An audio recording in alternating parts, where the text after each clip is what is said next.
programs involved. But I said, while all that was going on, the Trump administration was still doing other things to attack ACA enrollment, to attack the tax credits that people are relying on, doing other things to drive up costs. I know some of my colleagues are on the floor, like Amy Klobuchar. We've centered the lowering of prescription drug costs, and he is doing things to drive out-of-pocket costs up. There's a cruelty in that. And I tend to still be standing at noon when we have to pause in the Senate for the pledge and the prayer. And Pastor, I want to talk to you in the way that you talked to me last night. I called my brother, called my friend, and told him I was doing this. And Warnock shifts gears a lot in my life. Sometimes he's my colleague, sometimes he's my brother.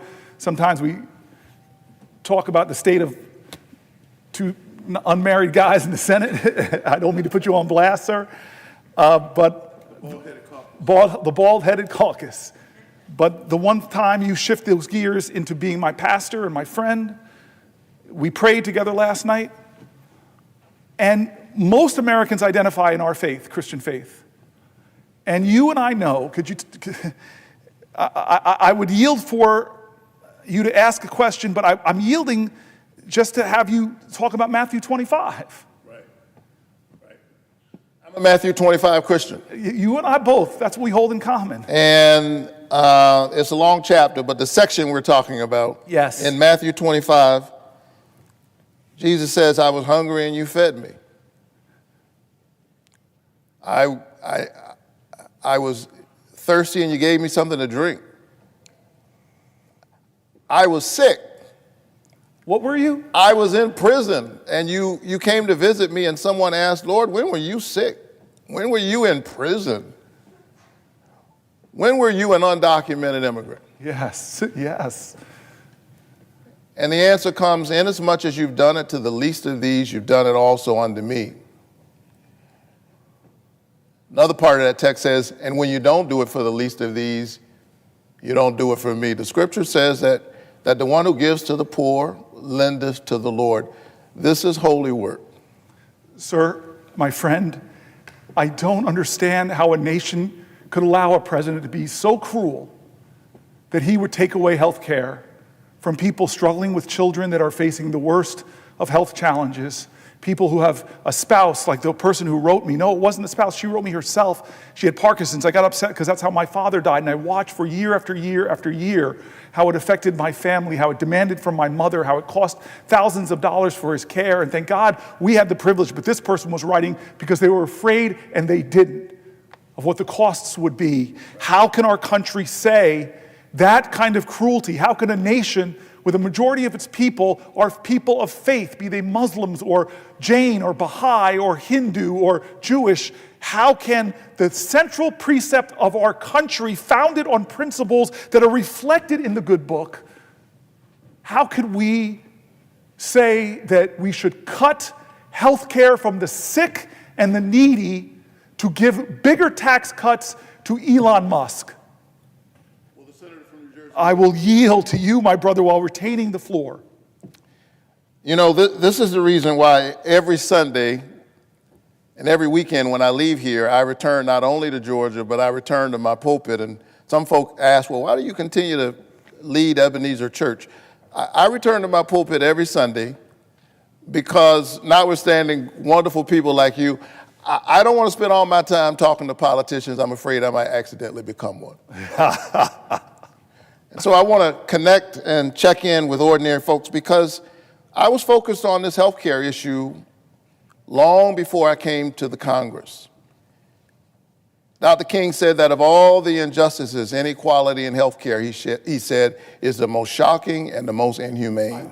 I read that last night, Pastor. I read that last night. The most shocking and the most inhumane. And it's the reason why, as a pastor, inspired by Dr. King, leading the congregation that Dr. King led, way back in 2014, when the Affordable Care Act was passed, were you here?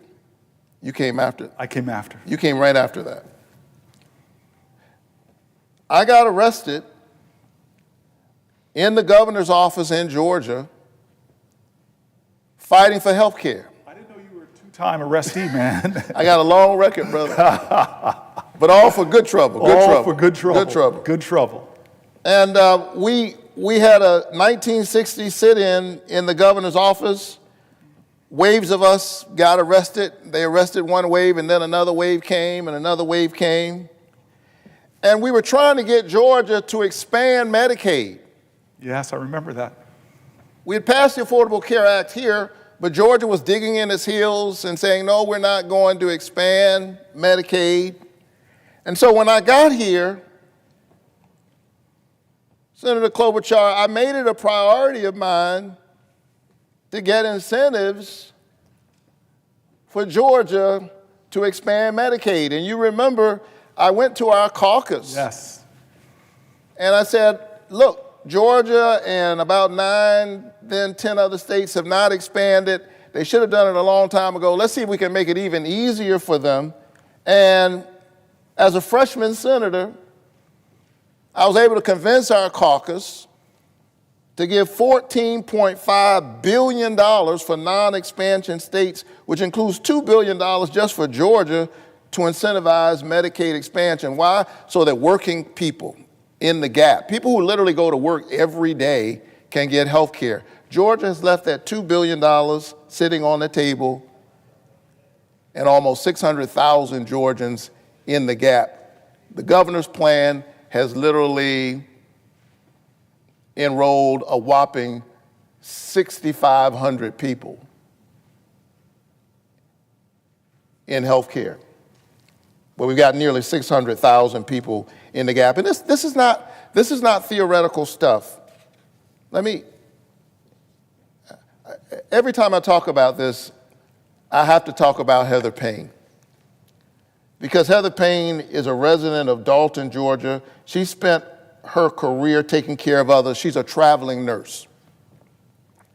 Heather worked throughout COVID as an ER and labor and delivery nurse, yet often she did not have health care coverage herself because she fell into the health care coverage gap. Sometimes she had health insurance coverage, sometimes she didn't.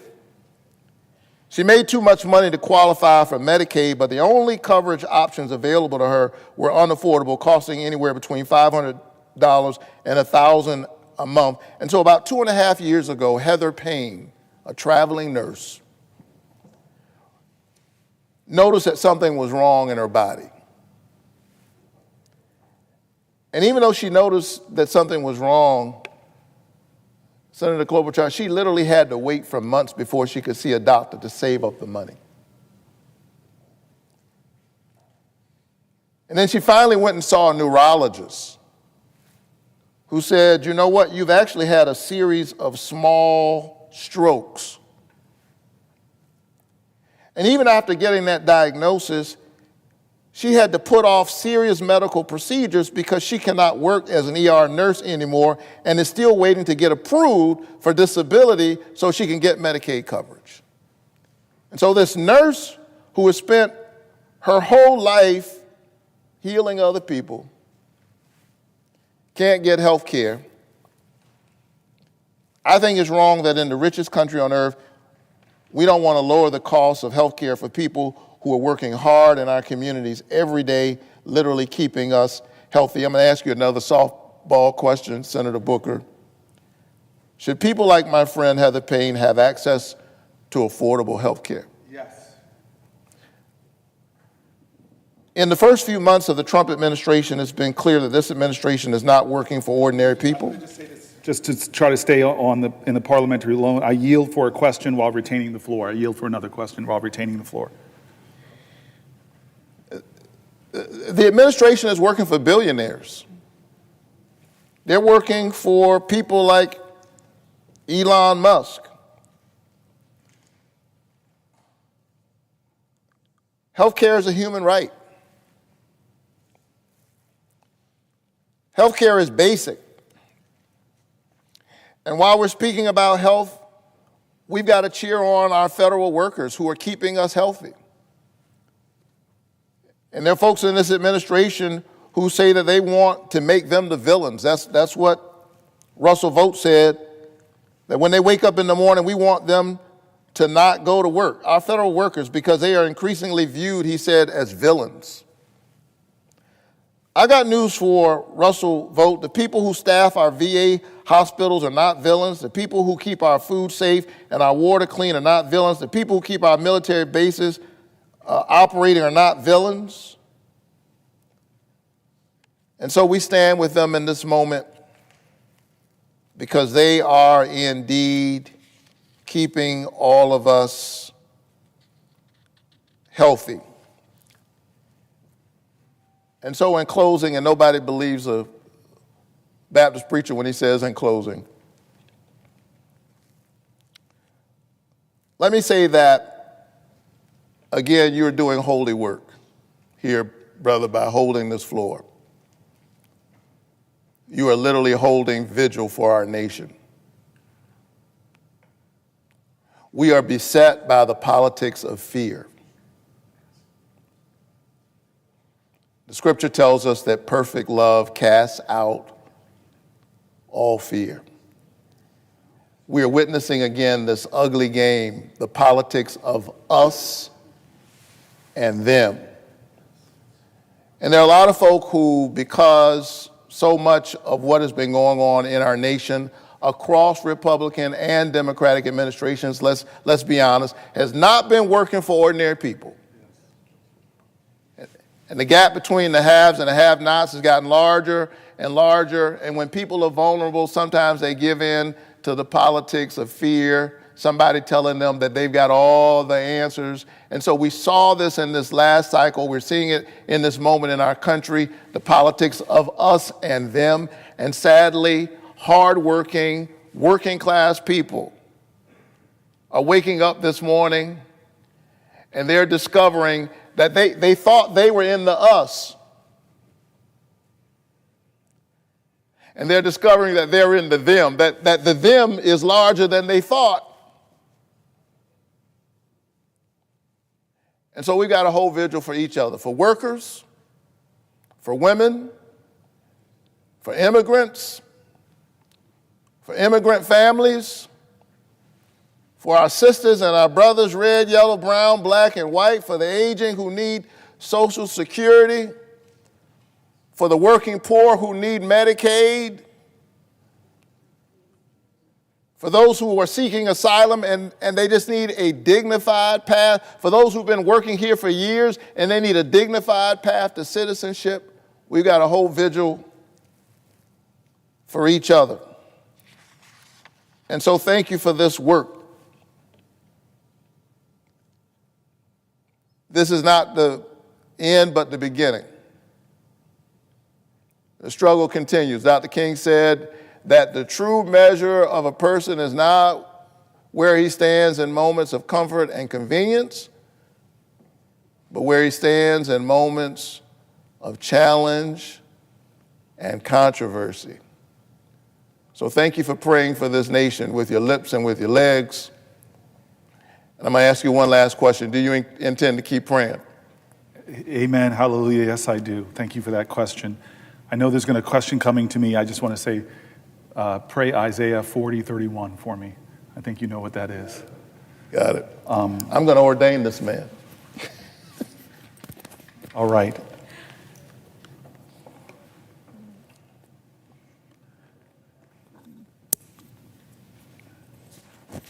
The article I was going to start reading. Senator Booker. I yield for a question while retaining the floor. If the senator has a question, I yield for a question while retaining the floor. So you'll yield for a question? Yes, while retaining the floor, yes. Very good. I want to, first of all, thank you. Thank you for waking us up this morning, literally. All night, as Reverend Warnock would tell you, I know you were in here doing your work, but it was raining, there was thunder, it was really bad. And then when we woke up this morning, you were still talking. You were still talking and the sun was out and you're giving people hope. When I think about what you're doing, you're like an alarm clock right now for this country. And slowly but surely, we've seen people realize this isn't just a bunch of campaign rhetoric that's going on. This is actually happening. and people are stepping up. They're fighting it in the courts. They're fighting it in Congress with what you're doing today, with what, as you know, last week when we got the horrible news that the Defense Secretary of the United States was using an unauthorized line to just talk with his friends like he was spiking a football about putting the lives of our service members at risk. People stood up. Democrats stood up.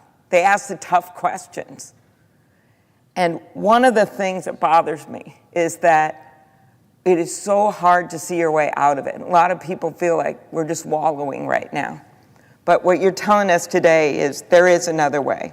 Because if we just wallow, these guys are going to continue to cut kids' cancer treatment. If we just wallow, they're going to cut Medicaid when 1 out of 2 seniors in my state who are in assisted living are on Medicaid. Or they're going to continue to mess around with these tariffs, which really are national sales tax, something like $2,500 for every single family. They are going to continue to be callous. I had someone say to me last night, do they care? Do they care when those U.S. aid workers who devoted their lives to feeding the hungry around the world, when they have to stand outside their building and watch them literally take the name of their life's work off the brick on that building? Do they care? And one of the things that we have done, the Democrats have done, have stood up. And what is coming upon us in these next few weeks is this tax bill that basically will give billionaires tax cuts on the backs of regular people, ransacking the government, firing veterans, messing around with Social Security. I had a guy tell me that he spent 3 days after his wife died in Minnesota, Reverend, 3 days just trying to figure out how he gets the death benefit. Why did this check show up at his door? He's trying to do the right thing. He calls, he gets put on hold. He sends an email, no one writes him back. He drives into Brainerd, Minnesota, 30-mile drive. He's like 80 years old. He drives in there, and then they finally help him. Then he gets back, then something else goes wrong. Then he tries to call again. He finally ends up at our door, at our office, and we figure it out for him. There's 70-some million people that's going to happen to. These guys don't get their act together. So it's a real good question, do they care? But when we have this tax bill coming up in front of us in these next few weeks, I think people got to understand what's going on. They have to understand that even in the House budget that came out that'll be the subject of this, it's over $2 trillion tax cuts for people making over $400,000 a year, like Elon Musk, that don't need it. And so there's actually a way to stop it that's in the hands of the Republicans right now. If just 2 or 3 of them stood up on the House floor and did what you did, Senator Booker, who they said no, and if 4 of them in the United States Senate, 4 of them stood up, 4 senators stood up, then we could have the discussion about, okay, let's make government work better, we're all in. But let's not do it on the backs of regular people. Let's not do it on the backs of kids that are in cancer research or veterans who are trying to simply get their well-earned benefits because they put their lives on the line in the battlefield. Or let's not do it on the backs of farmers in Minnesota and Georgia who are simply have these small farms and they're trying to get by, and then suddenly, wham, Donald Trump decides, shock and awe, let's do a tariff and let's get mad at all our allies across the country like Canada. Oh, that's a good idea. Those are the things that they're doing. So my question of you is, how many people need to stand up in the U.S. Senate to make this happen? Because I know Democrats are united. I know we're all standing up. But tell me how many people can stand up on the other side. If they stood up and joined you, what a difference it would make. So I want to thank the senator for the question. And when I think of people who stand in adversity, I still see you standing in a snowstorm and the strength that you've had as you stood up to fight for affordable health care, stood up and fought for affordable prescription drugs, stood up and fought for farmers and for police officers and for communities. You are that kind of person that gives me strength, that I've learned so much from. And you have brought this issue up. What you just said on the floor to let you know this is not performative for her. She has brought this up in our small meetings with Chuck Schumer. She has brought this up in our caucus meetings. I've seen her talk about it in her own state. This question of what will it take? And here's something that pains me to hear, that Elon Musk is calling Republicans up and saying, if you take this stand, I'm going to put $100 million in a primary against you.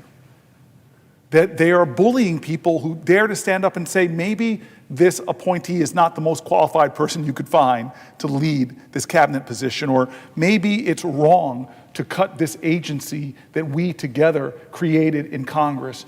There are people who are asking those questions, but we have seen them get dragged through X, mob attacked when it comes to their virtual presence, and threatened to be primaried. But we know, because you're somebody that works on both sides of the aisle, that there are really good people of conscience on both sides of the aisle. And as the great pastor said, there are enough sins in this body to go around for all of us. But this is not a partisan moment, it is a moral moment.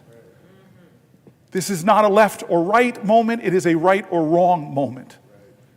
We have a president that is shredding the very agencies that Americans who are struggling are relying on, working people that over the last 71 days are finding higher prices, that are finding housing prices going up. Farmers in my state too, it's our fourth largest industry. I've had farmers who'll come to me as far away as Texas and tell me that they're clawing back these contracts that we've already relied on to buy things already, and now you're putting me in a situation where I might lose my farm. You see veterans who come to our offices. I know they come to your office, Senator Klobuchar. You're a senator from Minnesota, but you are a national figure, so I know they're coming to your office. And they're saying things to me like, I'm a veteran. I could go do other jobs. I wanted to work on suicide prevention and mental health issues, and I'm being fired?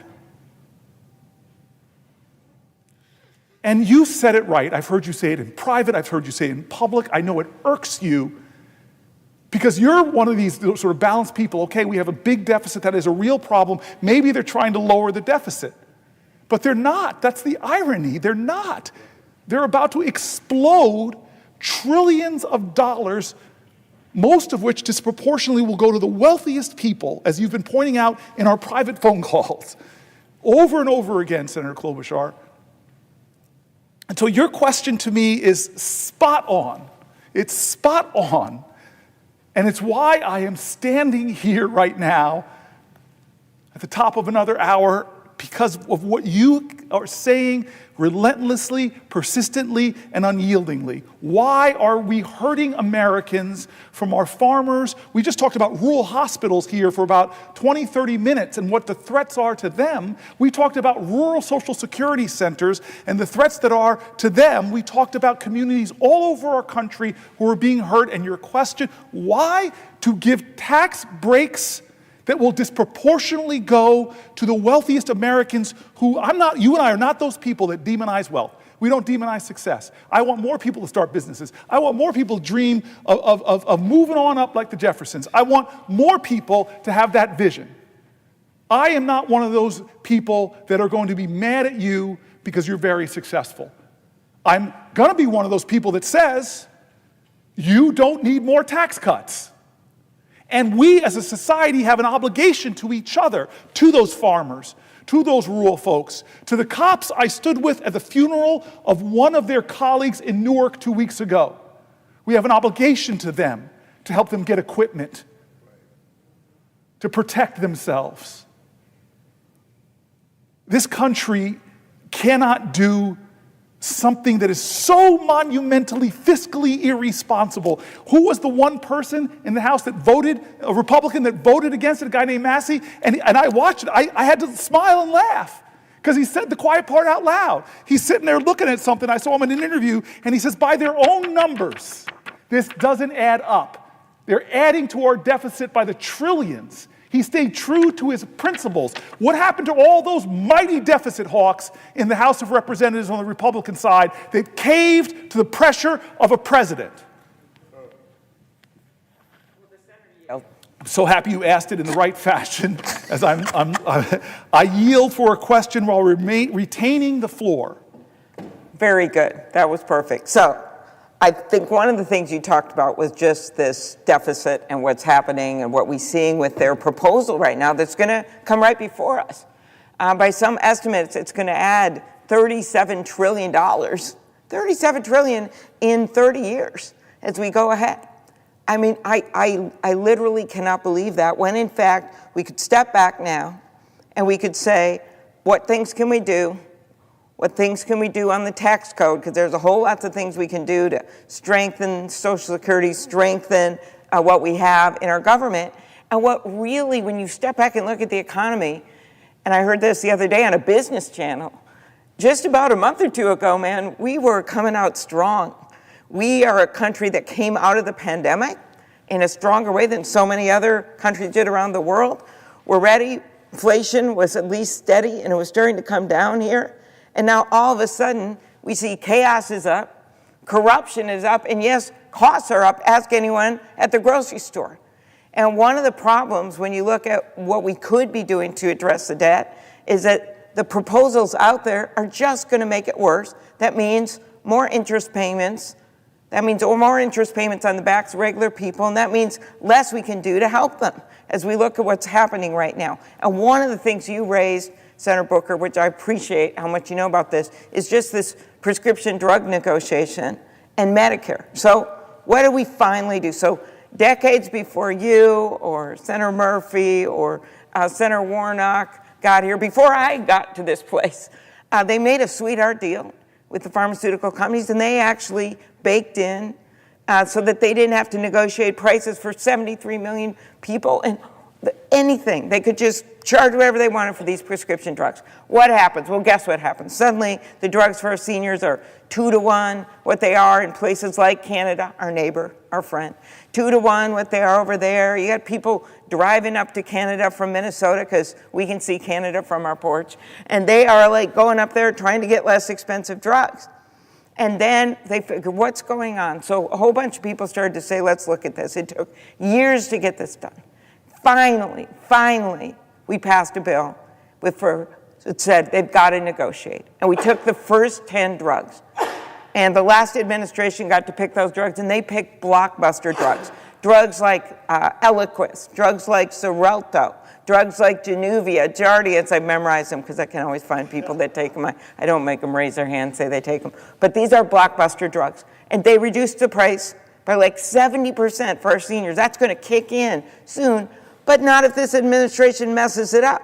And for we have seen from everything from, giving signal lines about secret battle plans to reporters to deciding they're going to shut down the people that worked on protecting our nuclear facilities, and oops, we made a mistake.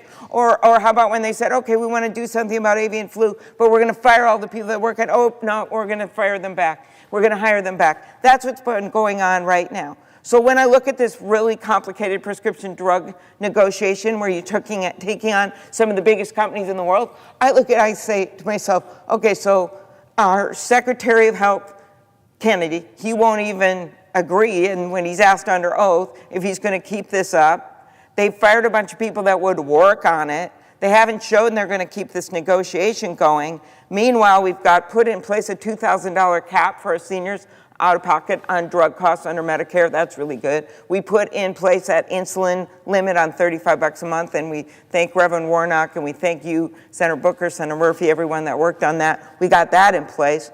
So now we got the big thing, which is the negotiation of all these drugs, because 15 more drugs are coming their way for negotiation. Again, blockbuster drugs, Ozempic, blockbuster drugs. Those drugs are coming their way for negotiation, but they have not committed to do that. They have not committed to do that. And even if they did commit to do it, do they even have the people to negotiate to take on these major companies? So my question of you, Senator Booker, after being up all night, after getting us through the storm of last night and into the bright sunshine of today, after holding the floor all this time. I can't even imagine how much your feet must hurt, but those feet hurting is nothing compared, which is why you're doing it, to how the rest of the people in this country right now feel and how they're hurting. My question is, how can they move forward without trying to save money for the people of this country? Because what I see happening, and there's so many signs, you see it every single day, when they are getting rid of some of these people that work on it, then you're not going to be able to get the Social Security for my friend that I met from Cross Lake, Minnesota. Then you're not going to be able to get that stuff done. But I think as we look at those cuts, it's not just the word cuts. What effect does it have on real people when they can't get their services? When our veterans, who also have complex ways that they've got to deal with the government, when they have no one answering the phone, when they've gotten rid of veterans who've actually done the work. So my question here is, for people to translate this into the real world, is what is all this going to mean for people in the real world, what they're doing right now? I love. Thank you for the question, Senator Klobuchar. I love that you're bringing back to real people and what effect it's having. And what you're spelling out is something that's really important. There's a strategy that they have expressly said they want to overwhelm you, not us. They want to overwhelm the American people. They want to flood the zone. And so I see a whole bunch of doing things to distract us. Gulf of Mexico, Gulf of America, Greenland, all these things to try to whip us up and not pay attention to what most Americans are concerned with, is can they make ends meet? Even the big reconciliation bill that they're going to try to do, that we have to find a way to appeal to a small group of Republican Congress people to stop, of cutting $880 million out of Medicaid. We went through in great detail at length last night why that's bad, but you are pointing to something even more insidious. As that big thing is going on, they actually are cutting the support to get more people signed up with the ACA. Already happened. Make it harder to sign up for the ACA. They've already cut the tax credits that are helping people that are in the ACA get resources to help with their health care costs. They're going after these things. Here's one that you know really well. They're going after, as we talk about all of these parents struggling with children and family members with chronic diseases, we know one of the things that help people with chronic diseases is having access to fresh, healthy foods, but they're cutting access to that for our kids going to school.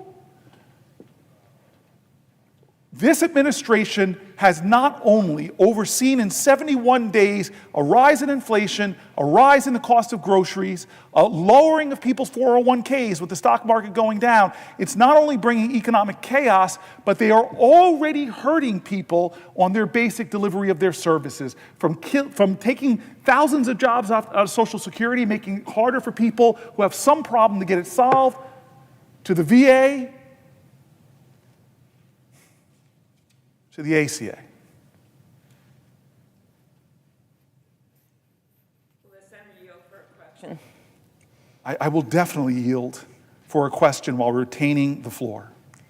I was thinking as you talked about the Affordable Care Act and all the work that went into it and what came out of it, I was remembering the constant attempts to repeal that bill.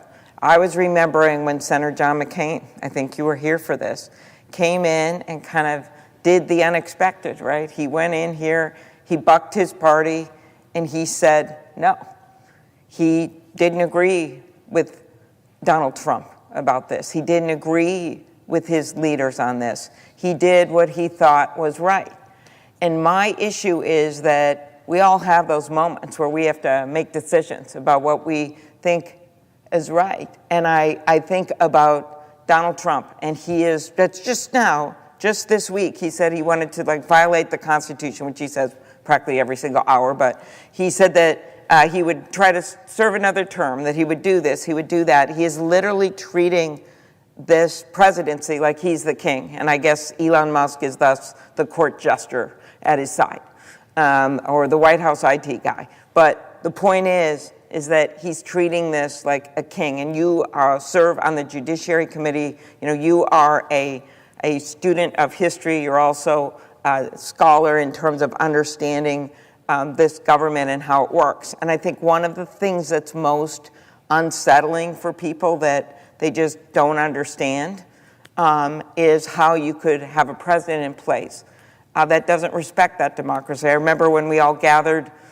for the inauguration, and I had 4 minutes because of my job with the Rules Committee to address those gathered in that rotunda. And I noted that our democracy can be a hot mess right now, but it's still the best form of government that we've got, that our democracy is truly our shelter in the storm. It's our shelter in the storm, to quote a great songwriter from the state of Minnesota. That the reason that we don't have, I know you may have a few songwriters from there, if the Senator could yield for one question, who is your best songwriter and singer from the state of New Jersey, just to make clear who is. Oh, is that your question? Will you yield for a question from me? I will. Yes. I will answer that question by avoiding it, because in New Jersey there are so many great patron saints, from the great Bon Jovi to the great Bruce Springsteen to the incredible Queen Latifah, the chairman of the board from New Jersey, the great Frank Sinatra. So I'm not going to pick. We have so many great singers, rappers like Redman. We are just a thriving state of Count Basie. There's just too many. I would not force you to do that. Of course, it's Prince, I think, from your state. Bob Dylan. But that aside, I am very impressed, Senator Booker, that after 12 hours now, 13 hours, that you still are able to make sure that you mention every songwriter. But that aside, Bob Dylan once had that great line, "Shelter in the storm." Our democracy is shelter in the storm.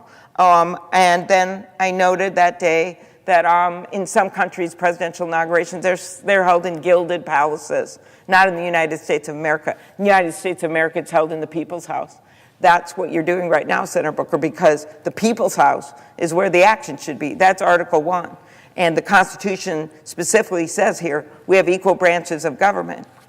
And the final thing is that the power in that rotunda that day, and this is where we get into Donald Trump thinking he's king, the power of that rotunda didn't come from the people in there, it came from outside, came from the people. So that's why you see the people standing up right now, our constituents, going to these town halls, standing up, breaking the phone lines in the U.S. Senate, sending in the emails with their stories that we are able, that you've heard the senators and you have read on the Senate floor about things that have happened to your constituents. So that's the power from the outside. So the question that I ask of you is just tell me what you think people can do when you've got a president in there that, he thinks he is king.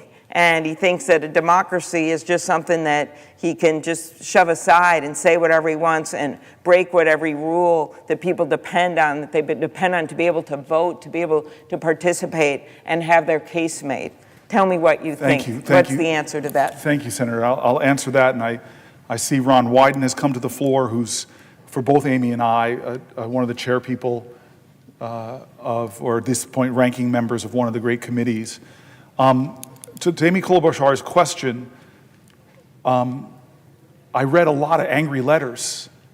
People who were demanding of me to do something to stop them, do something different. Stand up, speak up, Senator. I'm afraid. Stand up, speak up, Senator. I'm so angry. Stand up, speak up, Senator. The services for my disabled child are threatened. Stand up, speak up. So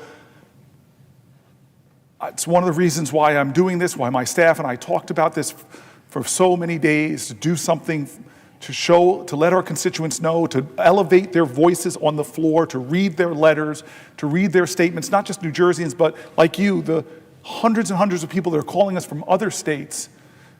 But I am most moved by the letters who tell me about their pain or their challenges or their fears, but they end that question with your question. But I am here to help. Tell me how I can help. I am here to help. Tell me I can help. And you said it, Senator. I read the letter of John McCain last night. His letter explaining his vote. It was so beautiful. It was tough like he was. It was hard on the whole body. But he called to principles. Senator Schumer was here when I read it. It was eerie because he was describing what went wrong then, which is the same thing here, that we do need to make our country better. We do need to have a bolder vision for healthcare, a bolder vision for Social Security. We need to make them work for the people, but we're not doing it here in this body. And this man who's not acting like a president, but is trashing our constitutional traditions, violating our laws as he's getting tied up in court, but ignoring court orders. And when he gets a decision he doesn't like, he trashes the judges so badly that the Supreme Court itself finds that it has to go out and tell him to stop it. What stopped health care from being taken away in the last time wasn't the persuasive powers of anybody in this side of the political aisle in the Senate convincing anybody over there. I would like to think it was my eloquence with Lisa Murkowski. I would like to think it was my high-minded intellect that somehow it was damaged playing too much football, but that somehow I got a right argument to Susan Collins. That wasn't it. I'd like to think it was my ability to stand up to John McCain himself. No, none of that. It was the people.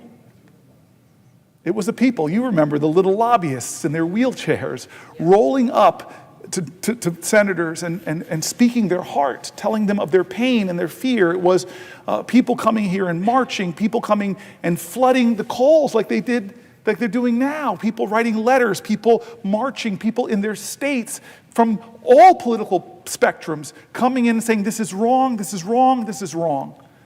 And so if you're asking me what we can do, I know what we can do, but we've got to, as the great song. Senator Klobuchar, I had my staff print a bunch of things I sent them. I sent them because I knew they were some of my favorite people from history. There's one here, Webster. There's one by Jefferson. There's the letters from the Birmingham jail, Langston Hughes, something by Harper Lee, Emma Lazarus. But here's one. Here's the answer. In a poem, and forgive me for reading this. I wanted to do it at some point today, and this is perfect. And I see my senator here. He may have a question, but I love this poem. It was written and put to song by a man named James Weldon Johnson. He was an educator, a poet, a diplomat, a civil rights activist. He was born in the great state of Florida. And he said that this is what we have to do. Lift every voice and sing. Lift every voice and sing till earth and heaven ring. Ring with the harmonies of liberty. Let our rejoicing rise high as the listening skies. Let it resound like the rolling sea. We must sing a song full of the faith that the dark past has taught us. Sing a song full of the hope that the present has brought us. Facing the rising sun of a new day begun, let us march on, let us march on, let us march on until victory is won. It doesn't ignore the wretchedness of our history. It speaks to the truth and the excitement and the hope about that past and the virtues that our ancestors gave us. He goes on, stony the road we trod, bitter the chastening rod, felt in the days when hope unborn had died. Yet with a steady beat, have not our weary feet come to the place for which our fathers sighed. We have come over or away with the tears, which tears have been watered. We have come treading our path through the blood of the slaughtered, out of the gloomy past, till now we stand at last where the white gleam of the bright stars is cast. The last stanza.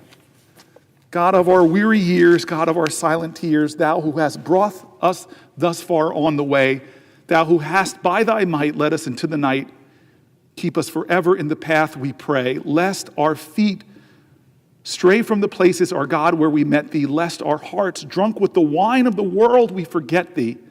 Shadow beneath thy hand, may we forever stand, true to our God and true to this native land. What can we do?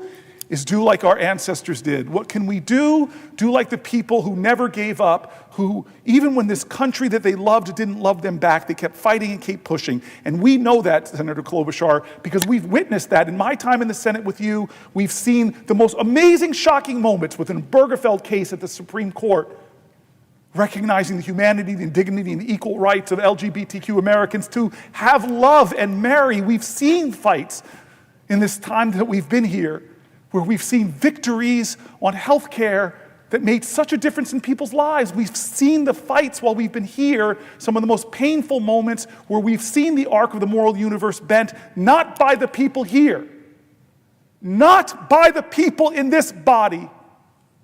You think we got suffrage because a bunch of men on the Senate floor said, okay, guys, come on, put your hands in here. Ready, give women the right to vote on 3. Ready, break. That's not how it happened. It's not how it happened. It happened because the power of the people is greater than the people in power. You think we got civil rights because one day Strom Thurmond, after filibustering for 24 hours, you think we got civil rights because he came to the floor one day and said, I've seen the light. Let those Negro people have the right to vote. No, we got civil rights because people marched for it, sweat for it, and John Lewis bled for it. And so I'm scared too. But fear is a necessary precondition to courage. I am angry too, but my mom told me never let your anger consume you, channel it, fuel it, so it can help your love be greater and stronger.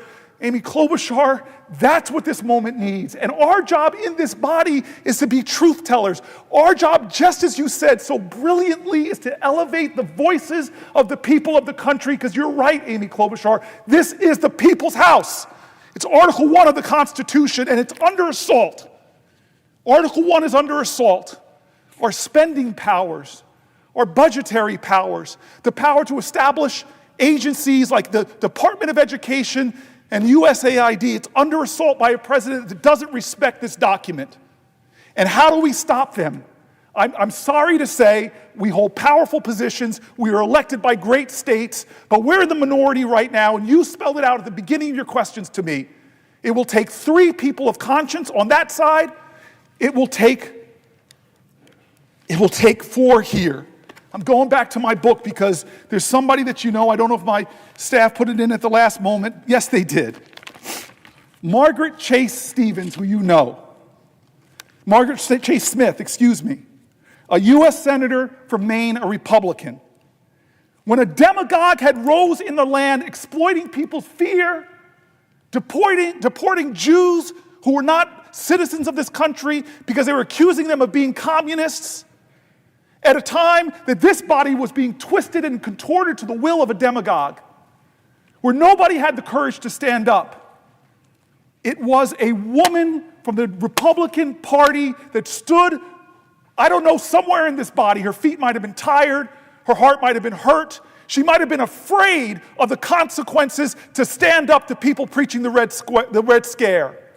But this woman in this body, rare thing in those years, this woman in this body who are founders, those imperfect geniuses that wrote this Constitution, the woman in this body who wasn't imagined by our founders, thank God they called upon us to make a more perfect union. And generations of activists finally made it real that women could serve in this body. She had the courage, the audacity to call her own party to task. I read her words. She said, I don't believe that the Republican Party is any sense a party of fear, but I do believe that the Republican Party has made an alliance with the 4 horsemen of fear. The fear of communists, the fear of labor unions, the fear of the future, the fear of progress. I think it's high time that we remembered that we have sworn to uphold and defend the Constitution, she continues. I think it's time that we remembered that the Constitution, as amended, speaks not only of the freedom of speech, but also the freedom of trial by jury. This great senator, this great Republican said, whether it is criminal prosecutions in a court or character prosecution in the Senate, there is little political distinction when the life of a person has been ruined.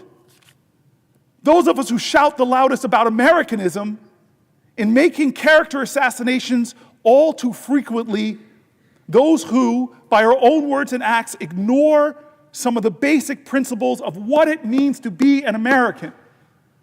The right to criticize, without thinking the president is going to drag you from the Oval Office for criticizing him. The right to hold unpopular beliefs.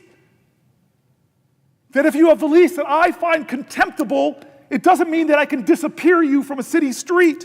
She goes on, the right to protest, that just for assembling and speaking up, that's not a right to cut hundreds of millions of dollars to that university's science funding. The right to independent thought.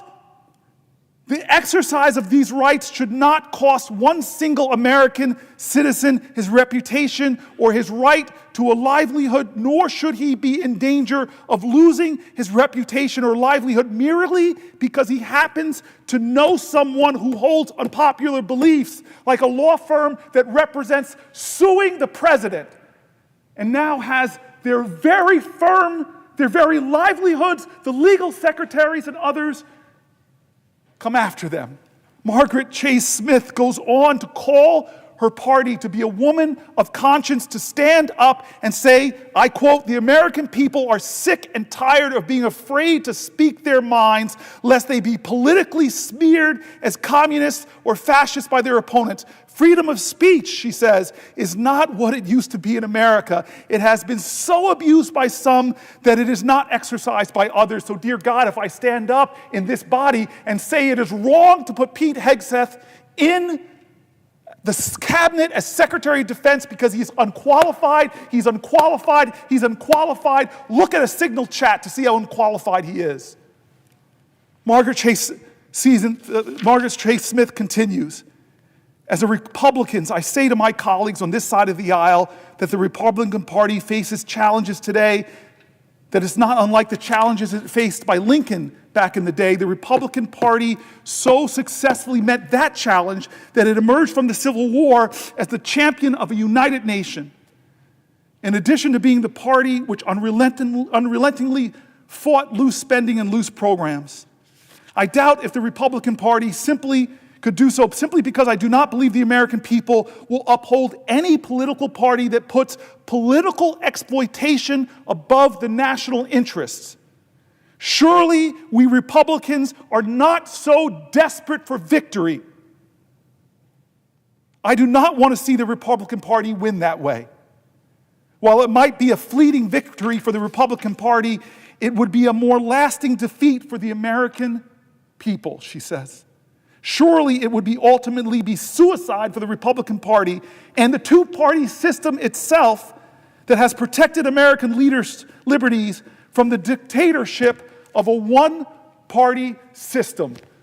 You ask me, Amy Klobuchar, what do we need to do? We need to call to the conscience of our comrades in the People's Branch and say, how could you go along with a reconciliation that will put trillions of dollars of debt on our children and our children's children? How could you go along with cutting $800 billion from Medicaid only to give tax cuts to the wealthiest, to disproportionately go to the wealthiest? How can you in good conscience, if you're a fiscal hawk, if you're a Christian conservative, how could you hurt the weak to benefit the rich and powerful? That is the answer to your question. The people of the United States of America, all of us, have to stand up and say, no, not on my watch. I'm a Republican, I'm a veteran, I'm a police officer, I'm a firefighter, I'm a teacher. Not in America. We won't allow this. We won't allow this. We won't allow this. Will the senator yield, the senator from New Jersey yield for question? I will yield for a question while retaining the floor. I thank my colleague, and I have been listening to this, and a Herculean presentation for hours and hours, and your remarks reflect the urgency of our times, Senator Booker, and I thank you for it. Let me frame the question this way. I hold open to all town hall meetings in every county in my state each year. I've had more than 1,100 of them, and since Donald Trump took office, what we have seen in these town hall meetings is fear and terror, and I might add, record turnouts. You know, I was in a small town in Central Oregon recently, Sisters. We had almost 1,400, people here. And what people asked about, and you've touched on this morning, is, of course, Medicaid and Social Security, because these are programs involving health care and retirement that are really the connective tissue between the government and our people. And these programs make it possible for people to pay for essentials. They're not going to fancy places. They're buying groceries, they're paying rent, they're buying medicine. We had one separate town hall meeting, I say to my colleague, just with federal employees whose goal is to get out in the woods and help prevent fire in Oregon. I organized this meeting. They too are terrified. They've dedicated their lives to trying to help. Now, we serve the American people. And I'm telling you, I've seen service in action over the last few hours with your reflecting the urgency of our times. Our salaries are paid for by taxpayers, and I'm particularly troubled by the fact that we're getting all these reports that many senators are saying, I'm not going to do town hall meetings. They're on the other side of the aisle. As I said, I've had 1,100 of them, 10 of them so far this year. Seems to me that's refusing to answer to constituents. And you've been here all night, and you're setting a very clear example about what it means to push back against authoritarianism. So just like I have town hall meetings, my question to my friend from New Jersey is, what are you hearing from home? Pretty straightforward question, but it sure as heck is what the times are all about, because people are saying, what are you doing back there? What's important to you? And I talk about town meetings. I had a town hall, I say to my friend, during the speech that was made on the floor of the House. I had 30,000 people participating. That's a lot for my small state. So I know what I'm doing, and I think the American people would like to hear a bit about what my colleague is hearing from his state and why it's so important that he's out here mopping his brow today, trying to stay on his feet, making the case for the urgency of our time. What are you hearing? Thank you, Senator. I'm hearing a lot of fear, a lot of anger. I'm hearing heads of hospitals say that this is outrageous, the threats to our hospitals in New Jersey. I'm hearing heads of critical health services tell me what the Medicaid cuts will mean to their organizations. I'm hearing from Catholic priests that are doing extraordinary things in service of their communities. I'm hearing from citizens who are veterans who got fired from their jobs. I'm hearing from people, as I read letters from people who work in the Social Security agency, and what the chaos that's been created and the lack of the deteriorating service to seniors. I've heard from seniors who are terrified about what's being done to Social Security and how it might affect their lives. I'm hearing demands from our constituents, people demanding, Senator, that we do something about the outrages they're seeing. And I think that when I hear New Jerseyans by larger and larger numbers, and I'll be back in my state, I know we are planning meetings and a town hall and a lot more this weekend. But I have to say, now more than ever, we need more of it. We need more of it. And one of the reasons I'm here is because I want to elevate those voices of my constituents. I want to tell the stories that my constituents are writing in about, and lift their voices and tell them that they're seen, they're heard. I've been going through section by section, as you pointed out, Social Security, section on health care, section on education and the Department of Education and the work that it does. I've been going point by point through. This is the agenda. I didn't know how much of I can get through. But we laid it out. We have binders for each one of these issues. immigration, we went through. We have housing, the environment, farmers and food, veterans, the corruption that's been normalized by this president, the rule of law, public safety, all of the ways that we know that there is a crisis in our country, and we as a nation need to be more attuned to it and doing more to meet this crisis, to rise up and defend our country, defend our well-being. And all while things are happening that you know. You're the chairman of the Finance Committee, and you have these insights. We've talked about them, about what's about to happen in this reconciliation process. I mean, that's one of the most stunning things. It's almost immediate on this floor. I think we're going to see about the tariffs tomorrow and see how far the president will go, but we do know whatever it is, it's going to affect prices that are going to continue to go up for Americans as inflation has continued to go up for Americans. As the stock markets continue to go down, as people's 401ks have lost so much money, the uncertainty I'm hearing from businesses in New Jersey, the chaos that they feel about the economy, the consumer confidence in this country has gone way down. If you ask the question, are you better off than you were 71 days ago? Not many Americans would say that they're better off. Their costs are higher, their groceries are higher. They're soon to see everything from car prices to food go higher.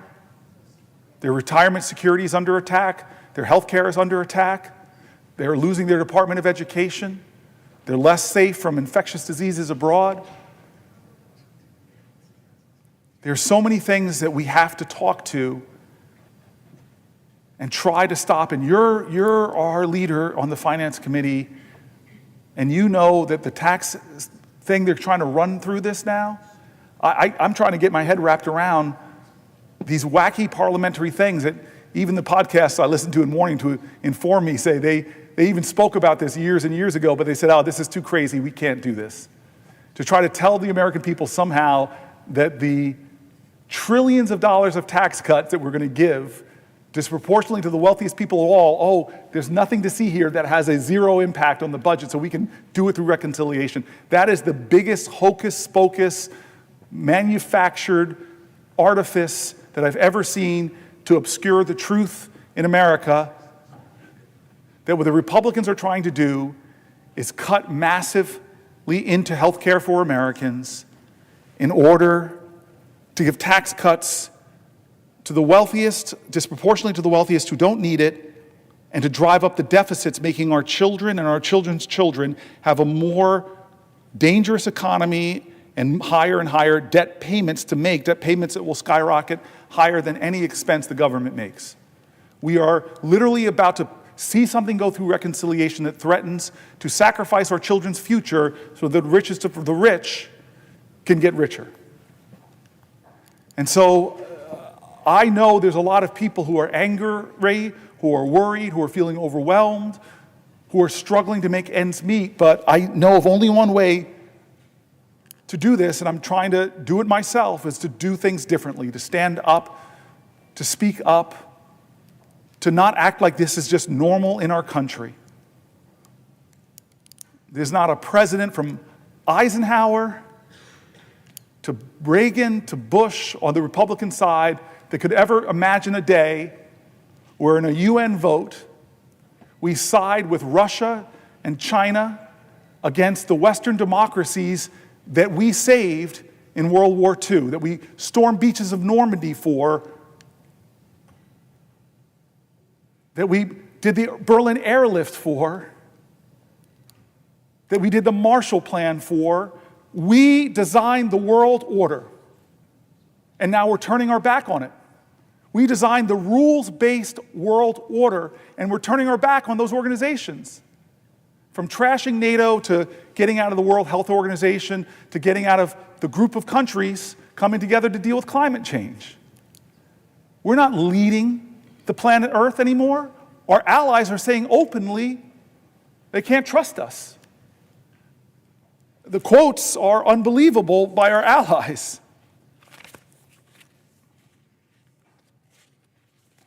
Generations of Americans all know one thing: Russia is our adversary. This principle was reinforced after Russia's brutal, unprovoked invasion of Ukraine in February of 2022. The American public knows a lot about Putin and his cronies and what they've done to the brave people of Ukraine. Russia has abducted over 19,000 children, taking them from their families and homeland. Russia has targeted civilians, bombing hospitals and schools, including a strike on a children's hospital during the supposed ceasefire negotiations just a few weeks ago. Russian forces have raped and assaulted Ukrainian civilians, and Russia has tortured prisoners of war. One would think, given all the horrors inflicted by Russia, that the United States would continue to treat Russia as the adversary and the pariah that other Western democracies treat it. But that's not what Trump has done. He's done the opposite. On the third anniversary of Russia's unprovoked invasion of Ukraine, the Trump administration joined Russia and North Korea in voting against a UN resolution condemning the invasion that has killed over 12,000 Ukrainian civilians and injured 30,000. Imagine that. I had the foreign minister of a great ally in NATO in my office looking at me and saying, basically, what the heck? My friend Chris Murphy on the floor, we sit close to each other. He's further up the dais than me in foreign relations, and this stuff is insanity. Here's NBC News. President Donald Trump has said Ukraine, not Russia, started the war. He called Ukrainian President Vladimir Zelensky, not Vladimir Putin. He called Zelensky a dictator. Meanwhile, Trump's administration is standing down on a suite of tough anti-Kremlin policies. In just over a month, Trump has executed a startling realignment of American foreign policy, effectively throwing U.S. support behind Moscow and rejecting the tight alliance with Kyiv, cultivated by former President Joe Biden. The extraordinary pivot has upended decades of hawkish foreign policy towards Russia that provided a rare area of bipartisan consensus in an increasingly divided nation. Trump's recent moves have drawn international attention, unsettling U.S. alliances and thrilling conservative populists who favor a turn away from Zelensky. The new posture was put in stark relief on Friday during a tense Oval Office meeting. We all remember this. Between Trump and Zelensky, the leaders clashed in front of the press, raising questions about the future of American support for Kyiv. Alliances and partners around the world are our biggest strength against any U.S. adversary or competitor, from China to Russia to Iran to North Korea. We are the strongest nation on the planet Earth, but our strength is multiplied and magnified when we stand in alliance with those nations that share our values and are bonded to us and are committed to us. In fact, the only time Article 5 in the United Nations, that article that says that if one person in NATO is attacked, everyone is attacked, and they all join together, that one time it happened was 9/11, when our NATO allies stood up with America. And so look at NATO. It's been the bedrock of the international order for 80 years. It was created in 1949 by 12 countries, including the United States, to provide collective security, and in many ways to provide collective security against the Soviet Union. Since then, 20 more countries have joined NATO through 10 rounds of enlargement, bringing the total number of NATO countries to 32. The most recent additions were Sweden in 2024 and Finland in 2023, who applied to join NATO in 2022 after Russia invaded Ukraine, because those countries are realizing that the authoritarian dictator that Putin is, who threatens his smaller neighbors, those other nations have realized they should be standing with NATO. That we have a principle of collective defense, as I said, enshrined in Article 5 of the North Atlantic Treaty. Collective defense means an attack on one ally is considered an attack against all allies. A strong NATO has made America safer and stronger and more prosperous. My colleagues on both sides of the aisle have recognized this. I've been in this body for 12 years. I've been told by people who I've learned from about foreign policy when I came here as a mayor and leaned on people like Chris Coons, and leaned on people like Chris Murphy, leaned on people like John McCain, leaned on people like Lindsey Graham. leaned on people like Senator Rubio. He helped pass a law that enshrined congressional action before the president can withdraw from NATO. That law passed with overwhelming bipartisan support. 87 senators voted yes. Senator Rubio, now Secretary of State, said, and I quote, "NATO serves as an essential military alliance that protects shared national interests and enhances America's international presence.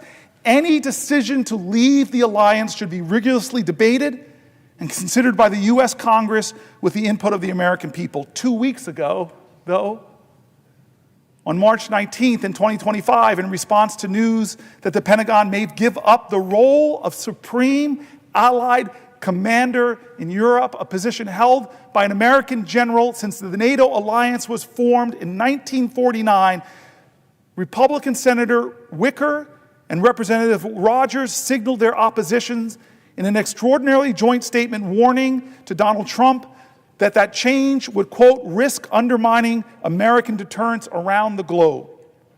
I want to read some of the comments of NATO partners about the damage that has been done in just the last 71 days of Trump's leadership in upending the world order that has helped to keep America strong and stronger and safer and more prosperous. The EU's top diplomat said the free world needs a new leader. Think about that. Think about that. The EU's top diplomat has said in response to Donald Trump that now the free world needs a new leader. Every president of my lifetime was seen as the leader of the free world, and now the rest of the free world, its top diplomat is saying it's time for that to change. The new German chancellor said, "My absolute priority will be to strengthen Europe as quickly as possible so that step by step we can really achieve independence from the USA." He went on to say, "I never thought I would have to say something like this on a television program, but after Donald Trump's statements, it is clear that the Americans, at least this part of the Americans, this administration, are largely indifferent to the fate of Europe. Our ancestors saved Europe. Our ancestors stormed beaches in Normandy, paratrooped into Europe, liberated concentration camps. Our ancestors sacrificed blood and treasure for Europe. It turned Germany from one of history's worst despotic states into a global economic power and a democracy. We were there at the Berlin airlift. We were there for the Marshall Plan. And now Europe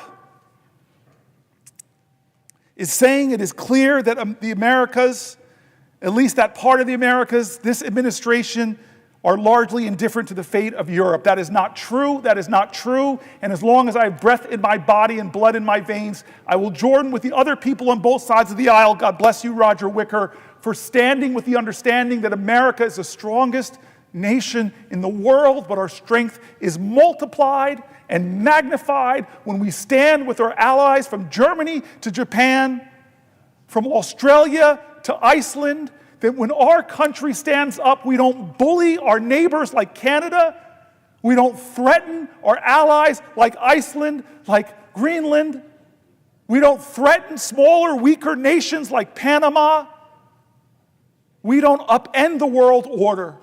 Donald Trump does not speak for me. He does not speak for the traditions of this body. He doesn't speak for the people that are buried, Americans that are buried in fields in Germany and in France and all over Europe. Here is former Secretary of Defense Lloyd Austin's speech to NATO and the Atlantic Council. On April 4th, 1949, 12 democracies came together in the wake of 2 world wars and the dawn of a new Cold War, and they all remembered, as President Truman put it then, the sickening blow of unprovoked aggression. That's what Truman said. They were coming together against the sickening blow of unprovoked aggression. You hear that, Putin? And so they vowed to stand together for their collective defense and to safeguard freedom and democracy across Europe and North America. They made a solemn commitment declaring that an armed attack against one ally would be considered an attack against all. Now, that commitment was enshrined in Article 5 of the North Atlantic Treaty. It was the foundation of what NATO, and it still is. And on that bedrock, we have built the strongest and most successful defense alliance in all of human history, and I'll say one of the most prosperous blocs of democratic countries. Throughout the Cold War, NATO deterred Soviet aggression against Western Europe and prevented a Third World War. In the 1990s, NATO used air power to stop ethnic cleansing in Bosnia and Herzegovina and in Kosovo. And the day after September 11th, 2001, when al-Qaeda terrorists attacked our country, including slamming a plane into the Pentagon not far from here, NATO invoked Article 5 for the first and only time in history. Will the senator yield for a question? I yield for a question while retaining the floor. I yield to one of my best friends in the Senate. I yield to one of the smartest guys I know. I yield to the guy who handed me the chairmanship of the committee that oversaw world public health and Africa, and still reminds me that he knows more Swahili than I'll ever know. I yield to the guy who, when he speaks up in the Senate, people on both sides of the aisle listen. I yield to my friend who has real friendships, who when I came to and said, we are seeing the worst famines on the planet Earth, that Joe Biden didn't put enough money into the world feeding programs, he went to another appropriator over there, another friend of ours, Lindsey Graham, and together we got billions of dollars of more that saved hundreds of thousands of lives. You are a prince of a man. You are my friend. You are somebody that is a hero who folks don't know their name in the countries that you have affected with your strength on foreign policy. Dear God, my friend, I yield the floor for a question while retaining the floor. I ask my friend. Excuse me, I'm going to say that correctly. I yield for a question while retaining the floor. I do not yield the floor. I ask my friend and colleague from New Jersey if he is familiar with Psalm 30, verse 5. Not at this moment. And if not, I offer to repeat it because I think it speaks to this moment. Weeping may endure for a night, but joy comes in the morning. Now, this is a holy month. It is the month of Lent. It is the month of Ramadan. It is the period of reflection preceding Passover. And my question to my colleague is rooted in a scripture in the Torah, in the Psalms, forgive me, known to both of us, one widely engaged in these days. Weeping may endure for a night, but joy comes in the morning. This is a reminder both of the possibility of redemption, of the urgency of hope, and of your night-long sacrifice on this floor. Let me ask, if I might, two more questions of my friend and colleague. To my colleague from New Jersey, are you familiar with a front-page story on the Washington Post entitled, "Trump's USAID Cuts Cripple American Response to Myanmar Earthquake," an article running today in the Washington Post? I have not read the paper to this day, but I had suspected that might be the case, given that my colleague from New Jersey has dedicated his night to standing tall and fighting hard to make sure that the people of the United States know what is going on. And I'll share with you just for a moment that it hurt my heart to watch the national evening news last night and see a Chinese humanitarian emergency response team celebrated as they pulled survivors out of the earthquake rubble in Myanmar. It did not hurt my heart that there are Chinese nationals providing emergency relief, but it hurt my heart that exactly those people who are the very best in the world at responding to humanitarian crises, exactly those people had just received termination letters, and their work with USAID had just been suspended. Normally, in every humanitarian crisis I've known in my lifetime, the first in are the men and women of USAID and the U.S. Armed Forces. Whether a tsunami, a tornado, wildfires or an earthquake, we had world-leading humanitarian response capabilities. And I think it is a tragedy that we have not. I think it is a tragedy, and it is reflected in both this article that I've asked my colleague about and in the response of the world, that we have created an enormous opening for the PRC to come in and do what we previously did so well. Let me ask another question, if I might, of my colleague. Are you familiar with what has just happened to food banks all over our nation in terms of an announcement about impending deliveries of badly needed surplus food? This, I suspect, will be the focus of your future comments on agriculture, but I mention it as something that has impacted my state and I suspect yours as well. Well, first of all, I want to stay disciplined. When you ask me a question, to yield for a question, I want to say I yield for a question while retaining the floor. And I want to say to the colleague, I'm familiar with some of this, but if as a part of a question to me and not anything resembling a colloquy, I will yield for a question while retaining the floor if you have another question. To my colleague, are you familiar with an article, USDA halts millions of dollars worth of deliveries to food banks? I'm pretty sure I am. I am. I will simply then ask my colleague a question. Therefore, if you were going to ask me a question, I yield for a question while retaining the floor. To my colleague, I ask the question, are you familiar with the cuts that have been imposed to the U.S. Department of Agriculture, suspending hundreds of millions of meals to Americans in need, and the justification for that being offered? I am familiar. I've mentioned it earlier in this last 15 hours. So thank you. Last question. I yield for a question while retaining the floor. To my colleague from New Jersey, I ask the question, are you familiar with when, whether, and why NATO has invoked Article 5 and how the service and the sacrifice that followed reinforces exactly the point I believe my colleague was beginning to speak to, which is the common cause and the common purpose shown by all of our NATO allies in America's greatest moment of need in recent decades after the attacks of 9/11. I am very familiar with that. It haunts me that when America was in crisis, I live 11 miles from ground zero. And to my colleague, are you aware which of our European NATO allies lost per capita the highest number of their soldiers in combat serving alongside American service members? A nation I visited, a nation whose service members I visited, a nation that is today aggrieved by comments made recently. Are you familiar with our trusted ally, Denmark? Yes, I am. That country that has shed more blood than any of our allies, side by side, fighting with America, is Canada. Is Canada. Denmark. Oh, it's Denmark. Denmark lost per capita, I believe. Excuse me. Let me simply ask of my colleague one more question. Thank you very much. I yield for a question while retaining the floor.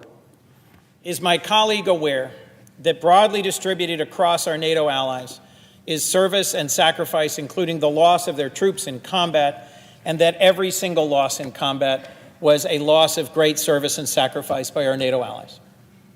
Yes, I am familiar, and I'm grateful for you making those points as we threaten Greenland and Denmark and try to bully them in a way that, with rhetoric that fashions more after the behavior of Vladimir Putin's threatening before the Ukrainian invasion, as opposed to what allies do who are grateful for shared sacrifice, who are grateful for shared honor, who are grateful for shared prosperity.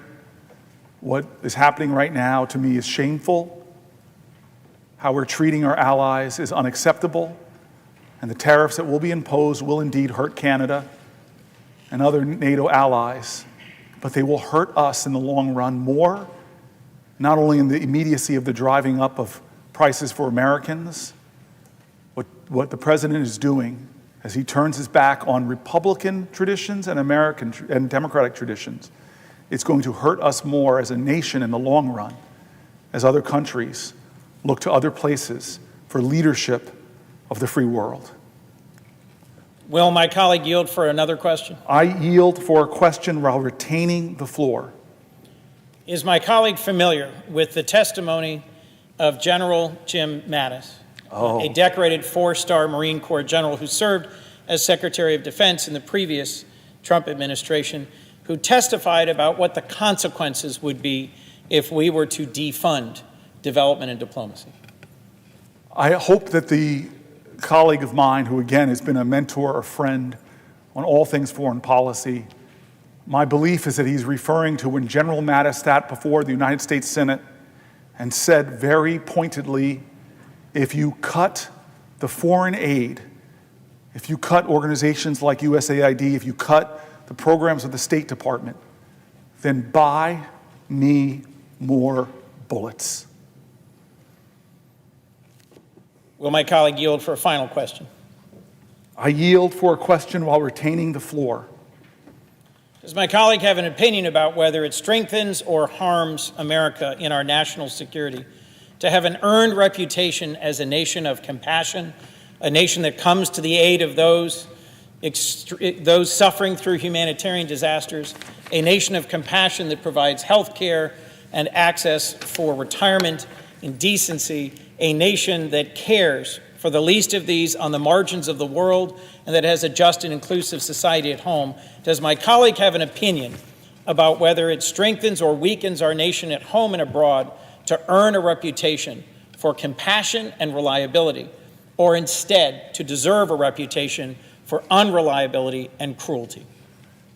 So this is the powerful thing about my friend, who I went with on my first trip to the continent of Africa as a senator. And I remember flying in to Zimbabwe. The leader of that country had passed away. And you always correct me on my pronunciation, so I'm going to try my best. Mnangagwa. Mnangagwa, yes. Mnangagwa, thank you, sir. Mnangagwa. The alligator, it was his reputation, had taken over as his leadership. And we, this bipartisan merry group of senators, were going there to sit in a unified, bipartisan way and say to this new leader, you need to honor democratic principles, you need to honor free and fair elections, that we want to be your partner, we want to be your friend, but it's time for a new, peaceful, democratic Zimbabwe. And as we landed, I don't know if you remember, he was landing too in the airport, and he was coming from China. He was coming from China, who has different values than we have. In fact, you and I both see now all over the continent of Africa a competition. We come with USAID, we come with PEPFAR, we come with a program called AGOA, helping with economic development. We come with scientists that stand in the breach against the worst infectious diseases. One of the most courageous things I saw Chris Coons do in my life was when the Ebola scare was happening about 8 years ago,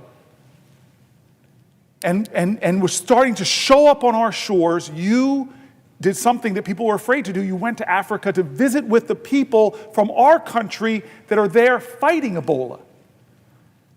You had to come in quarantine when you came back to make sure you didn't have it. It was amazing because you were going there to say to the world, I, Chris Coons, Senator for Delaware, here, but America is here. America knows that an infectious disease anywhere is a threat to public health everywhere. America knows that when it comes to the globe, Martin Luther King was right in his spiritual proclamation in the letters from the Birmingham jail that we are all caught in an inescapable network of mutuality, tied in a common garment of destiny, that injustice anywhere is a threat to justice everywhere. I have been to where you've been, from Kenya and Tanzania to traveling with you to Ouagadougou. You used to make me smile when I used to say the capital of Burkina Faso.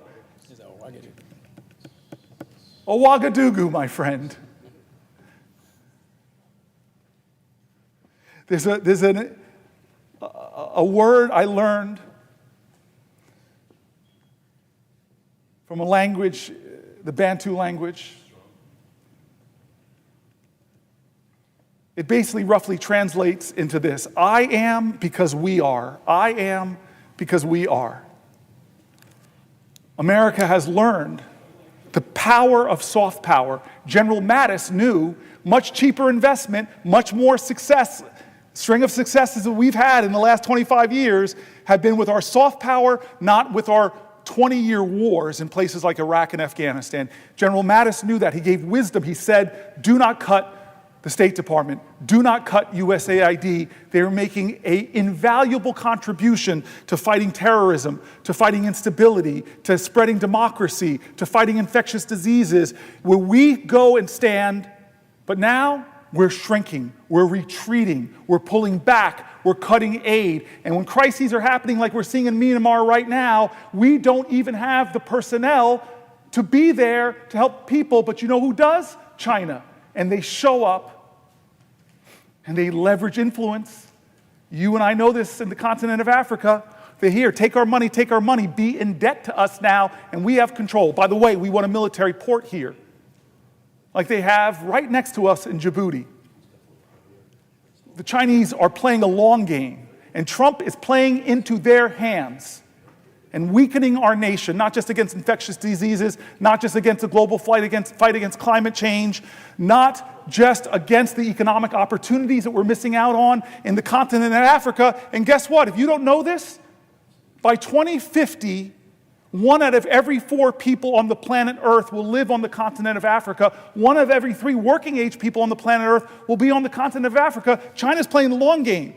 Not only critical rare earth minerals, but the economic power of the most populous continent on the planet. And what are we doing with Trump? We're doing Michael Jackson. We're moonwalking away from that continent saying, China, go ahead.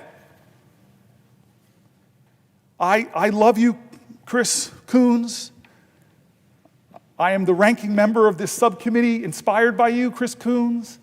And the work that you and me and Lindsey Graham and John McCain did over the last 10 years is being swept away as our allies are saying frightening things that they have to look elsewhere for leadership and not to the people that saved the free world. It is a shame that we're doing to my grandparents' generation. With my grandmother with her war bonds and her victory garden, and my grandfather building bombers at the Willow Run bomber plant in Michigan. All the country came together and sacrificed for the war effort. We saved Europe. We bled and died on that European continent. There are, and you've seen them, these fields of crosses, and you see some Stars of David, and you see some Muslim graves. You see it all. Our American boys died. And yet we still invested in that continent. We still invested with the Marshall Plan. We still invested with the Berlin Airlift. We still stood up to communism. And a great Republican president stood up in front of a Russian autocratic leader and said, Gorbachev, tear down this wall. And what is Trump going to be remembered for? I really love Vladimir Putin. Zelensky's a dictator. You're my friend. You and I both visit VA halls. And occasionally we meet a World War II veteran. In my state, there are some incredible men that still wear their hat. And if they can, they stand with pride. They are called the greatest generation. And what are we doing to their legacy? What are we doing to their legacy, Chris Coons? I'm going to keep talking unless somebody wants to say, will the senator yield for a question? Will the senator yield for a question? I yield for a question while retaining the floor. First of all, thank you so much for what you are doing, Senator Booker.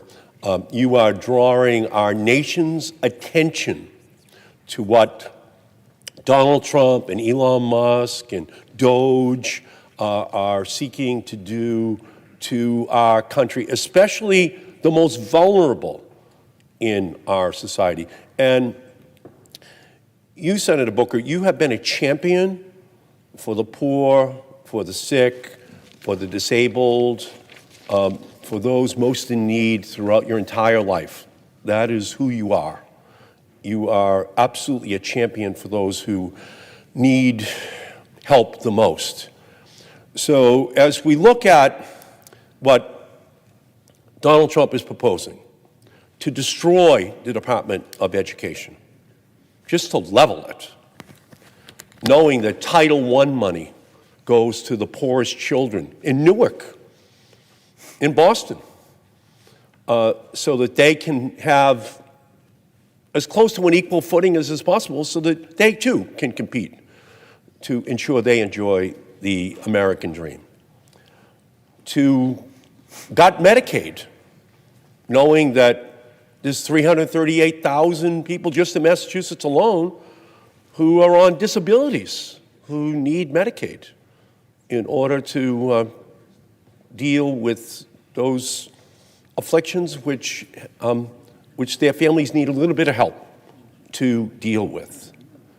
To begin a process of saying that Social Security is a Ponzi scheme. Yes. And knowing that ultimately they need the billions of dollars for the tax breaks for millionaires and billionaires. And they have to get it out of education. They have to get it out of Medicaid. They have to get it out of veterans benefits. They have to get it out of Social Security. We know what their plot is. The plot is to get $2 trillion out of the programs that affect ordinary people in order to have tax breaks for the wealthiest people in our nation. And most of it will come out of health care. It'll come out of Medicaid, ultimately out of Medicare, out of the Affordable Care Act, out of veterans benefits, health care for every family, for the wealthiest in our society who don't need a tax break. The one thing they don't need right now is a tax break, especially when Elon Musk and Jeff Bezos and Jeff Zuckerberg now control more wealth than the bottom 50% of our nation combined. Do they really need a tax break? I mean, I know the president put him right behind him at his inauguration, but oh my God, the cabinet sits behind billionaires? The founding fathers are spinning in their graves, thinking about how they've inverted what is supposed to be the way in which our government, our country works. So I thank you for your incredible leadership. You are putting the spotlight on what is going wrong in this country right now, this oligarchy seeking to take over our nation.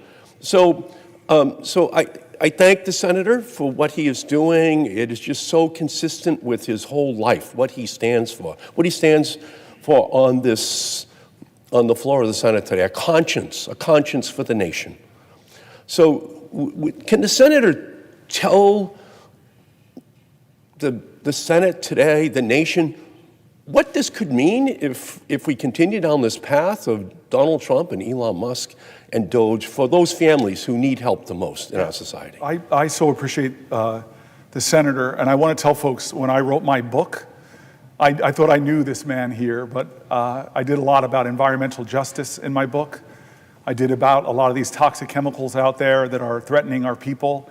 And I came to the Senate one day, so humbled, because I told him I knew you as my colleague. We both got here around the same time, but I had no idea of the kind of things you did in the United States House of Representatives, how many bills that made a difference for people's lives in Boston and in Newark and Camden and Passaic. You are one of the people that, after a few years here, I discovered in 2015, writing my book, how amazing your career is. And now, having served in the Senate about the same amount of time, I am so grateful for you. And you have been so consistent in why you came here, not forgetting the people you've been fighting for your whole career. And so your question is right aligned with that point. It was said earlier about this humanity's biggest fight, humanity's biggest consistent theme, us versus them or just us. I don't like when we pit one group in this country against another group. It's not us versus the billionaires or us versus the Republicans. It's understanding what is best for we the people. How can we create a more perfect union? And I will tell you this right now. We are a union in trouble compared to our global peers. We have higher disease rates, higher diabetes rates, higher cancer rates, higher maternal mortality rates, higher premature birth rates, higher infant mortality rates. There are so many things going on in this country that should not go on. But yet we are a nation of utter abundance. We are a nation of incredible wealth and resources. And we've proven in our past to be a nation of incredible vision. And that's why I don't understand why we are playing so small, why we have a president that is playing so small. It's not coming here like presidents of the past and saying, we together, from Reagan to Clinton to Obama, there's a big challenge, America. We together are going to get into the room and do sausage making, Republicans and Democrats, and we're going to find a way to write great legislation. Whatever you want to say about Joe Biden, he was a big president because he didn't try to do things by executive fiat, or as a quote of Donald Trump's I put here, the primacy of the executive, ignoring our Constitution. You know how many bipartisan bills were hammered out here? I see another dear friend of mine, Mark Warner. You know how many bipartisan bills Mark Warner was at the table for? My senior senator who's chairman of Intelligence. We did bipartisan infrastructure act when Trump in his first term had infrastructure week every other week. We did a chips and science bill. He's trying to claw back the money, but we together, I still remember that skiff, that classified skiff where the whole Senate was there and our national security team and Gina Raimondo put forward the crisis in our country, the vulnerabilities, and we came out of that room, we got into our rooms, and we hammered out a great chips and science bill. Decades went by in this body with doing nothing on gun violence. Decades, and courageous people on the Republican side, friends of mine that surprised me, that stood up like Senator Cornyn and said, we're going to do something.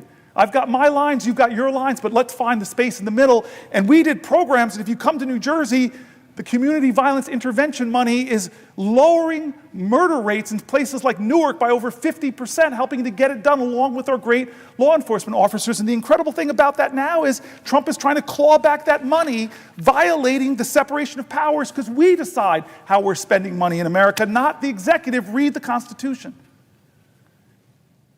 And so you and I both know that a big president would come to here and say, let's do some legislation. But John McCain, and I read it in the middle of the night, but John McCain, it's really important,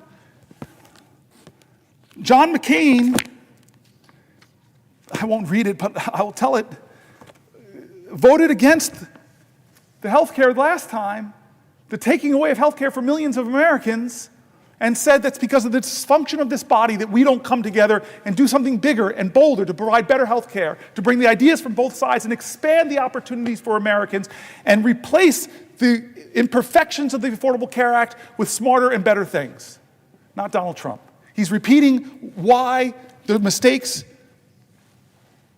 but not with the ACA, which affects tens of millions of Americans, with Medicaid, that affects 70 to 100 million Americans.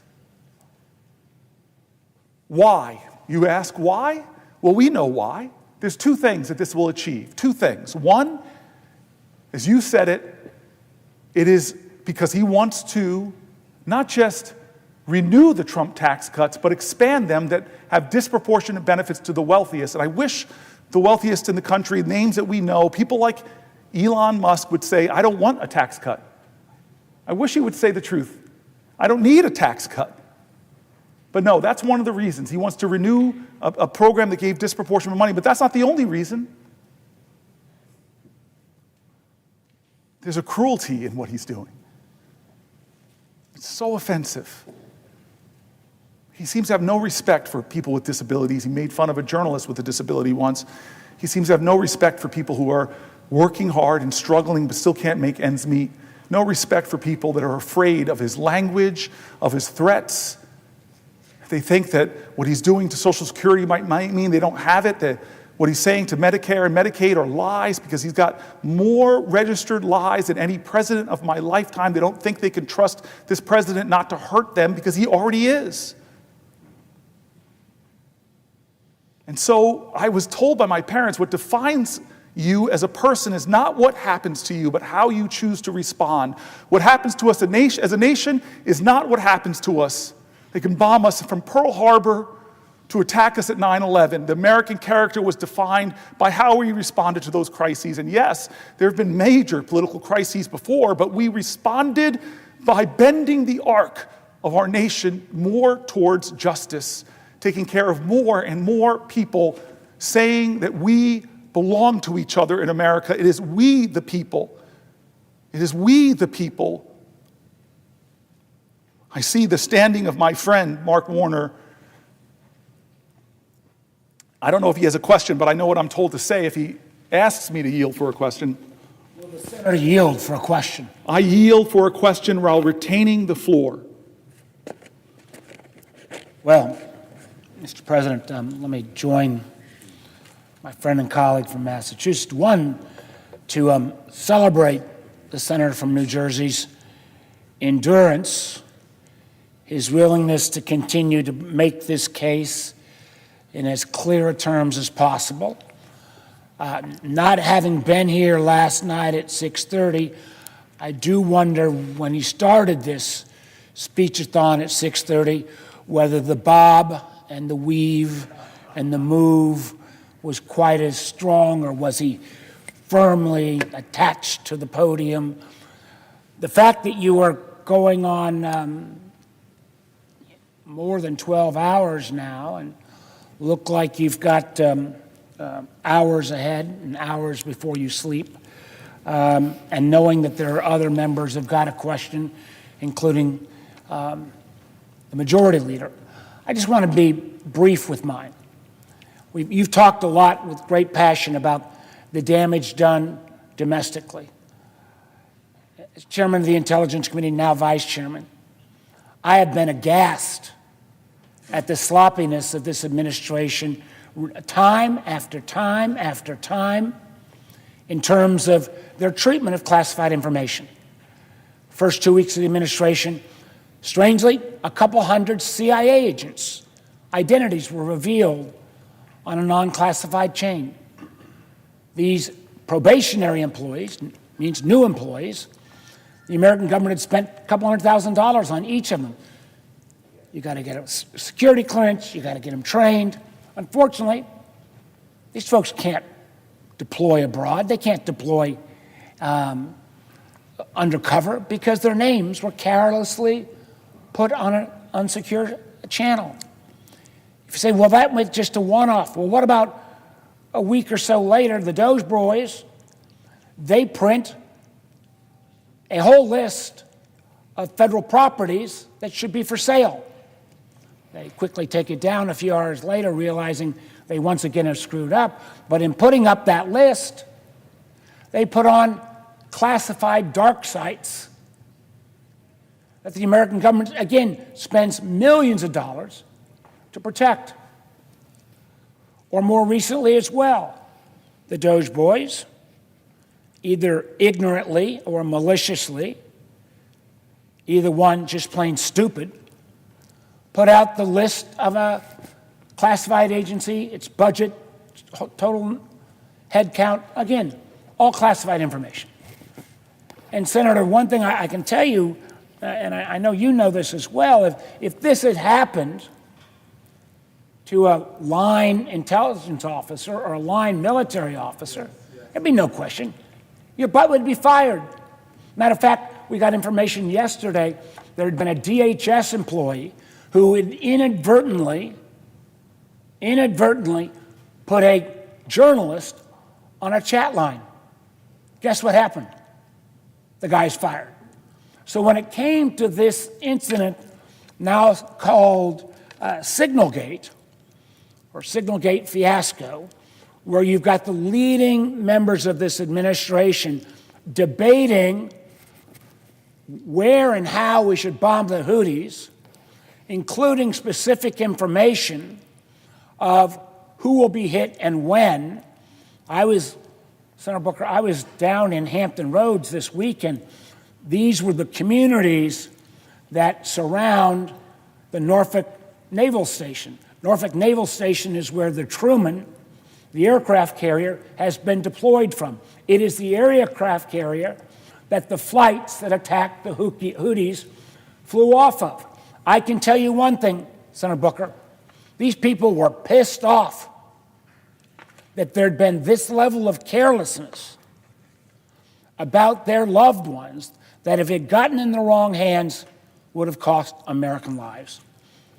So, Senator Booker, as you put down the litanies of all of the challenges that have been raised by this administration, I'll ask you a simple question. Do you agree that this pattern, not one-off, pattern of sloppiness endangers our national security? Yes, absolutely, yes.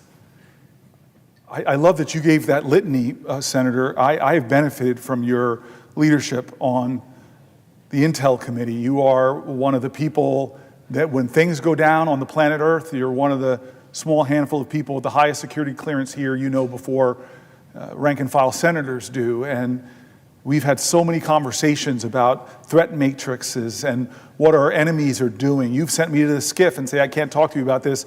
Go down in the SCIF and ask for the information and help me to fill out my understanding of national security threats. I am stunned by this president. All that I've read in the SCIFs about what Russia is doing to this country, I am stunned and angry by this president and what he is doing to us by cozying up to Putin and turning his back on our allies. But the sloppiness, the unqualified leaders that he's put in place, it has caused us to be more at risk. And the signal gate, you said it. If that had happened under any other president, Republican or Democrat, whoever controlled the Senate would have hearings. They would want to know, was this pattern in practice? Did these signal conversations happen before and we only know about this one because it's somehow you pulled in a journalist? Well, that's a violation of the law because they're disappearing messages. We're destroying government documents that the executive branch has a legal obligation. And the classified materials, putting it out there, first saying, oh, there was nothing classified about that, lying, and then they put out the actual, said, okay, if there's nothing classified, they released the whole thing. And to the wisdom of people like you, and again, more wisdom and experience at Intel than me, it's clearly that was sensitive, probably classified, but we should be having hearings and accountability. I keep going back to how this document is being undermined and attacked by this president. And one of the powers and responsibilities that we swore to uphold, every one of us swore to uphold this, was that we are to be a check on the administration. Before I yield to the next question from Senator Schumer, I want to talk about Senator Schumer. I just want to say something, get it off my chest. Senator Murphy, we've passed the 15-hour mark.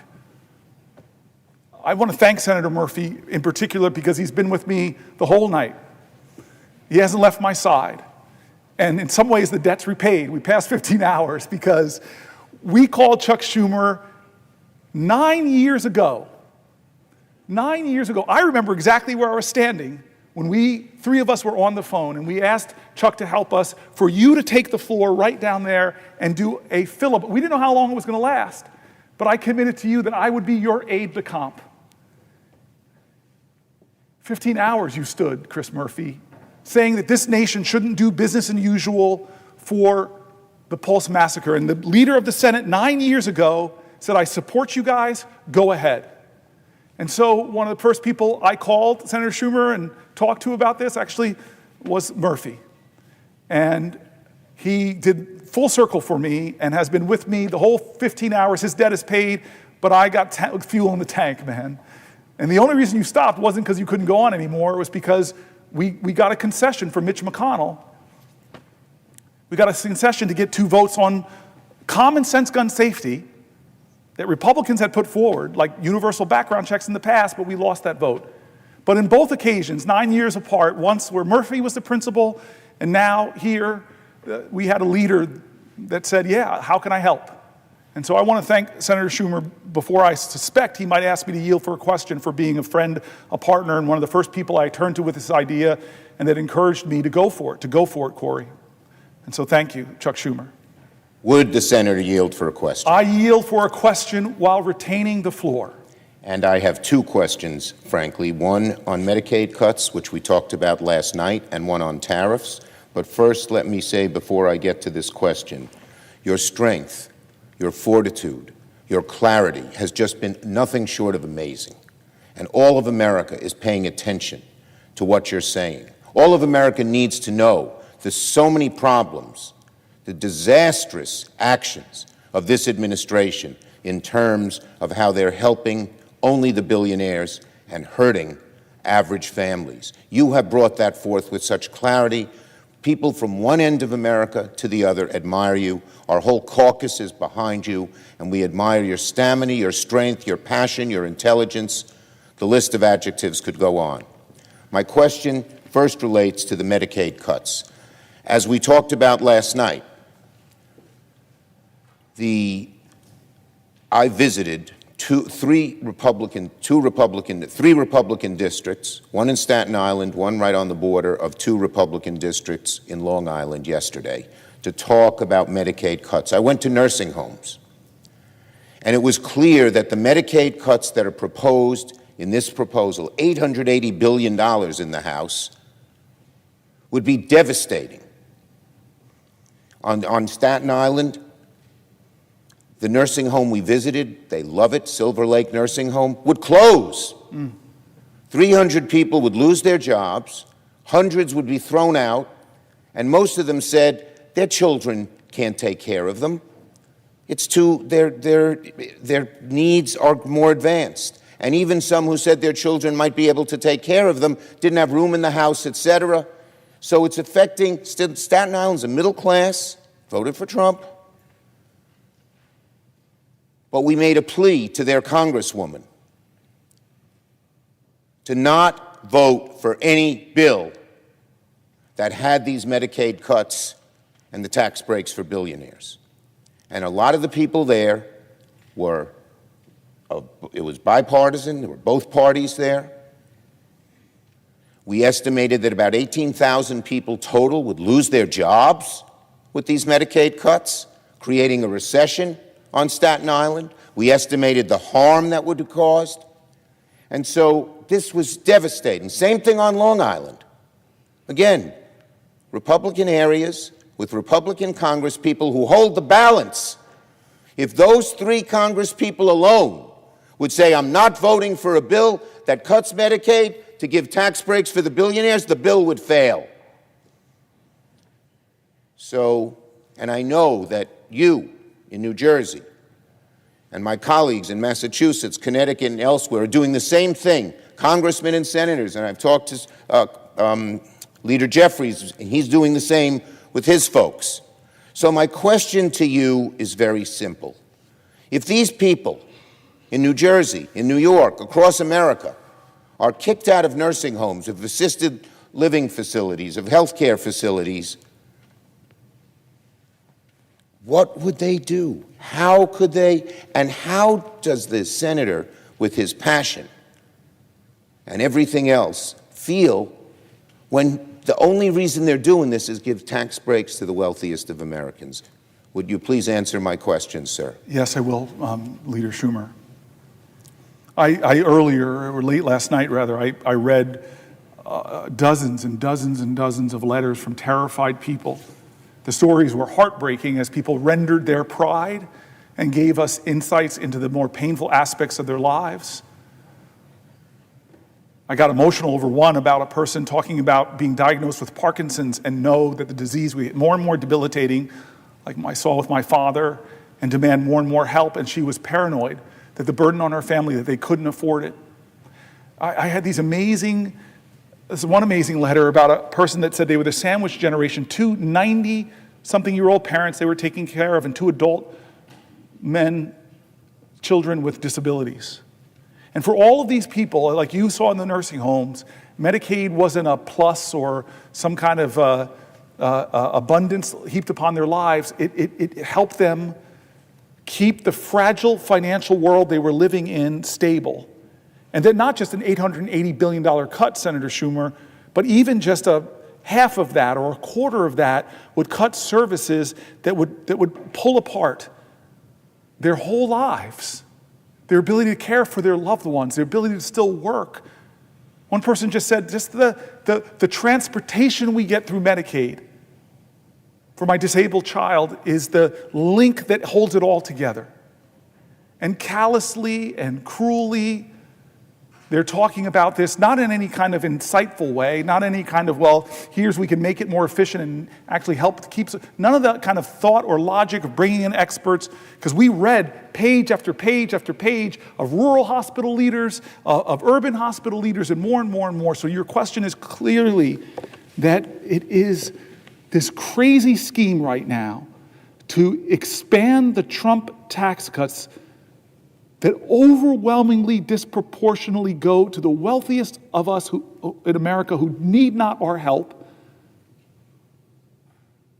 that would still yet expand the deficit by trillions of dollars, which means your children, and I know how proud of a grandfather you are, your grandchildren would have to pay for that debt. They're stealing from your grandchildren so that the wealthiest amongst us could get bigger tax cuts, and at the same time taking away medical coverage from the most vulnerable. What is that? It's not who we are. It's not who we are, America. And as much as people, thousands descended on this to save the ACA, Medicaid affects millions and millions of more people. Wake up. They're coming after a vital program for American expectant mothers, for American children, for American disabled, for the seniors like the ones you visited. No, I have one more thing to get off my chest, sir, and this is a little lighter. You heaped so many kind things on me. I don't know if you realize that never before in the history of America has a man from Brooklyn said so many complimentary things about a man from Newark. But I would remind my colleague that we are both New York Giants fans. Who play where in New Jersey? This is not a colloquy. I hold the floor. I do not yield. Brooklyn stole the Nets. It's an injustice from Newark. They stole the Nets. I do not yield the floor for a rebuttal. And the Giants and the Jets play in New Jersey. There's only one football team in New York, and that's the Bills. I do not yield, but I do love and respect. But when I got the floor, I don't have to yield. This is the one time in my life I get the last word with my much more senior, much wiser friend and senator who supported. My colleague, I do have another question Oh, on okay. an unrelated subject. On a different on an subject. Unrelated subject. Okay, unrelated. But I will say, as long as he Bills. gives me that commitment, I yield for a question while retaining the floor. First, let me say before I ask my question, go Bills. Second, given the 15 hours which you've shown such amazing strength of an all-American athlete who could probably, given what you've shown tonight, be a star on our Giants, but so I will not even try to rebut where the Giants are. But I will ask you this question, second, and just going back to before I get to tariffs, one of the leading hospitals in New York told me if there were only a 20% cut of Medicaid, less deep than they showed, that they would close. They're the only cancer care place in the Bronx, 1.3 million people, and they give great care. They're the only one. They would close. So the devastation of these cuts, the American people should realize, is just enormous from one end of the country to the other. In middle-class communities and upper-middle-class communities like Long Island, middle-class like Staten Island, poor communities like the Bronx. But on tariffs, let me ask a question. So here we are, right on the edge of April 2nd. Today's April Fool's Day, but the tariffs that the president is proposing, unfortunately, are not part of an April Fool's trick. They're real and they're devastating. And my question to my colleague, with these tariffs, which is estimated would cost the American family $6,000 more on average, would raise costs on everything across the board and would throw devastation into our economy. Look at the stock market. It goes down when Trump's serious about tariffs, and it goes up when he says, well, maybe he's not so serious. And with the chaos that is caused, so businesses, which love certainty, small businesses, medium-sized businesses, large businesses, need certainty. So my questions are these. Does the great senator and great Giants fan from New Jersey agree that prices could go way up, all the way up to as much as $6,000? And does he agree that the chaos from Trump's tariffs is discombobulating the economy in very serious ways? And again, does he agree that the reason that they seem to be doing this, they count the revenues? This guy Navarro seems to have no sense of reality, and yet he seems to be in charge.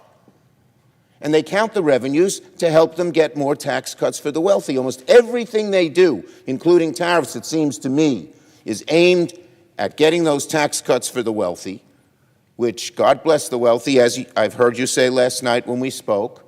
We're not against people who make a lot of money. God bless them, but they don't need a tax break. No, they don't. They should realize the beauty of America helped them become or stay billionaires. The money we invested in education, in roads, in schools, in helping kids get food makes a better workforce. So my question to my colleague on these tariffs, A, does he agree that it could raise the price on an average family thousands of dollars? It's estimated $6,000. Does he agree that the chaos caused by Trump's on again, off again, this country, this much, that much, this product, that product, is hurting the economy and hurting business people do their jobs? And does he agree that it seems the motivation is tax breaks for the wealthiest people? So Could you please answer my question? I will, yield Leader back to Schumer. him. I will. So you and I both know that in 72 days now, it's the next day, the 72 days that Trump has been in office, he has caused havoc on the American economy, especially given the economy he inherited. Inflation is up. Prices are up. Consumer confidence is down. The stock market and people's 401ks and retirement plans are down. He continues to do things to rattle confidence, to raise prices, and to hurt not the billionaires, the people that can afford these things, to hurt average Americans who find housing prices too high and it's difficult to make ends meet. Every time, and I've looked at the tariffs throughout history, in fact, one of my friends sent me this really funny clip I hope somebody will put up for me from, I think it was Ferris Bueller's Day Off, where he was talking about tariffs and was like, Bueller, the reality is, or maybe it was another movie, I'm mixing it up, it shows my pop, what's that? Entitled after Thank you. 15 Right hours. now, but the tariffs haven't worked out for Republican presidents who tried them during the Depression. The evidence is here. Learn from our history. Does my colleague remember the names of Smoot and Hawley? Smoot and Hawley. Yes, sir. I definitely remember those names from high school history. God bless you, Mr. Al Gore and Ms. Saru. So yes, what he's going to do tomorrow is going to rattle the markets. What he's going to do tomorrow is raise prices for Americans. What he's going to do tomorrow is lie to folks and say that this is something that China will pay or whomever will pay, when actually it's the American consumers that will pay with higher prices and more economic insecurity. This man, I tell you this quote that Frederick Douglass once said. This I do remember. He said, "The limits of tyranny is prescribed by the endurance of those who are oppressed." How much more will we take of this? How much more will we as America say, cut our Medicaid to give tax cuts to the billionaires? Take the Affordable Care Act and take away tax credits, take away enrollment support. Hey, come after Social Security, cut thousands of people, make customer service get worse, as said the Wall Street Journal.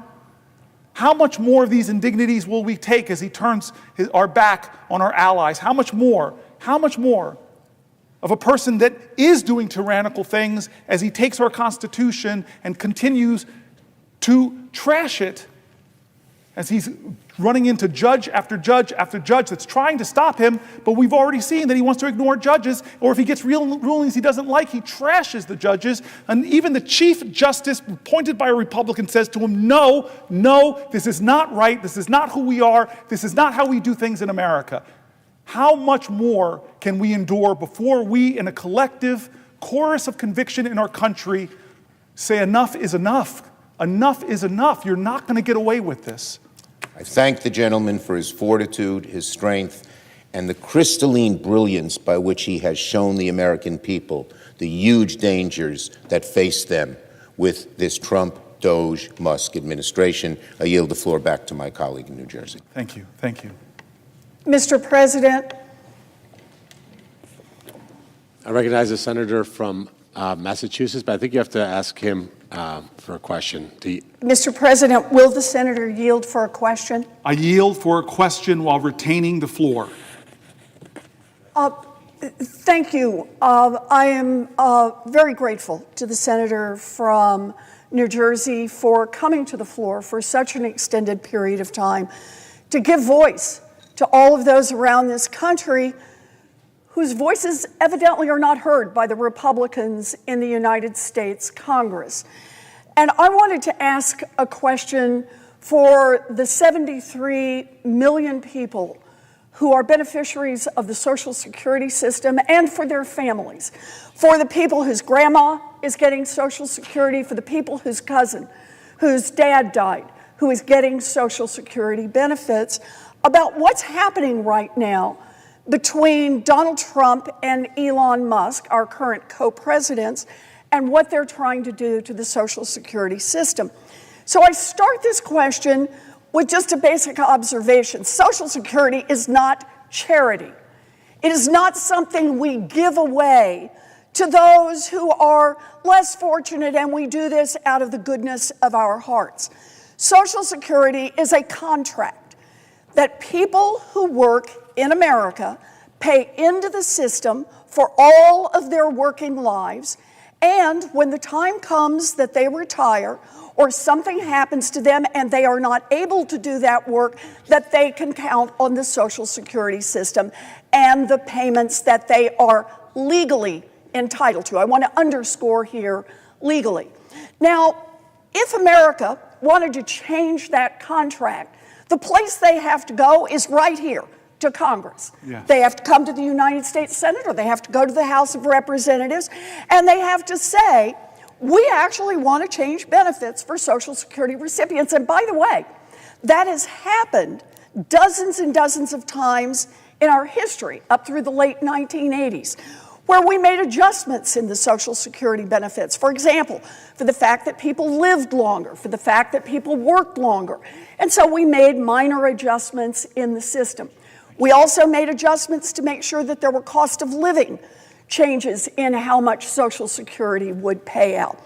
So anyone who wants to change the benefits that people are legally entitled to has to come here to Congress and make that happen. But it appears that Elon Musk and Donald Trump have tried to figure out an end run. And the end run is to say, okay, we can't directly change benefits, but what we can do is we can effectively cut off benefits. Now, how can they do that? Well, one way is fire all the people who help people get their Social Security benefits. And think of it this way.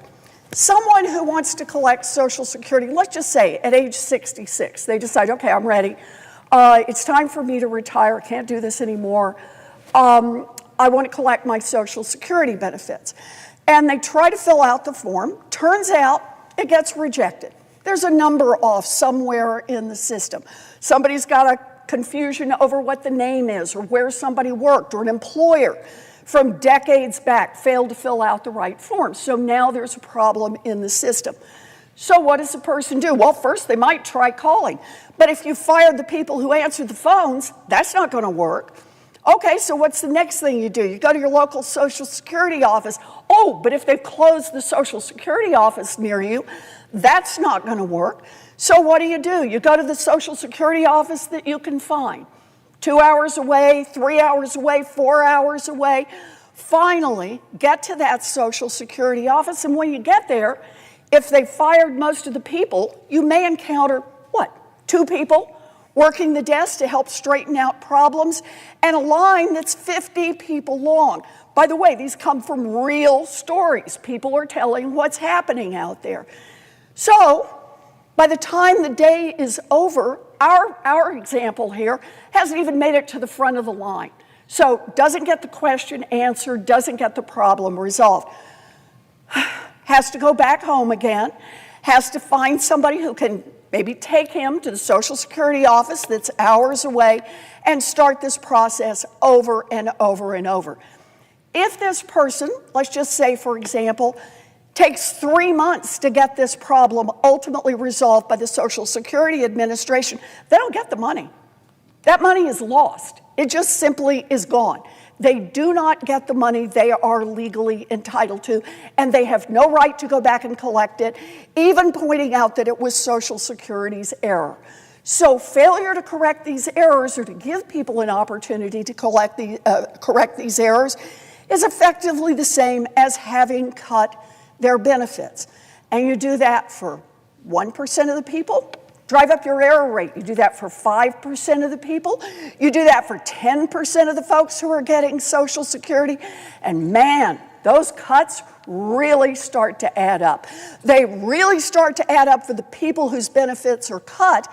They really start to add up for Donald Trump and for Elon Musk. But let's look at another possibility here, and that is just simply delay. Checks don't go out on time. When checks don't go out on time, then the promise that people relied on, that check would come on the 3rd of the month, that's what they count on for rent, that's what they count on to put groceries on the table, that's what they count on to support themselves, it's gone. So maybe they'll get the check next month. Another billionaire Republican, Howard Lutnick, said, don't worry about it. His mother-in-law would simply count on the fact that they'd straighten the problem out, and maybe next month she would get her payment. I suppose if your son-in-law is a billionaire, you can count on the fact that somebody will make sure your rent gets covered and groceries on the table. But for the 70 million Americans relying on that check coming in every month, not so clear what you're going to do. So what do you do? Do you borrow money to make rent? Do you call on relatives if you've got them? Who do you go to be able to make it to the end of this month, and if the problem persists, to the next month and the next month? Where do you go? That is, in my view, as much a benefit cut as Congress having voted to say we're just going to give a 10% across-the-board cut to everyone who receives Social Security benefits.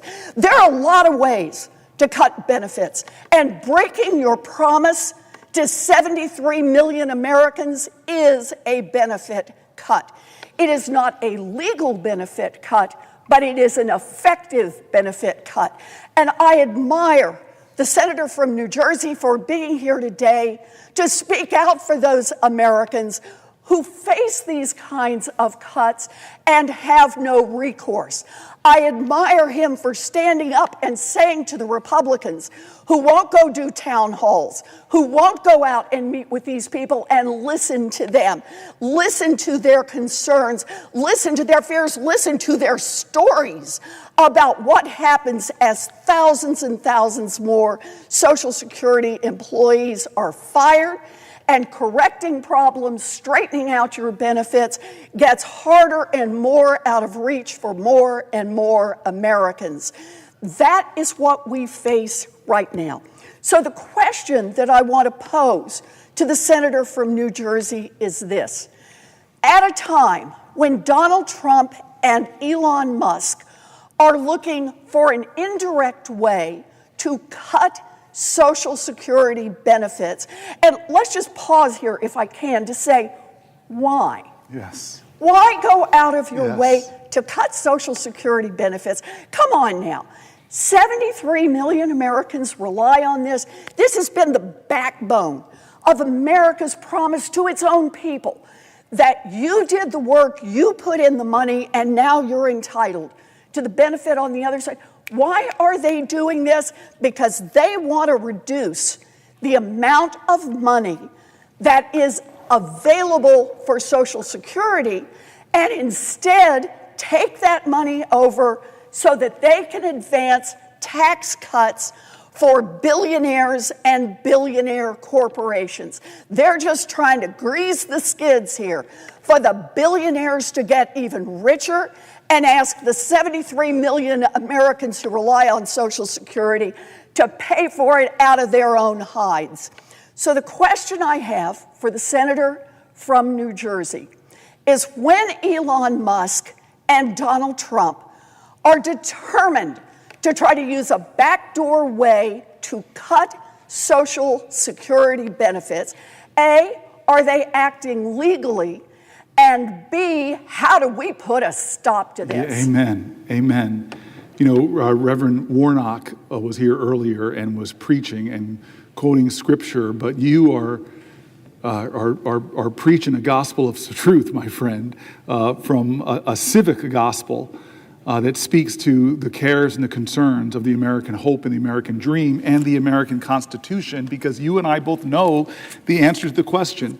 I have to say, for folks who are watching, she is the great senator from Massachusetts, but she used to be a professor in New Jersey. She was a Rutgers professor. I was listening to her way before I got to the Senate, when she was fighting for the CFPB, when she was fighting so people would not be taken advantage, was establishing the first ever agency whose sole purpose is to stand up to big banks, to big corporate powers, and defend people, an institution that got billions and billions of dollars back into the pockets of the American consumer. And what did Donald Trump and Doge do to an institution that we set up in Congress in a bipartisan way? They did something that is against the Constitution and went after to hack it to pieces so that it's no more. But add insult to injury, down here, we just had a vote on overdraft fees that was stunning to me because there was just no defense of it. It was a clear thing.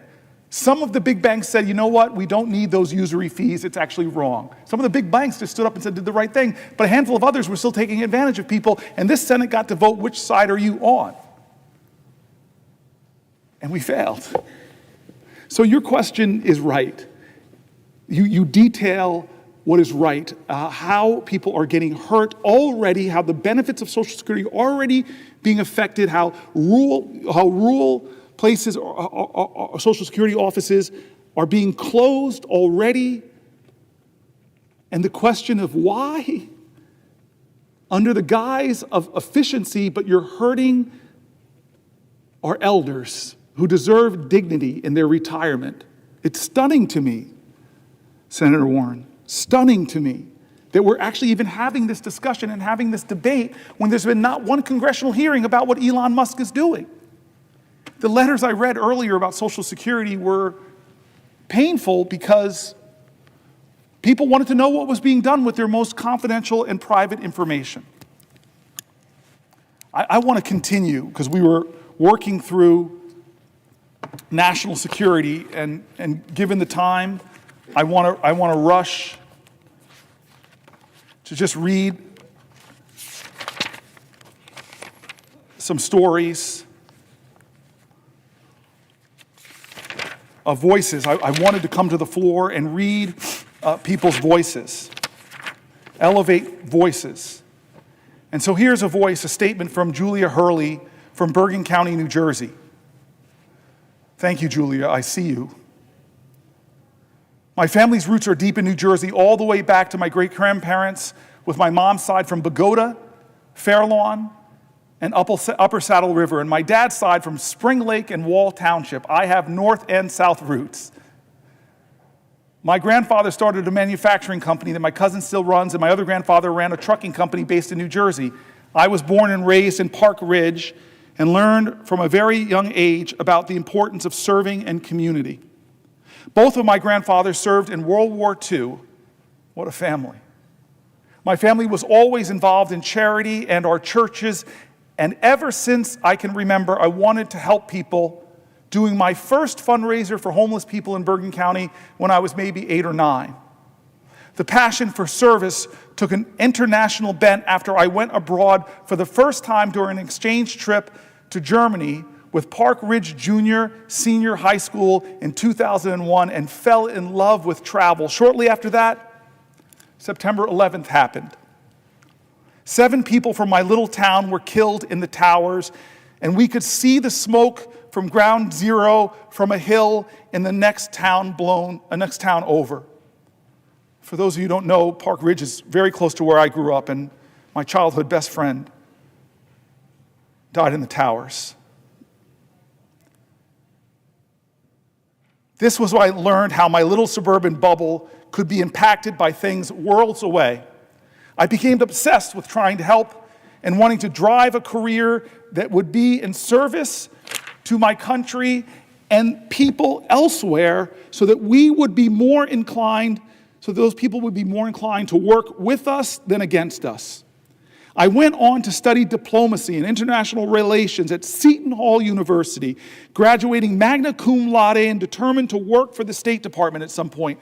My 15-year winding career path after that took me into the advocacy space and onto humanitarian and peace-building work in Gaza with the UN, as well as in Tunisia and Egypt. In 2022, after a year as a policy advisor with the International Committee of the Red Cross, I was recruited to join USAID. And I couldn't have been more excited. This was a dream job, an opportunity to serve my country and impact policy in a real way, sharing what I had learned from working abroad and at home to shape U.S. foreign policy and efforts to advance development and humanitarian assistance on the ground.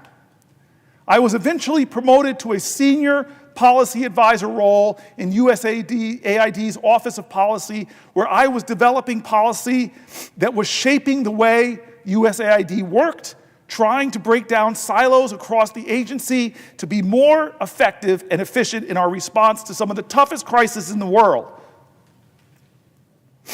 I got the opportunity to not only prepare talking points for high-level events and for our leadership, but even brief the administrator a couple times. That all came crashing down around January 28th as my colleagues began being terminated and furloughed.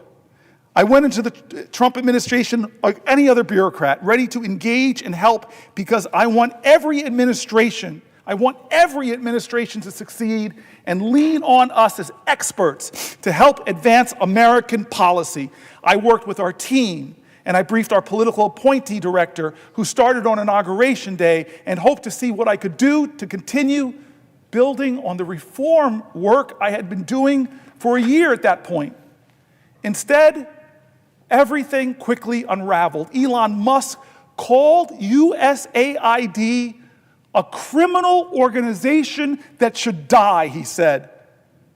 And the President of the United States deemed us radical left lunatics. I was terrified, afraid of what people might do when 2 of the most powerful men in the world were saying things like that.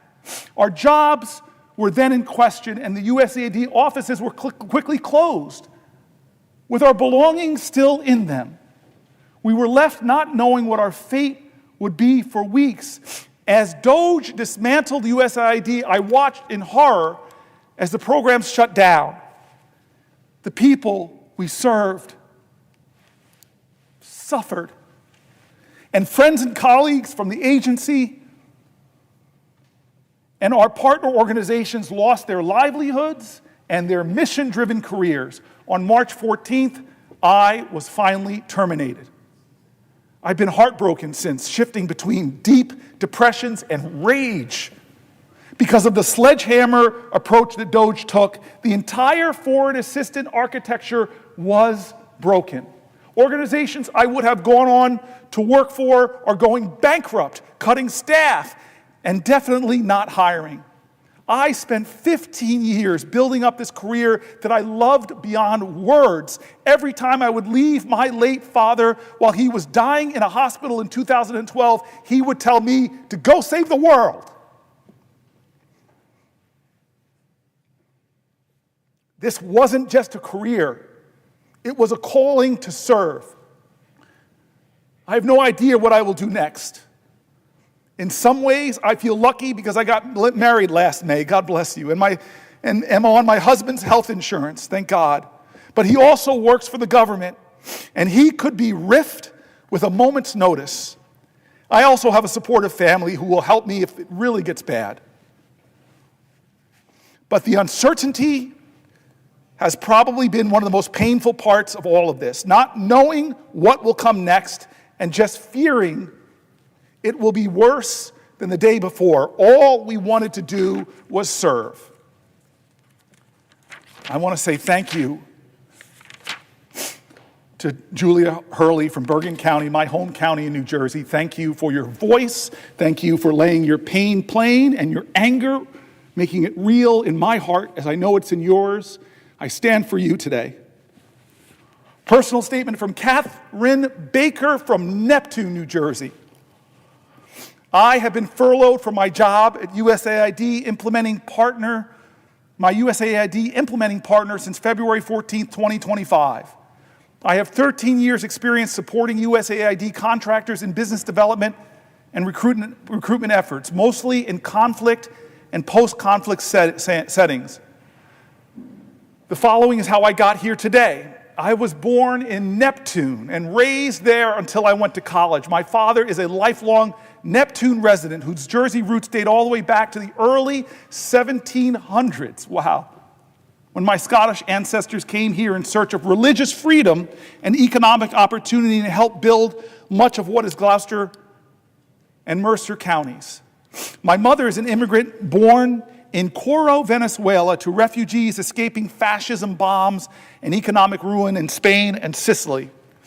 Every summer, my mom and I traveled to Venezuela to see her mother, my aunts and uncles, and countless cousins. Coro, the capital of Venezuela's state, responsible for most of oil refining, sits on the Caribbean coast and is about 15 minutes plane ride from Aruba, surrounded by sand dunes. Our family friends lived in homes with dirt floors, corrugated aluminum roofs, and a hose out back you would use to shower while fending off the chickens that roamed freely.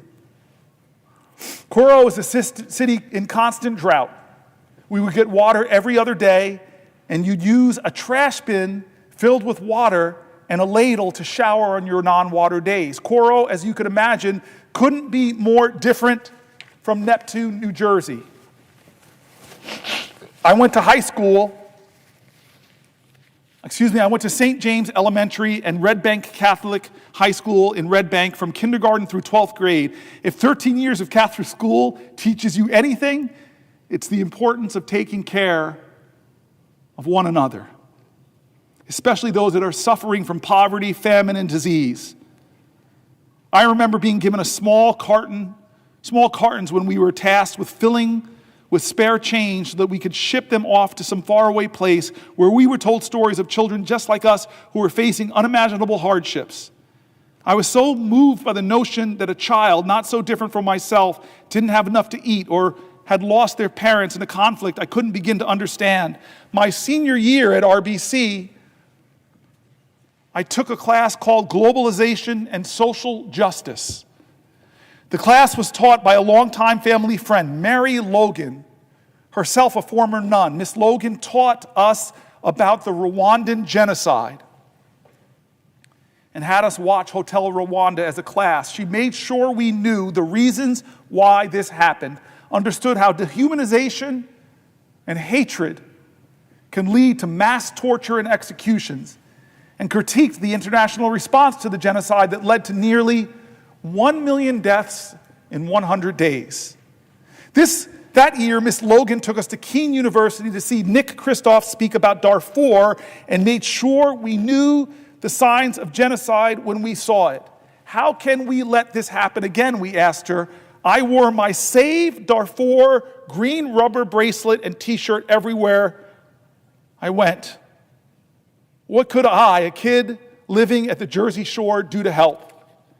During this period of enlightenment led by Miss Logan, the Mary Knoll missionaries funded school in Kibera, Kenya, that we were supporting was threatened by electoral violence in December of 2007. We received letters from the nuns there. We were Miss Logan's personal friends.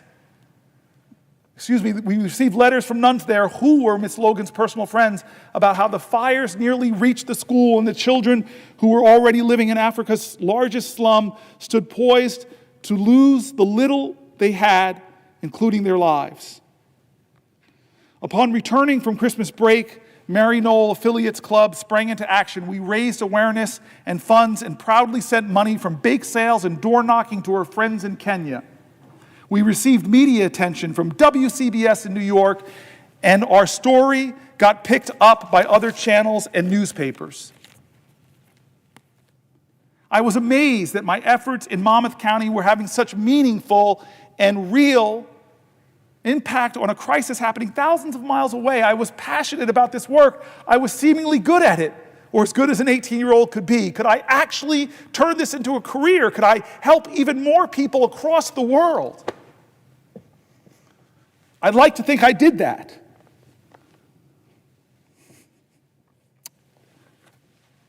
I'd like to think I did that. And I'm crying as I write this because I wonder if I ever will do it again. The past 10 years, I've focused on conflict prevention, stabilization, preventing, countering violent extremism, and citizen security in conflict or post-conflict areas. Not only did I conduct desk research and analyze problem sets from behind a desk, but I got to travel to those countries and meet with local governments, civil society organizations, and advocacy groups to hear from them about the issues and discuss solutions. I spoke with survivors of the devastating 2004 tsunami in Sri Lanka and Tamils whose fathers and brothers disappeared during the Civil War and are likely burned in unmarked graves somewhere on the island. I worked closely with a woman my age whose families fled Kosovo to the United States during the war when we were about 9 years old and returned as soon as she could to her home country to promote continued peace between Albanians and Serbs. My recent trips to Kosovo were so illuminating, not because of the pain or struggle of these people, but because of the respect and admiration and gratitude they had towards the United States of America. Anyone who has been to Pristina knows of the Bill Clinton and Bob Dole statues. I didn't know about that. As well as the Hillary Boutique. A few years ago, when I was negotiating an employment offer with a Ghanaian candidate for a USAID-funded Preventing Violent Extremism program, I couldn't meet his salary expectations. He said to me, "That's okay. I will take whatever you can give me. If the United States will make sacrifices for the people of Ghana in support of this program, I'm willing to make a sacrifice too with a pay cut." He proudly accepted the offer. The recognition of these funds could be spent elsewhere was not lost on him. Generosity and kindness are always more greatly appreciated by those who have less. All but one of my company's USAID contracts, which totaled nearly $400 million, were terminated almost overnight by DOGE. Over 80% of our Virginian-based office was laid off or furloughed. I bought my first condo last year, a milestone we all strive for, but too few people my age are able to achieve. I applied to 60 jobs in 1 month, all of which I'm qualified for. I have received 2 interview requests. This after being a sought-after professional in my industry with a strong network cultivated through years of hard work. This has ruined me. My mortgage payment isn't what makes me cry, though. It's our local staff and partners that come to mind every night as I say my prayers. My colleague, a Sudanese refugee living in Kampala, working on a terminated USAID peace-building program from Sudan, texts me every week to ask how I'm doing. He called me to make me smile because he knew I was crying. He now calls me Sad Eyes, and has made it his mission to never see tears fall from these lashes again. I obviously lie to him and say mission accomplished, but it will never be true. Not only is the United States not stronger, not safer, not more prosperous, but the beacon of our democracy grows dim across the globe. Without leadership, other countries hostile to the United States will step in and innocent people will continue dying. When I close my eyes, the specter of very real people from my travels and projects appear, and I hear the echoes of suffering they shared with me. Suffering they were sure to note was alleviated, however temporarily, by the United States of America through USAID. And wherever they could, they would thank me. Whatever they could, they would thank me and America. They would thank me and America for it. Thank you, Catherine Baker from Neptune, New Jersey. And Catherine, I see you. I see you, Catherine. I hear you. I stand for you. But I want to share something with you. One of the most extraordinary trips I've had as a United States Senator was to Chad, to go up to the border of Chad and Sudan and see the horrors. I've been to refugee camps all around the globe, but see the horrors of what was happening again in Sudan. You wore that Save Darfur t-shirt in your earlier days, but the ethnic cleansing is going on right now. I've never seen so many malnourished babies, barely able to hold up their heads, people fleeing tyranny, and they fled across the border to meet Americans, because we were there. With less than 1% of the American budget, we were there, standing for our values, our highest ideals, our faith traditions, the understanding that when we are out there making the world safer, responding to crises, not only were people seeing the help they need, but they saw the light and the beacon of this democracy. And it pains me that Chris Coons comes down here and shares the headlines from today's newspaper that in Myanmar, in this horrific earthquake, the agency that used to respond to that tragedy, that human tragedy,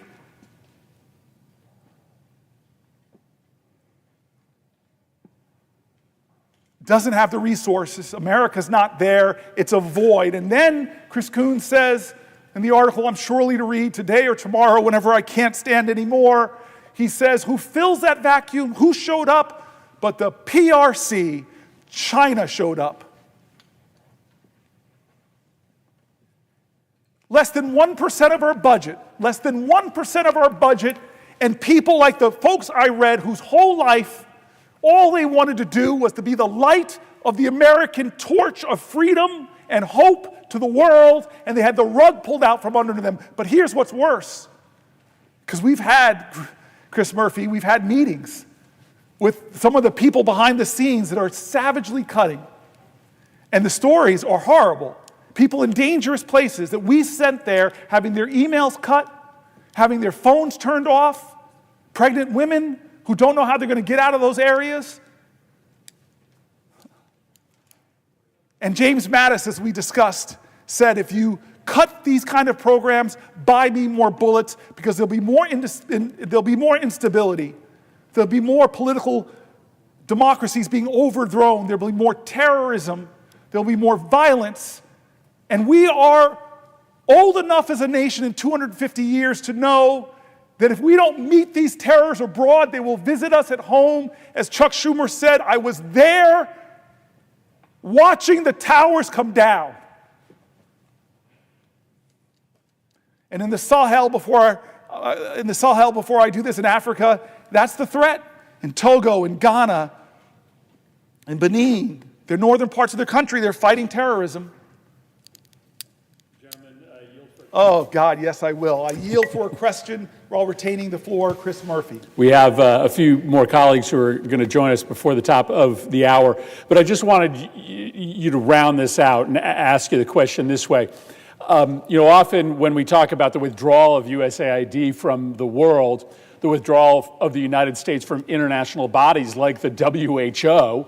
The beneficiary is China. But I think you were hinting, as you talked about the African continent, that the threat is much broader than that, because USAID is not just doing counter-China programming, it's also doing counter-extremism programming. In Lebanon, for instance, it's doing the primary work to push back against Hezbollah's political influence there. It's doing work to counter Russian influence around its periphery. And so isn't it the case, Senator Booker, that as USAID is pulled off the playing field for reasons we still don't understand, that it is all of our adversaries, state adversaries and non-state adversaries, who are tragically celebrating at this opening that we have given them to gain additional influence? Senator Murphy, that is correct. You've been one of the most articulate voices for this decision. I shouldn't even call it decision, this reckless trashing of USAID, this vilification of the proud men and women that stand in Ebola outbreak, that stand against terrorism, that stand against hardships and ethnic cleansing, that stand against malnutrition.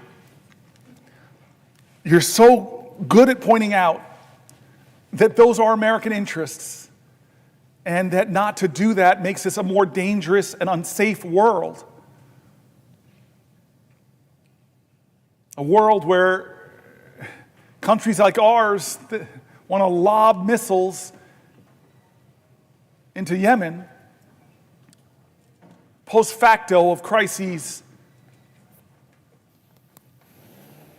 So I hear you, Chris Murphy, and I answer your question with a simple understanding that what you're saying is right, and I'm going to tell you that I've got so many other to read, but we are way behind the schedule of where we wanted to be at this point.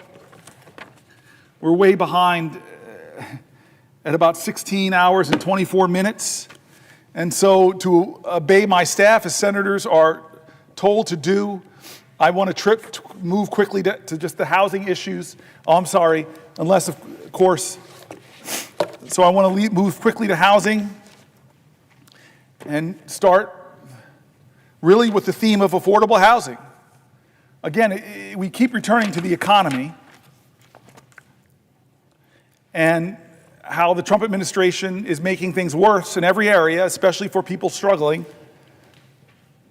And so let me be clear that for decades, under Democrat and Republican presidents, it's become increasingly difficult for working class Americans to afford a home.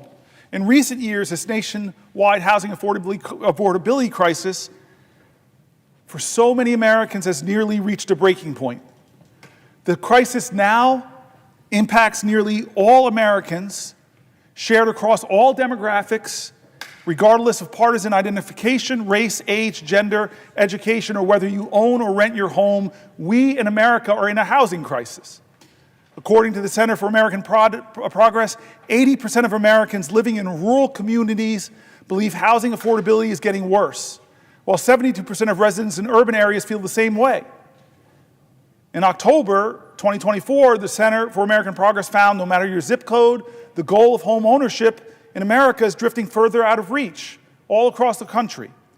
Over the past two decades, housing costs have dramatically outpaced income growth in the United States, increasing the rent burden, heightening barriers to home ownership.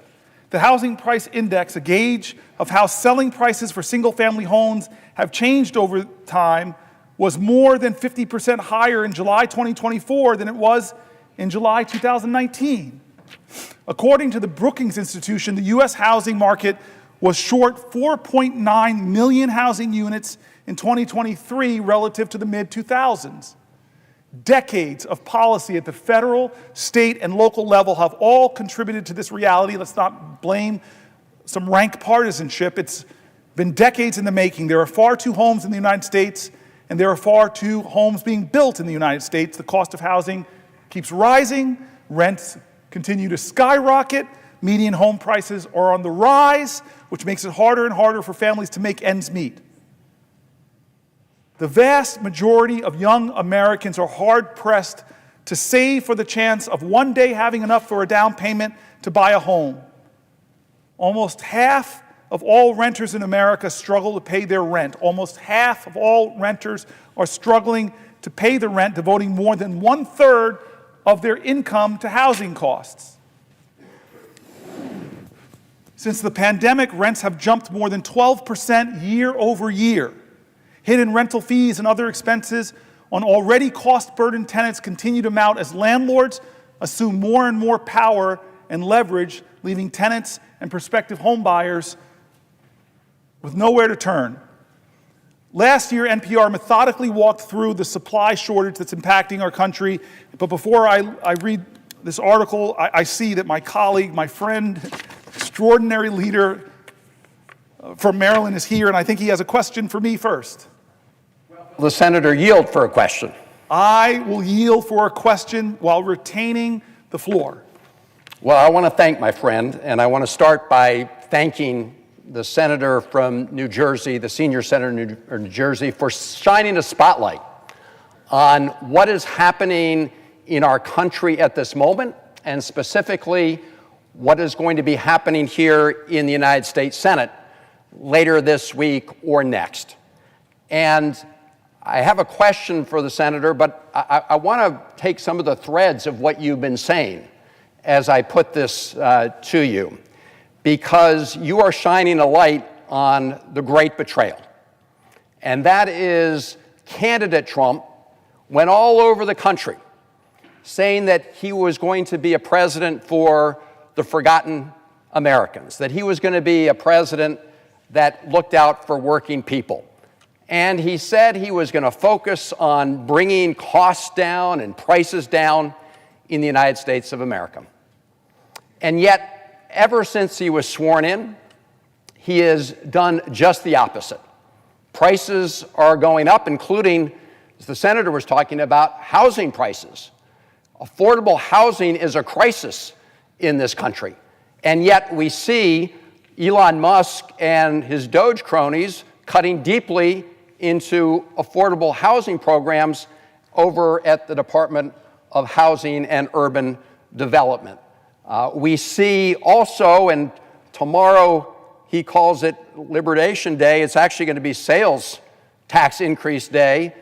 There was testimony that we've got in the Banking and Housing Committee that when you increase these tariffs on Canada, as he's proposed to do, not in a targeted way, but in an across-the-board way, according to the National Association of Home Builders, that will increase housing prices for Americans up to 10% more at a time we're already facing an affordable housing crisis. And of course, the folks who benefit the most are those billionaires who are part of his cabinet and others in the hedge fund industry who are going out and buying up a lot of houses, not because they need the house for their family, but because they want to flip it at a big profit, making it even less affordable to the American people.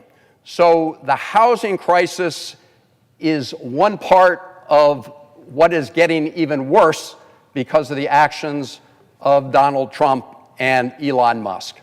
And it's part of this greater theme of the great betrayal. And later this week, Republicans here in the Senate say they're planning to bring to the floor what we call a budget resolution, which is a framework that will be providing for very big tax cuts for the ultra-rich Americans, tax cuts for big corporations, some of which are offshoring all of their profits. Senator Wyden and I were on the floor just last week talking about how Pfizer has half of its sales revenues here in the United States, but books none of its profits here, and therefore by this scheme called round tripping, where you sort of push your money around the world, they lower their taxes, which means the American people get shortchanged. So all of this is part of a scheme to provide tax cuts for the very wealthy at everybody else's expense. And the senator from New Jersey has been shining a light on what it means when we say this will come at the expense of other Americans, that this tax cut for the very rich and big corporations will come at the expense of the rest of America. So I want to amplify that as I do a wind-up. to the senator. Number one, it's Elon Musk and the Doge operation. Let me be very clear that this is part of the most corrupt bargain we've seen in American history. Elon Musk spent $280 million to help elect Donald Trump president, and Donald Trump has turned the keys to the federal government over to Elon Musk, not for efficiency, but to rig the government in favor of people like Elon Musk. That's why they want to get rid of the Consumer Financial Protection Bureau. This is a bureau that has returned billions of dollars to Americans who were cheated by scam artists. And they are coming in to dismantle the CFPB because they want to be on the side of the scam artists and deny American consumers the benefit of getting their dollars back when they've been cheated. So this has nothing to do with government efficiency. It has to do both with rigging the government for people like Elon Musk and trying to lay the groundwork, claiming lots of cuts that they will then use to pay for, they say, tax cuts for the very rich. So who's being cut by Elon Musk? I don't know, Senator, if you saw the other day in the sort of spin room at the White House, did you catch that where Elon Musk and some of his folks were explaining the work they did? They said, we're really doing this with a scalpel. Well, the reason that's especially interesting is it was just weeks earlier that Elon Musk brandished a chainsaw. Yes. Right? Yes. Yes. At CPAC, which is actually, they met over here in my state of Maryland. That's what they're doing. They're taking a chainsaw, and they're taking a chainsaw to departments that help our veterans.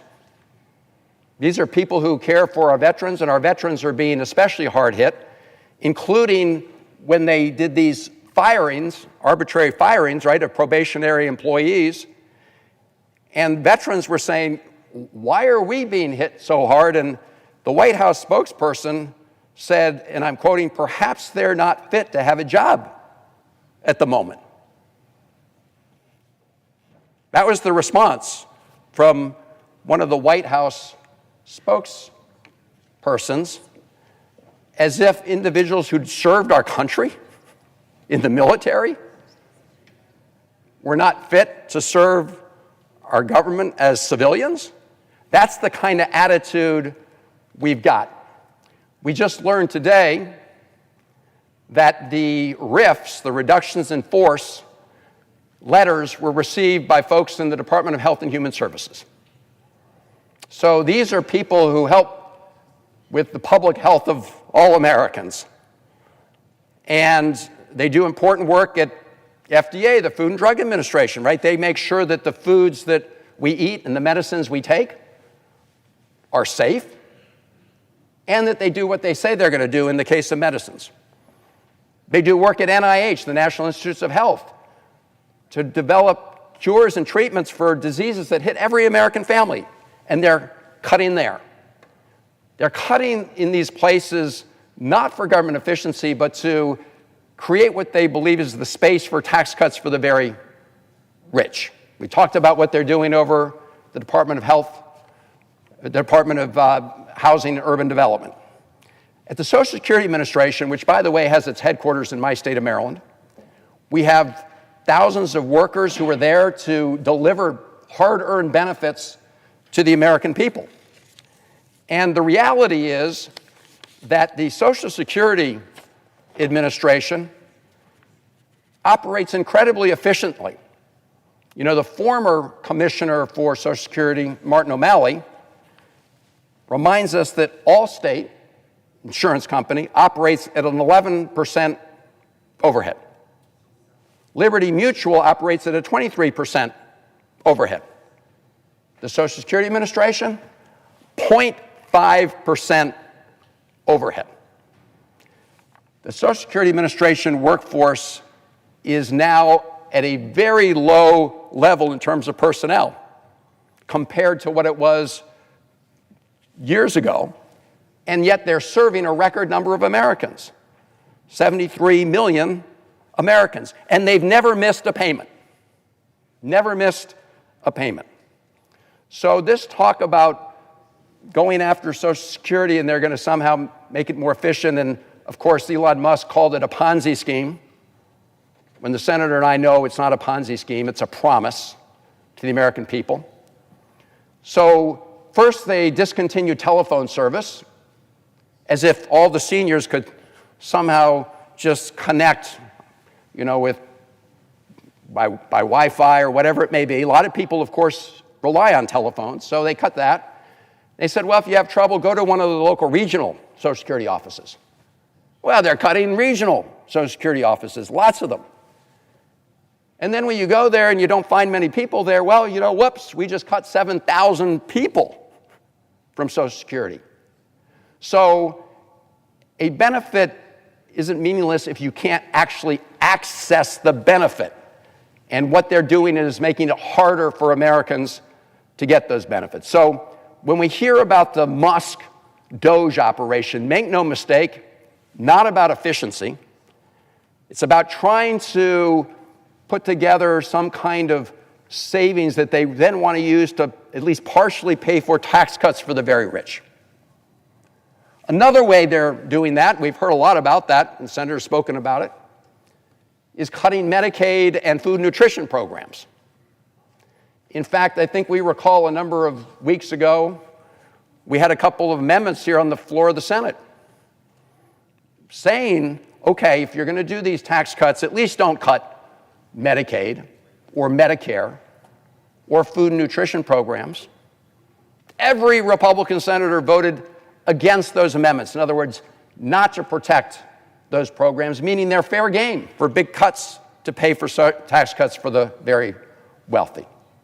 So that's another area where they're very focused, which is cutting important programs that benefit millions and millions of Americans.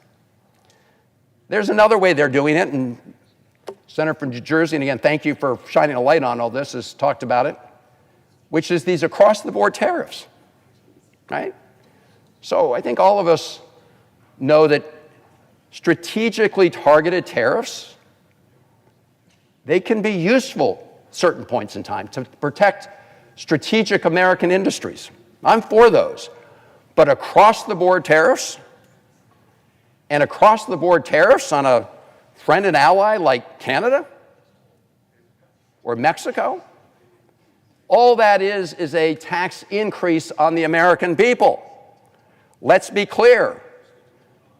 So these are the areas where Donald Trump, having said that he was going to be there for working people, is doing the opposite, right? These across-the-board tariff cuts are going to increase costs and prices for the American people. Cutting Medicaid and food nutrition programs is going to hurt the very people that Donald Trump on the campaign trail said he was fighting for. And the Doge Musk operation is taking a chainsaw to important services and important consumer protections that benefit all Americans in order to claim that they're providing some savings for tax cuts for the rich. So it wasn't that long ago that just down the hall here, Donald Trump was sworn in as president. And I remember what he said. He said, this is going to be a golden age for America.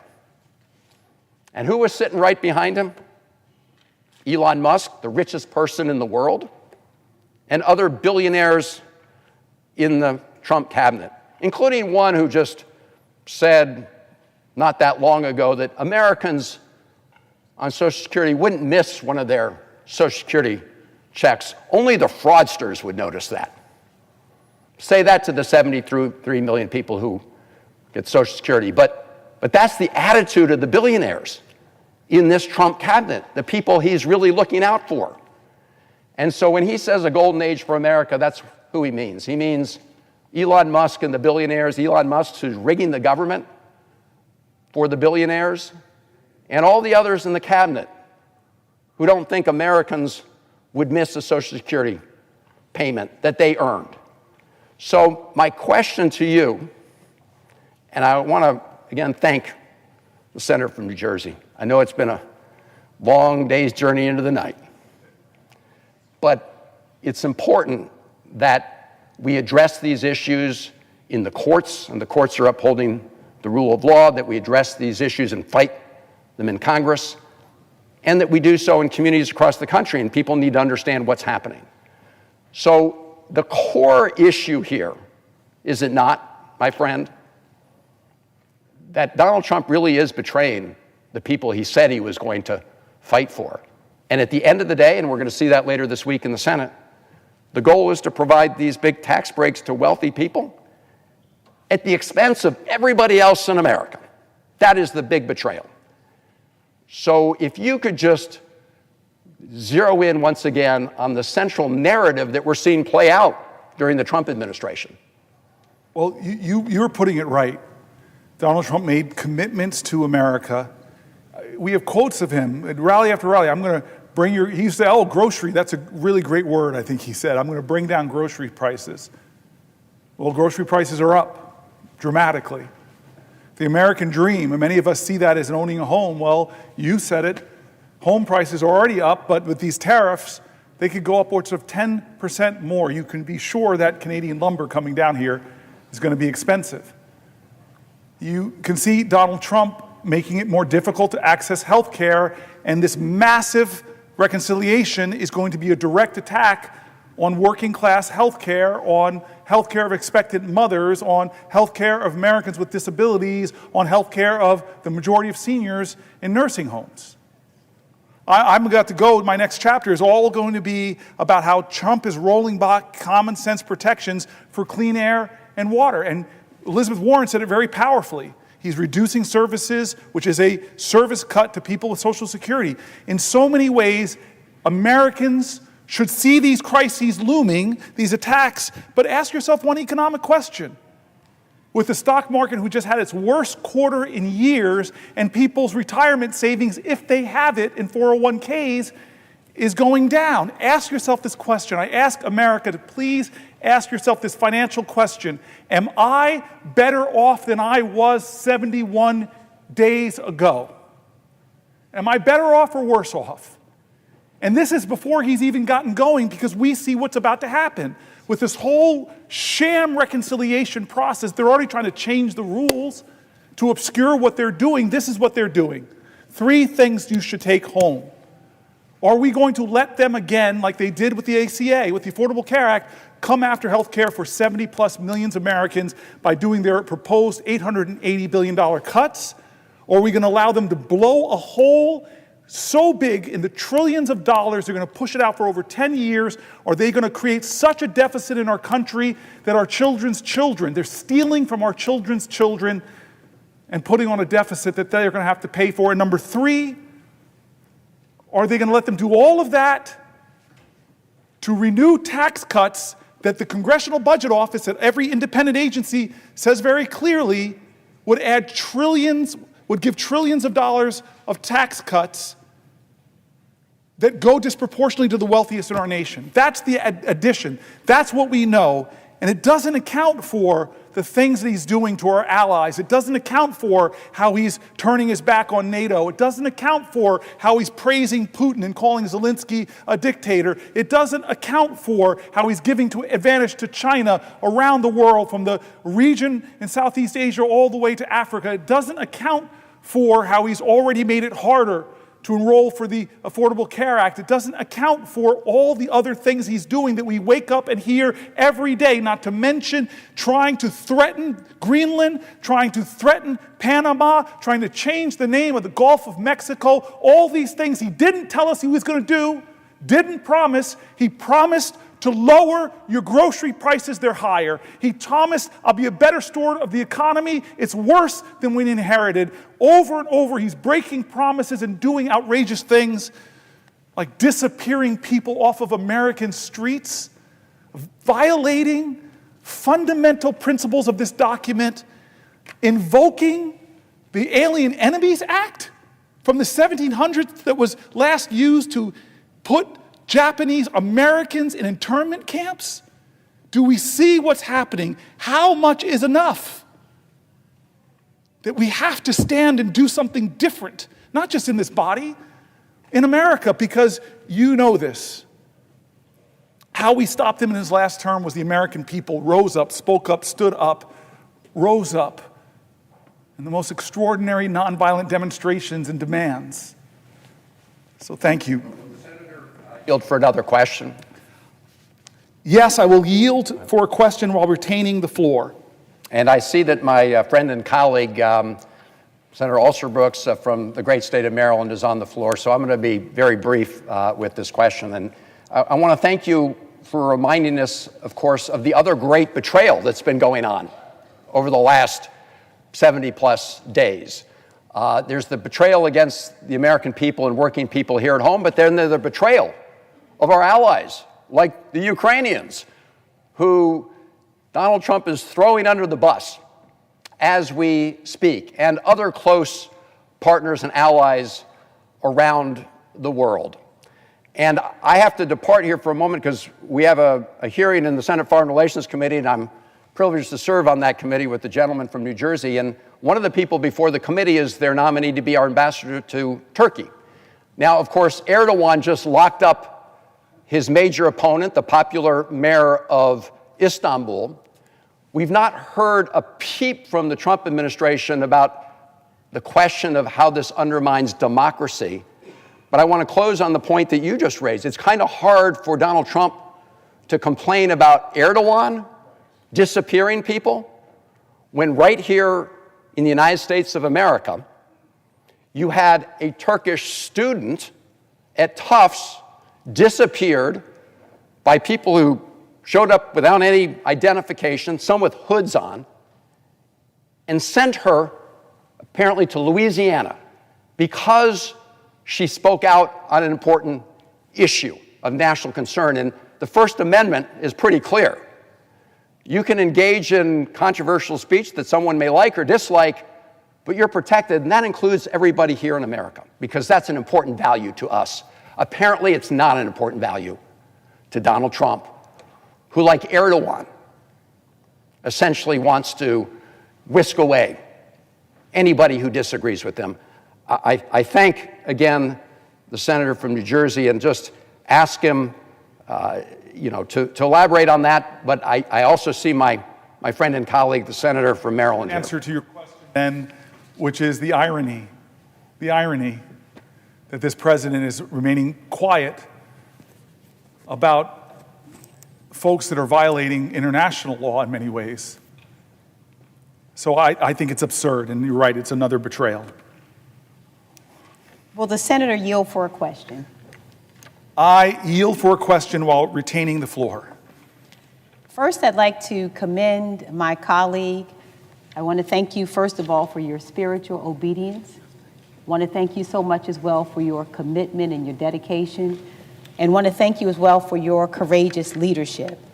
I want to thank you also, Senator Booker, for your recognition of the times that we are living in.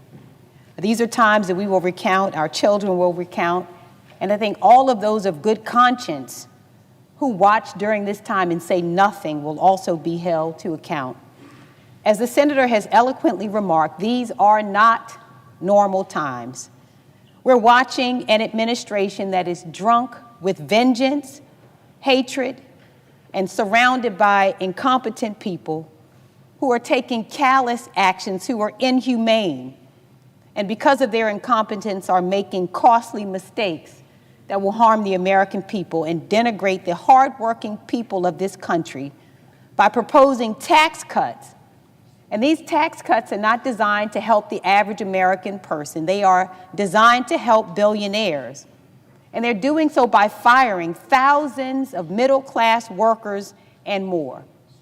What we are seeing before our eyes is not only unconscionable, we know as well that it is deeply immoral, that it is inhumane, it is wicked. We are seeing with glee the actions of people who are so happy to tear down, but I am watching and waiting to see what it is they intend to build in this country. And in your remarks over these hours, you have made that plain for the American people to see. You've uplifted the stories of everyday people And what we recognize as we hear about the firings and we hear about the devastation and chaos is we're not talking about numbers, we're talking about humans, about people. These are our friends, these are our family members, these are our neighbors, these are our church friends, these are our colleagues who this administration has harmed. And so my question today centers around the topic of housing. We have a housing crisis in this country, that's no secret. And in fact, we recognize that through the actions of this administration, what is harmful will be exacerbated. Maryland is nearly 100,000 housing units short, and as you know, it is both about an affordability and a supply problem. We need to make home ownership, which is part of the American dream, and how the average American builds wealth in this country, accessible to more Americans. I think about my parents, Mr. Senator, who married at 21 and 22 years old. And at the time that they married, although my father was a car salesman and selling newspapers and my mother was a receptionist, 5 years into their marriage, they could afford to buy a home. This is no longer the expectation of the average American family. My own 19-year-old daughter doesn't have the realistic hope that she can follow even her grandparents. This problem affects red states and it affects blue states, which is the theme that you have hit on in all of these hours of speaking. When this president acts against the interest of the middle class, we recognize that he is not just harming Democrats as he intends, but unfortunately, his actions harm everyday Americans. It affects those who voted for him, it affects those who didn't vote for him, and it affects those who did not vote at all. He's harming Republicans too. He's harming Americans. And so this administration is slashing funding and personnel at the very agencies that are tasked with addressing this crisis. He is illegally firing HUD employees. And this administration has stalled millions of dollars in previously allocated funding intended to help those who need affordable housing. And again, his actions are so indiscriminate, so immoral, so callous, so heartless, that he is impacting the very people who supported him, as well as those who didn't. This administration has effectively ended enforcement of the Fair Housing Act, one of the most important American civil rights laws. This administration is considering privatizing the Federal Housing Finance Agency, which guarantees over half of the U.S. mortgage market. And to make matters worse, this administration is proposing sweeping tariffs on our allies, driving up the cost of home construction.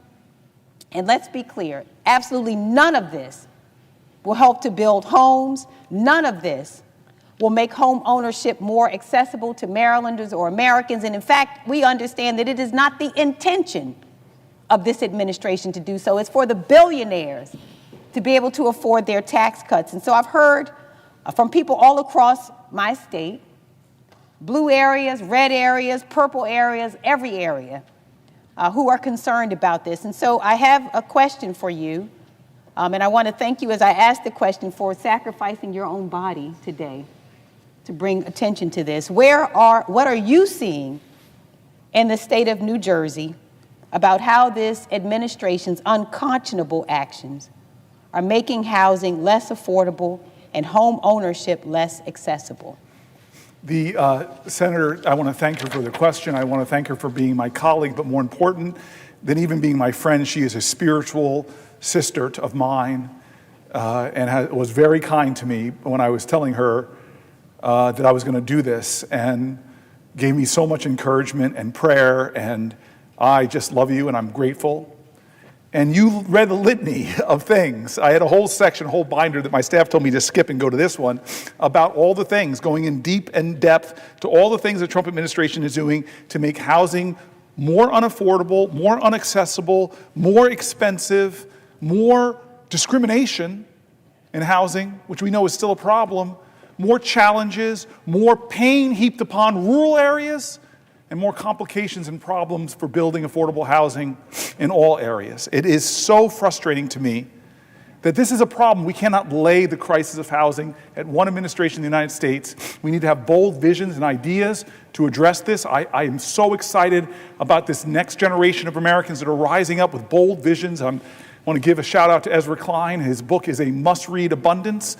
This is a vision of doing great things again, of building housing, of redeeming the American dream. But to have a president that is dead set on, for the next 4 years, to do the kind of things that you made a litany of, and now, tomorrow, is going to bring tariffs that are going to raise the price even more of housing, is outrageous. Where are his promises to make this country more affordable and more accessible? And you heard the data that I read about, we have so many millions of Americans, close to the majority of renters now spend more than a third of their income on rent, which is a very definition our government has of housing insecurity.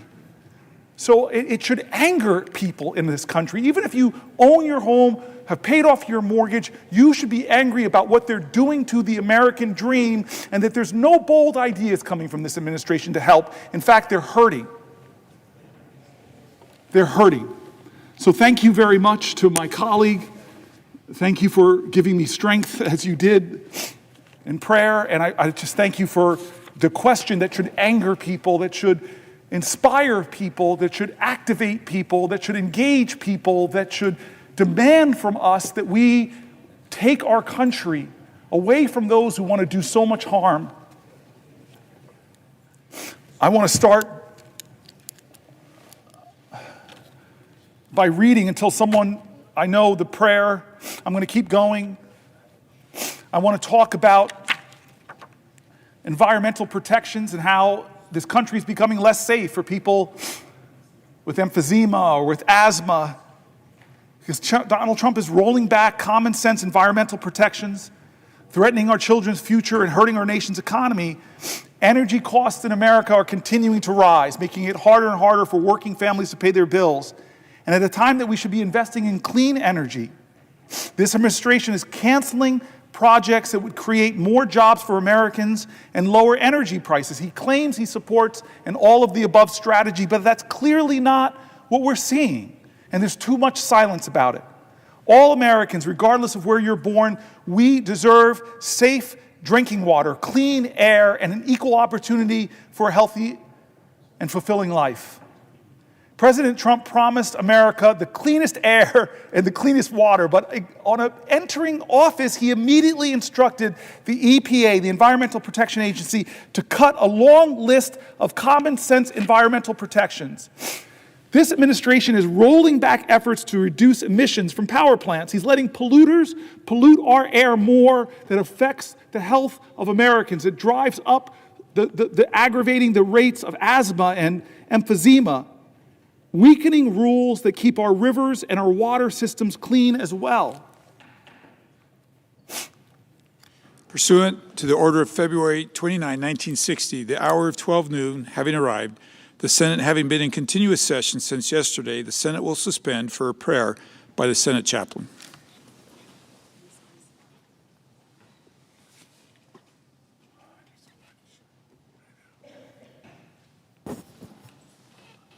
Let us pray. Lord of hosts, you have done great things for us, filling our hearts with determination to do your will. You protect us from unseen dangers, supply us with wisdom, and direct our steps.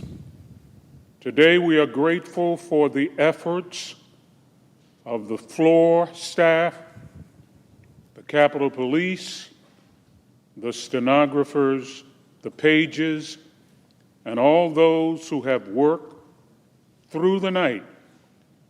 We pray you give them the strength they need for this day. Today, give our senators the assurance of your presence. Inspire them with a calm faith, a steady peace, and a firm resolve to do your will. Let no weapon formed against them prosper. We pray in your omnipotent name. Amen.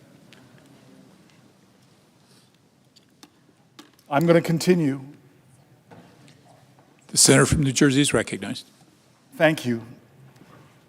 I'm going to continue until one of my colleagues asks me a question. Senator, yield for a question. One of my heroes in the Senate, a living legend, my partner on some bills that I'm so passionate about expanding IVF, someone that is just freaking awesome. I yield for a question while retaining the floor. Thank you, Senator Booker, for taking this important stand and for doing so much to make it clear how much pain Donald Trump and Elon Musk are inflicting on the American people in every sector of our society. I'm going to be asking you a question about what you've heard from agricultural businesses in your state about the damage that this administration is doing and the jobs that either have been or will be lost as a result. But I thought I would give you some background on what I'm hearing as well. I want to focus this body's attention on our nation's farmers and ranchers who seem to be getting punched day after day, week after week by the Trump-Musk oligarchy.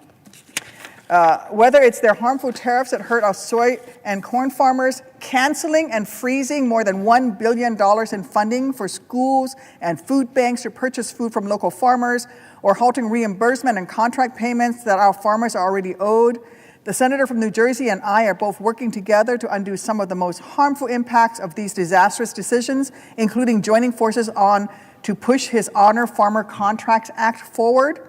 We're also starting to hear reports from farmers about just how damaging the Musk-Trump dismantling of USAID is. Jobs and businesses right here in America. For example, I don't know if the senator has heard, but in North Carolina, they had $2.2 billion in USAID awards, including for 27 large-scale farmers who were fulfilling orders for humanitarian food assistance, and 4 universities who were receiving agricultural research funding. More than 300 North Carolina workers have lost their jobs as a result of this freeze. In Georgia, they had over $389 million in USAID awards, including 9 large-scale farmers fulfilling orders for humanitarian food assistance and 6 universities receiving agricultural research funding. Arkansas had over $210 million in USAID awards, including purchases of rice, grain, and beans from our farmers. Florida has lost $91 million in USAID awards, including $38 million to the University of Florida to improve livestock productivity and food security in developing countries. Texas lost over $48 million in USAID awards, including 9 large-scale farmers fulfilling orders for humanitarian food assistance and 8 universities receiving agricultural research funding. The list goes on and on. My neighbors in Iowa over time now have lost over $4 million in USDA food commodity sales. They have gained they had a total of over $149 million in purchases through USDA and other programs for USAID. Illinois has lost $245 million in aid in farm income that would go towards USAID and aid programs. I think that our farmers have been hit with body blow after body blow from this administration, an administration that in their first term and even in the second term promised that they would look out for America. But I have to say to my friend from New Jersey, I don't think that this administration has lived up to their promises to farmers. Remember that a nation that cannot feed itself, if we lose those family farms, if we lose our ag sector, we cannot lead the free world. We cannot feed ourselves. And frankly, farmers have been hit over and over again. These incoming tariffs are going to be disastrous for our farmers. I was just in South Central and Southern Illinois, just across the Mississippi River from Missouri, talking to our farmers in St. Clair County, Illinois. And you know what they tell me? They tell me that the tariffs are going to affect their products being sold overseas. Our top products in Illinois: corn, soybean, pork. We're also the largest grower of pumpkins. So if you get that Libby can of pumpkins at Halloween time and Christmas time and Thanksgiving, that's thanks to Illinois. If you ever want to come, I'll take you out to the pumpkin fields. So it's the best pumpkins in the country. But frankly, they are being hurt over and over and over again. And so they're going to see the prices on their commodities affected. They can't sell their products overseas to the top countries that purchase their products. At the same time, their inputs The fertilizer, the equipment that they need will be more expensive. The tariffs against Canada in terms of steel and aluminum is affecting John Deere. John Deere, hundreds of years old, an American company founded in the heartland of this great nation, is laying off people. And so we have to do better by our farmers. And our farmers have been betrayed time and time again by this Trump administration. They promise big things, but then they come in and by cutting programs like USAID, they are hurting our farmers, their bottom line. I sat down and I met with farmers who were 7th generation, 8th generation watching the teenage son of the farmer, and they're afraid that they're not going to have a farm there anymore.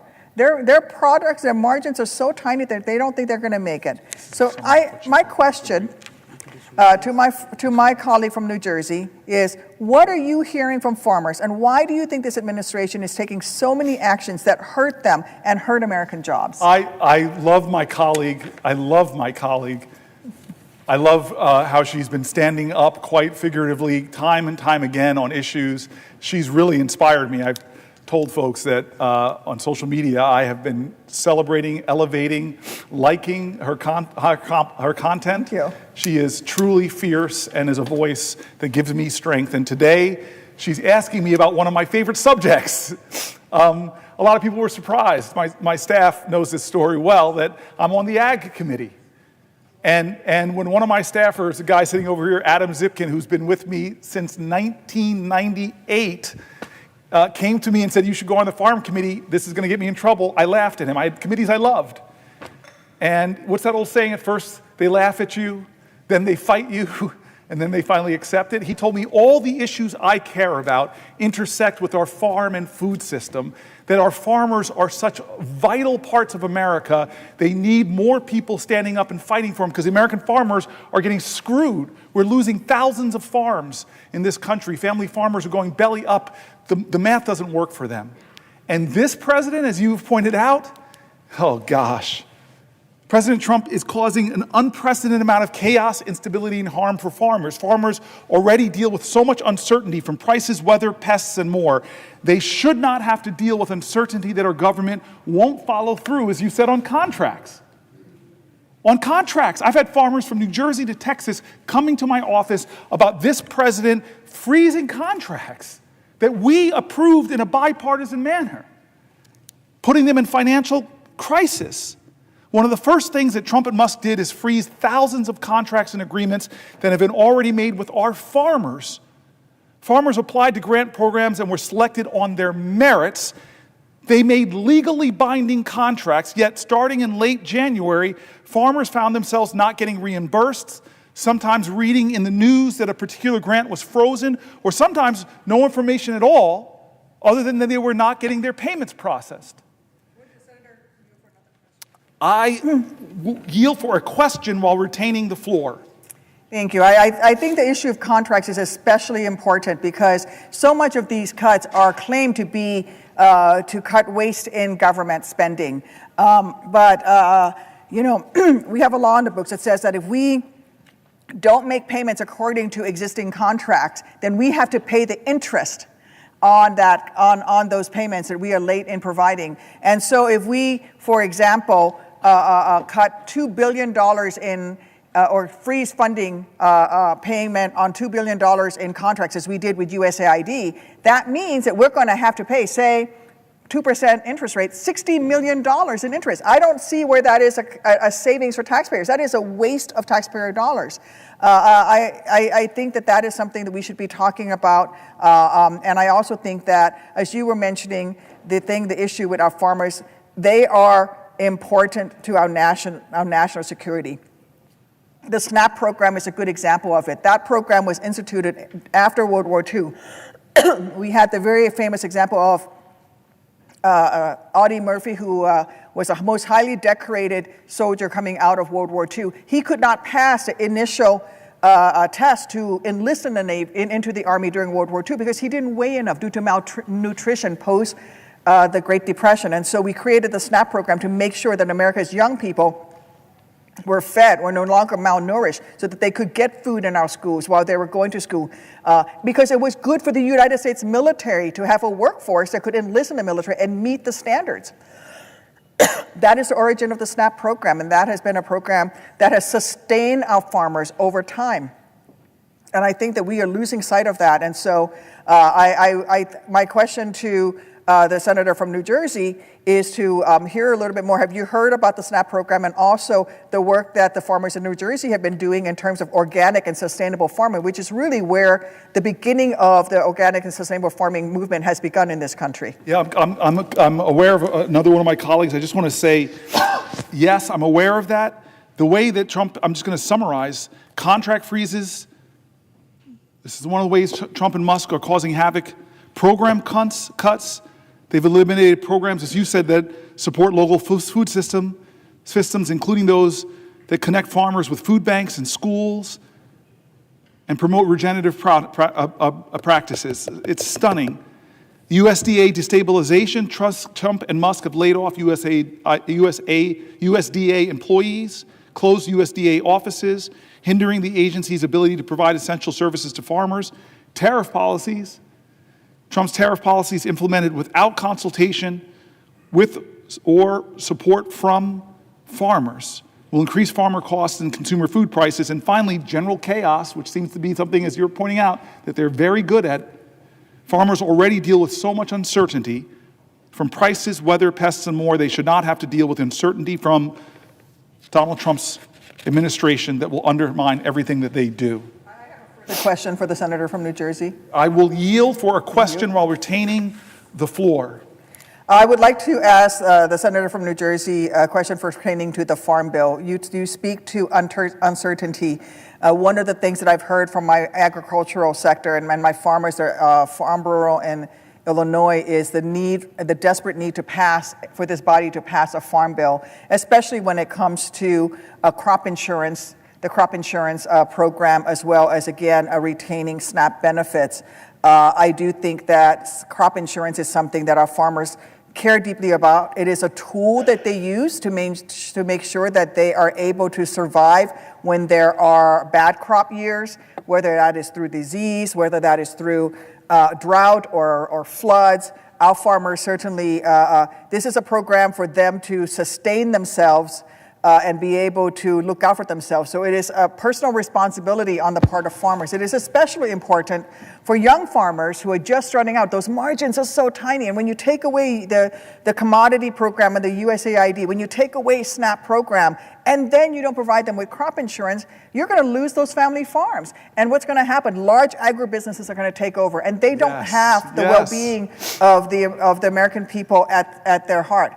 And so, I would love to hear from the senator from New Jersey would you agree that what we should be doing right now is not attacking farmers and cutting commodity programs and cutting and freezing funding for USAID that it provides a market for farm products, but instead we should be working on passing a farm bill? Yeah, I love you for bringing these things to point. Because by the way, with Adam Zipkin, we did a farm tour, and we were in Southern Illinois meeting with Republican farmers. This is now before the pandemic. And you see that we have so much common cause as they're trying desperately to hold on to their farms.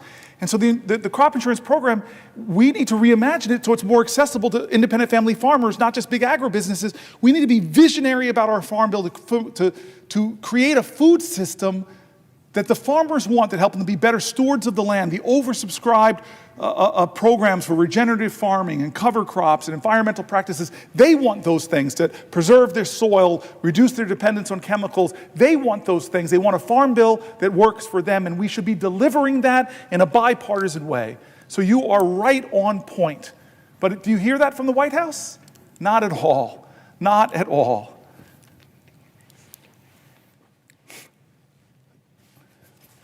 Would the senator yield for a question? I will yield for a question while retaining the floor. Well, Senator Booker, I have a question for you about Medicaid and Medicaid expansion, but I want to start with a little bit of background. Please. As you may recall, when I was governor of New Hampshire, thanks to the Affordable Care Act, the program Medicaid expansion became an option for my state. And I worked with people of both political parties to make sure that the people of New Hampshire could actually get the benefit of Medicaid expansion. Expanded Medicaid meant that for the first time, working adults who couldn't earn enough money to actually buy insurance themselves, but who were working and single, could actually get health care coverage. Medicaid expansion meant that people with mental illness who wouldn't be covered by traditional Medicaid actually could get health care and could get coverage. People with substance use disorder, with addiction, could finally get Medicaid coverage and get better. And we worked across party lines, took a few tries, but we got Medicaid expansion done in New Hampshire. And today, Medicaid covers more than 180,000 people in my state, including more than 90,000 children, more than 15,000 people with disabilities, and nearly 10,000 seniors. And here's another number that people don't always think about. It covers 10,000 people who are getting addiction treatment. My state, as you know, has been very, very hard hit by the fentanyl crisis. And, just in when the president gave his joint address in March, I brought a woman from New Hampshire with me who had been suffering from addiction. Medicaid expansion covered her treatment. She got into recovery. She's now working in the private sector, but also offering counseling and peer recovery services to people who are trying to get their addiction treated through Medicaid expansion. And she is now on private insurance. I remember talking to another Granite Stater while we were working to pass Medicaid expansion. So she had been laid off from her job as part of the Great Recession, right? She had an ongoing chronic stomach condition. So as she got laid off, her health insurance went away too, and she couldn't afford the COBRA fee to keep her health insurance. So she couldn't get health care. So she got sicker and sicker, so she couldn't go to work. But because she was a single adult, she couldn't get Medicaid coverage. So here's somebody who has been working, wants to work, has a chronic illness, can't get to work. We passed Medicaid expansion. She got coverage, she got treatment, and she got back to work. The other great benefit of Medicaid expansion covering people with addiction in New Hampshire has been that as people have gotten better, as more and more physicians have learned to integrate addiction care into primary care, we have a lot more people in recovery. And like many of our states, we also have a workforce shortage. What's been happening now? New Hampshire is a leader in recovery-friendly workplaces so that people who got this Medicaid expansion coverage, got their addiction treated, got better, can go to work in the private sector and get private insurance. That's some of the benefit of Medicaid expansion. But of course, what we are hearing about now from the House and Senate Republicans is their desire to make massive cuts to Medicaid, including Medicaid expansion. And they're doing it. They want to rip away health care from millions of Americans so that they can pay for big tax breaks for billionaires and corporate special interests. So the Republicans have proposed cutting up to a third of federal funding for Medicaid. If those cuts go into effect, that could mean 30,000 children in my state will lose their health care coverage. That means 1 in 5 seniors in New Hampshire could lose their nursing home care. And all told, that could mean 60,000 people cut off from Medicaid, including, for instance, a young man whose parents I just met at the airport, actually, who has autism and Medicaid pays for his health care, right? But he could be cut off too. So if Republicans continue with this plan, I am really, really concerned about what is going to happen to millions of Americans who currently get their health care through Medicaid. So Senator Booker, can you address the ways in which Medicaid helps provide health care for Americans and the disastrous impact it would have if Republicans proceed with their plan to take coverage away from up to 25 million Americans just so that they can pay for big tax breaks, by the way, for people who are already billionaires? So before I answer the senator's question, I just want anybody who's watching to know that, I'll put it bluntly, this is one of the baddest ass human beings serving here in the Senate. You have been a governor of a state with all the challenges. You are beloved. I've spent a lot of time in New Hampshire, folks. It's after New Jersey. It's one of my favorite new states. No disrespect to New Mexico over here on my right. But I love your state. I love the people of your state, and they love you. You are an extraordinary governor. You are a trailblazer, a glass ceiling breaker, a name taker. You are a badass. And to have served with you as my colleague, you have the kind of leadership in the Senate that is needed more of. Somebody that stands in the middle and draws people together to common sense and pragmatism. I started on health care, some 16 so hours ago. And I read, you would be proud of me, because she's one of these voices that comes to me and says, hey, Cory, let's bring people together. I know that the presiding officer, who's new here, but he has the same spirit of trying to bring people together. And this might be the third time I've seen him in the chair over the last hours, 17 hours. Thank you, sir. But you whisper in my ear all the time, we've got to find a way to do this together. We've got to find a way to put more indivisible into this one nation under God. And so I hope that you would be proud, because I told my staff, who prepared with days preparing all these sections, from farming to environment, all the ways that Donald Trump is betraying his promises, betraying America, driving up costs, wrecking our economy, endangering us globally and here at home, and turning us back on a lot of our values, all while disrespecting this document more than any president I've seen. But I wanted to make sure, I told the instructions to my staff, pull from all the Republicans you can. We want to use the Wall Street Journal. We want to use the Cato Institute. We want to bring this together, because what we're standing up here is not to talk about left or right. We're talking about what is right or wrong. I do not want to talk about this being a Democratic moment. It is a moral moment. And you are the perfect senator to be asking these questions about health care to me, because of what you stand for. You, when you got elected as governor twice, I think, when you got elected to the Senate here, you had to get votes from Democrats, independents, or Republicans, or you can't win in New Hampshire. I've been in your state. I've met the people. And God, you have a very participatory democracy up there. People feel like if you're not going north to south house parties, you have to engage directly with the people. They don't care what party you ascribe to. They want to feel you, see you. They don't care how much you know until they know how much you care. That's why I think you're such a badass leader. And so you would have been proud of me when I did the healthcare section, because I read from Republican governors and Democratic governors. 40 states expanded Medicaid, and all of these governors, all of these voices said exactly what you're intimating here is, do not let Donald Trump cut $880 billion out of Medicaid. It will crush rural hospitals. Yep. It'll crush level 1 trauma care centers. It'll crush organizations that deal with beautiful disabled children. It'll crush people who are struggling for health care. It'll crush nursing homes.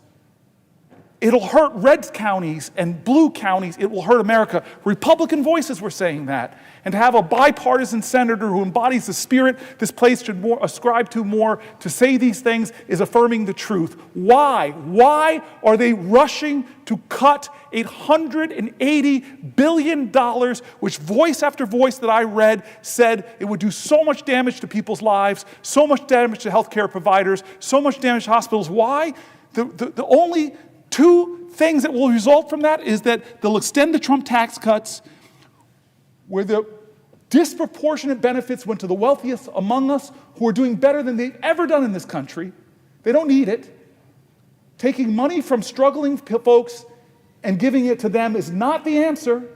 And then the other thing, to a person who, like me, when we were executives, you were a governor, I was a mighty mayor, we had to balance our budgets.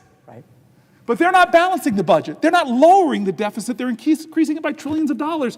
This makes no sense to a pragmatic person who has balanced budgets, who expanded health care access, who made her state work, who has love and respect and votes, frankly, from Democrats and Republicans. You know this makes no sense. And so if you're standing up, and colleagues of mine further to the left of me, then why aren't other people why did only one Republican in the House vote against it? He told the truth.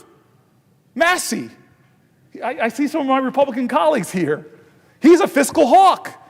He told the truth. This budget is going to explode the American national debt, stealing from future generations. I can't vote for this. He was not bullied like other people in the House into doing what dear leader Donald Trump says. And so, my colleague, you are on the money. I have internalized your voice. There's only a few people's voices I've internalized. One of them is my mother, but you're not that. You're more my peer. You are one of those voices in America right now that we need, that does not slip into a partisan argument, but makes the pragmatic argument that what Donald Trump is trying to do with the aiding and abetting of congressional Republicans is wrong. It is fiscally wrong. It is morally wrong. It will hurt Americans. It is not for the common welfare. It's not for the common defense. Read the start of the Constitution, please. I beg of you. We all swore to uphold it. How do our founders begin? We, the people of the United States, in order to form a more perfect union, establish justice, ensure domestic tranquility, provide for the common defense, promote the general welfare, and secure the best blessings of liberty to ourselves and our prosperity. Trillions of dollars of deficit doesn't secure the blessing of liberties, it endangers our country. The common welfare is this idea that everybody should have access to what makes us free. What makes us free is not having medical debt. What makes us free is not being chained to uncertainty and security that if someone in my family gets sick, I will not be afforded. Still, the majority, or close to the majority, of bankruptcies in the United States of America are people who can't afford their health care bills. We need to find better ways to expand access and not cut more people off. You know this, former governor. There are a number of states that have these things called triggers, automatic triggers, that if the funding for Medicaid reduces to covering 90% of the costs, what happens in those states? Boom. Medicare expansion goes offline. So if you don't even cut it $880 billion, maybe you say, we'll just do $250 billion of an axe. States are going to lose their expansion. People are going to suffer and get hurt. Why? You said it, you said it, you said it. You and I are the two people that want to see entrepreneurs make money. You and I want to see small business people thrive. We don't hate rich people. We think that's great. It's often, not always, Donald Trump, it's often a sign of people in America using the ingenuity, applying it, and being successful. But you and I both know that the richest people in this country don't need more tax cuts. It is morally wrong. It is fiscally wrong. It is a wrong in the name of God and America. How could we be doing this to ourselves? Will the senator yield for another question? I can't call you one of the baddest ass people I've ever worked with and not yield to your questions, but I have to read the words. I yield for a question while retaining the floor. Well, thank you for yielding the question for a question while retaining the floor, and thank you for the very nice compliments. I do have a question for you about Social Security, and then I think another colleague of mine has additional questions. But look, as you know, you just talked about my wonderful state, New Hampshire. You also just talked about your mother, and I should just also let you know that my mother always made me memorize the preamble to the United States Constitution. So as I listened to you read it, I thought, Shots fired Mom, on the Senate floor. Where's the parliamentarian? I hope my mom is watching. Rule right 19 now. her. But here's my question, and just by way of background. As you know, New Hampshire is a small state. It's a very rural state. And recently, the Trump-Musk forces have announced that they want to close a Social Security office in Littleton, New Hampshire. Now, Littleton, New Hampshire, that Social Security office, which takes applications and provides technical assistance for people who need Social Security or need Medicare or who have questions about their current coverage, right? It is the northernmost office in New Hampshire.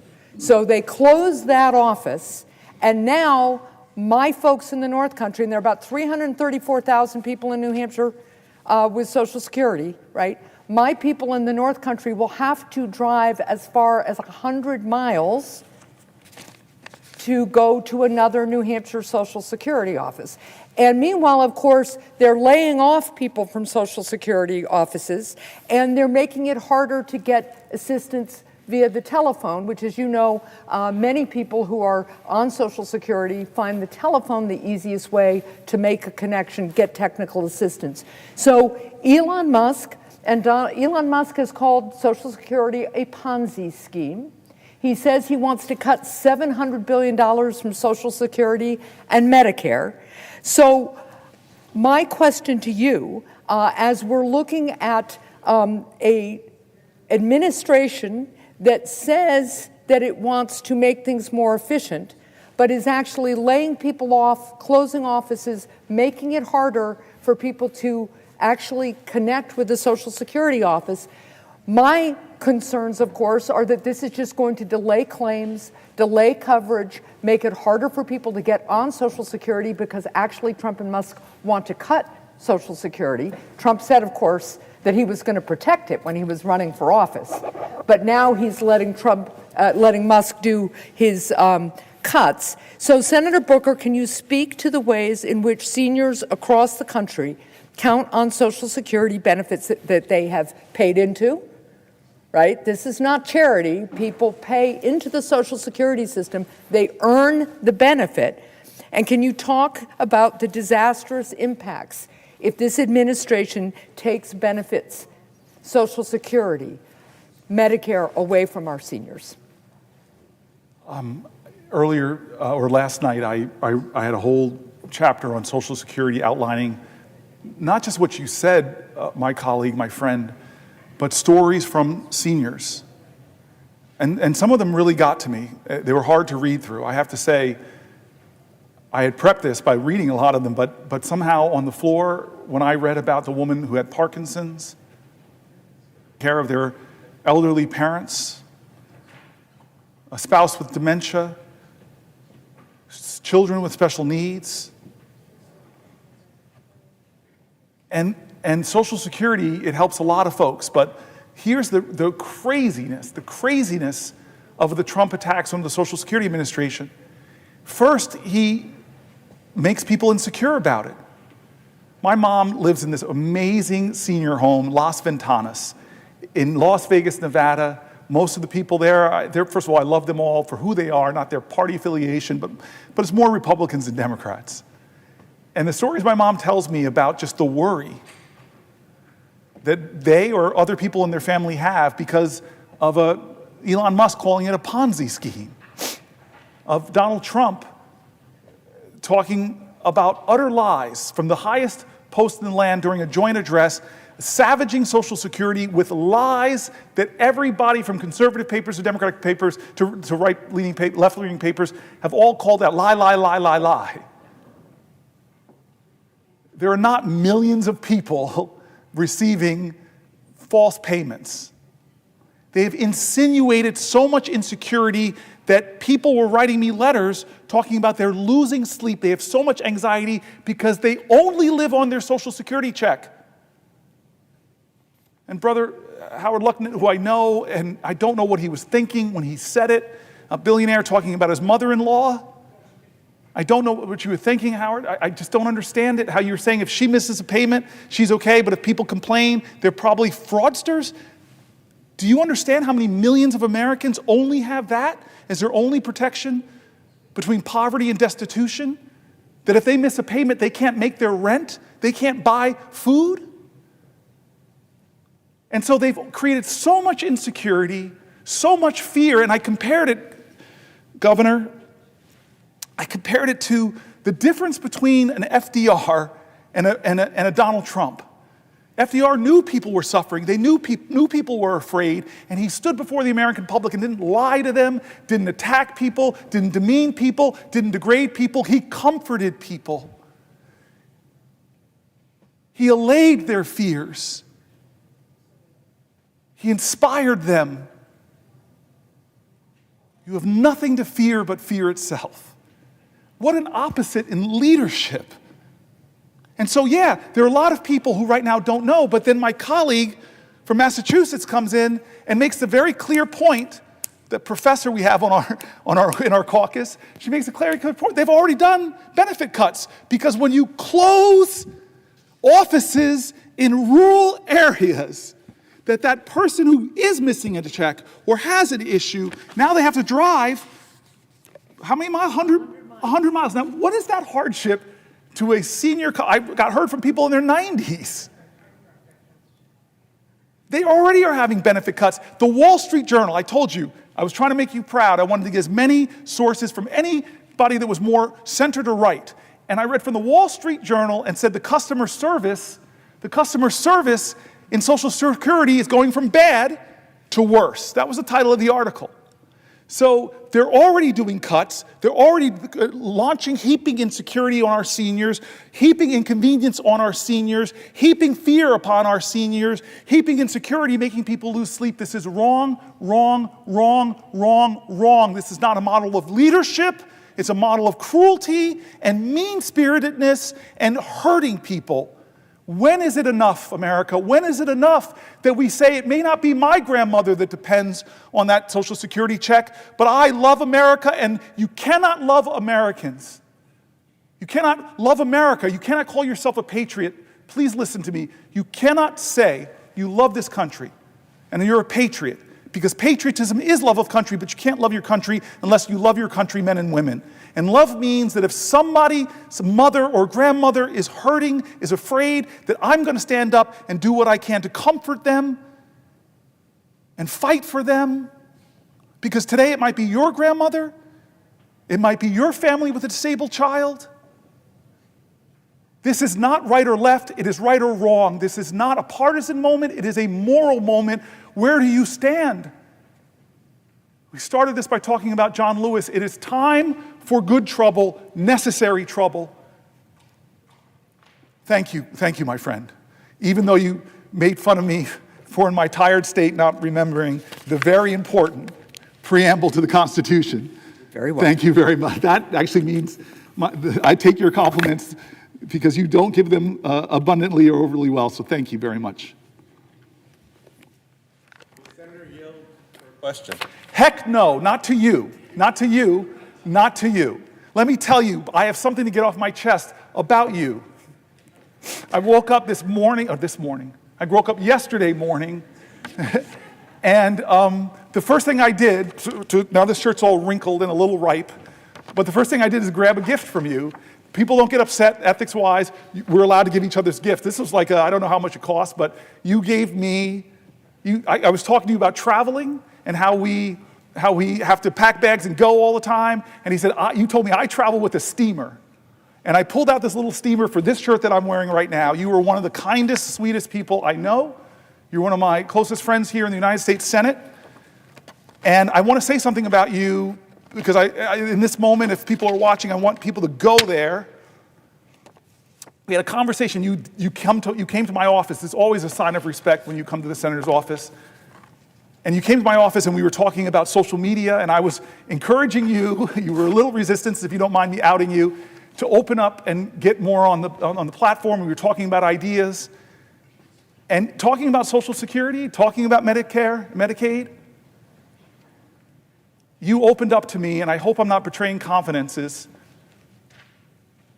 And I asked you just like, what do you do? Like, you were such an amazing human being. You're one of the kindest people I know. I asked you, what do you do on your weekends? What do you do for fun? Let people see it. And then you kind of made me pause when you said, well, my mother's getting kind of old. It's getting older. I love her so much. And you said that my brothers, my siblings and I, we alternate weekends just spending time with our mother. It was one of the sweetest things I heard. And then I said to you, what do you do with your mom? And then you brightened up and you choked me up, you jerk, because you said, what I love to do with my mom is to dance with her in the kitchen. When we're in the kitchen making food or something, I just love sometimes to put on a song and we dance. I don't know why it struck me as beautiful, and this is what I hope people will do right now. I said, well, why don't you record that? And I didn't think you would do it. You would ask her if you could do it, but you then put up one of the most beautiful videos I've ever seen from one of my colleagues of you and your mom in the kitchen. I think it's on your Instagram page. And I have looked at that video. I'm probably all the views right now of my colleague, this big United States senator, loving his mother so much. And we are talking about that. I've talked about this on the floor. Great nations respect their elders. They take care of them. One of my colleagues, when they asked me a question about Social Security, they reminded me of what it was. The greatest anti-poverty program in the history of America. That Social Security rescued millions of Americans from being in poverty. It virtually ended poverty, although the checks now are becoming meager and meager as prices are going up, more people are getting lower and lower towards poverty, and people who live on those checks live very austerely. But you're just this amazing guy that turns your own lived experience into greater and greater urgencies to fight for the people of New Mexico. So I did not want to yield for a question until getting that off my chest. You are my friend, you are my colleague, you are my brother, and more than you know it, you're my inspiration. So yes, I yield for a question while retaining the floor now. I feel like I have so much power here to yield to my colleagues who are often more eloquent. I'm like afraid of White House because he's one of the brainiest people in the Senate. But I'm now have the control. But for you, now that I've gotten this off my chest and hopefully embarrassed you, but maybe added a few more views to my favorite video, I yield for a question while retaining the floor. Well, Senator Booker, thank you. I won't be surprised if Mom's watching right now, so you're probably going to get some messages from her. But I want to thank my friend and colleague from the great state of New Jersey. You've been holding this space for the American people now for well over 17 hours. While we represent different parts of the country, Senator Booker, we have the same values. I learned from you the importance of treating people with respect and dignity. That's what we should all be talking about here today, every day. I've also learned a lot about grace from you. Now, I come to the floor to ask you a question about farmers. I think you and I both appreciate the long hours that farmers put in to take care of that soil, their families, the planning that goes into this, sowing seeds. Sometimes you have to do a little weeding to make sure that we're going to all benefit from the fruits of their labor. Now, having fresh food in a grocery store is not something that can be taken for granted. And for a lot of our constituents, I've had these conversations with nominees that have come before us when they ask me, well, why is someone just eating potato chips or Doritos from that local store? I'll educate them by saying that's the only store around. Yes. There's food deserts everywhere. But we could do something about that. We have programs in place that recognize the importance of getting someone a meal that needs that meal. Supporting our farmers out there to sow those seeds, to help them with their planting. But what I'm seeing right now, Senator Booker, is our farmers have been on the receiving end of these federal funds being taken away from the United States Department of Agriculture, these reckless tariffs that are hurting farmers and ranchers just as much as they're hurting anyone in America. Outbreaks, bird flu. People know what the cost of eggs are at the store now. And then they look into what's going on here, and there's this bird flu that's going around. And my constituents ask, well, why did the United States Department of Agriculture under Donald Trump fire the people, epidemiologists, that are responsible for containing this thing? It didn't make any sense to folks. I was in the Ag Committee earlier today, Senator Booker, and I was asking some questions to USDA. And I learned that on March 7th, 2025, under the Trump administration, the United States Department of Agriculture terminated the Local Food and Schools Program and the Local Food Purchase Assistance Cooperative Agreement. And then they went further, and they also notified grant applicants on March 24th that the fiscal year 2025 competition for the Patrick Leahy Farm to School Grant Program is canceled. Why does this matter to farmers and ranchers and people back home? These programs allow food banks and schools and others to purchase food from our local farmers.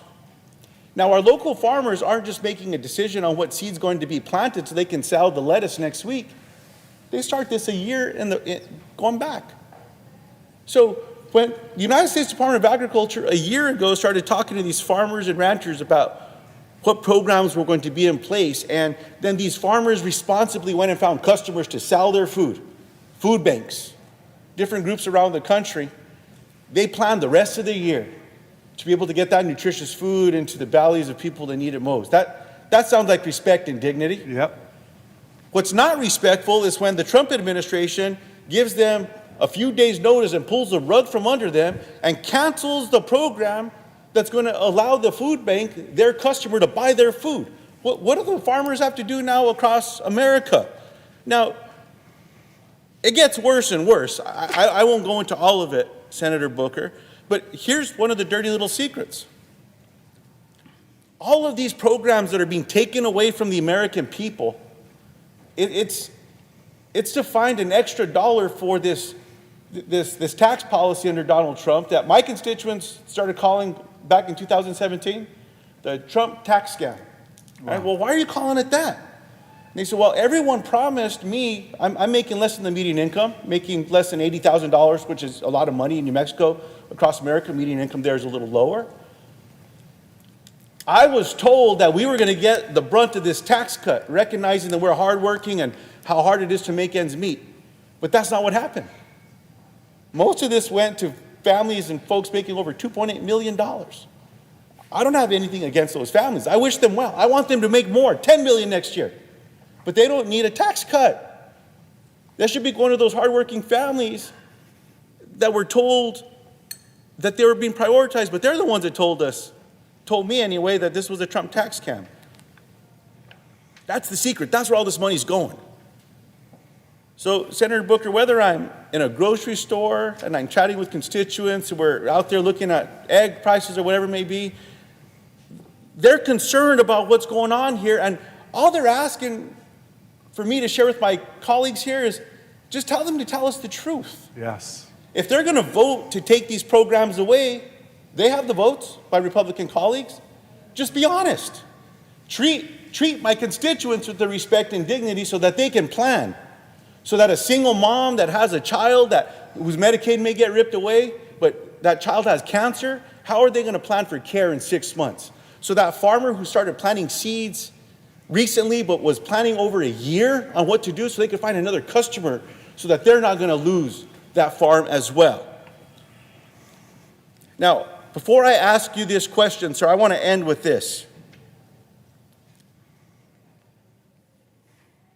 Senator Booker, you often share a story of Abraham Lincoln's inaugural address, his second, and the man whose review mattered most to the 16th President of the United States. One of my favorite stories. When asked his opinion of Lincoln's performance, former slave and abolitionist Frederick Douglass replied, "It was a sacred effort." Let me be the first to say this is a sacred effort, Senator Booker, and I'm proud to stand alongside you. So, Senator Booker, the question that my constituents and I have for you is, can the farmers and ranchers of America afford to pay for another Trump tax scam with all this nonsense that's going on? I mean, it's a question I get when I'm at church. I say not during church, but after church is okay. Yeah. Or at the grocery store. But when I'm visiting with folks back home, this is what they're asking me. And thank you for the question. You said it, the same words that literally, I didn't write these words, my staff wrote this little paragraph here. Trump is pulling the rug from out from under producers that need stability and reliable markets.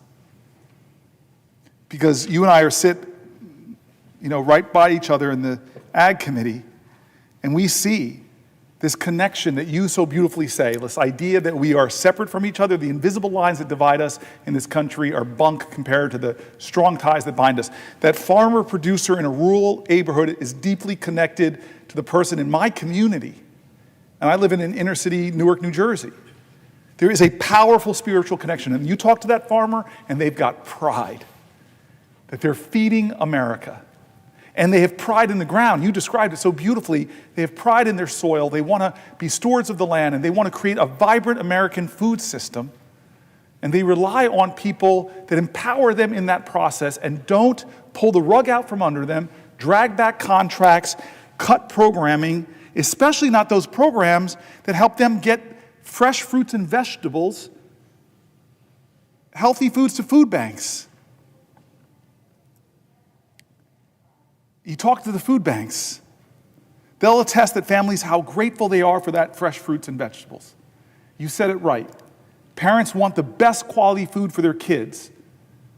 But this food system is killing them. And when I heard the new Secretary of HH&S talk about, hey, we need to get greater access to fresh, healthy foods. Food is medicine. Things I've been saying for years. And what do when they get in there? They cut the very programs that help our farmers and get fresh fruits and vegetables to kids to deal with chronic disease. How could you say out of one side of your mouth, Trump, oh, I'm going to let the Maha people go their way, and then the first thing you do is cut the programs that help kids get healthy, nutritious foods? It makes no sense. It makes no economic sense. It hurts our farmers.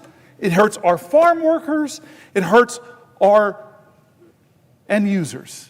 It's not fair, and I appreciate your question, sir. Thank you.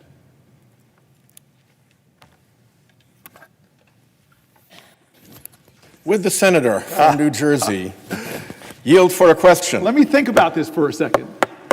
You take your time thinking about it, sir. I want to thank Senator Whitehouse. He's been a colleague and a friend for a long time, and he stands right there at that desk for very long speeches. I think I'm trying to go a long time. You go a consistency of times, and you've talked about the climate crisis, you've talked about the Supreme Court scams. You've not only educated members in this body on these issues, you've educated America. You are a YouTube star now, and I learn from you every time I hear you speak. So I'm a little worried right now, but I'm going to step out on faith and yield for a question while retaining the floor. So, first question. It's been 17 hours. How you doing? I shall not complain. I shall not complain, but thank you for checking in on me, my friend. Yeah, well, thank you for what you're doing. Second question, if you would yield for a second Yes, question without yielding the floor. I yield for a question while retaining the floor. One of the ways in which I try to discuss what's going on in this country when people are horrified, anxious, astonished, whatever, is to describe it as the rule of the looters and the polluters. The looters are the creepy billionaires coming to government, trying to figure out how to get even more for themselves. It used to be that people thought that there was a thing too rich to steal. That doesn't seem to be a thing for these creepy billionaires. They're more than happy to wreck Social Security so that they can send in their tech bros and their private equity folks to put right what they have broken. And the looting goes on across the entire face of government, scarred and disfigured by Musk and his little Musk rats, I like to call them. And then, of course, you've got the polluters who are doing a similar thing, which is to steal from the public, only instead of stealing through government, they're stealing by dumping their pollution into our common air, into our common climate future, into our waters, into our lands, and defending through political influence and clout and power and dark money in this building their privilege to pollute for free.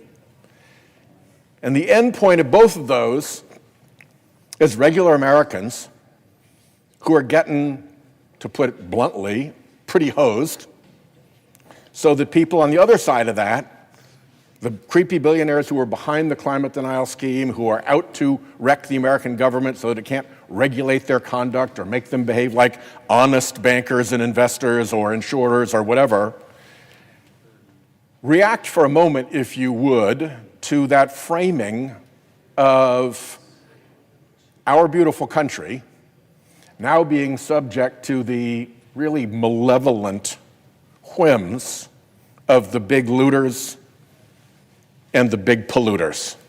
Well, first of all, I will say to you that I meet wealthy people like a group called the Patriotic Millionaires who advocate for progressive tax policy and are the first to say and speak out against this tax scam.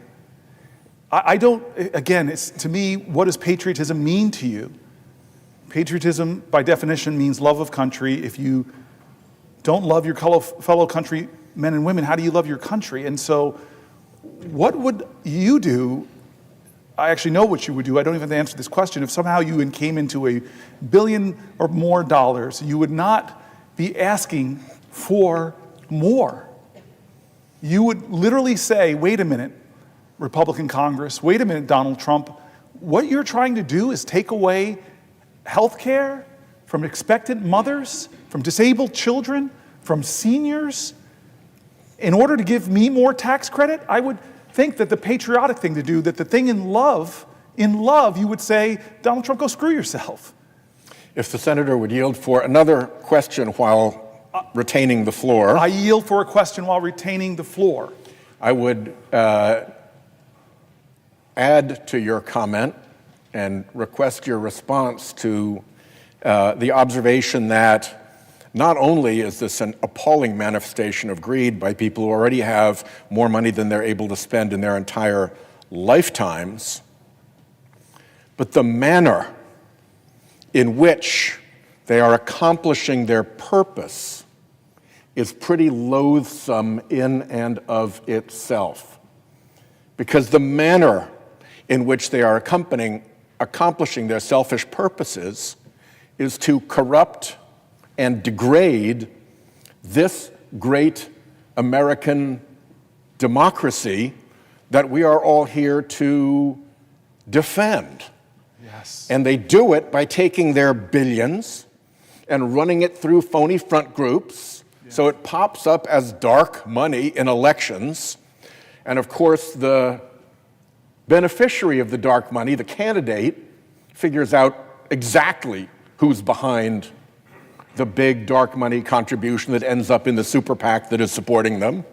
And of course, the big donor knows that they gave the money. So the deal between the creepy billionaire and the in hoc to them political candidate is made. But because it's dark money, because it's secret, because it goes through front groups and into the super PAC and ultimately into the campaign, courts don't know, public doesn't know, voters don't know. Everybody else is left out of the joke. Yes. And so, bad enough that they're here arguing for excess benefits for themselves compared to regular Americans. Worse, they're using dark money, corruption to get there. So how is that patriotic? I want to answer this question so badly, but the crazy thing is the person best to answer this question is the person who asked it. You have sat here and given this detailed analysis to show how this group of very wealthy billionaires in this country are so perverting our system by creating these front groups that then interfere in our democracy in the most disgusting of ways. Even if you are like me and you that can't stand the decision Citizens United, even in Citizens United, the majority opinion really projected that we should do the Disclose Act, which we have tried to bring to this floor and get passed. That says no more dark money. How do we have a political system that is so corrupted by billionaires who so with all of their money drown out the voices and politics of other Americans? A great example of that is they're getting so reckless that many billionaires aren't even hiding it anymore, i.e. Elon Musk. He's like saying, hey, I'm going to roll up into a Supreme Court case up in one of our best Great Lakes states. And I'm just going to dump $100 million there and then give away, as if to insult our democracy, $1 million checks as part of my effort to influence an election with my overwhelming flood the zone amount of billions of dollars. And by the way, hey, it's a pretty good investment, right? I'm Donald Trump's biggest campaign contributor, and as soon as he gets elected, a lot of my stock goes up, although Tesla stock isn't doing so great right now. The reality is, we live in a country right now that we're giving more and more ability for billionaires to use their wealth to rig the system and then get more wealth as a result of that. It is so corrupt and so corrupting to this. We have been talking about this, as you said, for 18 hours now. This big, unchecked corporate contributions, billionaire dollars, dark money in front organizations that nobody in the Senate has outlined better than you, is corrupting our Constitution, and even the bad case Citizens United Even they said this shouldn't happen. You all should write laws in this place that force people to disclose where that money's coming from. But how many years has it been since Citizens United? Many. And how many times have we failed? 15? Guys, I don't know, and I'm so grateful for this man, because all my colleagues who are assembled here know, doggedly and determinedly, you have stood right there with charts and graphs. You've outlined it ad nauseum. They've attacked you because your truth is so threatening to them that more people will know about how big money is corrupting democracy. And so how many assaults are we going to have to watch in 71 days when we now have a president that can create a meme coin? Isn't there something here, my great constitutional scholar, a big word called emoluments? This president has basically created a meme coin where we now know, hard to trace this, that millions of dollars have been put into his pocket. I have my team reading about it right now. Foreign countries, Russian oligarchs, incredible Arab wealth. You want to pay off the Donald Trump? You know, because his government is being run like this. It's not JFK. Ask not what your country can do for you, but what you can do for your country. You've seen how he's behaved. It's ask not what your country can do for you, ask what you can do for Donald Trump. That's how he does business. How do we know that? Look at the evidence of the last 71 days. If you are a law firm that comes to him and offers him $40 million of pro bono work, God, how many people I love in Newark had that kind of legal representation, pro bono. He is beating you up, threatening to ruin your business until you come to him and tell him what you're going to do for him. We're seeing it. You want a merger? You want a merger? What do? Give $1 million to his inaugural committee, and then find ways to get money to him through his meme coin, kowtow to him in any way possible. Senator Whitehouse, nobody has outlined this more than I have. Nobody, more than you have, excuse me. And I encourage people, I feel like now I'm advertising everybody's social media. Go to his YouTube. I call him a YouTube star. I'm not joking.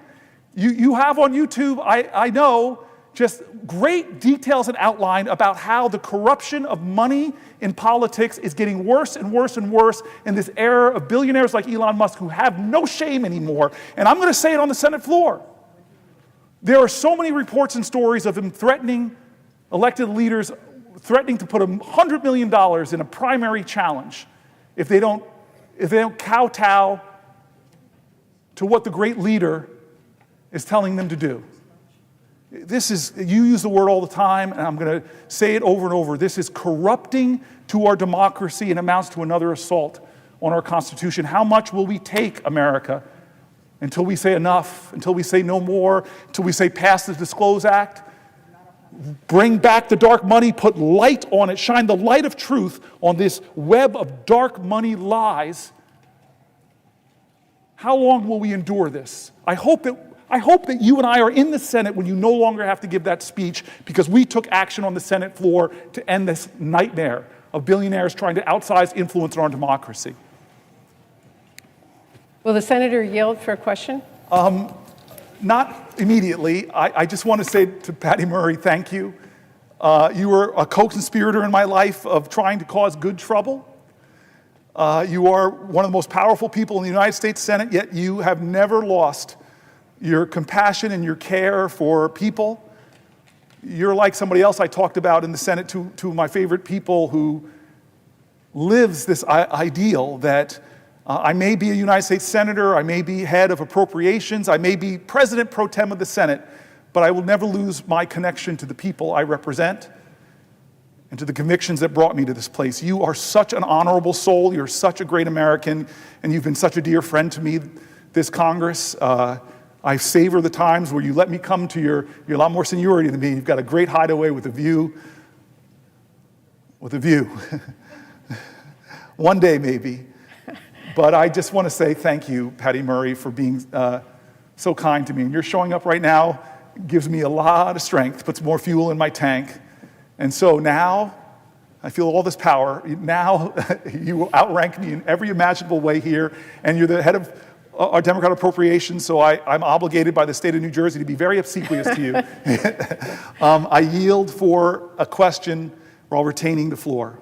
Well, I thank the senator from New Jersey. Thank you for your kind words. And I would just say the country is so grateful for what you are doing right now, because so many people are so frightened, worried, scared, and angry about what is happening to the basic values of this country that so many people have just thought would be there, that their kids would be able to go to school and get an education and not have to worry that the Department of Education was going to be gone and there wasn't a watchdog anymore or somebody to help them, or that the research at NIH was going to be dismantled. Perhaps they had a family member who was in the middle of some kind of scientific experiment that is now being dismantled. What happens to their hope? I hear from people on so many topics, seniors who are waiting on hold for hours and then getting hung up on because there's nobody to answer the phone anymore. These are basic values that we have as a country, that we care for other human beings, and we're there as a country for them. And you are showing that fight today and inspiring so many people, and I will ask you a question in a minute, but I want to personally thank you for what you are doing today. It is so important. You are the voice of so many people today, and I so appreciate it. Now, I want to change the dynamic a little bit. I wanted to come today. You have talked about the impact in so many areas in our country, but I wanted to come and ask you about something really personal to me, and that is the impact on our veterans today. The senator may not know this, but when I came to the Senate many years ago, I asked to be on the Veterans Affairs Committee. I was the first woman ever to ask to be on the Veterans Committee.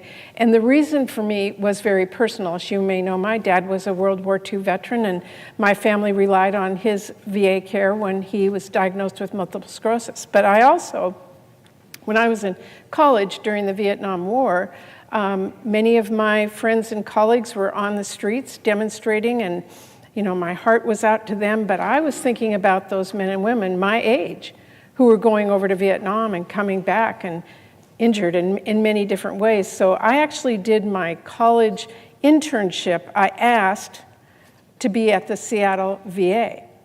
And I went to the Seattle VA during the Vietnam War and served on what was the psychiatric ward at the time. And I sat and worked with young men and women who were my age, in college age, who'd been sent there and came back with severe mental health impacts. Now, today we call that PTSD, but at the time we didn't know it. And I was looking at these men and women who volunteered to go over, or sometimes their number came up at the time, and came home and were going to be impacted the rest of their lives. And I learned firsthand what it means when somebody says, I will go for my country to fight for all of you, so that you have that America that you've been talking about here for you when you get home. And our promise to each and every one of them was, if you serve your country in the military, we will take care of you when you get home. That is a promise I hold near and dear to my heart, which is why I asked to be on the Veterans Committee when I first came here, first woman ever. And I will tell you, I've seen the impact time and time again. I go home and I hold town halls when I was newly here, and there'd be a lot of veterans who'd come and talk to me and tell me what's going on, what needed to be fixed. But always at that time, I will share with my colleagues, women never said anything. There were a few always in the back of the room, and it wasn't until the regular meeting was over and they'd come up quietly to me and say, I need to tell you what's happening to women veterans. I need to share with you sexual assault. I need to share with you that there's not the facilities. I go to the VA, and it's a men's-only kind of place. There's no OBGYNs. There's nobody to do mammographies. And I often don't feel comfortable sitting in that waiting room with a whole lot of people after I have had the experiences that I've had, and there's no place for women to go. So we've worked really hard to make sure the VA works for women. We've worked really hard to make sure the VA addresses the issues of today, the PACT Act that we worked so hard to make sure that men and women who were victims of a toxic exposure overseas, got the services they need. I could speak for 2 hours here about all the things we've done. But then I see what this administration is doing to those men and women who we asked as a country to serve overseas or to here at home, in service of all of us and the promises we've made them. And I think, what are they doing? They're undermining the very value that all of us have given to Americans who serve above and beyond. So when I hear of 2,000 layoffs a few weeks ago, I go, wow, where's that coming from? Well, I know, because I'm getting the phone calls, like I'm sure you are, from a VA researcher who has been taken off the job, fired, unexplained, told he wasn't doing a good enough job somehow, doing research on basic things like prosthetics, or doing basic research on PTSD, or doing basic research on the kinds of things that our men and women who serve overseas are subjected to and need to come home and have the specialized service and resources that they need. Or I hear from veterans who can't get the services that they've been asked for. So now when we are hearing this administration is about to cut 80,000, you didn't hear me wrong, 80,000 more people from the VA, a vast majority themselves are veterans. I wanted to ask the senator, how does that hit you? How do you feel about that? I'm so grateful you brought this up. And especially all the work we had to do when I got elected 12, 13 years ago. One of the earliest things I did is meet with women veterans in my state and heard these awful stories about how long it took to get gynecological care, the waits that they had to do, the indignities they had to endure. And I'm glad we've made so many strides, in part thanks to your leadership in New Jersey, with special dedicated facilities to our women veterans, with shortening those wait times, with prioritizing them. But you're now right. Their proposal is to cut 83,000 positions from the VA. And you know this, you said it, this just years ago, this governing body passed the PACT Act with overwhelming bipartisan support. It was signed by President Biden in August of 2022, the largest health care and benefit expansion in VA history. You were one of the leaders, increasing disability compensation and extending eligibility for VA care. To meet this increased demand, the VA added 61,000 employees in 2023. These new hires included claim processors, physicians, nursing staffs, medical support assistants, food service workers, and housekeeping staff. And now the progress this body made is in jeopardy by this president. We added 61,000 just to keep up with the demands and the needs, and now he's cutting 83,000. This is an article, if you don't want me to yield. DAV urges Veteran Affairs to be more transparent about vet care amid layoffs and budget cuts. Veteran Affairs Secretary Doug Collins says veterans' care won't be impacted. We saw the largest expansion of VA healthcare benefits in a generation under the PACT Act. Collins attended DAV's recent midwinter conference where he came from behind the podium, walked into the audience, and told attendees that vet care and benefits would not be impacted by the Trump administration. In recent appearances on CBS Eye on Veterans podcast, DAV Communications Chief and Air Force veteran Dan Clare said the VA has not demonstrated how it's going to keep its promise. They have not demonstrated it. DAV also does not have a lot of information about what's planned, he said. Can you imagine that? Leaving all these veterans with insecurity and uncertainty. Now we're hearing about the 83,000 people losing their jobs. 20,000 or so folks might be veterans themselves. We're concerned about how we're going to be able to cut that many people and maintain care and benefits. The VA hired thousands of staffers since 2022 in response to the PACT Act, which brought 800,000 new enrollees into its systems. Collins has said cutting the VA workforce by 83,000 would bring it back down to its 2019 level before we did all those expansions to help women's vets. Clare said he has not heard about specific performance problems with those who've been laid off. Well, you haven't heard about it. Veterans' needs have not changed, and they remain great. The people who are sick from the burn pits didn't necessarily get better overnight, and some of these folks are going to have a long road to hoe when it comes to their health. DAV is getting calls frequently from veterans who are scared, angry, and don't understand what's going on and how it's going to affect them. Claire was one of the first whistleblowers on burn pits in Iraq, which eventually inspired the fight to pass the PACT Act to help veterans who became sick or even died from their toxic exposures. When we started talking about dioxin, when Vietnam veterans heard that, they immediately thought of Agent Orange. And that's probably what this is, our generation's Agent Orange. There's a lot of decisions being made behind closed doors, he continued. We want to know what the plan is. We want to know what the plan is. We're not against efficiency of government. We're not against even removing VA employees who may not be fit performers. A veteran has a unique understanding of another veteran's needs, Claire continued. When you lose those folks out of the VA, the veterans, you lose an institutional capacity to understand veterans. It is also unclear how these cuts will impact VA research, which Claire also stressed has helped veterans deal with complex issues that are service-connected, such as traumatic brain injuries and post-traumatic stress. In addition to being concerned about how recent budget cuts and staff reductions will impact veterans care and caregivers, Claire said DAV is also concerned about the impact on veteran-owned small businesses. DAV is asking veteran business owners whose contracts have been recently canceled or who have been fired from their VA jobs to reach out here.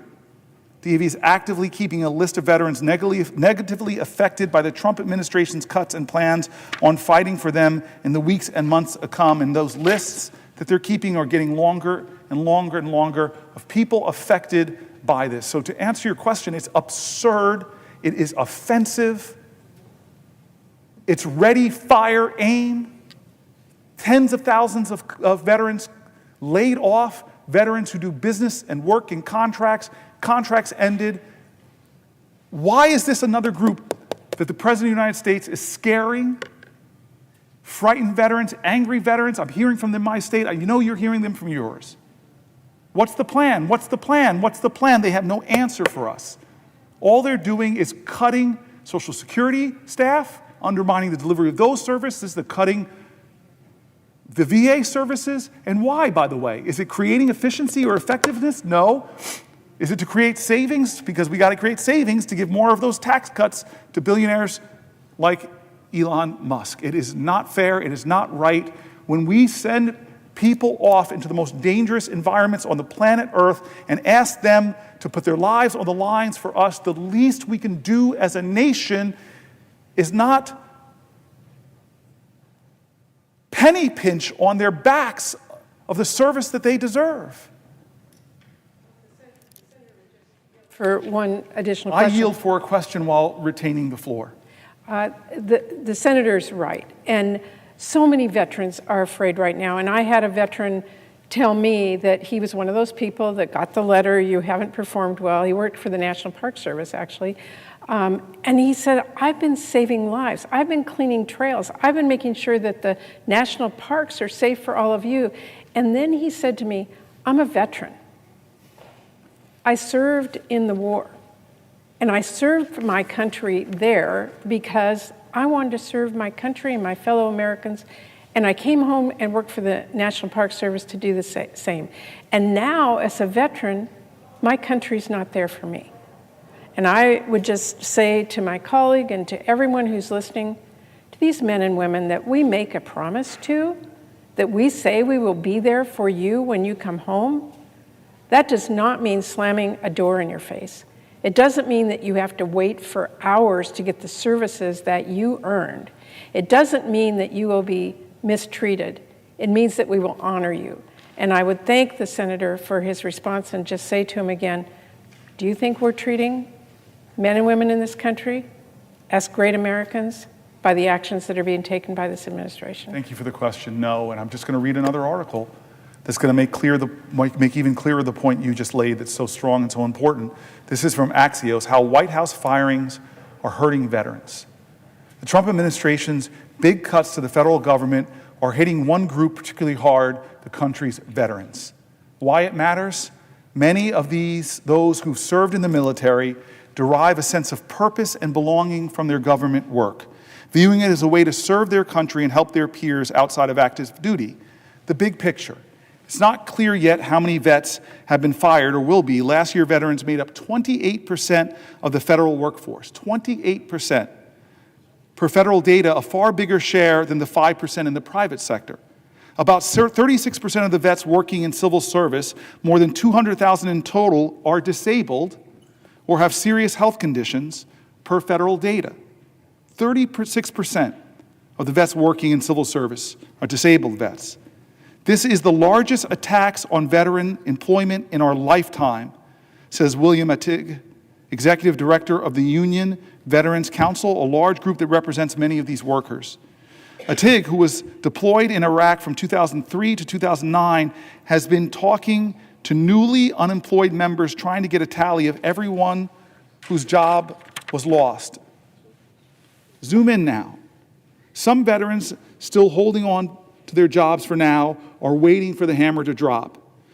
We're being smeared as leeches, but I just want to serve my country and provide for my family, an employee at the Department of Defense who's a disabled veteran, and requested anonymity because he didn't want to put his job at risk. Talk about free speech. We're being smeared as leeches, says a disabled veteran who stood for us. And he was thrilled to land his job, he said a few months ago, but is anxiously waiting to see if he'll be one of the more than 5,000 workers at the Pentagon that the Pentagon said it would fire next week. Privately now, GOP lawmakers are growing uneasy with the cuts to veterans. I know this because I know the heart of so many of my Republican colleagues. Politico reports adding that vets have been disproportionately affected by firings, and again, GOP lawmakers are growing uneasy about it. The White House did not say how many veterans have been fired. At least one department, the Department of Interior, has rapidly carved out an exception for him. President Trump has consistently stood up for our brave men and women, delivering crucial reforms that improve VA health care, said White House spokesperson Anna Kelly in an email. There are a few reasons government work attracts vets. The federal government has a veterans preference. Put simply, when deciding among a group of qualified candidates, they're first in line. I think that's right. You'd have to jump through a lot of hoops to not hire a veteran, said a former official. With more veterans working in government, more feel welcome to work among people who understand them. Others are drawn to their retirement benefits. Years of military service counts towards your federal pension. Plus, though, many of these folks feel drawn to mission-driven employment. Most veterans feel like they're putting on another uniform when they go work in other federal agencies. These jobs are a crucial piece of the puzzle in most military life, he says, adding that it's also a key part of suicide prevention for this at-risk group.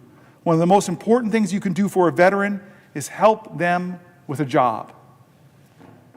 How can we expect to maintain what is in America an all-volunteer force if we fail to show those folks willing to serve how we care for our service members when they come home?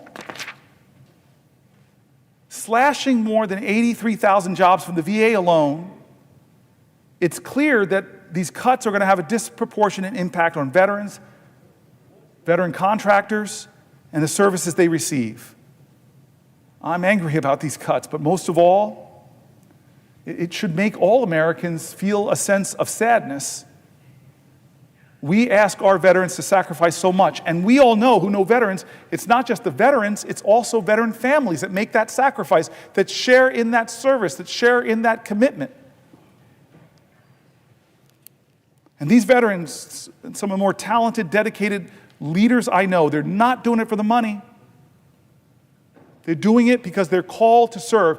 You know how many people jumped into service after 9/11? Friends of mine rushed to join the military, to serve in Iraq and Afghanistan. And now they're home, many of them with invisible wounds, many of them with visible wounds. And the services they rely on for their health care, the services they rely on as lifelines, the services they rely on often that give them hope and opportunity, not compounding their trauma. This is now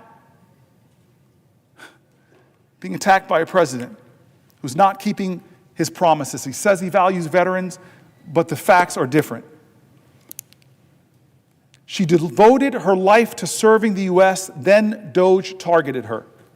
It has been 6 days since Joy Marver was locked out of her office at the U.S. Department of Veteran Affairs, 5 days since she checked herself into hospital for emergency psychiatric care, and 2 days since she sent a letter to her supervisors, "Please, I'm confused. Can you help me understand?" Now, she followed her wife into the storage room of their house outside of Minneapolis, searching for answers no one could give her. A half dozen bins held the remnants of 22 years spent in service to the U.S. government, first as a sergeant first class in Iraq, then as a disabled veteran, and finally as a VA support specialist in logistics. She devoted her career to a system that had always made sense to her, but now nobody seemed to know whether she had officially been laid off, or for how long, or even why. "Are you sure you never got an email?" asked her wife, Mickey Jo Carlson, 49. "How would I know?" asked Maver, 45. "They deleted my account." "Maybe it's because you were still probationary."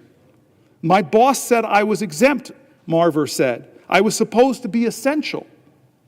In the last few months, more than 30,000 people across the country were fired by President Trump's new initiative called the Department of Government Efficiency, a historic reduction of the federal workforce that has been all the more disruptive because of its chaotic execution.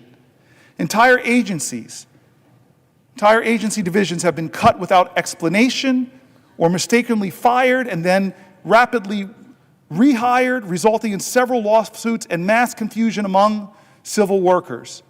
After a court ruled last week that many of the firings were illegal, the government began reinstating workers even as the Trump administration appealed the decision and promised more layoffs. The VA alone said it planned to cut about 80,000 more jobs this year, including tens of thousands of veterans. And for Marver, the shock of losing her job was eclipsed by the disorientation of being repeatedly dismissed and belittled by the government she served. She had watched on TV as Trump's billionaire advisor, Elon Musk, took to the stage at a political conference wielding a chainsaw to the beat of rock music, slicing apart the air with what he called his chainsaw for bureaucracy. She had listened to Trump's aides and allies deride federal employees for being lazy, parasitic, unaccountable, and essentially wasting taxpayer money in their quote-unquote fake jobs. In Marver's case, that job had meant helping to retrain soldiers for civilian work and coordinating veteran burials while earning a salary of $53,000 a year. Here's the note I got a little while after I was hired, Marver told Carlson, pulling a form letter from the government. "You represent the best of who we are as Americans," it read. "You could have chosen to do anything with your talents, but you chose public service." Kind of boilerplate, but it's nice, Carlson said. Madam Chair. Senator Booker, will you yield for a question? Before I yield, I just want to acknowledge my friend in the chair, and she's cracking a tight whip, so I appreciate you following the rules here. I got to read this now, and then I'm eager to get your question because you are one of the few people I knew before I got to the Senate. That is what I wanted to talk about. Well, I'm sorry. I didn't yield. I didn't yield for a question. I still you can't say anything, sir. Oh. The parliamentarian will jump all over you. I have the floor. So much power, it's going to my head. Sir, will you yield for a question? Oh, man. Known you for like 25 years. I wanted to talk about you, but you're being so insistent. I'll reward your insistence and say I yield for a question while retaining the floor. And let me ask you, Senator Booker, I can't ask you now, through the chair, let me ask you directly, how long a question you would like. Would you have I'm happy to provide you with a 5-minute question or a 5-hour question. It depends entirely on I actually how you believe feel. that you would go a 5-hour question to try to help me power through. Senator, As you know, we've been at this for... My wife, Susan, would I love your wife, Susan. I love you and your wife, Susan, but I love your children more. Your girls are that's why I came down here. You know, when I remember Is this a question? Because I yield for a question while retaining the floor. This sir. is a question, please. Okay, let's make it a 7-minute question. This is a question. And I would say to the senator from New Jersey and to the presiding officer, thank you very much for being here and for enduring this. When I started here, I was sitting in the chair all the way to the right of where you are today, Senator Booker. And I can remember the day you walked in to be sworn in, you came through those doors right there, and I had a huge smile on my face because I knew when you were walking through those doors, when you were walking into this chamber, you would bring with you the kids that you used to work for in Newark, New Jersey. And the reason I knew that was that when you were working for the kids in Newark, New Jersey, as the mayor of Newark, New Jersey, I was working for the kids in Denver as the superintendent of the Denver Public Schools. And at that time in our country's history, we were engaged in a pretty profound effort to try to make better the schools in our respective communities. Not that everything was perfect, but we were trying to drive achievement for the kids in Newark and the kids in Denver, and we talked about it over many years. And here you walked into this chamber, a place where it would be easy to imagine has long had the habit of treating America's kids like they're someone else's kids, not like they're America's kids. I know that because if the kids were in America were represented by the 100 desks that are in this Senate, roughly 9 of them would be graduating with a college degree in our country. 9 of these desks. If we thought about the rates of literacy, the failure in our country to be able to teach people how to read or do mathematics, decade after decade after decade, the proficient students would consume just a few desks in this place, and everybody else would not be able to do basic levels of reading and basic levels of math. But here you were, somebody who understands that, and here you are, somebody who understands that.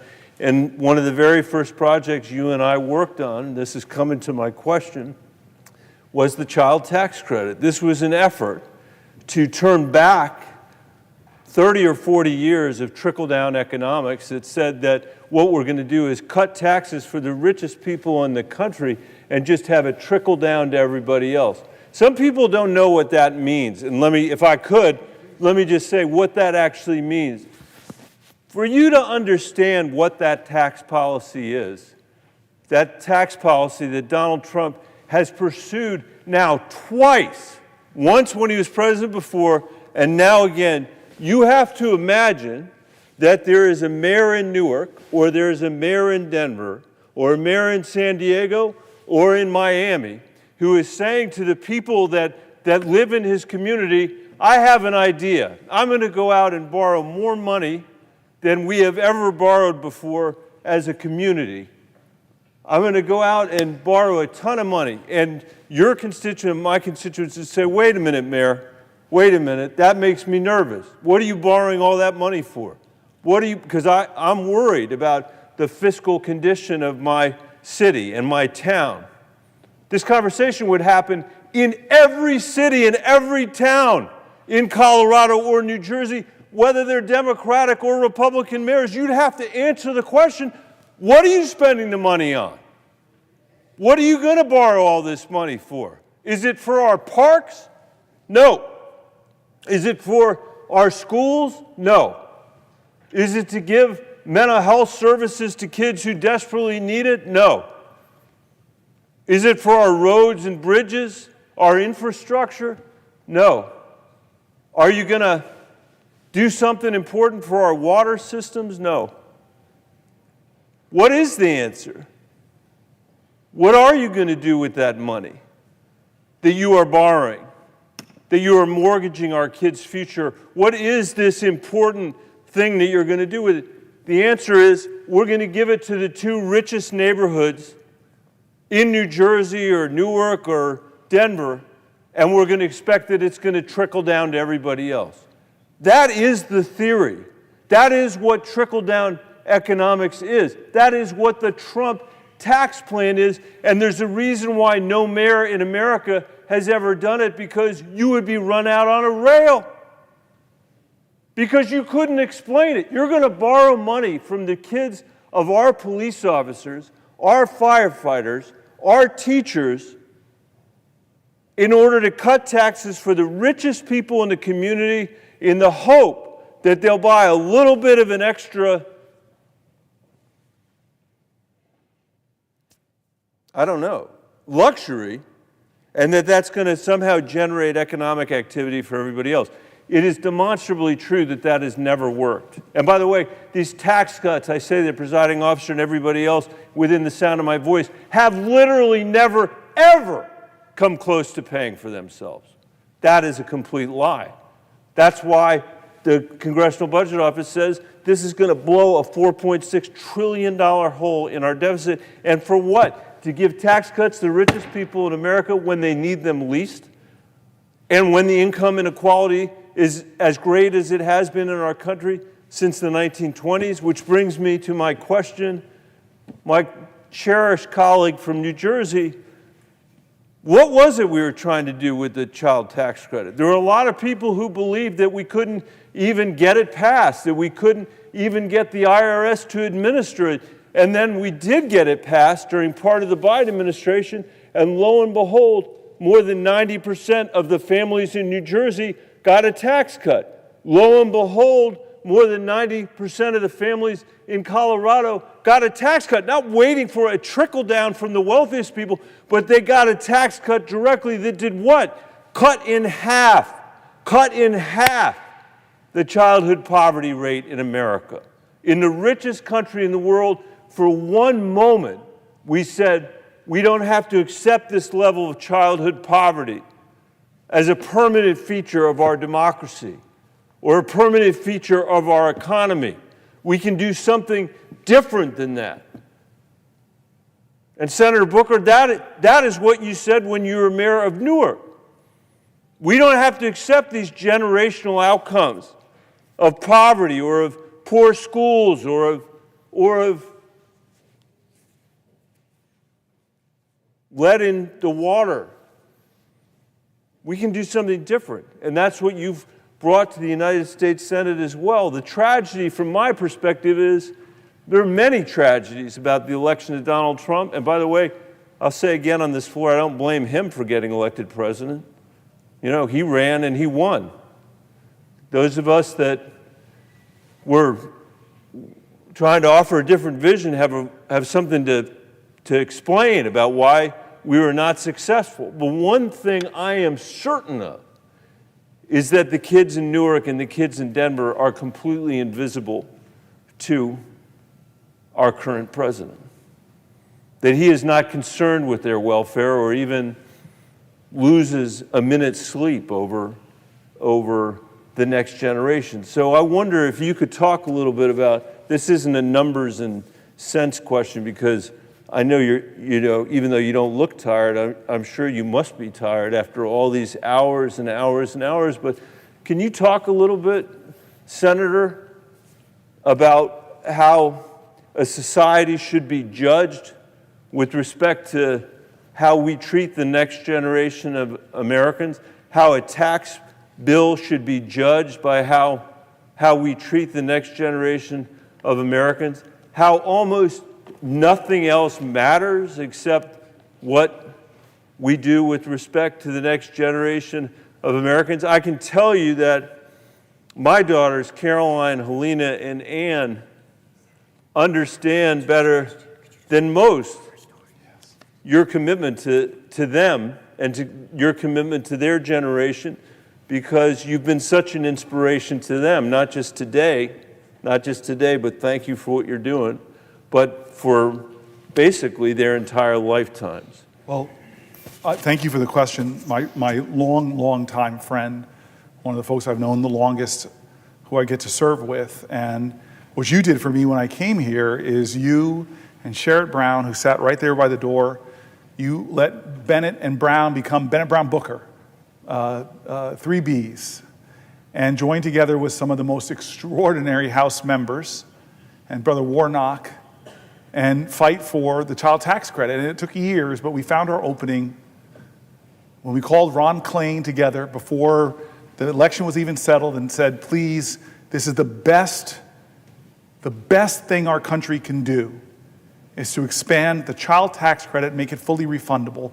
Because we knew, as you said, it would give the overwhelming majority, between 80 and 93%, depending on what state you are, of the people in those states, we expanded the earned income tax credit, it would give them all a tax break. It was, inarguably, one of the greatest tax cuts in the last 50 years. And it cut child poverty in America nearly in half. And child poverty is a moral obscenity.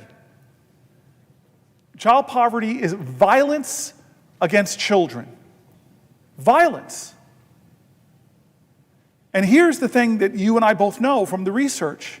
Every dollar you spend in raising a child above the poverty line, you return to society between $5 and $7 in economic growth and activity, or in lesser costs. Because kids above the child poverty line have, for example, less visits to the emergency room. I just don't understand how we are a nation, again, the wealthiest nation that has one of the highest child poverty rates. It makes no sense, 0 sense.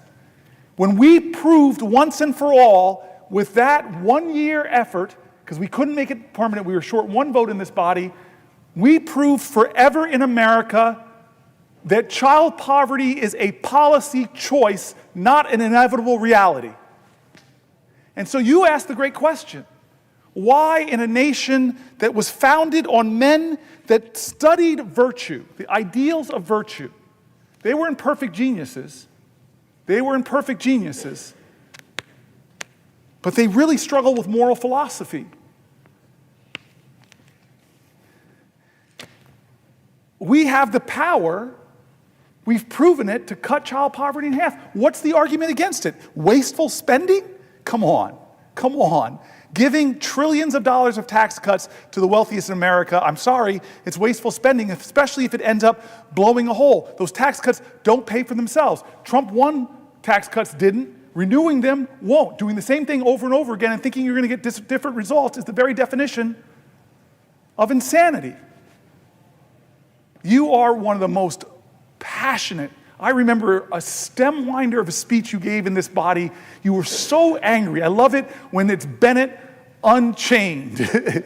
You were so angry when you started talking about the horrible policies of this nation that has eaten away the inheritance of children to come. Why you went off on the trillions of dollars spent on stupid foreign wars, where our brave men and women fought for this country, but this country made bad mistakes in these long wars. You talked about the money we spent there, and you talked about the first time in American history, common sacrifice every war before that, not just the men and women who were brave enough to go out and fight. You said the first time in American history that we said the only people that are going to bear a burden are the people that are going to go. The rest of you get tax cuts. George Bush, first time ever, we went to war and we gave tax cuts from the Civil War to the Revolutionary War to World War I to World War II. It was a common collective effort. My grandmother talked with pride about victory gardens and pride about war bonds. Everybody pitched in.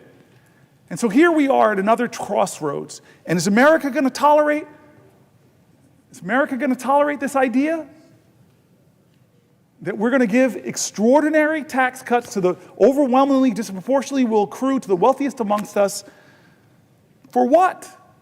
If I was a mayor, I'd have to answer it. So I appreciate your question, but I also appreciate your moral indignation. I really do. I keep saying over and over again, elevating the voices of Americans on this floor, elevating the point, I hope, that we can't keep doing things like this as business as usual. These are real issues, not of right or left or right or wrong. This is a moral moment in America. And you point out a very clear choice we have when we talk about our tax policy. It should reflect our values. Thank you, sir. Will the senator yield for a question? For Jack Reed, I would do just about anything.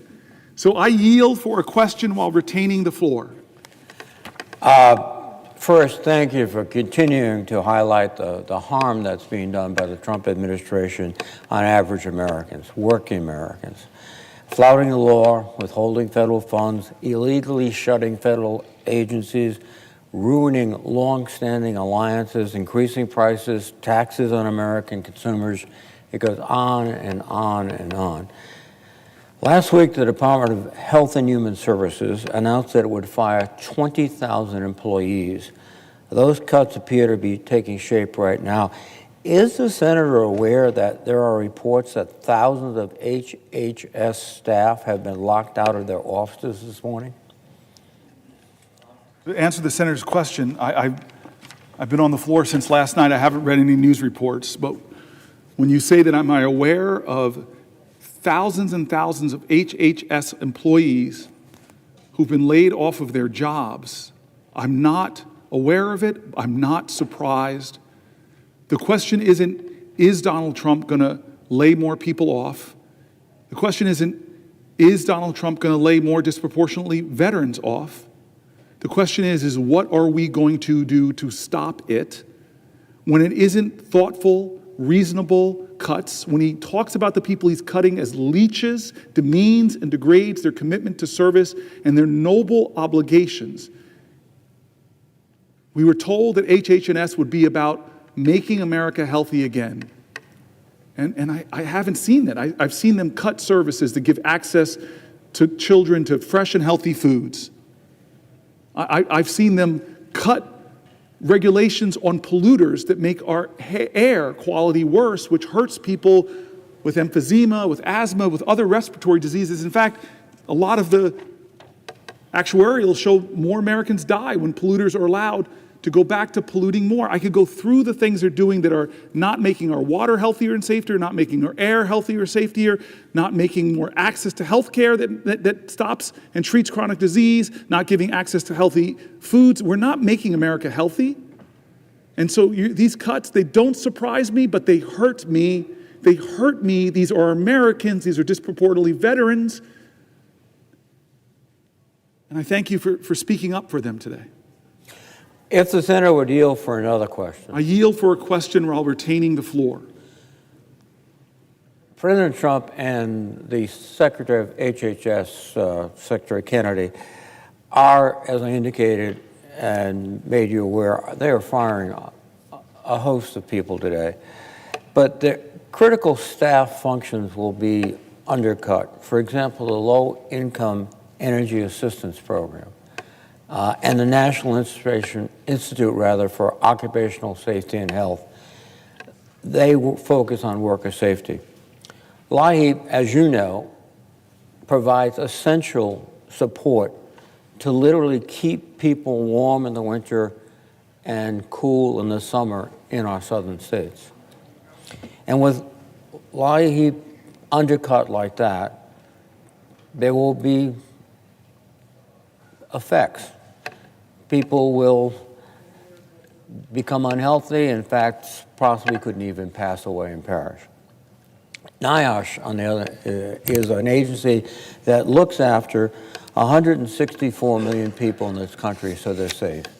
And we all know, we all remember back all those stories about the Gilded Age, which sometimes I think the administration wants to bring back, where children labored in shops, where garment workers were killed in fires because there was no way to get out. All the exits were sealed. The National Institute for Occupational Safety and Health prevents that. And work-related industries, injuries and illnesses cost our economy about $250 billion annually. So that will double, triple, quadruple. And we're seeing all sorts of reports about the National Center for Injury Prevention and Control at CDC. They do critical work. They're under the gun. We're seeing reports that the director of the FDA Center for Tobacco Products has been fired. We can see that President Trump and Secretary Kennedy would rather stand up for big tobacco than for young kids who get hooked on it and it ruins their health. These are just a few of the cuts. And I want you to, I know you're aware of these, I know you're focused on these. They're going to destroy years of progress. And basically, it's being shouldered by working Americans. Nobody who lives in Mar-a-Lago needs LIHEAP heating. Nobody who dines at Mar-a-Lago needs occupational health support. But the waiters do, and the grounds people do. So, Senator, just your comments and thoughts. I so appreciate the question from my friend. I really think empathy is a superpower, and you are Superman in that character. Because you're thinking about the people affected. We throw these acronyms down here, and they sound like government programs, but you meet with the people. I remember when I was starting out my political career in service in Newark, and I had this dear friend named Kim, and she was one of these people that worked trying to sign people up for LIHEAP. And the stories that would affect her of people that was a lifeline for them to have a little bit of resources to help them get their energy costs in a place where they could afford heat in the winter and some air in the summer. Stories of elders and vulnerable.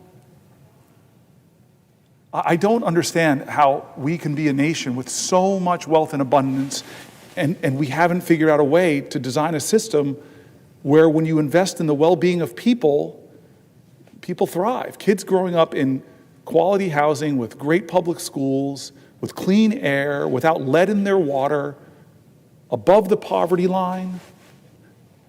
You know what I love about young people in this country is their resiliency. I meet these beautiful children with light in their eyes, and all they need is a little fertile ground, and they go beyond our imagination in what they can achieve. And so here we are taking our national treasure, the resources being paid into our taxes are our national treasure, and what do we invest in, and what do we do with it? Well, we're running up more debt. We're not going to pay for these tax cuts that are overwhelmingly going to go to the wealthiest. But we're taking all these things that people rely on, from our veterans to our seniors to our disabled to expectant moms. We're just taking as much as we can to defer as much of this gross tax cuts that go disproportionately to the wealthy.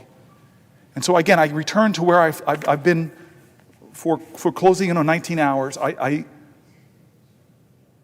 go back to, what are we going to do about it? It can't be business as usual. There are too many things we've already covered that show that this is a moral moment in America. Where do we stand? It's time, as John Lewis, as I keep repeating, he says it's time to get into good trouble, necessary trouble, to redeem the soul of our nation. And when you're talking about, goes directly to the soul, what do we stand for? Who do we stand for? We should stand for each other. Thank you, sir. Will the senator from New Jersey yield for a question? To my dear friend, I yield for a question while retaining the floor, and I thank you for being here. I thank you for your leadership. I thank you for what you stand for, and I look forward to your question. Well, I so appreciate the senator from New Jersey trying to articulate the urgency of this moment. And I think that I know you've discussed many things in the last, I don't know how many hours it is, but it's been many, many hours. And, we just had a hearing this morning related to the markup of the Social Security nominee. And we're just trying to find out because a whistleblower said that he was involved in helping Doge. And we're here today trying to bring attention to the American public that people are trying to rearrange essential services, contractual obligations, things like Social Security or Medicaid or even Medicare, by basically saying, well, we have this efficiency strategy, when in reality, they're over there with numbers just trying to carve something out of the budget, billions of dollars out of Social Security efficiency, or billions and billions and billions of dollars out of Medicaid, which would really come right out of our hospitals who are saying they don't even think they could stay open. But this notion of Social Security, I don't know if you've heard that not only are they closing offices and cutting jobs, they're asking people to re-register So my constituent, who they basically said was dead, was not dead. He wanted his Social Security. So not only did they not give him his check in January, they tried to claw back checks from the previous months out of his bank account. And even though this has got national press and attention, you would think that everybody on the other side would be like, no, that's not what we're trying to do. Even though the president in the State of the Union said all these people were getting Social Security checks, when my constituent is standing in line with less and less staff trying to get his Social Security, and guess what? They're still at it. As of last Friday, they were still at not giving him his Social Security. So what are we unleashing on America?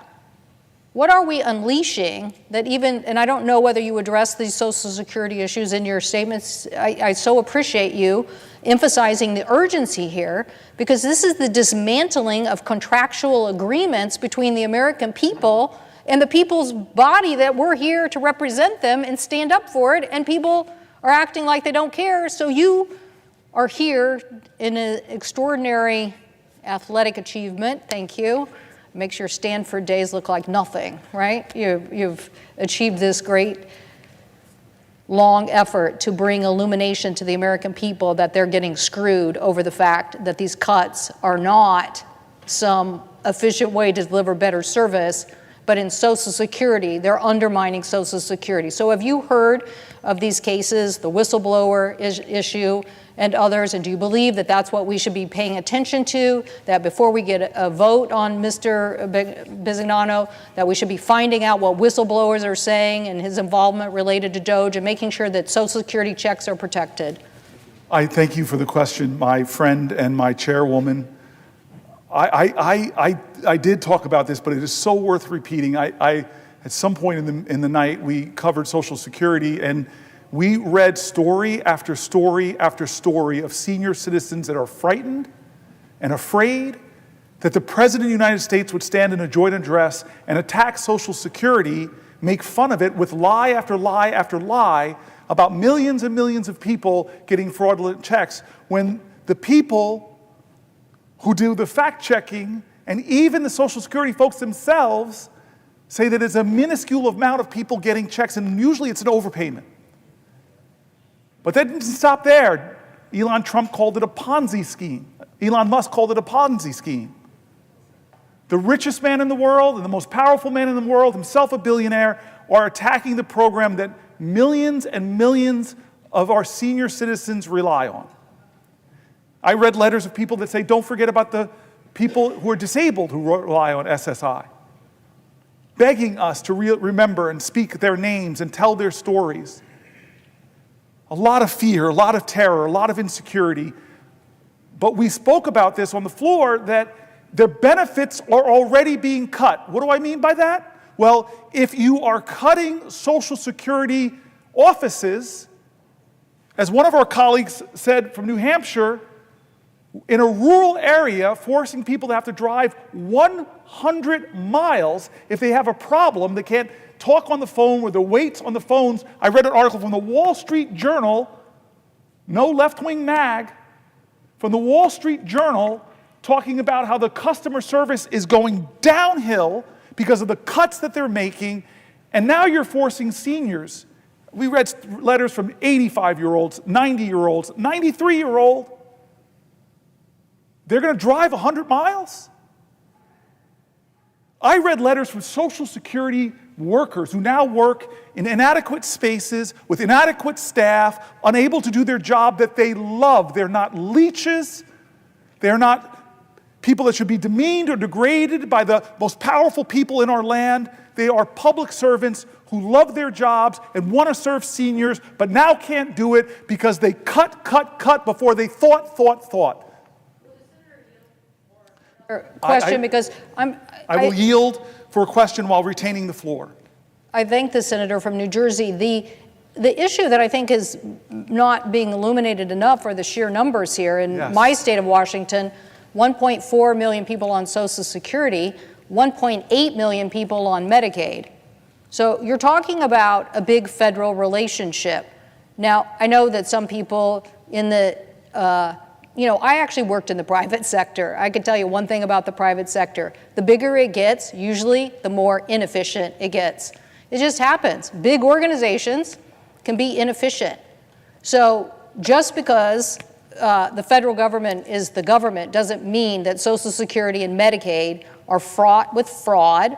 In this case, my constituent's not even getting his check, and no one is responding. And you would think with all this commotion that Social Security would want to jump right on it and fix it, but they're not. And the question I have for the Senator of New Jersey is, in my state, I have, as I said, nearly 1.8 million people who are on Medicaid, and the same problem is now where our colleagues are trying to say they're going to get $880 billion out of the energy and commerce budget of the House of Representatives, when in reality, like 90% of that money is Medicare or Medicaid, and if Medicare is supposedly off the table, then the majority of that is going to come from Medicaid. So in my state, I'm hearing from hospitals that means they could close. That means essential Medicaid services that are used even in our jails or for fentanyl treatment, or Medicaid that is used as a Obamacare expansion for health care, that so many literally red Republican states, Republican governors have said, we want that. The governor of Idaho, yes, we want that. That's an expansion of Medicaid, and it's successfully working at providing health care to millions of Americans. But now our colleagues are entertaining a notion that they could cut this system. They're not really making it clear. So again, the illumination of you showing the urgency is like a big flag that we're trying to show to the American people. This is not a drill. This is now. This is happening. The beginnings of it are happening. And now this debate that's going to ensue is going to be a massive cut into those programs unless the American people wake up. Now, are your states, and are you hearing this in New Jersey about the Medicaid cuts, the impacts on hospitals, on the delivery system, on essential services? I cannot emphasize to you strongly enough, we decided to start this whole thing at 7 p.m. last night with Medicaid. And we read story after story after story after story of people who are Medicaid beneficiaries, who are terrified, who are afraid, who didn't say if they cut $880 billion, if they diminish the cuts in any way to their services, they're holding together their lives in this fragile financial equilibrium that one little tug of a transportation service, one little tug of a home health care giver, it all crumbles. They're terrified and afraid. Some of the Americans are dealing with the greatest challenges, not of their own making. Some of them working full-time jobs and getting an injury. It costs extraordinary amounts of chaos to their lives. So yes, I read from the people who are recipients. I read from the people who run hospitals, from rural hospitals to urban hospitals to level 1 trauma centers, who all said that if they cut hundreds of billions of dollars, that it'll affect them. I did something really important. I read from Republican governors and Democratic governors, because I keep saying over and over, America, this is not right or left, it's right or wrong. It's not a partisan moment. It's an American moment. It's a moral moment. I read voices from Republicans specifically, Republican governors in Medicaid expansion states. They have this trigger. You know this, many states, that if the funding from the federal government ever dips below 90%, boom, Medicare expansion is over. Millions of people in financial crisis, in healthcare crisis. What is it going to take for us to say no? With such a firm voice, such a chorus of conviction, thousands, hundreds of thousands of Americans, red, white, and blue, every state saying, do not do this for no good reason but to give the majority of your tax cuts to billionaires like Elon Musk. It makes no sense. Who are we as a country? This is not normal times. This is not usual. We should be standing up, because I read the stories of Republicans who run hospitals, Republicans who are governors, who are all saying, don't do this, don't do this. Senator Padilla, I was teasing, I'm not yielding yet, Senator Padilla, I was teasing that man over there named Bennett, that he and I have known each other for years, but you and I have known each other longer. I knew the senator from Washington before I got here, mutual friends. So these are three people that were friends of mine before I met this institution. Had Coons here, I have all four. You, though, I knew longer than Bennett and longer than the great senator from Washington and the chairwoman. We met in 1998, 99, around then. We were both city council people. And the dear friend, a beautiful man who introduced us, told me before we walked into your office that you were a rising star. You were a man of deep decency, that you were going to do extraordinary things in your career, and he did not overstate the fact. You're one of my close friends, and I definitely yield for a question while retaining the floor. Thank you, and let the record reflect that he said the exact things, same things, probably better things about you, and he was absolutely correct. But I couldn't help but interject right at the moment where I did, because once again, your passion is coming through. There's been, well, first of all, I tremendously admire what you've been doing here on the floor of the Senate today, starting with last night. And as I've been watching off and on, there's these moments where your empathy and your sympathy and your care and concern is coming through. You can't help it. It's who you are. There's been other moments, as you've been talking about some of the key issues and dynamics of this current political climate that we're in, where your passion is coming through, and at times anger. I know it because I've seen it. I know it because we're getting calls in my office about this. I know it because if you monitor comments and commentary on social media about what my colleague is doing here on the Senate floor, some people have asked, why is he so angry? Why, I'd like to say here, right now, that Senator Booker has every right to be angry because of what's going on. I know I'm angry with so much of what's going on, and the American people have every right to be angry with what's going on, because none of what we're seeing come out of the Trump White House is normal. But every day, this approach of flooding the zone with more and more extreme actions runs the risk of making people grow numb to these attacks. And we certainly can't surrender to the feeling of just being overwhelmed by their tactics. And so I want to thank the senior senator from New Jersey for doing what he's doing to shake and awaken the conscience of our country. Now, as I listen to my colleague talk about the real dangers of the Trump administration, what it poses for our nation, I also reflect on what it means for our environment. Because I know it hits home for many folks, but especially in my home state of California. Look, California, many of you have come to visit time and again, is home to some of those beautiful parks and natural wonders in the nation. But if you grew up in Southern California, like I did, you also know there's a flip side to this climate discussion. Definitely feeling. And we lived through the real costs of climate inaction. Now, growing up, I can tell you not just about the smell of diesel exhaust, which I'll never forget, sitting in a school bus going to and from school, or the regular days where school would be shut down early, we'd all be sent home because of the smog, toxic smog in the air in the greater Southern California area. These were concrete reminders of the real threat that emissions pose to our health. California also knows the dangers posed by extreme weather. We know the droughts, we know the floods, and yes, all too often we've come to know wildfires, devastating wildfires like the ones we experienced in Los Angeles County at the beginning of this year. Now, Senator Booker was kind enough to come visit a few weeks ago to tour Altadena, the epicenter, if you will, of the Eaton fire that devastated so many.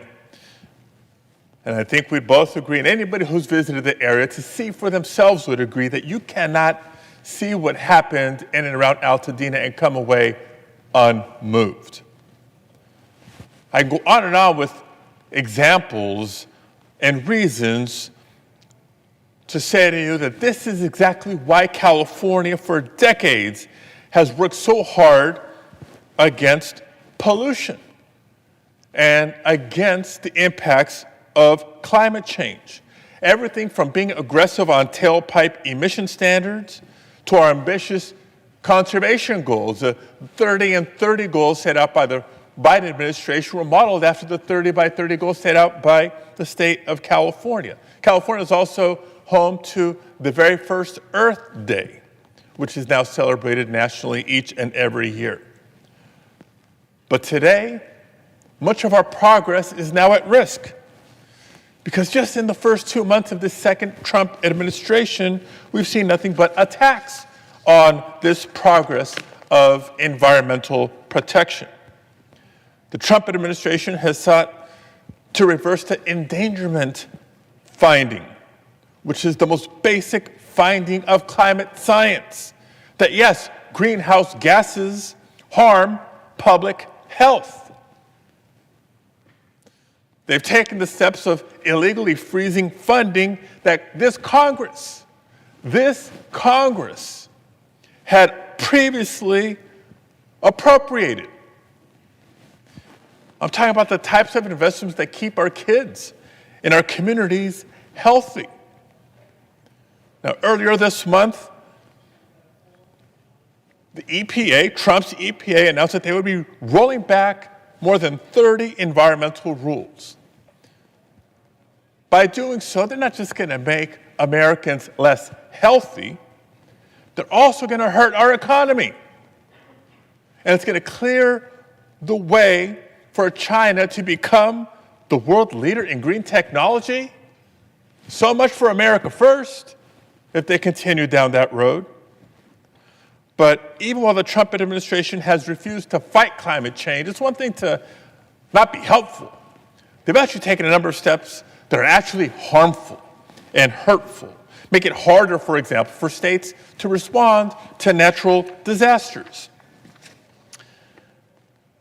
They've toyed with tying wildfire disaster assistance to political demands. They've proposed eliminating FEMA. They've implemented federal freezes on things like hazardous fuel removal and the hiring of federal firefighters, things that we need to do in the winter months to prepare for the hot and dry summer months when the risk is greatest. They've even brazenly opened up dams and flooded portions of the Central Valley to pretend President Trump was helping with the Los Angeles wildfires, when the fact is those fires were contained when they released this water that's no longer available in the hot, dry summer months. So they're not just refusing to act or to help, they're making matters worse for states like California and many others. So that's what this fight is about. Our fight for the environment is about America's health and safety. It's about American jobs, and it's about America's future. With all that being said, my question to Senator Booker is this: for the next generation of Americans, for the young people who are tuning in and wondering, well, what is it that I can do?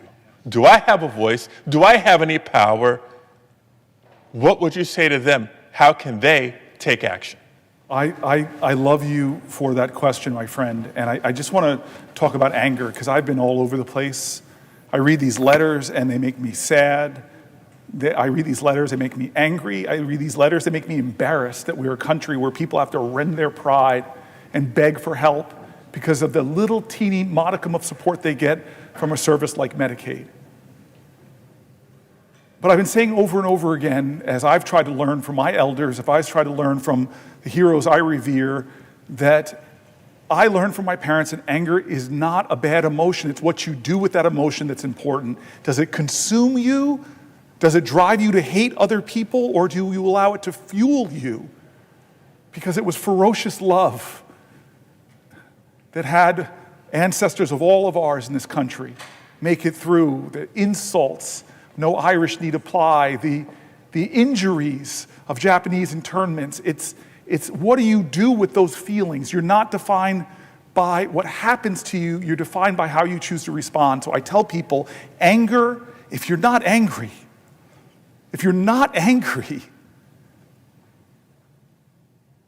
let that fuel you. Well, what about the heartbreak that I feel? Well, I get emotional sometimes because I read a letter and something in it makes me remember somebody I know, or to feel the hurt of constituents begging for help, and it breaks my heart. But I tell you, if America hasn't broken your heart, you don't love her enough. Because there's so much heartbreak and fear and pain in a nation where people are seeing their economic hopes and dreams of maybe buying a home or having the money to help their kids with school or to meet their basic needs, where so many Americans are one flat tire, one $400 hit to their account, and they're suddenly doing payday loans or having to struggle to find a way through. There's so much heartbreak in this country. Great love means you make yourself vulnerable to having that heartbreak. But the heart's this powerful tool that even when it's broken, it still beats. And what about people that are afraid? I get afraid sometimes. I think about this legislation. If it goes through, what's going to happen in my state? I know the hospitals. I know the recipients. But you're telling me, look at our history. Is there anybody in American history that you revere that didn't face extraordinarily fear? Because you cannot have great courage without great fear. Fear is a necessary precondition to courage. And so you ask me, my friend, what can people do? I want to remind people, as I've said before on this floor, to remember the truth that I heard before I came here, that change does not come from Washington, it comes to Washington by the people who demand it. I said this earlier. Do you think that we got suffrage in this country because a bunch of men on this Senate floor right here put their hands in and said, hey, fellas, on the count of three, women get the right of vote. Ready? 1, 2, 3, go. No, that's not how it happened. It happened because of Alice Paul. She was a young person from New Jersey. She broke with the course of human events. Alice Paul, one of my greatest heroes, you know what she did? She caused a heck of a lot of good trouble. Necessary trouble. She is the first American ever, young American in her early 20s, the first American ever to protest in front of the White House. She broke with the older, more mature suffrage organizations and went to the White House and did what she called a silent retreat, a protest. She held up signs quoting President Woodrow Wilson's own words about freedom and equality and say, aren't they true for me? Like a great black woman would later say, ain't I a woman? Don't I deserve rights? You don't think she was afraid? Let me tell you how afraid she was. Hundreds came out to jeer her, blocking the street, and then they arrested her for obstructing public passage. And then what do you do with a strong, powerful woman? You say that she's crazy, and you throw her in an insane asylum. Before Gandhi, sitting in jail before Gandhi, Alice Paul, this young American from New Jersey, goes on a hunger strike. And they don't honor her hunger strike. They shove tubes down her throat, crack eggs into the tube, force feeding her, and thank God for the First Amendment, which is under attack here in America. The freedom of the press, under attack here in America. Look at the dragging the journalist Jeffrey Goldberg right now for doing what? Getting the highest security officials in the land, just showing them the laws that they were breaking. A journalist covered what Alice Paul did. She gets out of jail because of public outrage. She goes back to protesting in front of the White House, and Woodrow Wilson, the President of the United States, finally comes out and joins her in supporting suffrage. You don't think she was afraid, angry, heartbroken, but she did something different. She chose a new and unusual pathway to show that this is not the America I believe in. the poetry of Langston Hughes.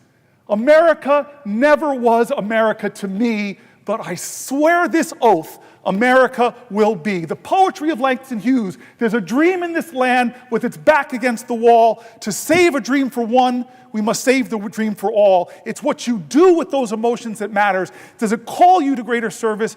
Does it call you to greater sacrifice? Does it call you to greater love? And let me say one more thing. As we were speaking, I just wanted to bring this up. You know I love history. And this is one of my favorite letters, Alex, my colleague, Senator Padilla. It's one of my favorite letters in all of American history because an obscure, unknown American, obscure and unknown, would never have been known, writes a letter to a powerful, powerful man. This obscure American woman that nobody know or would have heard of, ever, if somebody didn't hear about her story and write a book. She would be gone like most of the great heroes in American history, that we don't know their names.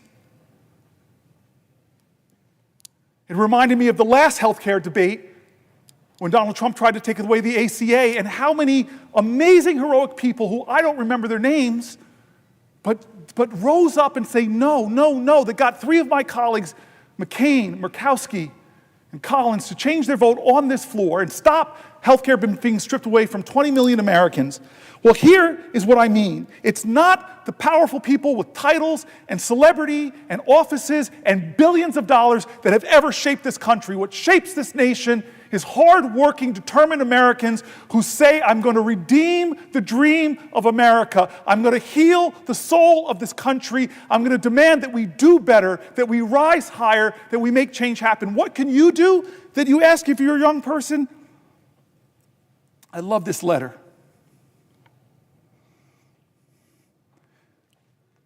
It's written by Frederick Douglass to an unknown person that would have never been heard of if it wasn't for this book. And he writes to his friend, I am glad to know that the story of your eventful life has been written by a kind lady, and the same is soon to be published. You ask for what you do not need from me, Frederick Douglass writes. You call upon me for a word of commendation. I need such words from you far more than you could need them from me. He says to this unknown woman, especially where your superior labors and devotion to the cause of the lately enslaved of our land are known as I at least know them.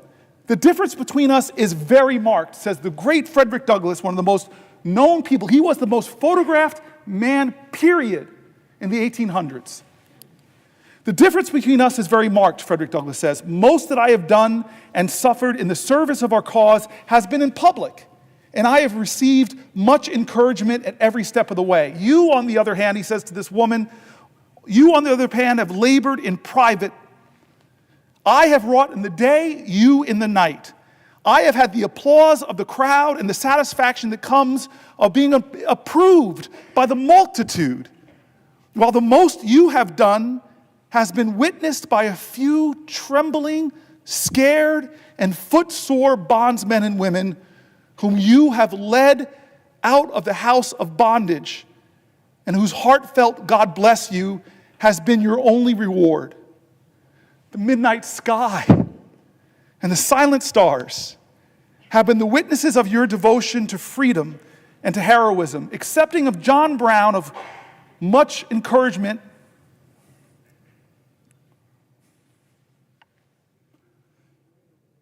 Accepting of John Brown of sacred memory, I know of no one who has willingly encountered more perils and hardships to serve our enslaved people that you have. Much of what you have done would seem improbable to those who do not know you as I know you. It is to me a great pleasure and a great privilege to bear testimony for your character and your works, and to say to those to whom may come that I regard you in every way truthful and trustworthy. He gave his legitimacy to this book project, Frederick Douglass, to then an unknown woman who did the most heroic things. Her name was Harriet Tubman.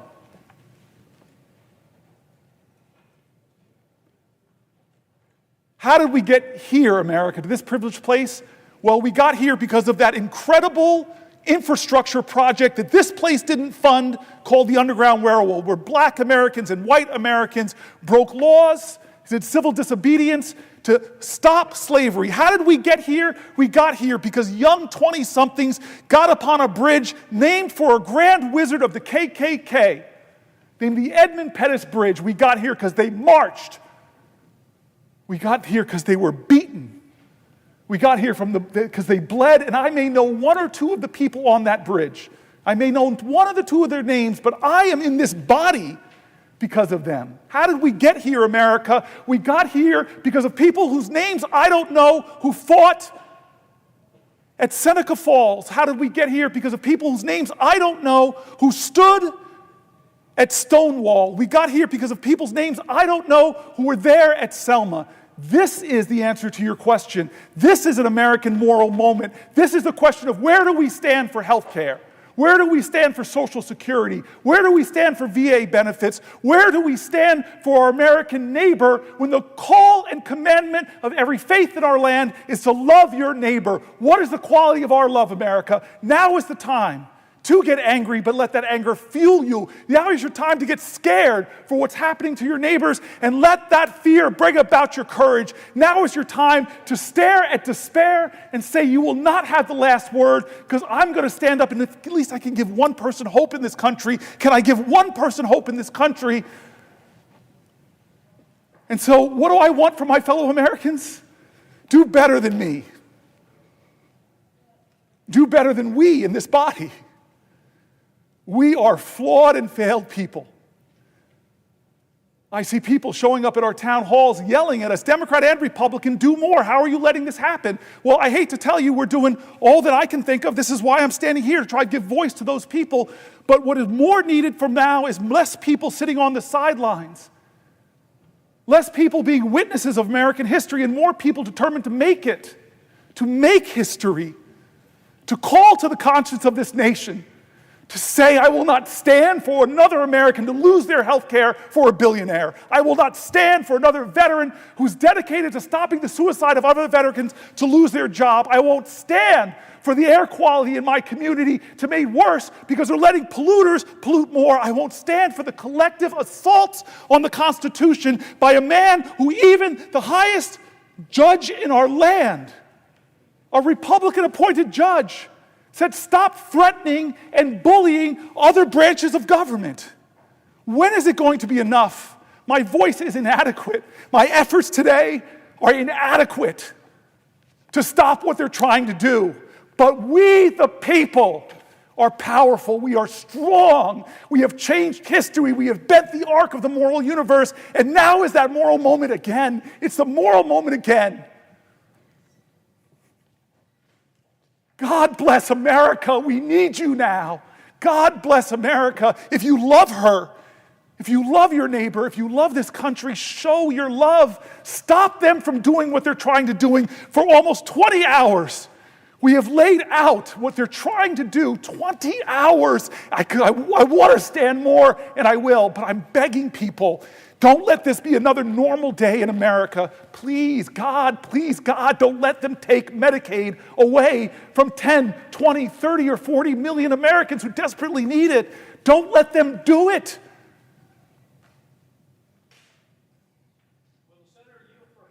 I will yield to my dear friend who I owe an apology. At the last hours of your birthday, as I was preparing for this, I realized that we have a special bond. Before I yield, I want to tell this guy. The senator was discussing. Hold on. I yield, but I retain the right to the floor. So I yield, but I retain the right to the floor. I want to ask some questions about veterans in this country, but before I do so, you talked a lot about courage. Yes, sir. And how the world has been changed by people of courage.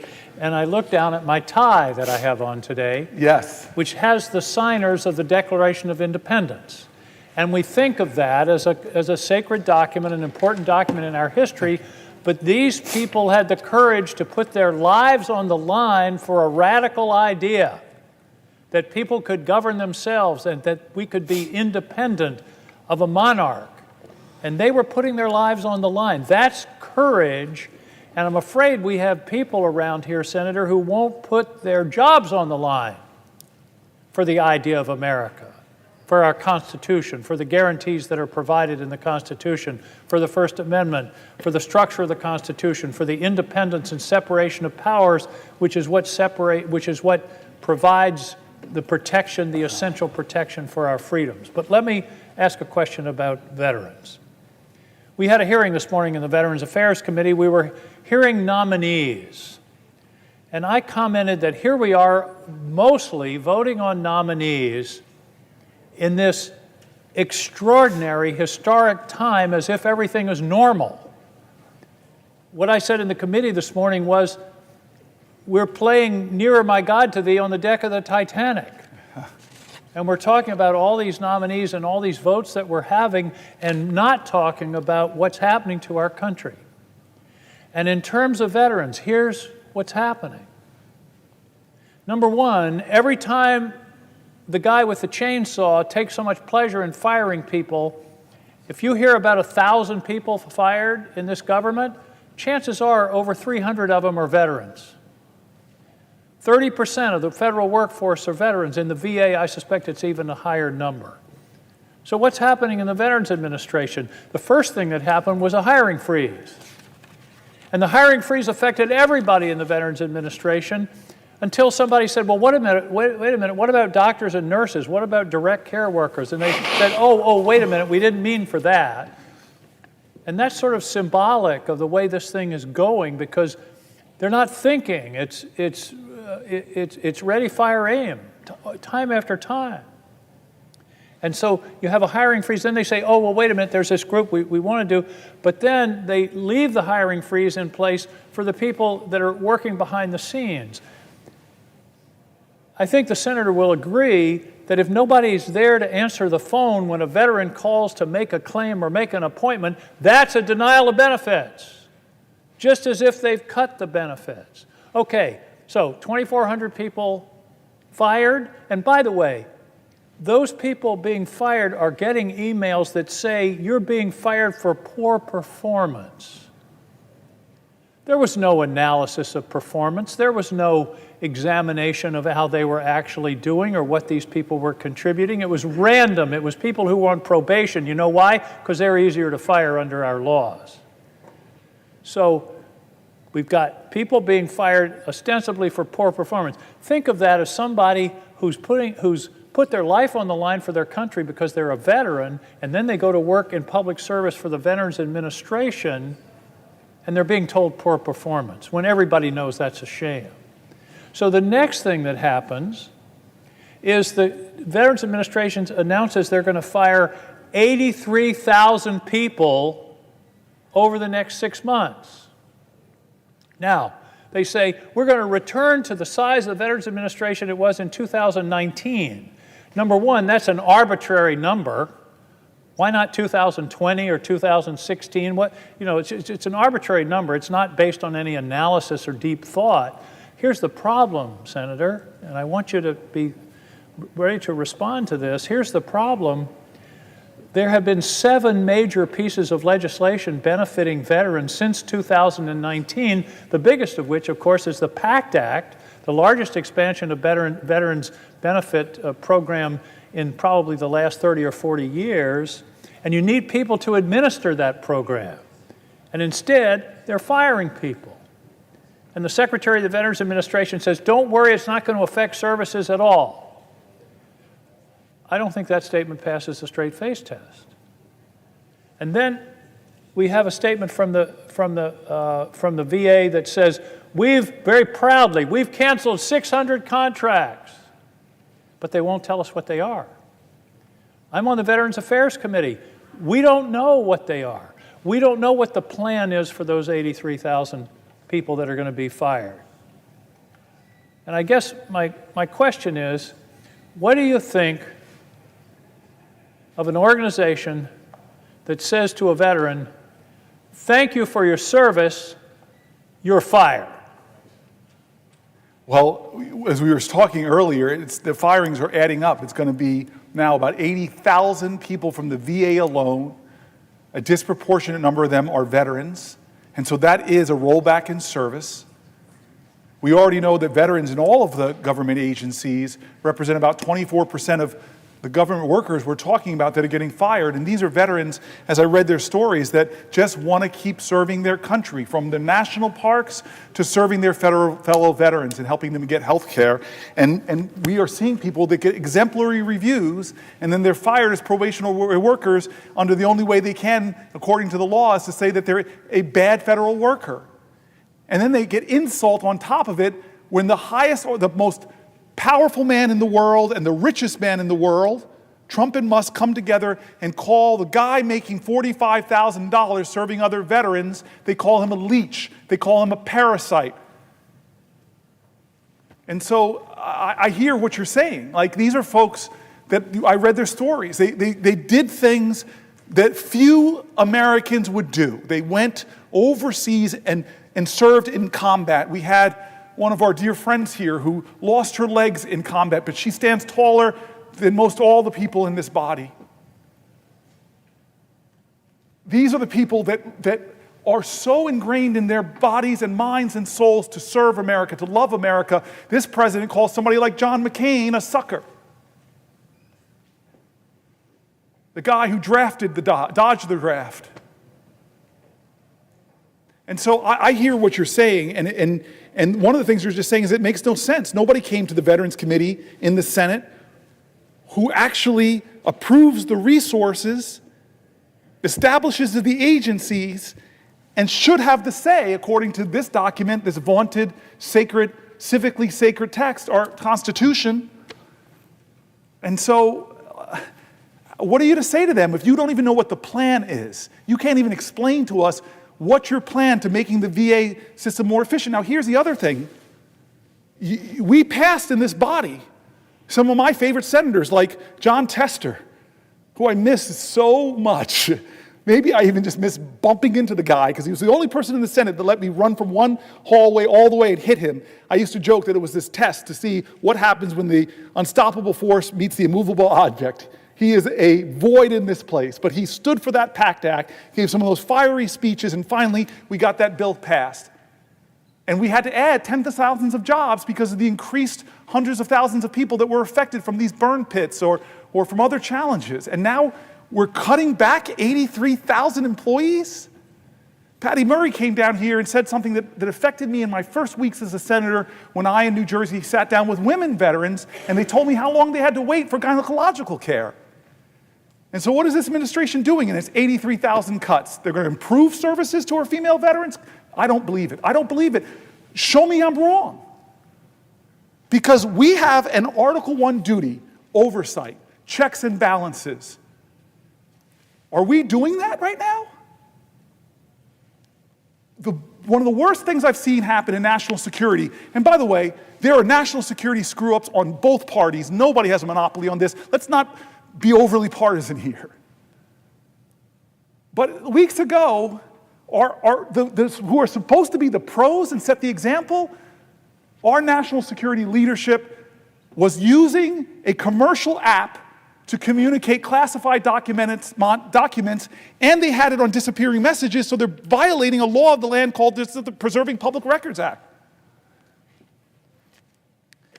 Now, I've heard from Republicans and Democrats this is outrageous, there should be an investigation. We should be asking common sense questions. Was this a pattern and practice of communication?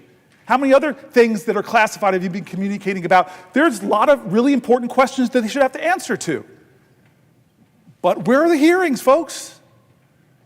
I just wonder why this body is shrinking from the articulated duties that we all raised our hands and said we would defend and preserve this Constitution and what it says we should do, what it says our jobs should do. But you're a senator, I'm a senator, I can't tell you what the cut VA plan is. I can't tell you it. They haven't come in here and told us. Are we doing our job? I can't tell you, are we preserving and fighting for national security after one of the biggest national security scandals I've seen since I've been here? They don't have a providence in a partisan way, but they should answer for it. Are we doing our constitutional duty? What about the administration that is ending the Consumer Finance Protection Bureau, ending that agency, ending the Department of Education? Do they have the right to do that according to this document? No. Are we saying, hey, we're going to stand up for the people and preserve this document? No.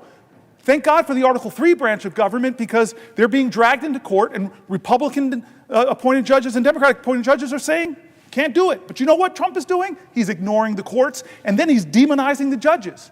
You know that threats on judges in America, the threats have gone up 400%? You know that I had a federal judge, God bless her, where somebody thought they were going to her house. They did, but she wasn't home, and they murdered her son and shot her husband? And Trump is out there threatening judges, dragging them on Twitter or X or whatever he's calling it now? This is America. I know people on both sides of the aisle, we believe in common decency. We believe in respect. We believe that the highest office in the land should represent the best of our values, not the worst, not a guy that we wouldn't even let babysit our kids. And so I don't know what's going on with veterans, but I'm not going to sit by and do nothing. That's why I'm standing here. That's why I read the voices of so many veterans. Let's elevate the voices of the Americans who are being hurt and harmed. Let's talk for them if they can't talk for themselves. Let's tell them that we see you, we love you, and that all of us, we're going to fight for you.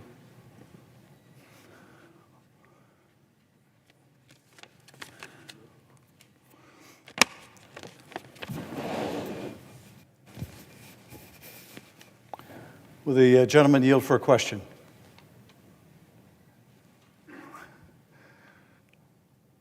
From you, my friend, who doubled the number of vegans in the Senate.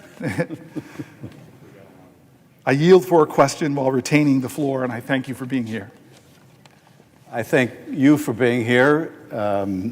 Senator Booker, I always knew you were a towering intellect and a phenomenal and passionate speaker and advocate, but I did not know your stamina until today. And I am delighted to join you on the floor and have this opportunity to engage in a dialogue with you. You can't engage in a dialogue. The parliamentarian is going to stare me down. You can ask me questions. I stand corrected. I'm happy not to engage in a dialogue with you, but to ask you a question. And I will yield for a question while retaining the floor. And let me ask the question this way. I was in the airport yesterday when someone handed me a note that said, "Please save our country. Please save our country." And I think the genesis of the note was her profound concern over the direction of this country, over the increasingly authoritarian direction of this country and what is happening to the rule of law in America. We look at institution after institution, and we see the guardrails of our democracy coming down. We see an assault on the rule of law unlike anything we have seen in modern history, maybe in the entire history of the United States of America. Each and every institution. And why? Because they can. Because they feel they can. So they're going after the colleges and universities. Right. They're going after the institutions of higher learning. This was an attack that was presaged by J.D. Vance years ago in a speech where he talked about the professors are the enemy. They have to go after the seat of learning. So they're going after the universities, and they're using an enormous cudgel. We'll cut off your funds. We'll cut off hundreds of millions in your funds if you do things, if you say things that we in the administration don't like. If you irritate the personal predilection of the president, you will have your funding cut. It is unlawful, it is illegal, and yet they're doing it because they can. They're going after major American law firms because these law firms had the audacity, the unmitigated temerity to hire lawyers or have lawyers who would take on causes inimical to the president's personal interests. So they're going after these firms and they're threatening the livelihood of these firms. We'll close the courthouse doors. We'll cut your clients off from contracts unless you kiss the ring. And of course, it's not just the firms or what they represent. It's everyone who is in need of a lawyer, who now needs to know that if they run afoul of the policy preferences of the administration, they may never get a lawyer. And why are they doing this to law firms? because they can. And they're going after judges. They're calling for the impeachment of judges. The latest is Judge Boasberg in a case involving the administration grabbing a bunch of people, designating them as part of a Venezuelan gang, and without any due process, without any process at all, taking them to some maximum security prison in El Salvador. And in fact, it would appear doing so even against the court order when the judge said, turn those places around. Now, why are they encouraging the impeachment of a judge? Well, I impeached a judge here. I was a lead manager before there was an impeachment of Donald Trump, or two of them. I led an impeachment of a corrupt judge. It's the same standard of high crimes and misdemeanors. It is not a high crime or a misdemeanor to disagree in a case brought before a federal district court, to disagree with the flawed reasoning of the government. Why are they doing this to judges? Because they can. Because they can. They're going after the press. They're going after the press and saying, if you don't call the Gulf of Mexico the Gulf of America, we're going to prevent you from attending press events at the White House or on Air Force One. And why are they doing this to press? This party that claims to be against censorship, why are they doing this to the press? Because they can, and they will continue to do so as long as they believe that they can, until we, and not just we in this body, but we in this country, stand up to them and tell them, no, you can't. No, you can't. If the slogan years ago was, yes, we can, today it has to be, no, you can't.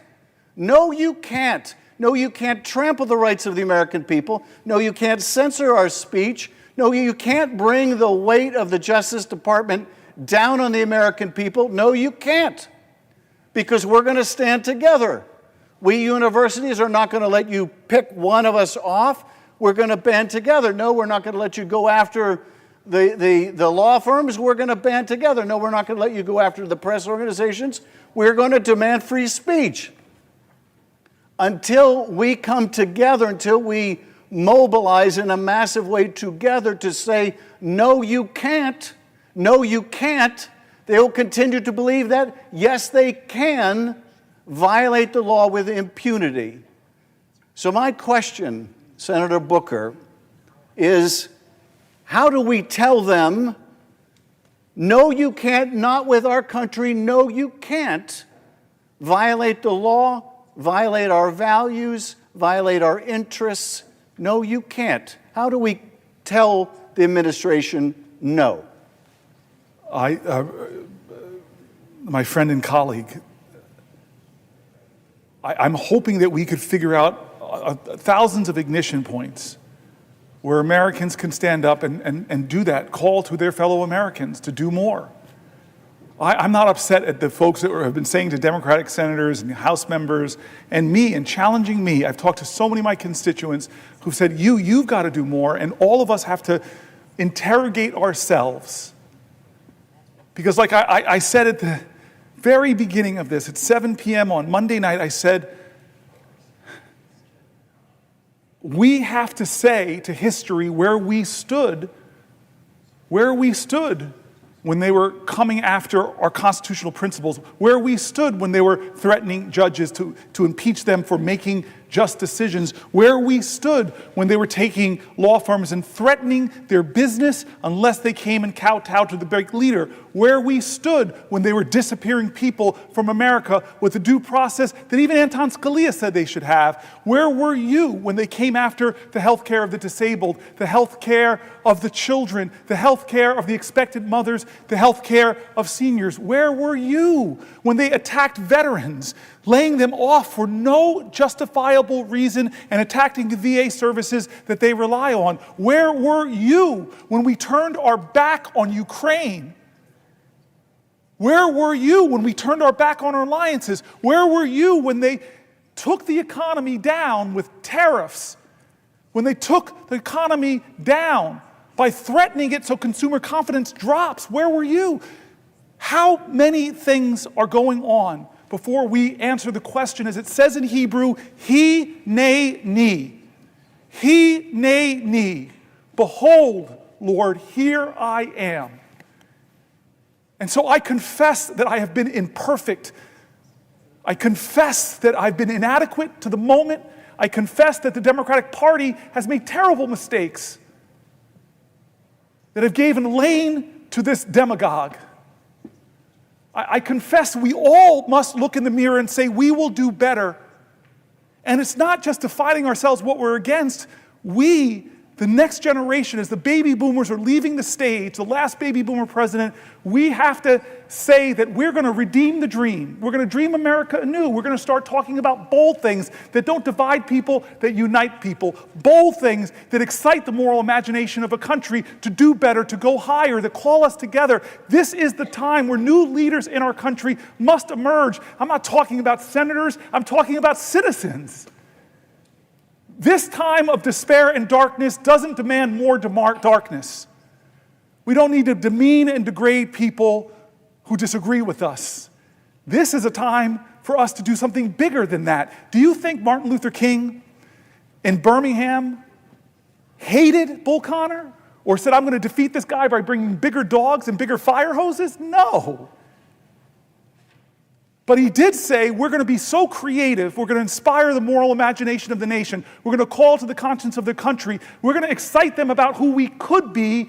When he went to the March on Washington, he didn't stand there and complain about the demagogues. Listen to his speech. He didn't stand there and demean and degrade the governor of Alabama. He didn't stand there and talk down to Bull Connor. No, he stood before the American people and said, it's not what you're against, it's what you're for. I have a dream. And now it's our generation. We have to redeem the dream. We have to excite people again. He, in the highest office of our land, wants to divide us against ourselves, wants to make us afraid, wants to make us fear so much that we're willing to violate people's fundamental rights.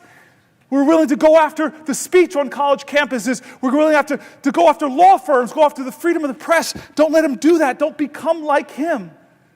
Be an American that says, I look to the future and I'm excited. Yes, things are tough right now. They're hard, they're scary, they're hurting, but we can overcome this. Our American history, if it's nothing else, American history, if it's nothing else, it is a perpetual testimony to the achievement of impossible things against impossible odds. We are a nation that is great, not because of the people that are trying to whitewash our history. To remove great people, Native Americans, black people, and women from our military websites. I don't want a Disneyfication of our history. I don't want to whitewash history. I don't want to homogenize history. Tell me the wretched truth about America, because that speaks to our greatness. And so what do I want people to do? It starts with us, man, and you're doing it. I've seen courage of my colleagues. We're doing it, but we have to do more, and I'm sorry.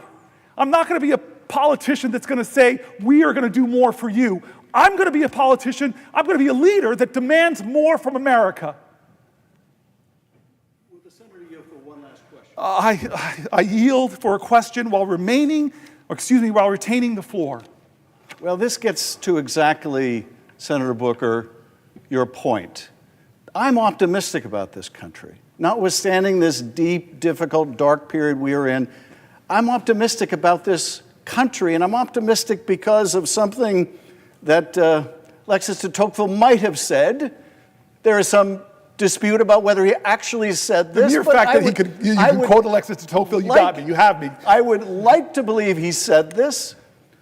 America is a great country because America is a good country. Yes, if he didn't say it, he should have said it, because it is true of this country. It is what makes me an optimist. There are wonderful, beautiful, patriotic people in every state of the union, and they will see us through this. But it does, I think, require all of us to be reminded every now and then of the better angels of our nature.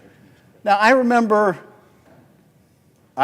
standing in that well during the first impeachment of Donald Trump. I remember sitting right here in this seat watching you. And I'll tell you, I had approached that case as a prosecutor would approach a case that I just needed to prove the president guilty of what he was charged with. But it became apparent very quickly that that was not enough. that notwithstanding the abundant evidence of his guilt, I needed to show something more. I needed to show that it was dangerous to keep him in office. Well, tragically, events since have proven my point, but I made a different argument at that point of the trial, which I think gets us to the present moment, which is that truth should matter to us. What's right should matter to us. And even if it doesn't matter to the president, it should matter to us. That we are decent. Yes. As Americans, we are decent. We are good and decent people. As Americans, that's who we are. We don't believe that when someone is needing medical help that they should be turned away. We don't believe that we should turn our back on our neighbor. We believe in extending our hand. We believe we should be able to disagree with each other without it becoming a personal hatred or antagonism. We're Americans. This is who we are. I do think sometimes we forget. And we have to remind ourselves that, as Elijah Cummings used to say, we're better than this. Yes. We are better than this. Yes, I miss Elijah. And you remind us of this all the time, Senator Booker. You really do. You also remind us that we're not defined by what we're against. We're defined by what we're for. And I'm fully on the same page with you that we haven't lived up to our responsibility as a party and what we're for. I think our democracy is in trouble because our economy has been in trouble. And I think our economy has been in trouble because it's not like after the Depression or during the Depression or the Great Recession when people are out of work. The problem today is not that people are out of work. The problem today is that people are working. They are working. And they still can't get by. And you have too many millions of Americans who see their quality of life and they look at what their parents had and see it as better, and they look at the future for their kids and see it as worse. And amidst that economic difficulty, they're ready to embrace anyone who offers something different. Any demagogue who comes along and promises they alone can fix it.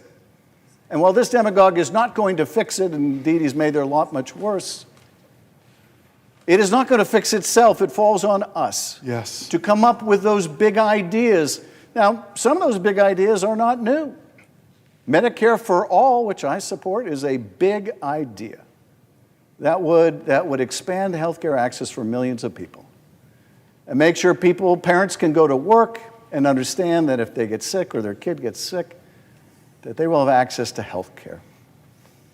We haven't kept pace with changes in the nature of work, changes that are going to accelerate with artificial intelligence, changes which have meant that over the last several decades, as the country's become more productive, that productivity and prosperity has simply not been shared with the people who made it possible. And I think this economic anxiety, which is felt all over the world with these global changes in the marketplace, have put great stress on the whole democratic experiment. If democracy is not working for people, they will flirt with other models like authoritarianism, but we are here to tell folks that is not the direction we want to go in. But it's still incumbent on us to offer bold ideas for how we can make the economy work for people again. But I do think that what has led people into such bitter antagonisms with each other has been a lot of this uncertainty, the feeling that they're only a car payment or a health problem away from failure. And it's up to us to address that. And so I join you, Senator Booker, in your optimism about the American people. I join you in the call on all of us, really in both parties, but if they're not going to do it, it falls on us to put forward the big, bold economic plans that will ensure that we can answer the central question of our time, which is if you're working hard in America, can you still earn a good living? Yes. We need to be able to answer that question, yes, you can. And right now, what we are seeing with this tax cut for billionaires and large corporations is just going to make the problem so much worse. But I want to thank you, Senator Booker, for your irrepressible optimism about the country which I share. I want to thank you for seizing the helm today and every day to put forward that positive vision for our country. And my question is, where do you find the energy, my friend? I don't know. I'm finding it from my colleagues right now. I'm finding it from my friends. I'm finding it from their heart and their commitment. And I'm finding it from the people whose names and stories we're reading. And I more than you know, I appreciate your friendship. I'm so happy you're my colleague now. And I believe that our future, our tomorrows, as bad as things seem, I still believe that our tomorrows are better than our yesterdays. Thank you. And I know you share that. Amen. Will the senator yield for a question? Before I yield to you, I just want you to know I love you, my friend, and thanks. We're doing some good things recently, you and I, trying to solve some big problems, and I appreciate that. So I yield for a question while retaining the floor. Thank you, Senator. Unlike Senator Schiff, who said that he didn't know of your stamina before now, I knew well the stamina of Cory Booker. And I've always admired it, not just physical stamina, but moral stamina, the courage of conviction, the stamina to stand up and speak truth to power, which has become now one of the most common phrases that is used in public life. But Cory Booker has epitomized it throughout his career, not only in this body, but as mayor of Newark and as a leader in sports when he was an all-American athlete at Stanford. That physical stamina was matched by a moral stamina that is invaluable in life today because Americans have come to prize, above all, integrity, authenticity, genuineness, which Cory Booker epitomizes. And so it's not just his eloquence today on the floor and the soaring rhetoric that we have heard from him. It's his understanding and his sense of real-life impacts of what we do here on everyday Americans and what everyday Americans are doing right now as we speak here on the floor. Everyday Americans are in the grocery stores where they're seeing higher and higher prices. Everyday Americans are at the VA hospital where their doctors and nurses and clinicians and schedulers and counselors may be out of a job because they may be among the tens of thousands targeted for dismissal. Everyday Americans are in schools, K through 12 and higher education, where the resources available for their teachers in the classrooms right now, in real time, are going to be cut. In fact, the workforce at the Department of Education will be cut by 1/2 as we speak, and funds will be no longer available to teach everyday Americans. And of course, everyday Americans right now are in hospitals and clinics.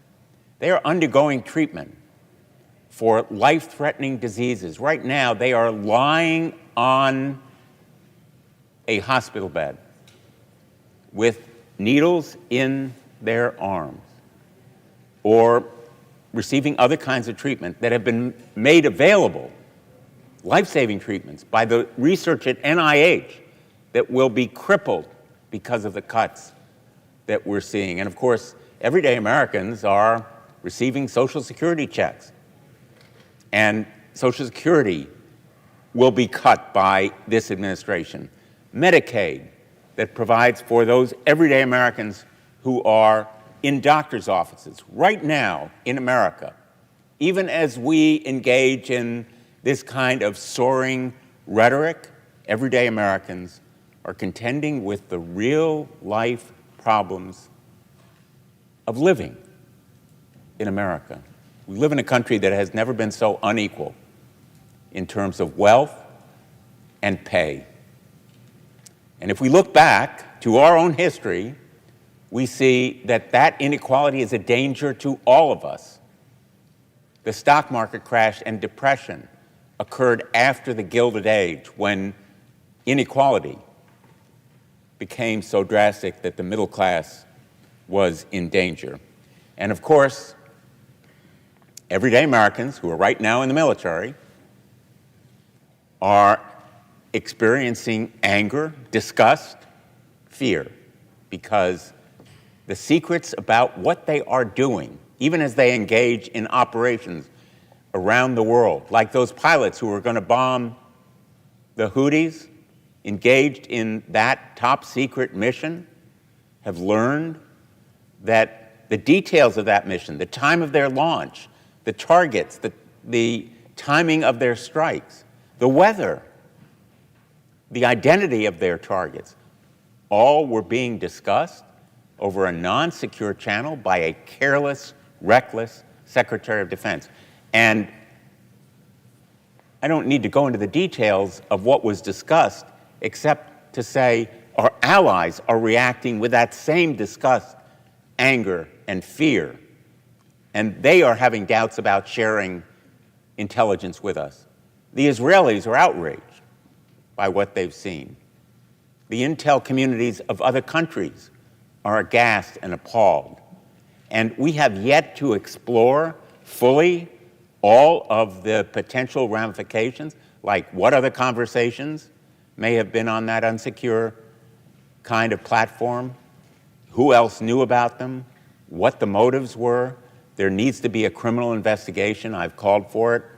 And everyday Americans have a right to be fearful and angry, just as those pilots should be, and our allies, and intelligence communities all around the world.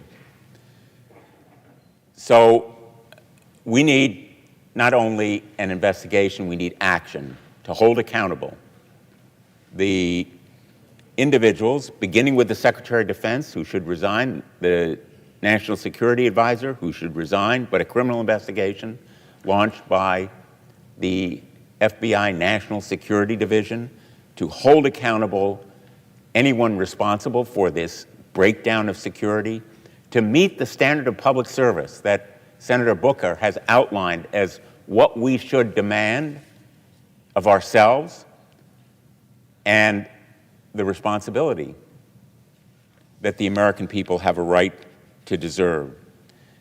So my question really is about the standard of public service that we should expect of our leaders, and whether there is something we can do.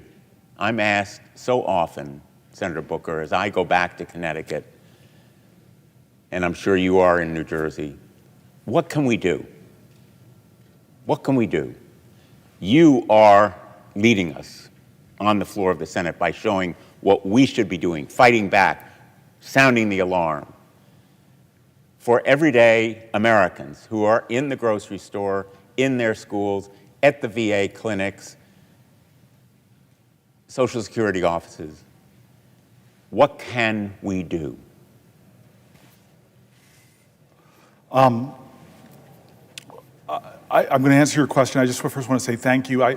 There's been so many Congress people coming onto the floor from the House of Representatives. It reminds me of some other times where big things were happening and people would come to the floor, but this is a lot more, and I just want to express thank you for their kindness. I called the chairwoman of the CBC last night and then texted her, and the force of the CBC, which has been giving me spirit and strength for a long time, is really one of the best parts of my time here as a United States Senator. And the fact that they have come through constantly means a lot to me. I'm grateful that my cousin Pam has been here the entire time, just like Chris Murphy, the entire time in the gallery, and I'm so grateful for her. I love her, and she's sitting now next to my brother, and I'm just thankful for that. I want to answer your question because I get it all the time, and I'm not sure how to answer it all the time.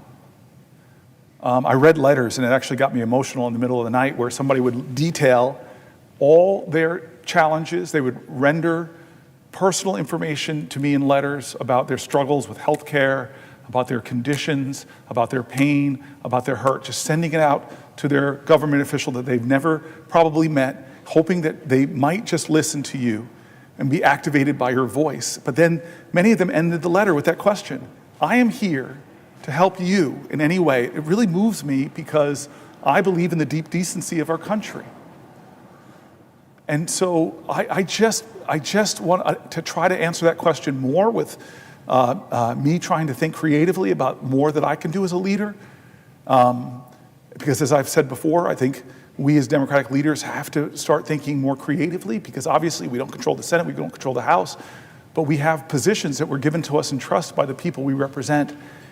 And moments like this require us to be more creative or more imaginative or just more persistent and dogged and determined. And I say that in front of some of my colleagues on this floor who I know personally, like you, but also some of my CBC colleagues who are sitting over here to my right who have been my rock for almost 13 years. And I just know, before I turn to my left, to the woman who represents the most important person in my 55 years, my mom, I just want to say that the answer to that question has to be something, that I will do something more than I'm doing now. Because the cause is so great, the challenges are so real, that I will do something that I have not done before to try to help my neighbor in a time of moral crisis in our country. And that I may be afraid, my voice may shake, but I'm going to speak up more. I may be demoralized by what's happening, but I'm going to find a way to get out of bed and breathe and know that I can make myself feel a little bit better by helping another person. I don't know what it is, but we got to help each other now through this and know, I'm a person of faith, and it was said to me by a colleague, that know that weeping will endure through the night, but joy will come. I'm going to turn to my left because I always say that she's a senator, but she's had one of the hardest jobs in all of America, which is to be the president of a shul. I met her and I realized she could probably do anything. I know about that. Yes. I am not Jewish, but my name is Booker, so I always say I'm Mish Booker. So there's a formal way I have to do this. So I see you, I love you, and I'm wondering if you have something to ask me. Yeah, will the senator yield for a question? I yield for a question while retaining the floor. Well, Booker, we're a people of the book. Ah. People of the book. That And is so powerful, yes. There you go. It's very powerful. The book you believe in, the books you believe in, what you read. We've heard everyone quote the Bible, philosophers, great thinkers and leaders, and you are one of them. And it has been my privilege to sit here next to you on this desk for the last 6 years I've been here, the best seat in the Senate. You and I. And I'm gonna take care of your mother, who is my constituent. Yes. My constituent. Yes. So I have your precious mother in our hands. who I suspect, like my cousin and my brother in the gallery, that my mom is watching. Yes, well. From Las Vegas. Yes, and we appreciate what a good mother she was and how she raised you to be strong and to be smart and to be kind. And boy, oh boy, did she give you some damn stamina. I'll just tell you that, sir. We are in awe. But my question is, thank you, Mr. Booker. Thank you for what you're doing. Thank you for using your voice to stand up against Trump's administration's reckless and extreme policies.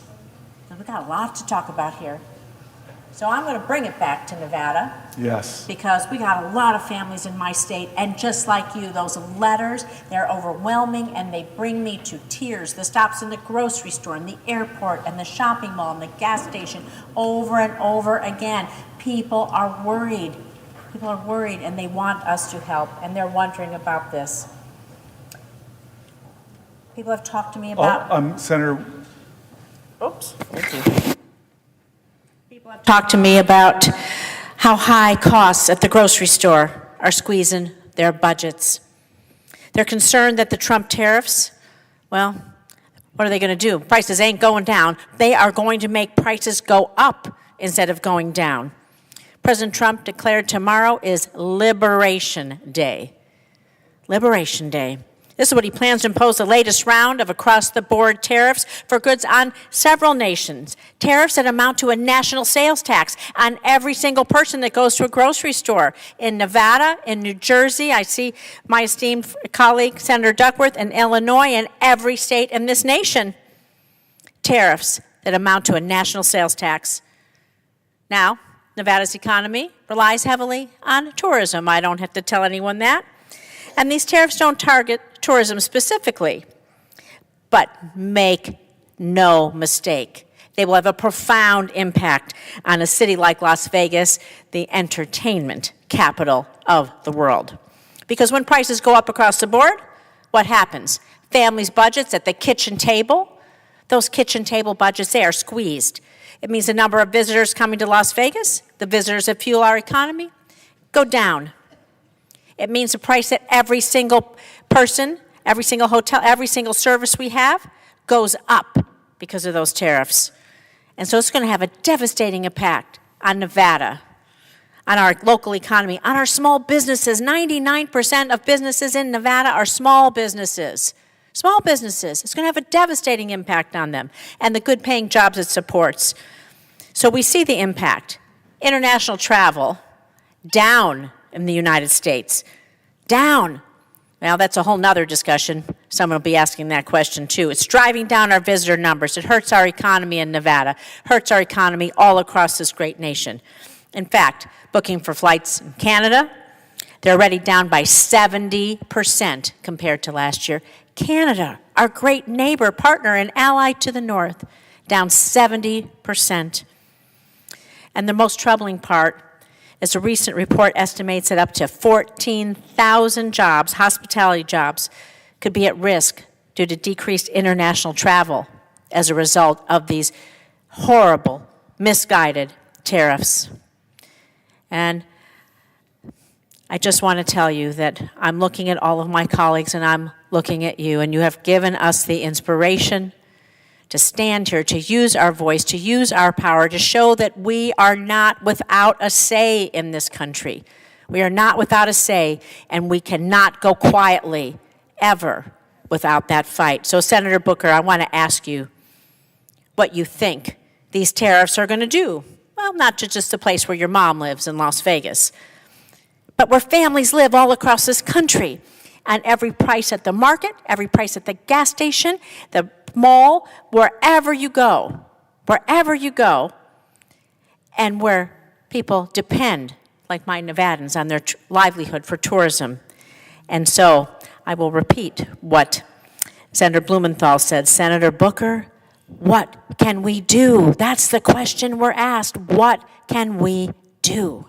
I want to answer your question, but first I want to just say what you already know. You represent my mom. You represent one of her best friends, Lou. You represent my Aunt Shirley. You represent my Uncle Butch. You represent my Aunt Marilyn. You represent so much of my family. This is the place where my father died.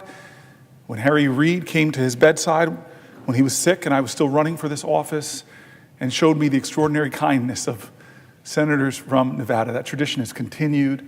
I'm so grateful for you. My family's grateful for you. I'm grateful that we were founders of the Black Jewish Caucus. And in fact, I keep this Juneteenth Seder coming up. Juneteenth Seder coming up, but I'm gonna put this on as you have it on. As I think about Edon Alexander and all those who are suffering. I'm just so grateful for our friendship and what we've done against anti-Semitism, what we've done for the Abraham Accords. You are somebody that you and I find a lot of ways to work with. And one of the best things I saw in you was on January 6th, sitting in this row, me, you, Mark Kelly. And I always say that the best, often in the most difficult of circumstances, you see the best of people. And I don't know if you remember this, but staffers started rushed in, and usually you have to have special identification. And then some of them stood behind us, and they were crying, and they were upset, and they were frightened.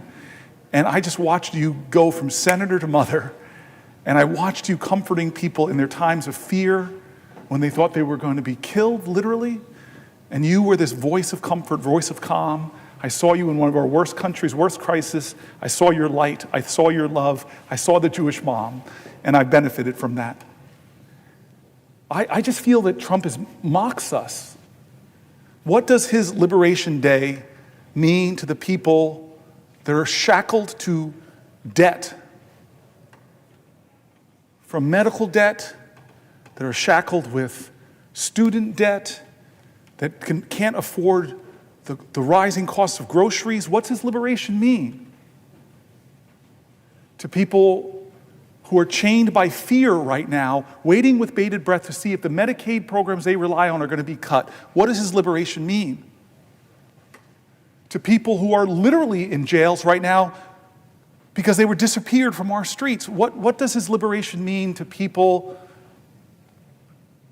who can't afford homes because of his tariffs, who dreamed of a new car, but that's going to go up as well? I don't know what he means by liberation. I honestly don't. I wish he'd explain it to the American people. Who's liberated in this financial times? Who's liberated? I don't think the law firms feel liberated, that we're so threatened by you that they felt the only way they could get from under the threat of you is to come to you and beg them and offer them and say we'll do this and say we'll give you millions of dollars of pro bono worth. I don't think they feel liberated. What about the people that are banned from the press corps because they won't call it the Gulf of America? The idea of the press, the freedom of the press, do they feel his liberty? What does his liberty mean?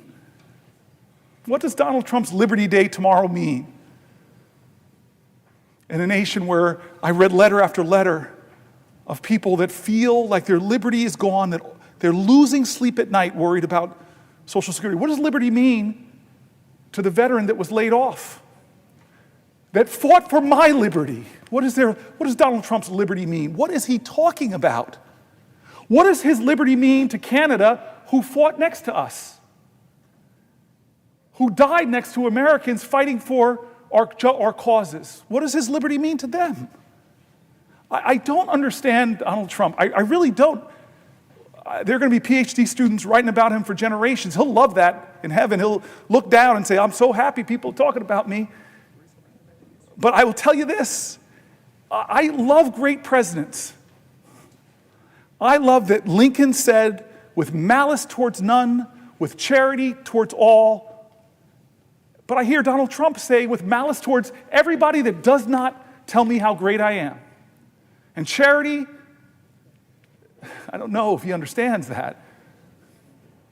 What it means to show sympathy and compassion and empathy and to help people whether they like you or not. I love great presidents. I love FDR. You have nothing to fear but fear itself. But the letter after letter, the word fear, the word terror, I was reading from voices from my state and across the country. It's as if Donald Trump is saying, be afraid of me, the big man with the power. Be afraid, be afraid, be afraid. There was another president that said, Mr. Gorbachev, tear down this wall. And yet Ukrainian Americans are watching their president go, not Mr. Gorbachev, tear down the wall. They're saying, hey, Mr. Putin, come in and take the Donbass. I'm going to start the negotiations, not with Zelensky at the table. I'm going to call him a dictator. I'm going to start the negotiations from a position to giving Putin what he wants. Ukrainian sovereign land, and that's where we'll start the negotiation. And I love John F. Kennedy quoting a poet saying, ask not what your country can do for you, Ask what you can do for your country. What is Donald Trump? Ask not what your country can do for you. Ask what can you do for Donald Trump? Because I will threaten you until you kowtow. I will threaten to run primaries against you if you don't fall in line and vote for things you know are wrong. I will terrorize your law firm unless you come to me and kiss my ring. I will make political your applications for your merger. I will drop cases against you. I will pardon you if, as he said in a recent pardon, he was a pro-Trump guy. I don't understand this. I really don't. And I don't understand how he tries to divide Americans. I got on a plane once. I'm on a plane and I'm jumbling to put my carry-on up, and I get lots of reactions in airports. I have to say, on the whole part, good, but occasionally I think my colleagues next month, should send me a Mother's Day card, because occasionally I get called, "You mother," with something following it. And so here I am putting up my overhead baggage, and I sit down next to two people, the presiding officer before this, my friend from Alabama, two Alabamans, one 80 years old, one 60 years old, mother and daughter.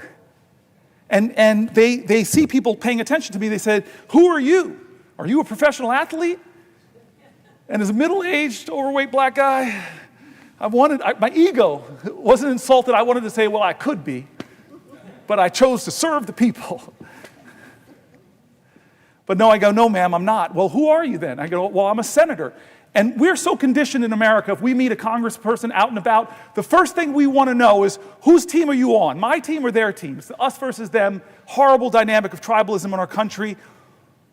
And I took a deep breath, and I looked at these two great American women, and I said, "Ma'am, I'm a Democrat." And the woman next to me looks at me suddenly sour, and she said, "I should have brought my Trump hat," and she wheeled it away from me. And immediately I said, "You know what? I'm not going to dance to this tune. I'm going to scratch this record. And I looked at her and I go, "Oh my gosh, Donald Trump signed two of the biggest bills I wrote in Congress into law." I said the First Step Act, which we passed in this body, 87 votes. We would have got 88 if one of my dear friends and colleagues was not off trying to do whatever in the world and he wasn't here to vote on it. And I talked about opportunity zones, working with Tim Scott to get billions of dollars invested into some of our country's poorest rural and urban areas. Now, they were confused. But by the end of that flight, Donald Trump didn't divide us, though.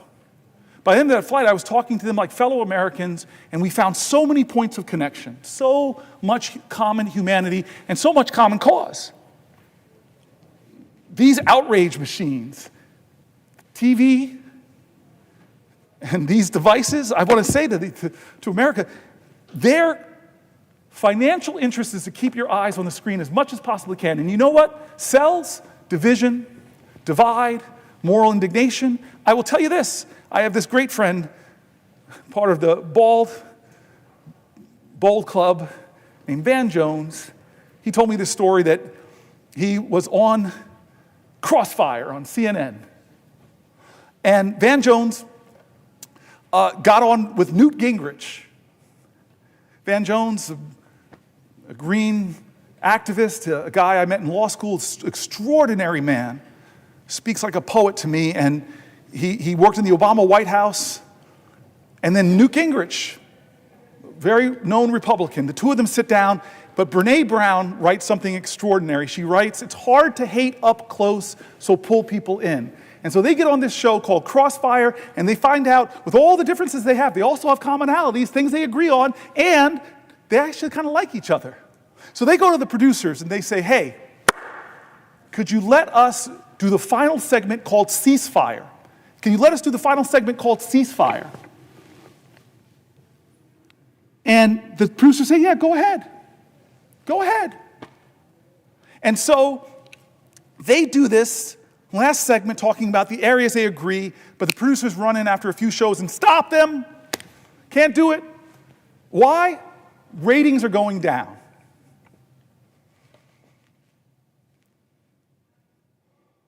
There are a lot of legitimate differences in places I'm going to stand my ground and fight for people's health care, for people's Social Security. I'm going to fight. But I'm never going to get into a position where anybody in this country can make me hate another American. Because this is the age where we have to figure out how to live up to those words up there, e pluribus unum. That's the call of our ancestors, to put more indivisible into this one nation under God. That's the challenge. And there's enough things that we agree on in America, and especially when we stop and talk about things like the child tax credit, most Americans are for that.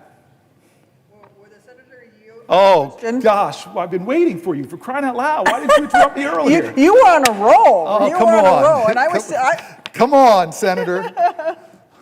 Will you yield for a question? I yield for a question while retaining the floor. I don't know what kind of food you eat on that vegan diet of yours. Yeah. But I need to figure out more of that vegan diet. One place where we can and do care that unites us as a nation is the role of our nation's veterans, the heroes who have sacrificed for us. Although with this president, I guess he doesn't hold veterans in the same esteem. As someone who has bled for this nation, I guess I join the ranks of the suckers and losers who have bled and died for this nation in the president's estimation. But I just wanted to start off by saying thank you again, Senator Booker, for all that you're doing as you hold the floor today, but also every other day, to underline the pain and damage Donald Trump and Elon Musk are doing, not just to our country, but to middle-class Americans throughout our country. And tragically, that harm even extends to our nation's veterans, who have sacrificed so much to protect this country and keep Americans safe, who should be shielded from this needless chaos and uncertainty. Senator Booker, I know you are well aware that this administration is firing more veterans than any other administration in modern history. It's been reported that this administration, in these first few months in office, has fired approximately 6,000 veterans from federal service across this country. This list of firing, especially at the VA, has resulted in operations for our veterans being canceled. We've seen reports of the Caregivers Hotline, a hotline that was set up to support the caregivers who provide medical caregiving to their loved ones who served and sacrificed and are now disabled. There are delays in that hotline being answered because Donald Trump fired all of these veterans. There are people who support the crisis hotline were also fired. I know this because some of them are my constituents and asked for help.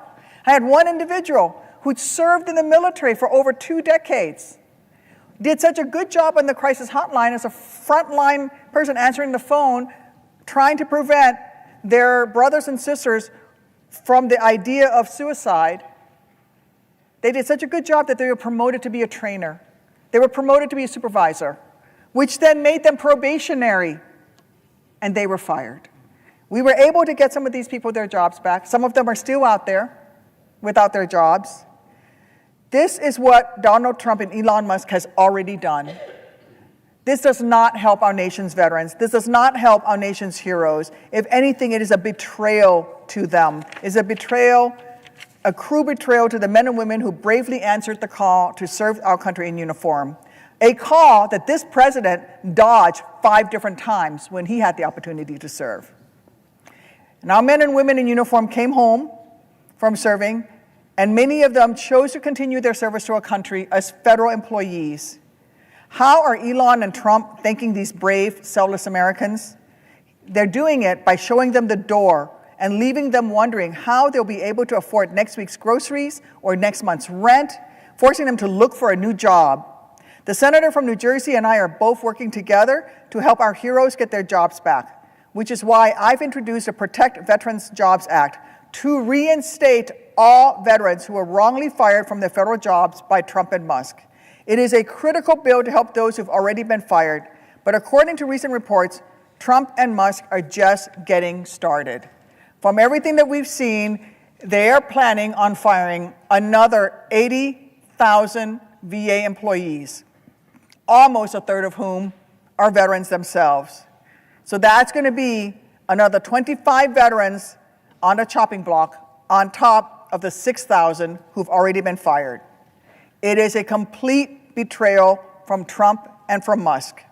Firing these VA employees will even harm veterans that Trump is not firing, because it's going to force them to wait longer to see their health care providers. It's going to make them wait longer to have their disability claims adjudicated. It is going to make them wait longer to have someone pick up their calls at the Veterans Crisis Line. It is going to make them wait even longer, and their loved ones wait even longer to have their burial and funeral expense reimbursements request processed. And so much more, all while the VA's backlog of unprocessed claims continues growing. I have another question for you, but first, for the senator from New Jersey, I was wondering if you could tell us if you have heard from your veterans who have been fired, if you have heard from your veterans who've seen their services delayed in New Jersey and around the country. Yes, yes, yes, yes, yes, yes. This is my veterans book. This is what I was reading from earlier, and everything you're saying is right, and it is such an insult. I read stories from our veterans. It's such an insult to the highest calling of our country to stand and serve as you did. As you did. Injured veterans, disabled veterans. I read an article about thousands of disabled veterans that want to serve their country, love this nation so much that they want to serve in humble jobs doing noble things. And how do we treat them? They say 83,000 people being laid off. A quarter of them are veterans from the VA itself, but this doesn't include veterans that do things for the Park Service and our national parks, veterans that do things for us in the Defense Department, veterans that do things for us across this country. I found in my state some of the greatest leaders I have met in my state are veterans who are still serving veterans. And then veteran entrepreneurs, you know the data, they're incredibly successful. They create to our economy. The VA is cutting not just veteran jobs, they're cutting contracts with veteran-owned businesses. I don't understand how you can say out of one side of your mouth, you honor and respect our veterans, which is not what our president's always said. Dear God, what he said about John McCain.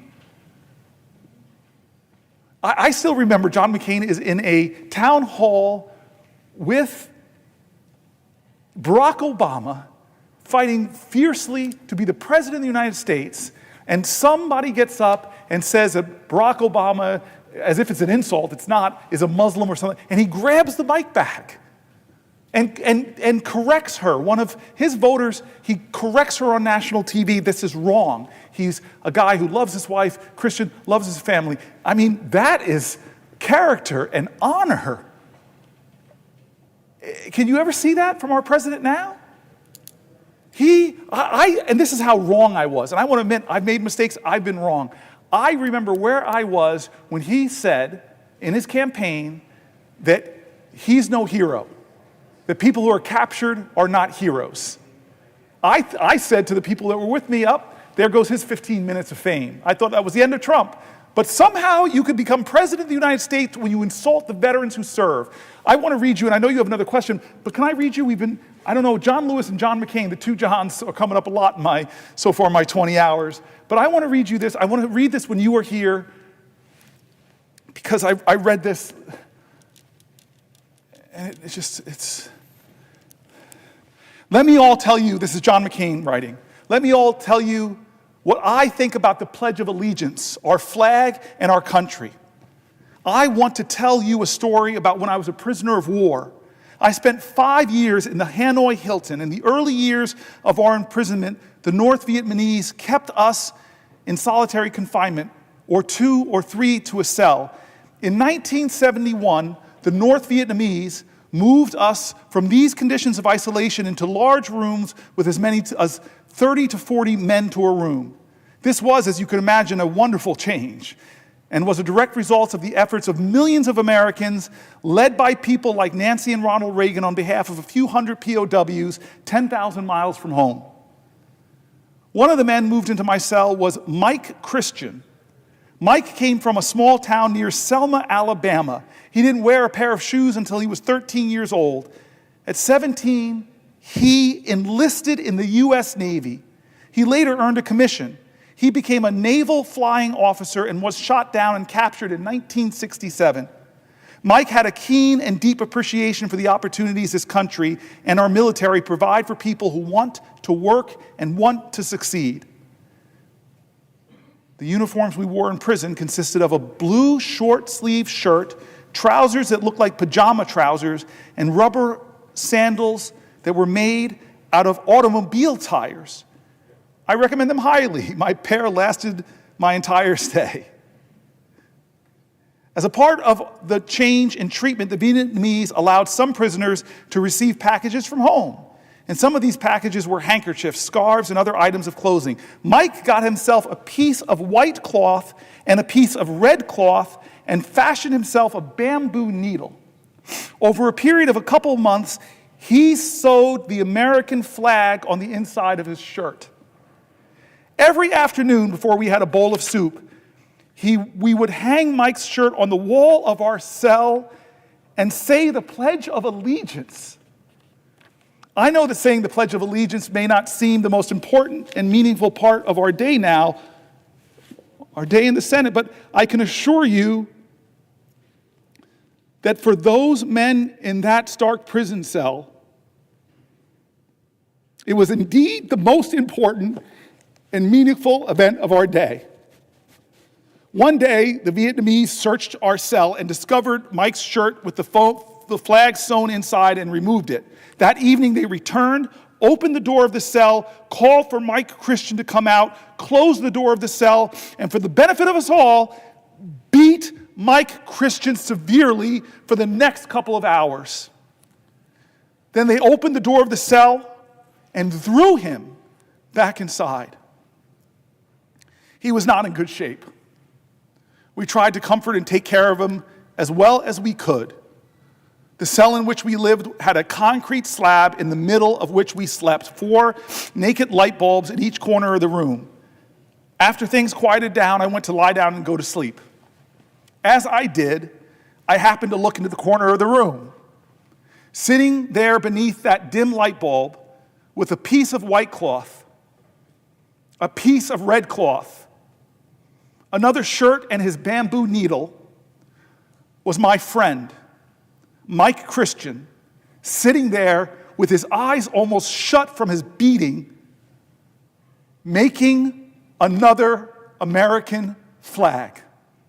He was not making the flag because it made Mike Christian feel better. He was making that flag because he knew how important it was for us to be able to pledge our allegiance to our flag and our country. Duty, honor, country. We must never forget those thousands of Americans who, with their courage, with their sacrifice, with their lives, made those words live for all of us. That is our veterans. That is you. That is you, my friend. And Trump is coming after them. Doge is coming after them. They're firing them right now. And are we silent, America? Are we silent when the bravest amongst us, the most honorable amongst us, the most noble amongst us are losing their jobs? Did you speak up when they came for American veterans, when they fired them for no good reason? What did you do? What did you say? I say no.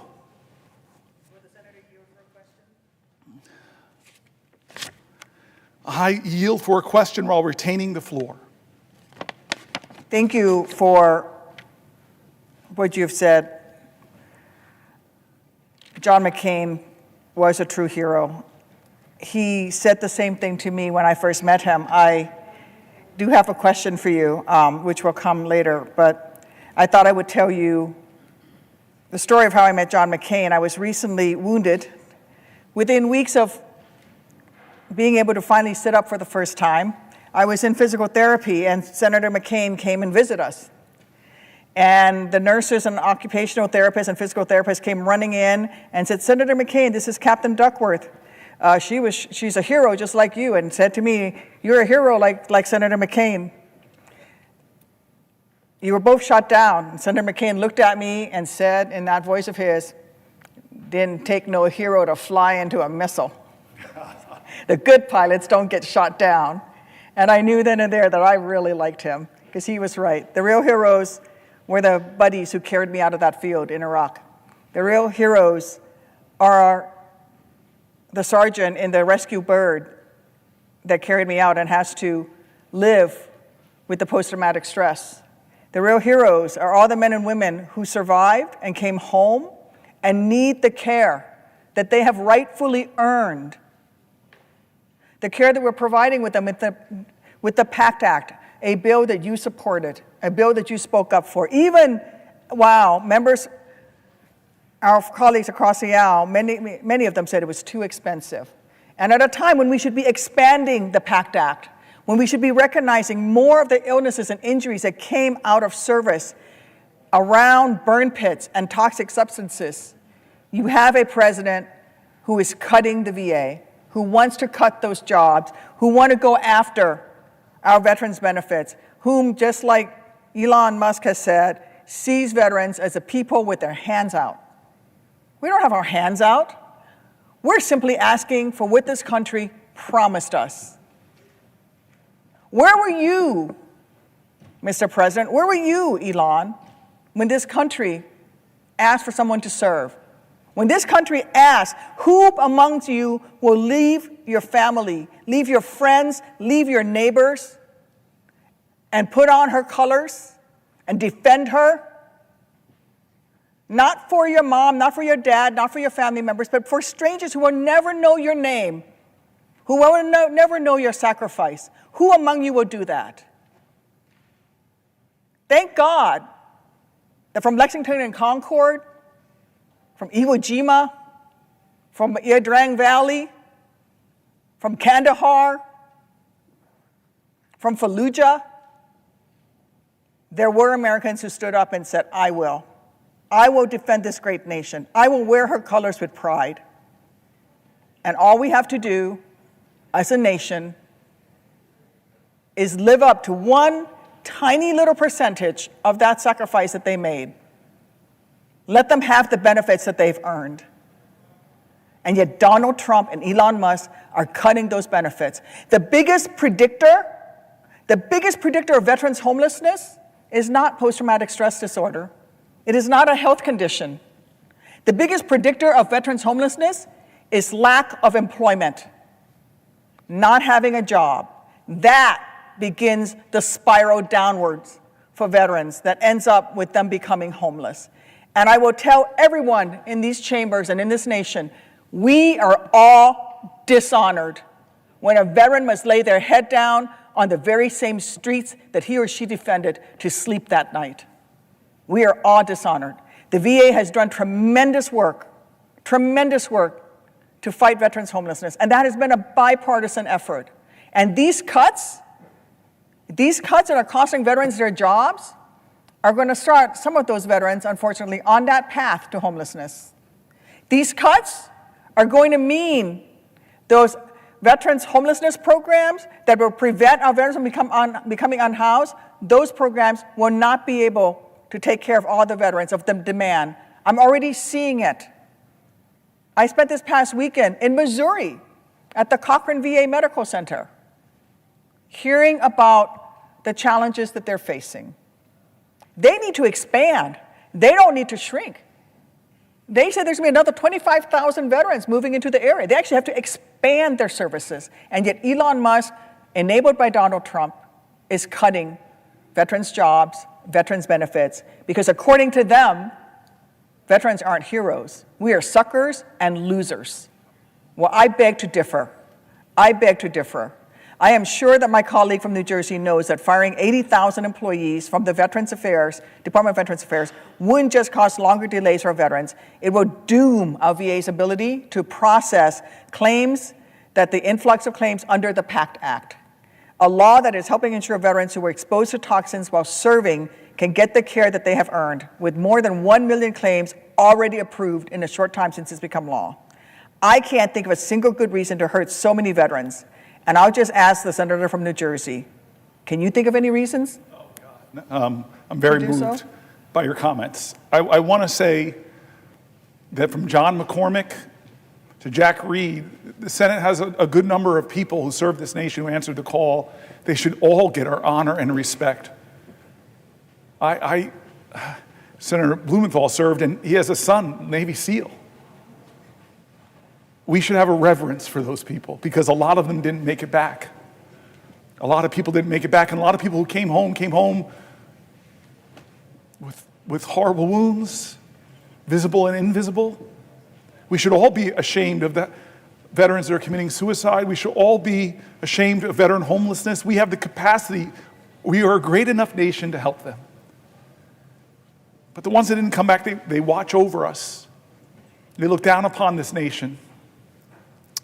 I want to read you one more thing, because was raised by parents who could not think they could. They really worried, raising me in an affluent town in a beautiful home, that I would not recognize how extraordinarily privileged I was. My dad used to say to me, "Boy, don't walk around this house like you hit a triple. You were born on third base." My dad would say things to me like, "Boy, don't sit at this table and not realize that you drink deeply from wells of freedom and liberty that you did not dig. You eat from banquet tables of blessings prepared for you by your ancestors. You must metabolize those blessings, not so that you could pay your ancestors back, but that you could pay it forward." My dad, when I got degrees from Stanford, Oxford, and Yale, said, "Boy, you got more degrees in the month of July, but you ain't hot." Life ain't about the degrees you get, it's about the service you give. And so McCormick and Reed and Tammy, I'm here because of people that died for this country, that stormed beaches in Normandy in this country. They were at Iwo Jima for this country. They liberated Nazi concentration camps for this country. They are buried. I've seen their burials. In Thailand, fields full of American soldiers who never made it home. Every time I see one of those, I get overcome with emotion. I can't think about, when I look at their ages, 18, 19, 20, 21. And so let me read this, and I'm going to compose myself, because you got me all emotional, Tammy. Thought you were my friend. This is a poem written by Billy Rose. You know it probably. It's called "The Unknown Soldier." And just listen to the words and let them echo and see if we are living up to them, if our president lives up to them, the most powerful person in the world or the richest man in the world. Are they respecting? There's a graveyard near the White House where the unknown soldier lies, and the flowers there are splendid with the tears from a mother's eyes. I stood there not long ago with roses for the brave, and I suddenly heard the voice speak out of the grave. "I am the unknown soldier," the spirit voice began, "and I think I have the right to ask some questions man to man. Are my buddies taken care of? Was their victory so sweet? Is that big reward you offered selling pencils on the street? Did they really win the freedom they battled to achieve? Do you still respect that croix de guerre above that empty sleeve? Does a gold star in the window now mean anything at all? I wonder how my old girl feels when she hears the bugle call. And that baby who sang, 'Hello, Central, give me no man's land,' can they replace her daddy with a military band? I wonder if the profiteers have satisfied their greed. I wonder if a soldier's mother ever is in need. I wonder if the kings who planned it all are really satisfied. They played their game of checkers, and 11 million died.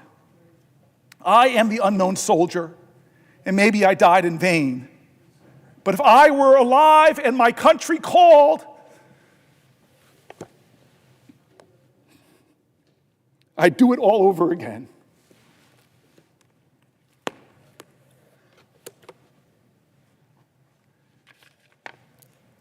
Thank you, Senator. Every time I see you, I have such reverence and gratitude that I get to serve alongside of you. I didn't serve in the military alongside of you like those courageous soldiers, like those people who carry you at risk to themselves, people who saved your life, the people that helped you in rehab, the people that empowered you to get back on your feet and run for one of the highest offices in the land, and then you serve here with distinction because you don't forget who helped you get here. Just take care of my buddies. Exactly. And my dad, who's in heaven, with a lot of the other good folks from American history. I don't know what he'd think of his son, but I know he'd be proud of you. All right, let's talk about the economy.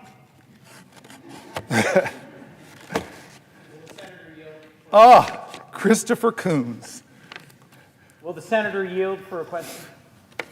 I yield for a question while retaining the floor. Is the senator familiar with Rory Badger of Delaware? Is the senator familiar with my guest to the speech to a joint session of Congress delivered by President Trump just a few weeks ago? So every time I answer the question, we have to go through the same thing. I am slightly familiar, yes, because we talked about it, but I would be really happy if you asked me another question and filled in some gaps. If I might, I simply want to ask my colleagues. Then I yield for a question. If you want to ask me a question, I yield for a question while retaining the floor with the recognition that I have to do it because I'm standing between two Delawareans and I'm a little nervous.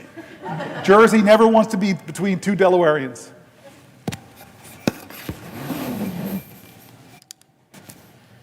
To my colleague and friend from the great state of New Jersey, I simply am asking the question, are you familiar with a Marine from Seaford, Delaware? His name is Rory Badger. He is not a man of politics. He is not a partisan. And he only came to my attention when he called my office for assistance.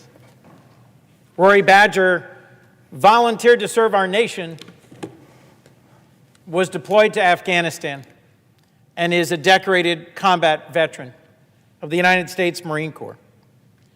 Working through the impact of his service, he's returned to the United States and was engaged by Fish and Wildlife in Delaware and doing great work to promote conservation.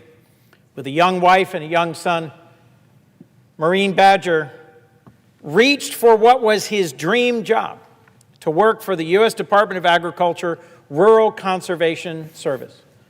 All Rory wanted to do, he conveyed to me in a letter and then in person when he came to visit here. All he wanted to do was to help farmers on the Delmarva Peninsula conserve their land, create wildlife habitat, protect the environment, and be in places both beautiful and still. As you, my friend and colleague, have documented in long discussion and debate in the last hour, he is one of thousands of veterans who woke to receive an unjust and unwarranted termination email that said it was for cause without citing any cause, and that threw him into the chaos and hurt of having been summarily fired by the American government. He's ultimately been rehired, thankfully, but that period of chaos and of loss made him question our nation and its commitment to our veterans. I will share with my colleague, had the opportunity to visit with our friend Senator McCain to the prison where he was imprisoned for 5.5 years, tortured repeatedly, and lived through the experiences you've just shared of fellow veterans risking their lives to do the most simple thing that we take for granted at the beginning of every day here, to pledge allegiance to our flag. I had a chance on visiting the Hanoi Hilton with our friend and former colleague, Senator McCain, to ask him a simple question, which was at the end of his describing the period when friends were beaten horribly, when some were killed, and when his Vietnamese captors told him, "We've found out who your father is, a 4-star admiral, and so we will release you any day." I simply asked him, knowing that you could at any moment on any day raise your hand and say, "I will accept your offer and go home," how did you endure another 5 years of torture and imprisonment? His answer simply, to do so would not have been honorable. My question to you, my friend and colleague, was the firing of Rory Badger honorable? Is the leadership of our current administration in its treatment of our veterans honorable? Is the value shown by the decisions being made by Elon Musk and his team at Doge honorable? Are we putting at risk the very honor of our nation in the mistreatment of the veterans of this country? This question I put to my friend and colleague. I thank you, Senator Kuhn, by your strength of voice, by your tone, by the colleague and citizen that you invoke. You are saying the answer with strength, my friend. How do we judge our nation? What measure do we judge America? Is it by how tall our buildings are? Well, those are great marvels, but other countries have taller buildings. God, maybe Ezra Klein has got me so focused now on making our nation do bold and build great things, but does the speed of our rail, as an Amtrak guy, speak to the greatness of our nation? No, other nations have faster rail. Does the wealth of our people, we have more billionaires than any other country, does that speak to the greatness of our nation? No. I think the things that speak to the greatness of a nation is how do we take care of each other? How do we take care of our elders who deserve our respect and our reverence and gratitude for building America, for sustaining America, for doing the hard jobs to raise families, to set the next generation on their way? I think we should be judged by how we treat our children. They are the only true hope we have of seeing tomorrows that we will never live through. I think we should be judged by how we treat the sick. Whether it's people with the disease of alcoholism or mental health or crippling cancers or chronic diseases, what do we do? I think we should be judged by how we nurture our families. God, we put American families under crazy stress. Affordable child care, paid family leave. Other nations, our competitors, have these things. I think we should judge the greatness of our nation by how we treat our veterans. These honorable men and women, some of them who gave their last measure, the last measure of their devotion on fields across the world, from Thailand to Gettysburg. They gave their lives. And those who came home, the America they experienced will speak to the truth of who we are. And so I'm in this place like you're in this place. We've been friends for a long time. I'm blaming you a little bit because you're one of those people I called and said, hey, I'm thinking about running for governor. I'm thinking about running for senator. You told me to come here, man. I'm joking. I love you for it. I'm honored and blessed that New Jersey sent me here. I know that you and I are working to, and let's talk like we talk when we're not on the floor of the Senate. We both are deeply devoted Christians. You told me one of my favorite stories in the Senate, which I won't tell right now.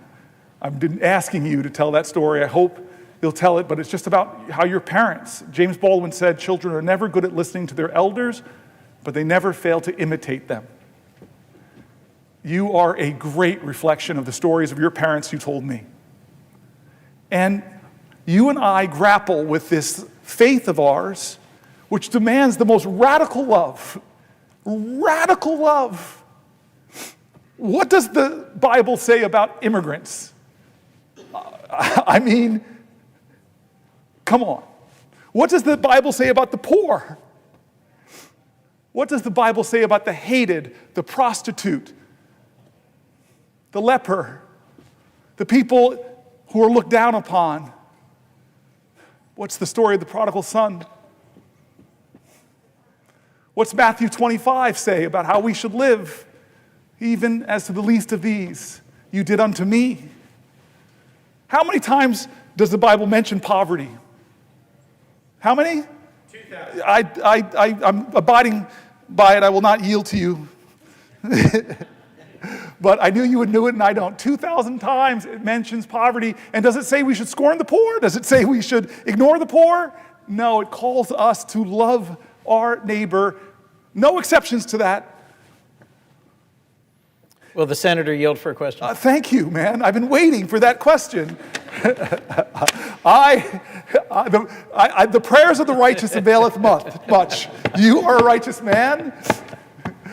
I have a lot of work to do. So I yield for a question while retaining the floor. I tried to instigate you, Chris. I tried to throw out Jesus bait. You have, sir. Good, thank God. I yield for a question about whatever you want to ask me for, but I'm retaining the floor.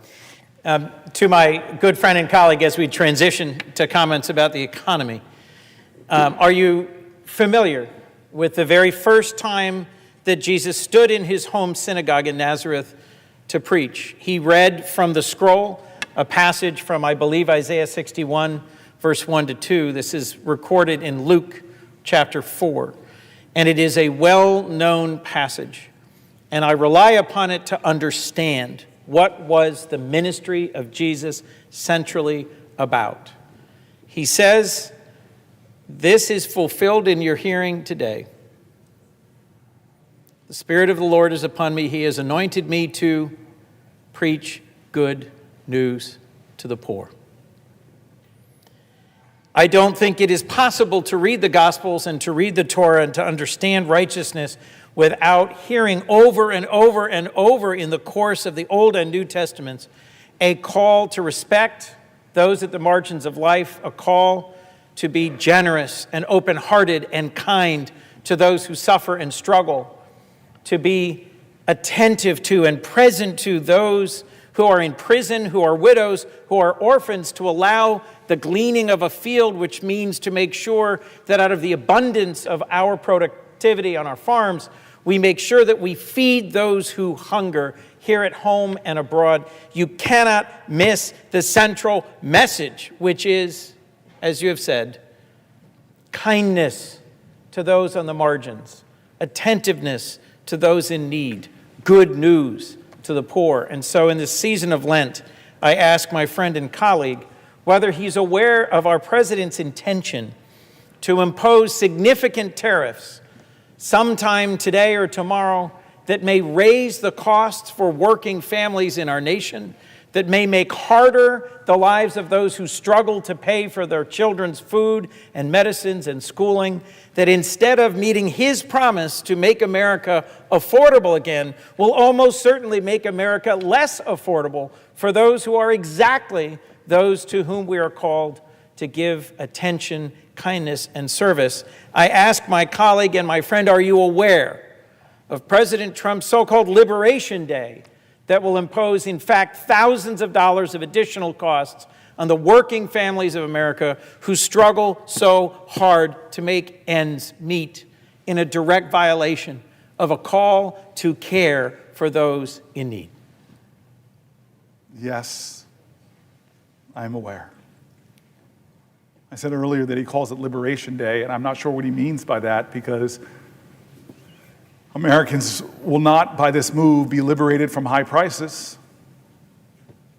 They won't be liberated from watching their 401ks dwindle in value as the stock market goes down. They won't be liberated from the high cost of groceries. They won't be liberated by the high cost and hard availability of housing. He calls it Liberation Day, but Americans won't be liberated from crushing debt, from medical debt, from student loan debt, parents who are struggling to take care of their parents and their children, who rely on Medicaid because a parent has Alzheimer's and a child has a disability, and they're trying to make it all work, but yet they're shackled in fear because they see that recommended to a House committee on Energy and Commerce was to find $880 billion of cuts to the programs that they are relying on as a lifeline to keep their family together. Who's liberated? Who's liberated by the tariffs that he's going to come and bring onto a country where half this nation is dealing with a tough economic reality, where half of the renters in this country, you and I were both local leaders, we know it is technically the definition of housing insecurity if you are paying more than a third of your income on rent. Chris Coons, you love people, you know people, you travel Delaware, it's a much smaller state. I do say that with some little bit of twisted non-Christian arrogance and from New Jersey looking down. But you know people in your state. I've been with you in your state. You're connected to your communities. So you know people that are struggling just to make ends meet. You know people that are one emergency away, like a car accident or a sickness that forces them to miss a week of work and a paycheck, that will throw their lives in financial ruin. Is this president doing his promises to make their lives better? President Trump is calling his tariffs Liberation Day. You think Canada feels liberated from the bully neighbor that is Donald Trump? Do you think Greenland feels liberated from the bully nature? Do you think Panama feels liberated? What about universities that are cutting NIH funding, that are cutting the scientific research that will cure the diseases in the future, that will alleviate suffering, that now aren't allowing postdocs to come to their school? They're not hiring, they're slashing the number of engineering students that they're allowing in because they're terrified because this president is menacing indirect costs. Is that liberation?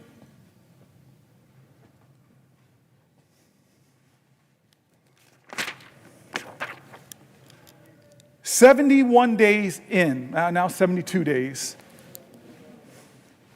I asked you, are you better off than you were 72 days ago economically? I asked that question.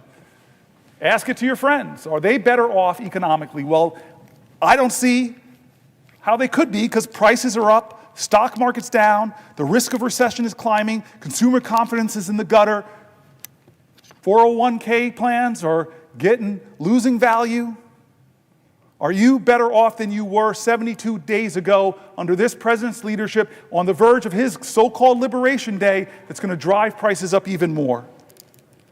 And he's doubling down on tax cuts for the rich. He wants an economy that works for him, his billionaire donors, his powerful special interests, and it's coming at the expense of working people who are struggling to get by, and a lot of the programs that they rely on, like for their health care, like for their Social Security. He wants an economy where the richest people get the biggest tax cuts, where the largest corporations, heck, they may get to skip out on taxes altogether. And where hardworking Americans are getting crushed by rising food prices and rising rents. This idea that that might trickle down. But we know it doesn't work. He's continuing the same reckless economic approach he used in his first term. Massive tax cuts that inure mostly to the wealthy, unchecked spending, rapacious spending, big holes in our national debt, trillions of dollars of more debt, and no serious plan on how to pay for any of this thing that he's doing. From Social Security to public health to the education that supports children with disabilities and scientific research, the safety nets that millions of people depend upon. Here's the New York Times. Trump's policies have shaken a once solid economic outlook. This is from March 7th. President Trump inherited an economy that was, by most conventional measures, firing on all cylinders. Wages, consumer spending, and corporate profits were rising. Unemployment was low. The inflation rate, though higher than normal was falling. Just weeks into Mr. Trump's term, the outlook is gloomier. Measures of business and consumer confidence have plunged. The stock market has been on a roller coaster ride. Layoffs are picking up. And by the way, this was March 7th. We just finished March, the worst performing quarter in years in the stock market. Back to the article. Layoffs are picking up, according to some data, and forecasters are cutting their estimates for economic growth this year, with some even predicting that the U.S. gross domestic product could shrink in the first quarter.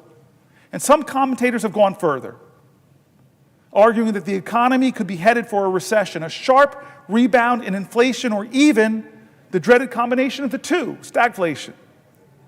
Most economists consider that unlikely, saying growth is more likely to slow than to give way to a decline.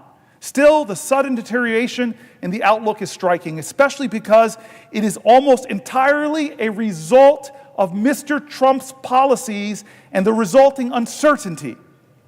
Tariffs, and the inevitable retaliation from trading partners will increase prices and slow down growth. Federal jobs cut will push up unemployment and could lead government employees and contractors to pull back on spending while they wait to learn their fate. Deportations could drive up costs for industries like construction and hospitality and the agricultural sector that depend on immigrant labor. In quotes, if the economy was starting out in quite good shape, it probably is in less good shape after what we've seen the last few weeks, said Donald Rismiller, chief economist at Stratgas, a research firm. The U.S. economy has repeatedly shown its resilience in recent years, and there are parts of Mr. Trump's agenda that could foster growth. Business groups have responded enthusiastically to Republican plans to cut taxes and reduce regulation. A streamlined government could, in theory, make the overall economy more productive. So far, however, the Trump administration's approach to economic policy has been characterized more by chaos, tariffs that are announced and then delayed, government workers who are fired and rehired, than careful planning. Michael Strain, an economist at the Conservative American Enterprise Institute, I know AEI well, said Trump's policies on trade and immigration and his slash and burn approach to federal job cuts would have a damaging effect. This is a conservative think tank. What President Trump has proposed will not cause a recession, he continued, but it will slow economic growth. It will take money out of people's pockets. It will increase the unemployment rate. It will cost people jobs. It will make American businesses less competitive. That's AEI, folks. It is certainly possible for Mr. Trump's policies to come together in a way that causes a recession. His tariffs alone could shave a full percentage growth in the domestic product this year, according to some economic models, enough to cut in half the 2% growth rate that economists expected going into this year. Many economists contend that deporting millions of immigrants, as Mr. Trump promised to do on the campaign trail last year, could be even more harmful than tariffs, given the U.S. economy's need for workers, particularly in industries like construction and healthcare. And the administration's push to shrink the federal government, an effort led by Elon Musk, could leave hundreds of thousands of federal workers and government contractors looking for jobs when hiring has slowed. That could set off a chain reaction. Workers who lose jobs or worry they might would pull back on spending, which would force businesses to cut costs, leading to more layoffs and further reductions in spending. Ordinarily, that would prompt the Federal Reserve to cut interest rates and shore up the economy, but that could be difficult if tariffs are also pushing up prices, making policymakers nervous that cutting interest rates could spur inflation. It's a death by 1,000 paper cuts, said Jay Bryson, chief economist for Wells Fargo, certainly not a great liberal organization, Wells Fargo. He says all things individually aren't enough to cause a recession, but if you layer them on top of one another, it might be. Most economists think such an outcome is relatively unlikely, however. Mr. Trump has repeatedly delayed full enforcement of his promised tariffs. For example, on Thursday, this article is from March 7th, he suspended tariffs on most imports from Mexico and Canada until April. What month are we in? April. His deportation efforts have likewise gotten off to a slow start, and some of the cuts to the federal workforce have been tied up in court, as they should be. Such delays and reversals will help blunt the impact of Mr. Trump's policies and could make a recession less likely, at least in the short term, but the prolonged uncertainty could have its own costs, leading businesses to delay investment and hiring decisions. If we don't get clarity by the back half of this year, economic uncertainty can be like a deer in the headlights, said Nancy Lazar, chief global economist and at the investment bank Piper Sandler. Things just stop. Business confidence is muted, employment is muted, and capital spending is put on hold. Even if Mr. Trump's policies don't cause a recession, they could do long-term damage. Lower immigration will leave the country with a smaller labor force as a native-born population is aging. Trade barriers will be a relatively modest drag on growth while in place, a chronic condition rather than an acute one.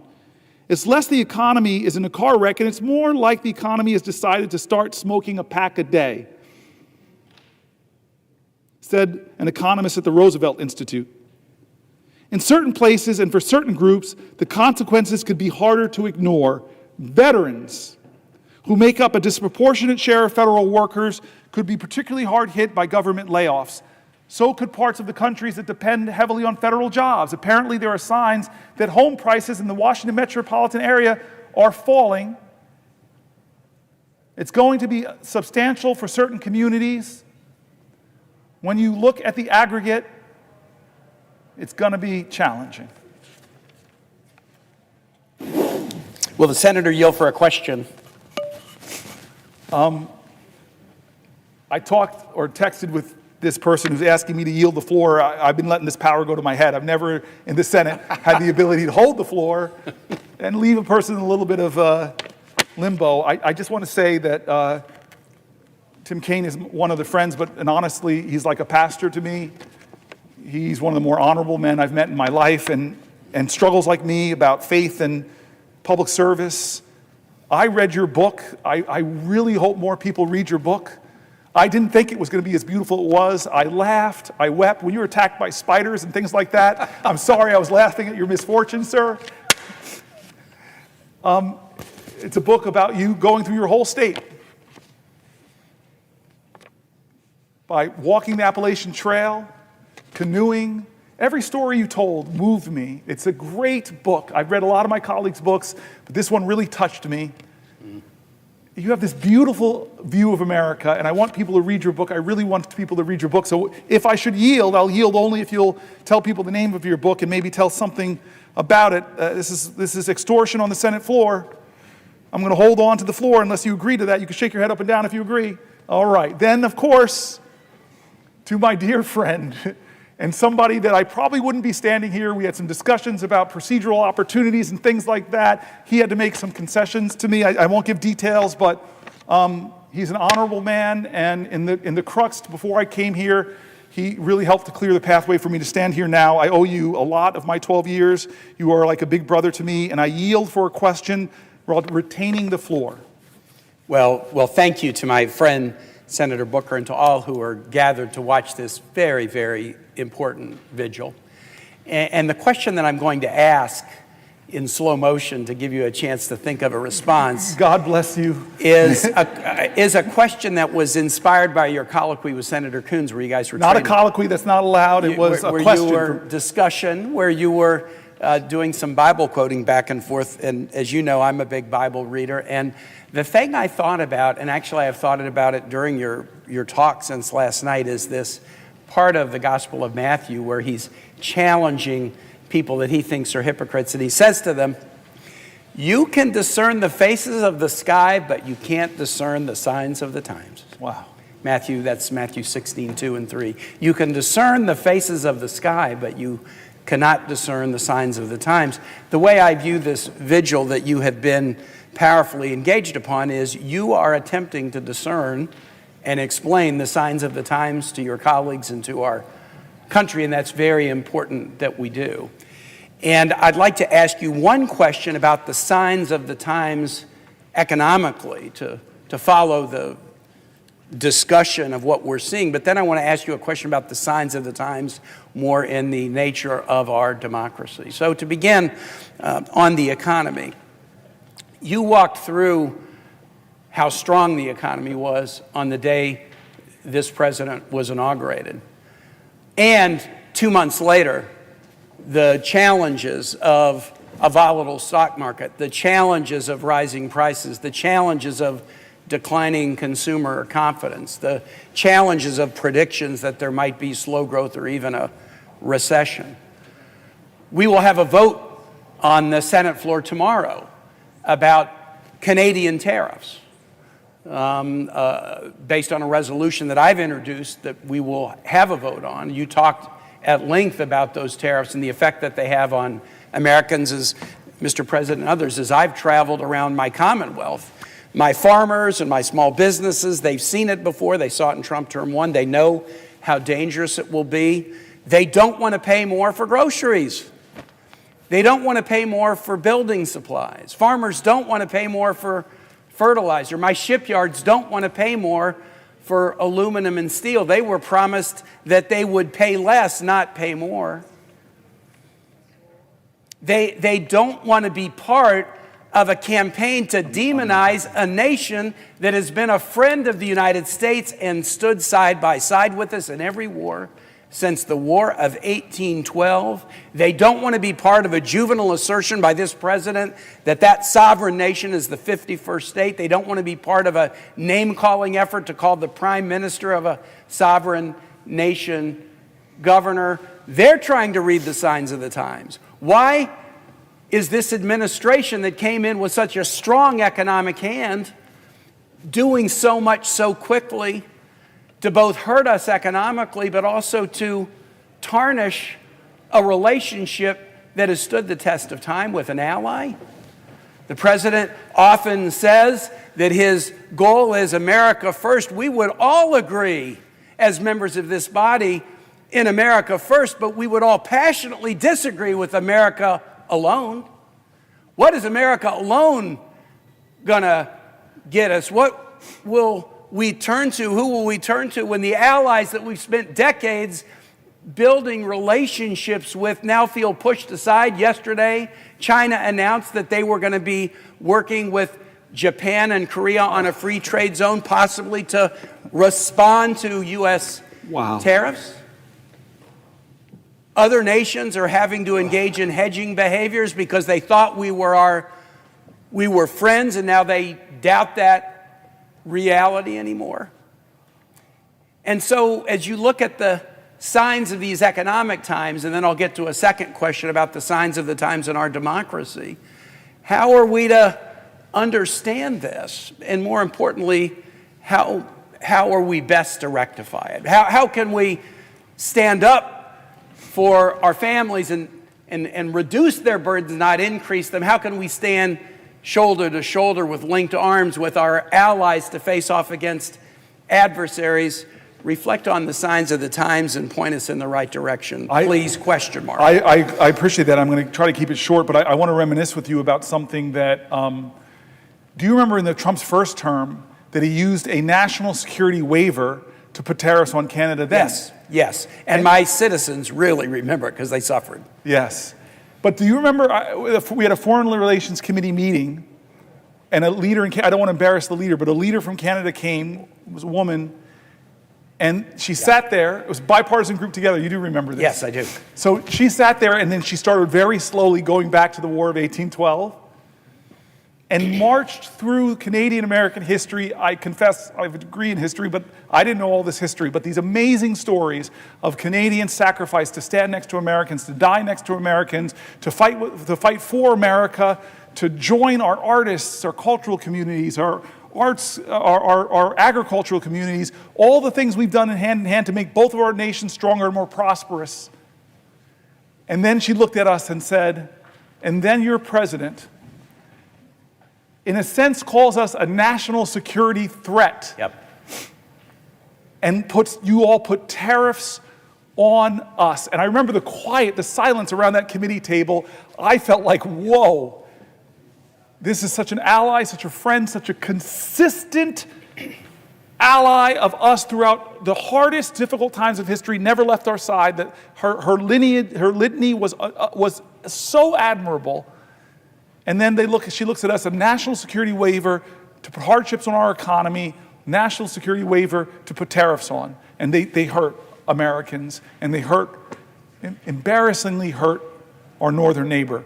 But I thought that was bad enough. Mm-hmm. And now, what kind of bully are you? What kind of mean spirit? Do you look at your northern neighbor and say, I'm going to call you governor, not with the title you earned by the people that put you in that office? It is the worst kind of behavior, and nobody calls it out. Of our Republican colleagues, not enough of them call it out, I should say. So we are in, as I read in that article, in an economic crisis, and I question how long will we wait until more of us join in a chorus and saying enough is enough. I don't know the answers. I don't know how we can stop him, but I know we did in the first term. We pushed back on him successfully on his attempts to try to take health care away from tens of millions of Americans, and we can do it again, but more people have to do things differently. They have to do like we've been talking all day, and I'll turn to my colleague again, as John Lewis called us, get in good trouble, necessary trouble, heal the soul of America. We have to do more and follow the examples of our forefathers and foremothers who never gave up, with conviction and determination, with an indefatigable spirit, unyielding grace. They continued time and time again, pushing back and bending the arc. It's our turn. What are we going to do? All of us have to answer that question. But I know part of the answer is we have to do more. Will the senator yield for another question? I yield for a question, but I will retain while retaining the floor. This is a question about the signs of the times in our democracy. We will celebrate 250 years of American democracy in 2026. And I want it to be a celebration, not a coronation, not a requiem, not a wake, but a celebration. A week ago Sunday, 250 years ago, Patrick Henry stood on the floor of Henrico Parish, now known as St. John's Episcopal Church on Churchill in Richmond, at a moment of decision where people were challenged to understand the signs of the times, at a moment of tyranny. And he asked the immortal question, and I almost view your vigil as asking the same question about where we would stand in such a moment. And there were different forks in the road, a phrase that has attained some meaning recently.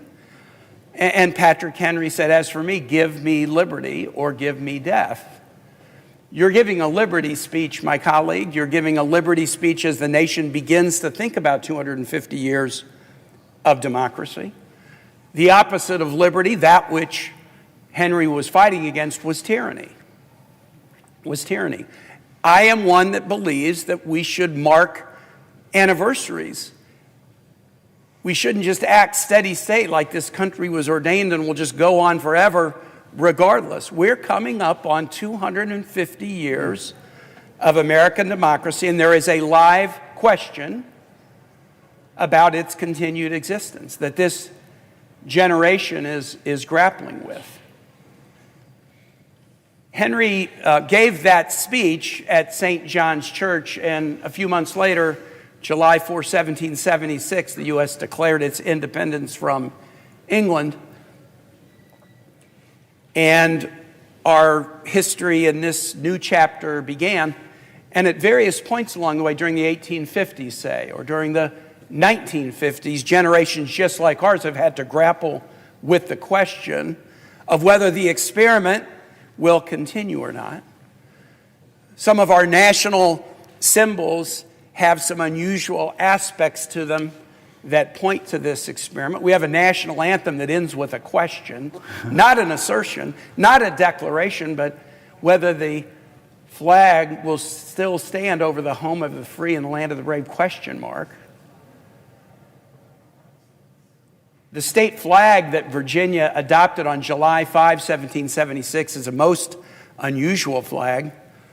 It has a woman representing Roman virtue standing astride a deposed tyrant whose crown is knocked off, who is holding a broken chain in his hand that he's laying on the ground. It's one of only 6 state flags with a woman on it. It's the only state flag that features toplessness, which occasionally creates some raciness in schools as students ask about it. But it's also the flag with the most unique state motto of any state. All states have mottos. 49 states' mottos are positive. Hope, Eureka, Excelsior, onward and upward, ad astra per aspera. Michigan's has the most unusual positive motto. In Latin, if you seek a pleasant peninsula, look around you. Well, I wasn't looking for a peninsula, but I'd rather it be pleasant than not. Virginia's is the only flag and the only state with a motto that's not positive. It's a rebuke. Sic semper tyrannis. Thus be it always, thus be it ever to tyrants.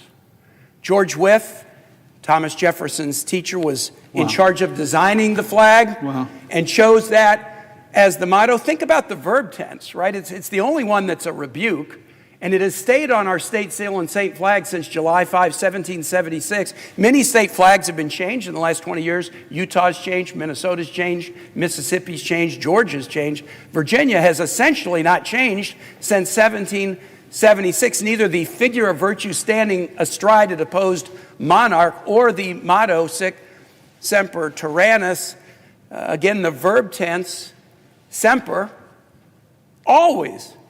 Ever. It's not in the current tense, no tyrants are down with tyrants. It's in the future tense, thus be it always to tyrants, thus be it ever to tyrants. The Virginia flag that we pass by in Virginia every day without thinking about it, it's in every school we pass it by. It asks us two questions 250 years later. Do we retain the ability to recognize tyranny? Do we retain the virtue to defeat it? Can we recognize tyranny? Can we retain the virtue to defeat it? My friend, you are standing on the floor in the tradition of Patrick Henry 250 years later. You're raising a question about liberty and our fidelity to it. And so my question to you would be, what gives you hope that the answer we will give to these questions as Americans, as those commemorating a quarter millennium of American democracy, what gives you confidence that we will answer these questions in a way that will honor those who came before us? I want to answer that question. I want to first say that Hakeem Jeffries is here. And now I'm worried because two Brooklynites are shaking hands. And I confess, when I had the floor and Schumer was, for the only time in my life, I could deny him the right to speak on the Senate floor. I confess to my friend, who's part of the X generation, hip-hop generation, my brother who is part of this transition in American history, from the greatest generation to the baby boomers, from the baby boomers now, we're seeing leaders emerge that are X-geners, millennials, and he represents so much of the best of the future. I want to, this question's so good, okay, because you didn't honor your commitment to me and talk about your book. But I just want to say that I insulted Brooklyn for stealing my nets. I told the leader, I abused my power to retain the floor, and I told the leader that there's only one football team in New York, the Buffalo Bills. The other two are from New Jersey. I should have reminded the leader that the chairman of the board, who sings New York, New York, is actually from New Jersey. I could go on with this litany, but I do want to get back to your very serious question about tyranny. I think many of us have read books like On Tyranny, and we're doing a lot. We're reading articles of people are talking about the fears that they have about this document. And you and I have had serious conversations over the last 72 days of Donald Trump's presidency. How much of the encroachments, I would say encroachment is a gentle word, of the separation of powers is happening. We're watching justices or judges from Republican appointees to Democratic appointees trying to stop him from doing things. Which one of our great Bill of Rights amendments from freedom of the press? He is doing things to the press that, in my opinion, are bullying them, breaking with traditions that presidents have done in the past, trying to create press corps like Putin or Erdogan have, where they only let people in the room who will give obsequious supplications, often for the dear leader. What about the freedom of speech? You and I both know the reprehensible speech is protected. Disappearing people for what they said. Scalia talked very clearly about having rights even when you're in the country. One of the most conservative justices said, you have rights. We're seeing him invoke emergencies. You've been the leader in our caucus talking about the absurdity of these emergencies he's doing, and you've tried to rally this body to say, don't let this happen. You've talked to me about all of these things. So what is the limit of tyranny? Well, you and we talked about this with your book, I'm trying to get back there. I told you once when Skip Gates did my history that he traced my history back to Virginia. I try to show you that I have more Virginia legitimacy because my roots go back to 1640 in your state. The Stampers came over, following down, then Henrietta Stamper, who my mom still talks about as a relative, John Stamper, and the chart that Skip Gates gave me, the only thing he could say about John Stamper, the mother of Henrietta Stamper, was slave woman. Born Henrietta Stamper, they called her on her documents mulatto, and Stamper fought for her ownership because it would later come out that that was his child. And these are the traditions in my family. It's really amazing what Skip Gates did, and showed me that I'm the direct descendant of slaves and slave owners. I'm the direct descendant of a Confederate soldier that was captured in retreat. I'm a direct descendant of Native Americans and people that fought in the Creek Wars to kill Native Americans. And this traditions in our country, I draw upon all of them. I'm proud of all of them. They speak to us. They speak to the complicated history of America. But perhaps one of the best things I got about this complicated history was a visit to my office by, I don't know if I told the leader this. Oh, I'm sorry, I'm going to return to this question, but I think I know how busy the leader is. So I will, if the leader asks me a question, I will, if he asks if I'll yield for a question. Yes, will the senator yield for a question? I yield for a question while retaining the floor. Now, before I ask my question, what a tour de force. You are amazing. You have, it's not only the amount of time that you have spent here on the floor, what strength, but the brilliance of your indictment of this awful administration that is so destroying our democracy, that is taking so much away from working people in the middle class, and at the same time, all for tax cuts for the billionaires. You're amazing. We salute you. America salutes you. All eyes are on you. You're incredible. Now, here is my question that is related to what our Republican friends are trying to do to all the things that you were so opposed. So are you aware that while you were here on the floor today, Senate Republicans are declaring that using the current policy baseline is up to Lindsey Graham, not the parliamentarian? I believe that this is going nuclear, and it shows how hell-bent they are on giving tax breaks to the rich, even if it goes nuclear, even if it violates all the norms that they have had, even if it breaks all the promises they have made. Do you agree with me that this is just a move that is so against what the traditions of the Senate have been about, but not just the traditions of the Senate? Fairness, decency, ability to debate issues fairly. They're afraid to debate them. They're afraid to defend tax cuts for billionaires. They're afraid to admit they're taking away Medicaid from so many Americans. And so they come up with this nuclear option, showing that they don't care anymore about norms, about rules, and even about going nuclear, which the leader, the Republican leader, and all of them said, oh no, they're not going to do that. Well, now they say they're going to do it. What does the senator think? Does he agree with me that it's going nuclear? Does he agree with me that is a nasty, vicious, and self-seeking for the billionaires, which is what they're doing, way of proceeding? Chuck, I'm not 100% right now, and you just hit me with stunning news that I can't even think about how to respond right now. I'm stunned by that.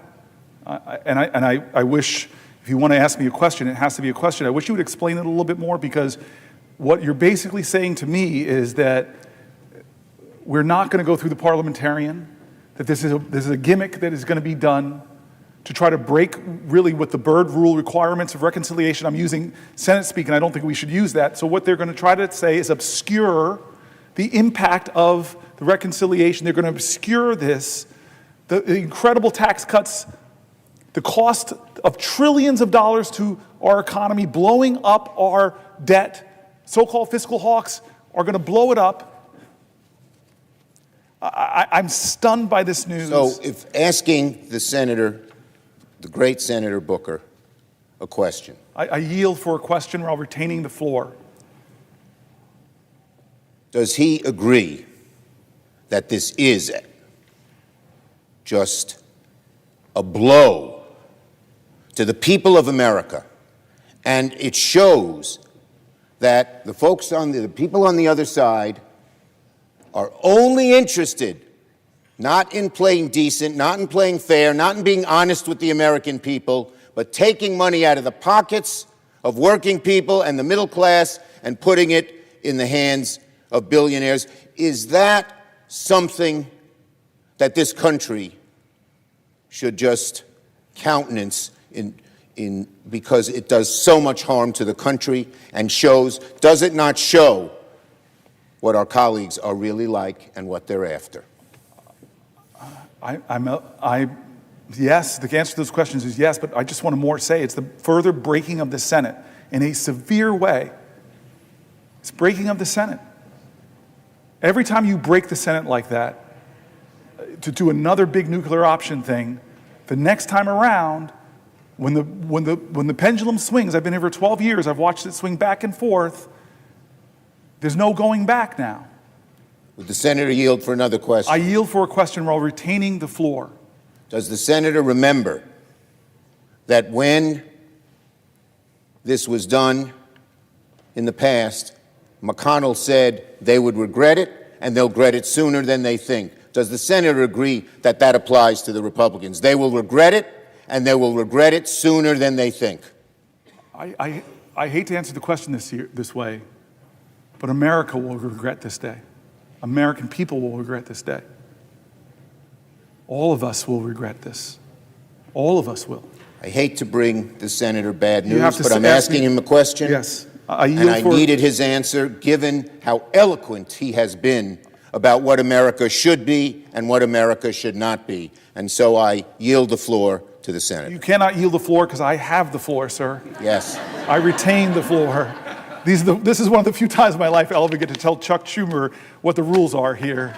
But I just want to get back to you, and maybe there's a better way to get to you by sharing a story I don't think I've ever told you. It was a few years ago with one of Biden's last State of the Union speeches, and we all had to vote on the floor about an hour before the speech, and then we would come back here and assemble to do this extraordinary walk through history.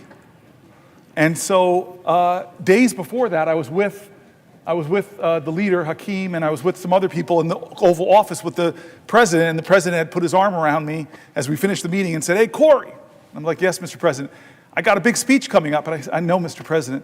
And he goes, "I'm going to go to Camp David and work on it." And I said, "Okay, Mr. President." He goes, "Can I call you if I need some help?" And I said, "Yeah, right, Mr. President. Sure." And that was it. The weekend he didn't call me for help with his speech. And we came here and did that vote an hour before. And then I like walking out that door. And many people know this. I like going, if I can, I go straight out the next doors onto the steps. I love those steps. Maybe because I watched Schoolhouse Rock as a kid, and that's where Mr. Bill, I'm just a Bill. And so I pause sometimes there and just feel this sense of gratitude, and the Supreme Court right in front of me, the Library of Congress, and stand in the right place to see the gold dome behind you. And as I'm standing there in that moment, an hour before we have to hustle back here, my phone rings, I answer my phone, and it begins with what I think is one of the top stupidest questions in America. You've gotten this question. I think you would agree with me. You're not the kind of guy that uses words like, "Hey, this is stupid," but this is stupid. The thing I heard, the stupid question, this is the White House operator: will you hold for the President of the United States? Who says no to that question? And as one does when they get a call from the President of the United States. And so I say, yeah, I will hold. Wait a minute, I'm washing my hair, you know. I say, yes, of course. And next thing you know, it's Joe Biden. And he goes, Cory. And I go, Mr. President. He goes, I'm struggling with my speech. And at that point, I know you weren't this kind of student in college, but all my guilt from my college days of waiting to the last minute to finish the paper were gone.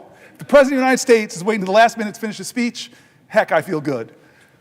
And so he goes, Cory, can I read you a section of the speech? And he read me a section of the speech where I have a lot of policy depth, and I couldn't believe it. The President of the United States, hour before his speech, rehearsing a part of the speech, and then he asks me that immortal question, you're a married man, you have to give me good advice on how to answer this question when your spouse looks at you and says, how do I look?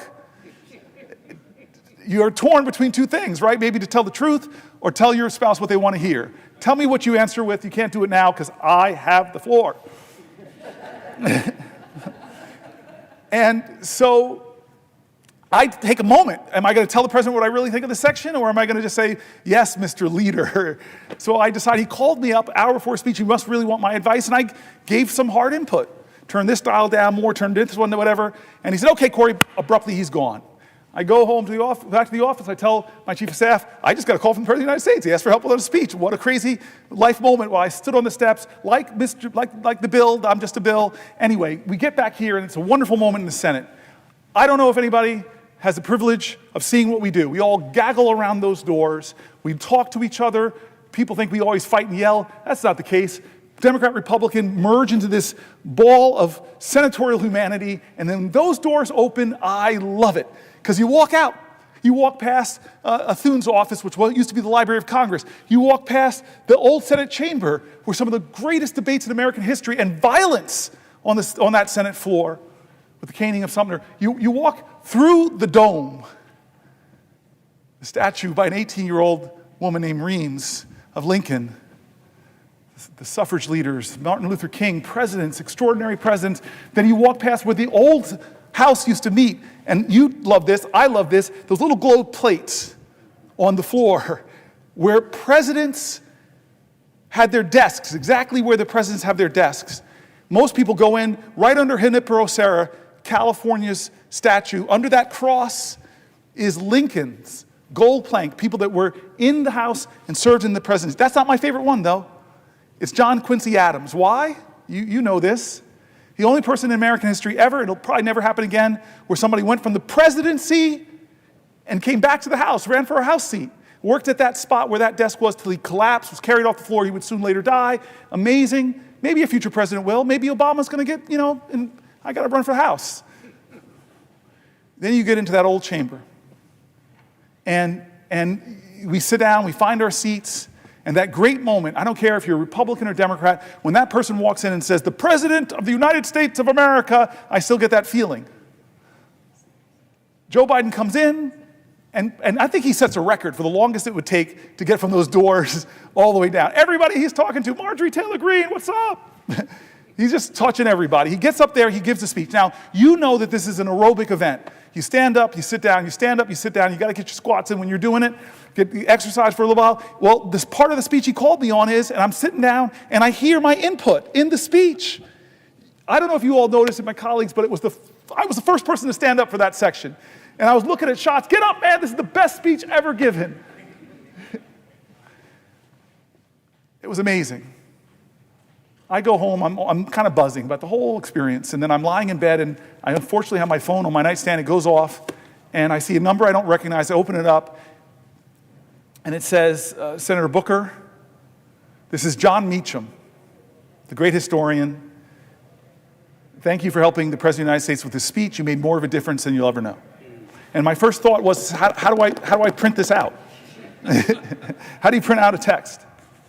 So he gave me his cell phone number, and now I'm going to troll him. I'm going to keep calling him until this historian comes to my office, and finally he relents, and he comes. And now he steps into your domain, my brilliant friend of history. I express worry, fear, concern, demagoguery in our land, rising of tribalism. I dump on him.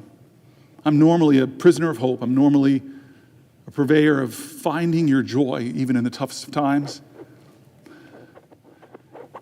And he listens for a while, and then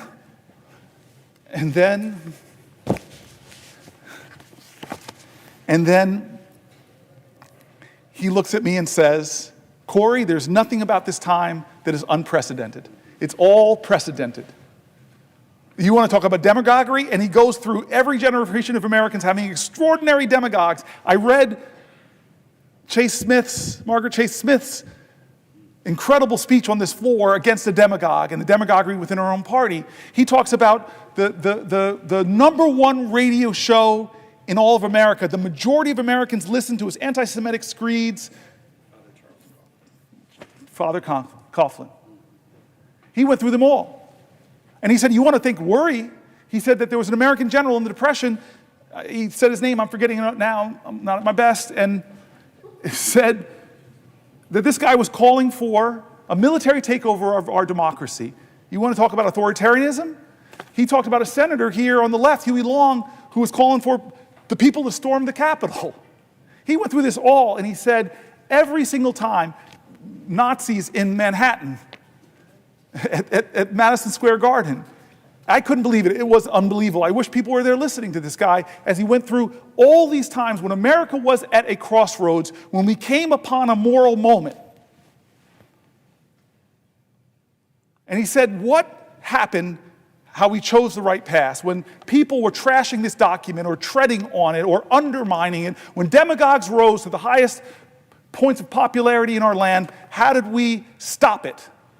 Well, he looked at me with some sympathy and said, not you guys, not a senator. It was that the better majority of American people said enough.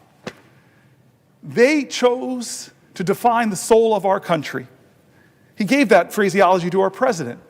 And he said the soul of America is not the people in office, it is the everyday citizens who choose the better angels of their nature, who choose right over wrong, who recognize a moral moment and know that they have to stand up and bend the arc of the moral universe, or more importantly, steer the ship of our state out of the troubled waters into the clear, open sea.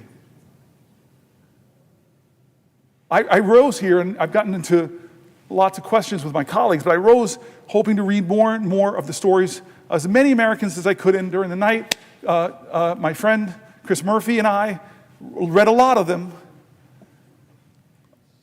You know me well, my friend. You know the truth of all of us in this place. You know the truth of everybody. We're all mountain ranges. We all have peaks and we all have valleys. You, my friend, have seen my valleys, me at my worst. I've failed as a leader at times, or at least come up short from my own personal expectations. You've seen me at some of my better moments.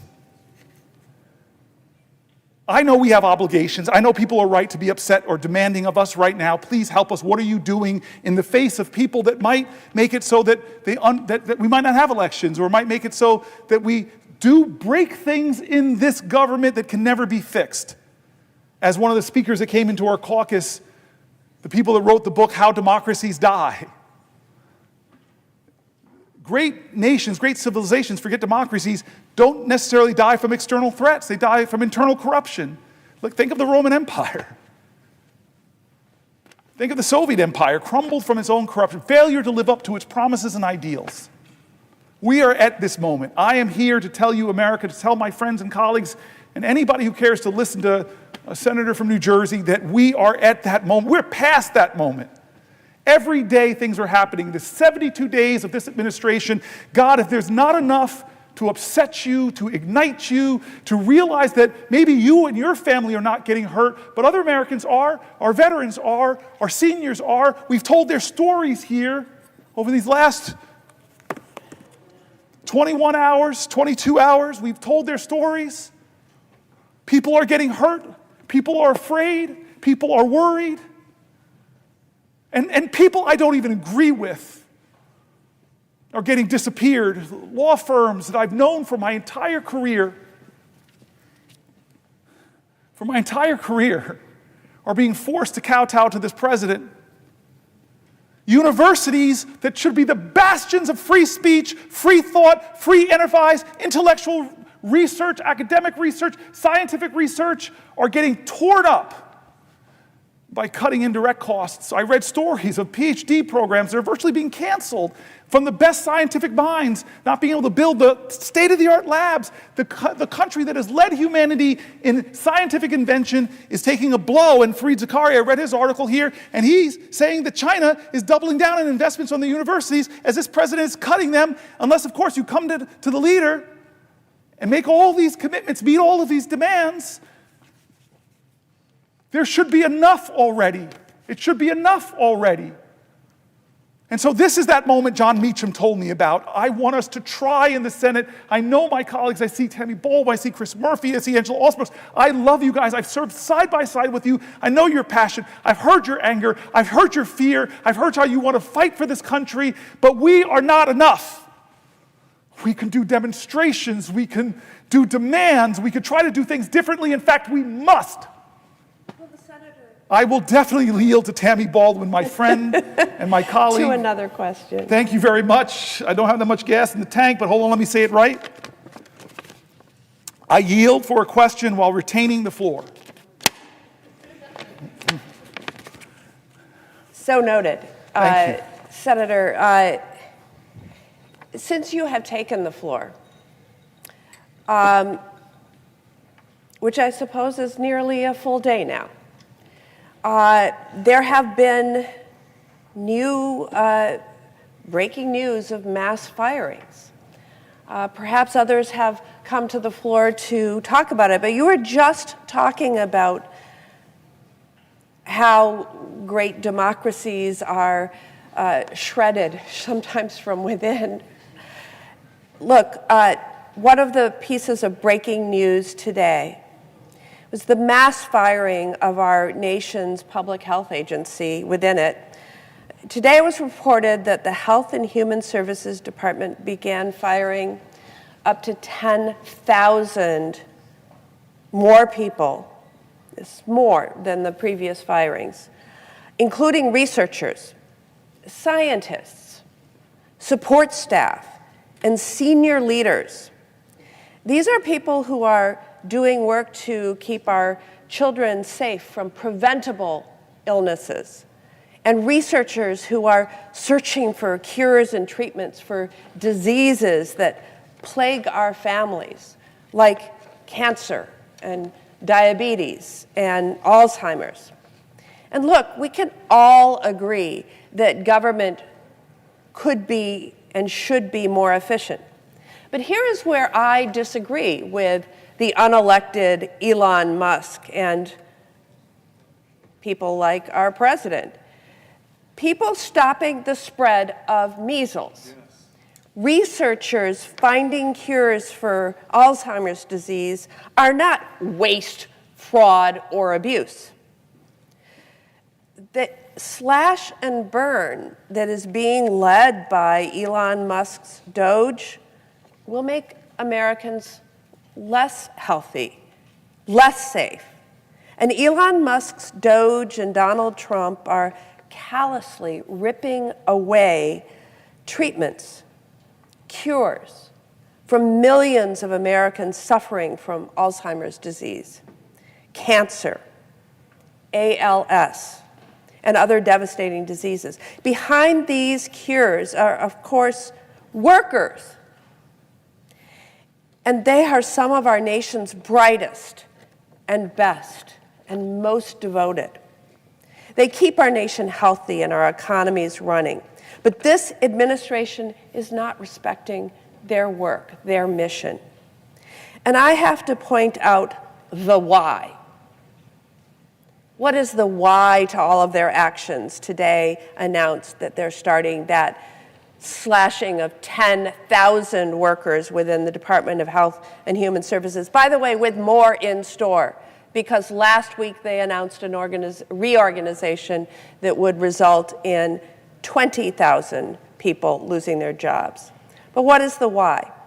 Ripping the rug out from under cancer and Alzheimer's disease and ALS patients is all in service of finding the money that Elon Musk and Donald Trump need to cut taxes for themselves and billionaires like them. And yes, big corporate tax breaks.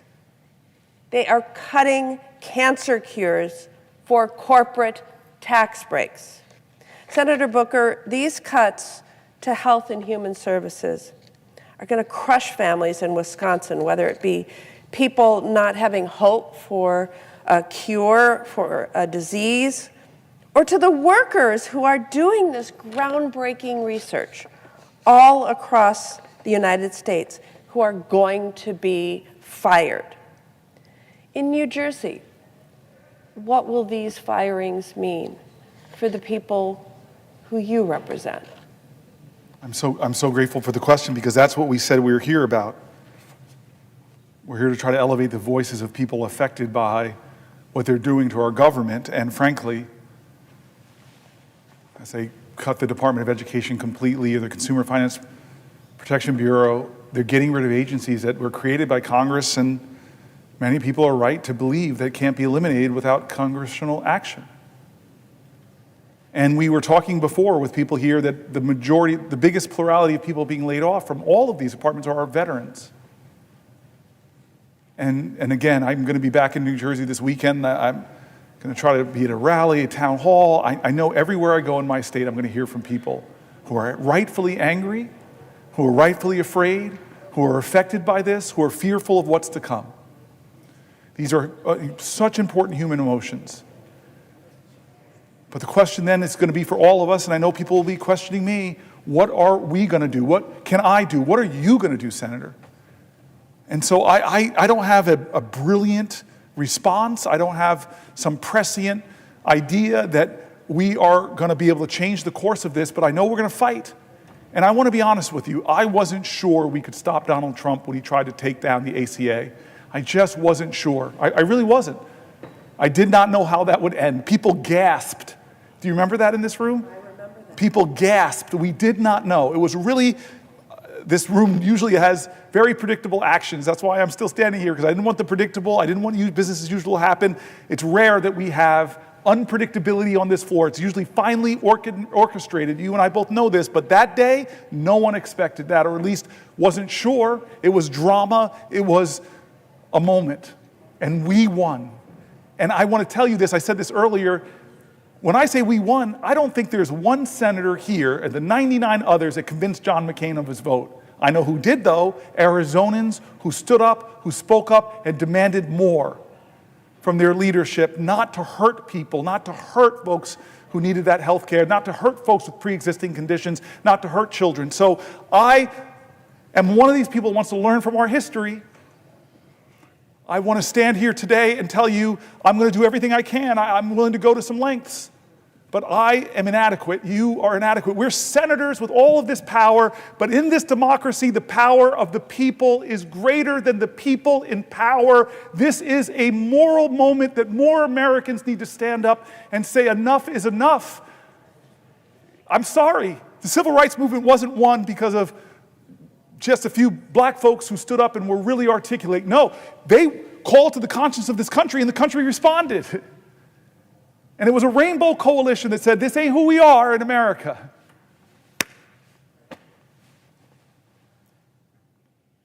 So I know New Jerseyans are hurting. I know I've been to your state. I love your state. I love sitting side, but we had some fun in your state together. We've saw young artists, business people. You are this person that says this word over and over again, more than any Republican or Democrat, buy American, and created so many jobs in your state. We were in some packed restaurant. People packed, not to see me as a special guest, but to listen to your story. You are a trailblazer too in this Senate. You are doing things that our founders did not expect, and you know that. And you want to stand up. I heard you in our caucus. I heard you in the Schumer's leadership meeting, standing up for people that are most marginalized, most looked down on, most talked about. I hear you, Tammy. Will the senator respond to another question? I won't respond to a question. I'm going to read this for the 75th time. I will yield for a question while retaining the floor. Thank you, Senator Booker. You just talked about your visit to Wisconsin. You've had many, but there was one that you're talking about that I remember really well and really fondly. I had the privilege of hosting you and showing you what our state had to offer. Yes. Something that I likely bragged about then, like I often do, is that the Badger State is known for making things. While I know you don't indulge in all of the things that we do make, because of course we have our iconic products like beer and brats and cheese, but we also build motorcycles and big industrial ships and engines that power our Navy and so much more. People who give a ship. That's right. Make one too. Yes. Build them. And of course, behind it all is our workers, as you were just talking about. And whether they are in a marsh harvesting cranberries, we're number one in cranberry production. We're in the top country. 5 in New Jersey. I know, but we're number one. Okay. Not that I'm competitive here. Or whether we're on a foundry floor or whether that worker is on an assembly line, workers are what make our economy go round. And so naturally, they are the ones we should be prioritizing in all of our policy. But that's not what this administration is doing. They are going to get a slap across the face when the administration slaps across the board tariffs and gets us into a trade war. Yes. And it's going to be these workers who pay the price. And Wisconsinites are really worried about what we're going to see this week. They worry about their businesses. You met so many of them when I hosted you. Their livelihoods, their communities. They're worried because we have all been here before. Wisconsin was one of the hardest hit states by retaliatory tariffs last time Donald Trump started a trade war. During Donald Trump's last trade war, American farmers lost $27 billion in export sales. And according to further records, the state's economy lost more than $3 billion worth of product sales, product exports. And our manufacturing economy in Wisconsin, we lost about $26 billion in exports. And you know what? The exports that Wisconsin manufacturers make is supported by more than 460,000 jobs. And our agricultural economy is supported by 350,000 jobs. And so a trade war would be devastating to the workers of Wisconsin. And then the prices. People have been struggling with the high price of things in grocery stores, at gas stations. A number of our business leaders have spoken out about the impending tariffs. Ariens Company in Brillion, Wisconsin, which makes outdoor power equipment like snow blowers, told Reuters News that policy whiplash in this arena is making it difficult to plan, especially as price hikes are likely in the works. And Roden Echo Valley in West Bend told one of our media outlets, WTMJ4, that, and I quote, "I don't like this tariff business. It's going to be on the backs of farmers because we have to depend on the world to export our commodities." He highlighted the dependency of the dairy industry on global trade, noting that 15 to 20% of dairy products are exported. And if we lose, I quote again, 15% of our markets for dairy, it's going to be absolutely devastating. We've seen this before. Again, in service to a big tax break for billionaires and corporations. But to my esteemed colleague from New Jersey, thank you for visiting the state of Wisconsin. And I want to ask what the impact would be in New Jersey. What would President Trump's tariffs mean for the workers of the Garden State? I love that you focus it there, because that's who President Trump made promises to in my state. That things are bad with this economy because it's not serving people who are working every day. Promised that he would make things better. I'll make grocery prices go down. He said that. And so people are expecting that's where he'd focus. They didn't think he'd focus on Greenland. Didn't think they'd focus on the Gulf of Mexico. Didn't think he'd focus on bullying Canada. Didn't think he'd focus on turning his back on Ukraine. Didn't think that he'd focus on gutting the Department of Education and ending it. This is not the reason why people voted for them. They did something that Reverend Warnock calls as a vote is a sort of prayer. He says it's like a civic prayer, that I'm putting a prayer out there that you will be who I hope you can be. You will be a blessing to my life and not a burden. But you're talking about the burdens that he's bringing. This economy, under 72 days, has not gotten better for working Americans, and they don't even see the president trying to make it better. They see what he's doing to make it worse, and one of the things is going to be these tariffs, which are going to raise costs on working Americans. Then what Chuck Schumer said to me, it's sounding like it's going to just sail through a plan that's going to blow trillions of dollars of holes into our budget, give trillions of dollars of tax cuts to the wealthiest, and gut your Medicaid, and gut your services for your grandparents in nursing homes. People believed, people put their trust. I don't blame them. They're my fellow Americans. They wanted for them families, they wanted an America that was more affordable. They wanted America to be first prioritized. They wanted a safer America, stronger America, more prosperous America. I heard that. And so I know when I'm back home this weekend, I know that I'm going to encounter a lot of folks who are workers in my state who are getting hurt. They want better. They want better from their government. And so the burden upon us and each other is, what are we going to do? Are we going to do the same old thing over and over again?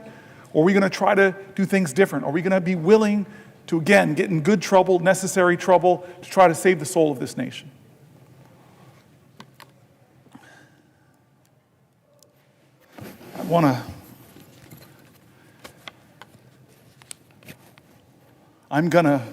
I think my colleague, my dear sister, my prayer partner, my soul lifter, I thought I heard you say something?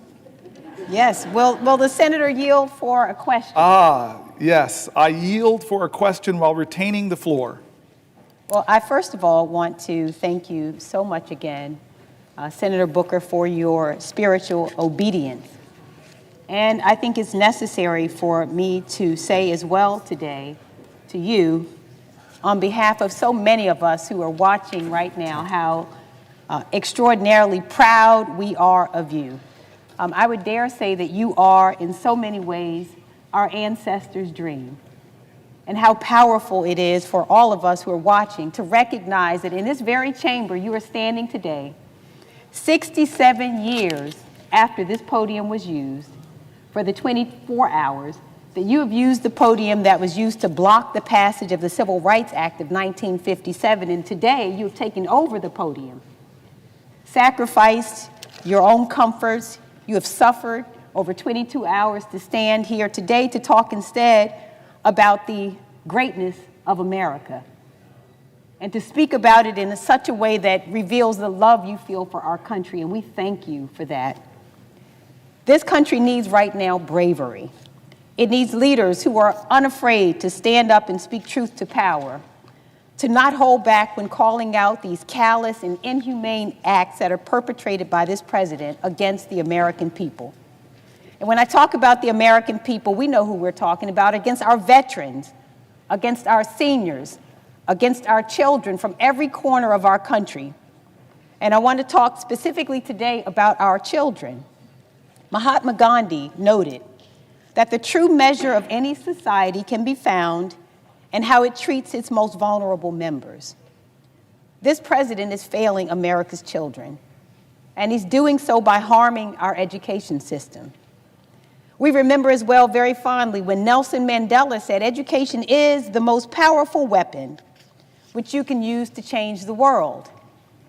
And I think many of us recognize that that is exactly why we're seeing all of the attacks that we've seen on this system, because we recognize that education allows us to change the world. Last Friday, Secretary McMahon shut yet another critical lifeline off to our states and our schools, canceling extensions that the department had previously granted to states to draw down their COVID relief money. States like Maryland originally got extensions to finish spending the remainder of these critical dollars on long-term projects, like teacher recruitment, tutoring, and other services for students. We know in particular Anne Arundel Public Schools brought Chromebooks for students with their funds, but Maryland still has a remaining ESSER balance of nearly $150 million. $150 million, that's on top of the millions that have already been clawed back, frozen, or withheld from the state by this administration. These are funds that districts like ours from all across the country were using for school construction projects and mental health supports for students. This administration is refusing to acknowledge the lasting effects of the pandemic on our nation's students, cruelly stripping educational opportunities from our students and leaving our states and our districts on the hook. So let me be clear that these are dollars that Congress authorized, dollars that have already been allocated, dollars that have already been earmarked by Maryland and our local districts for projects that will help all of our students. Our schools planned and committed these funds in good faith. In good faith. Our states have acted in good faith, and this administration is acting in bad faith, pulling the rug out from underneath them, blowing a hole in their education budgets.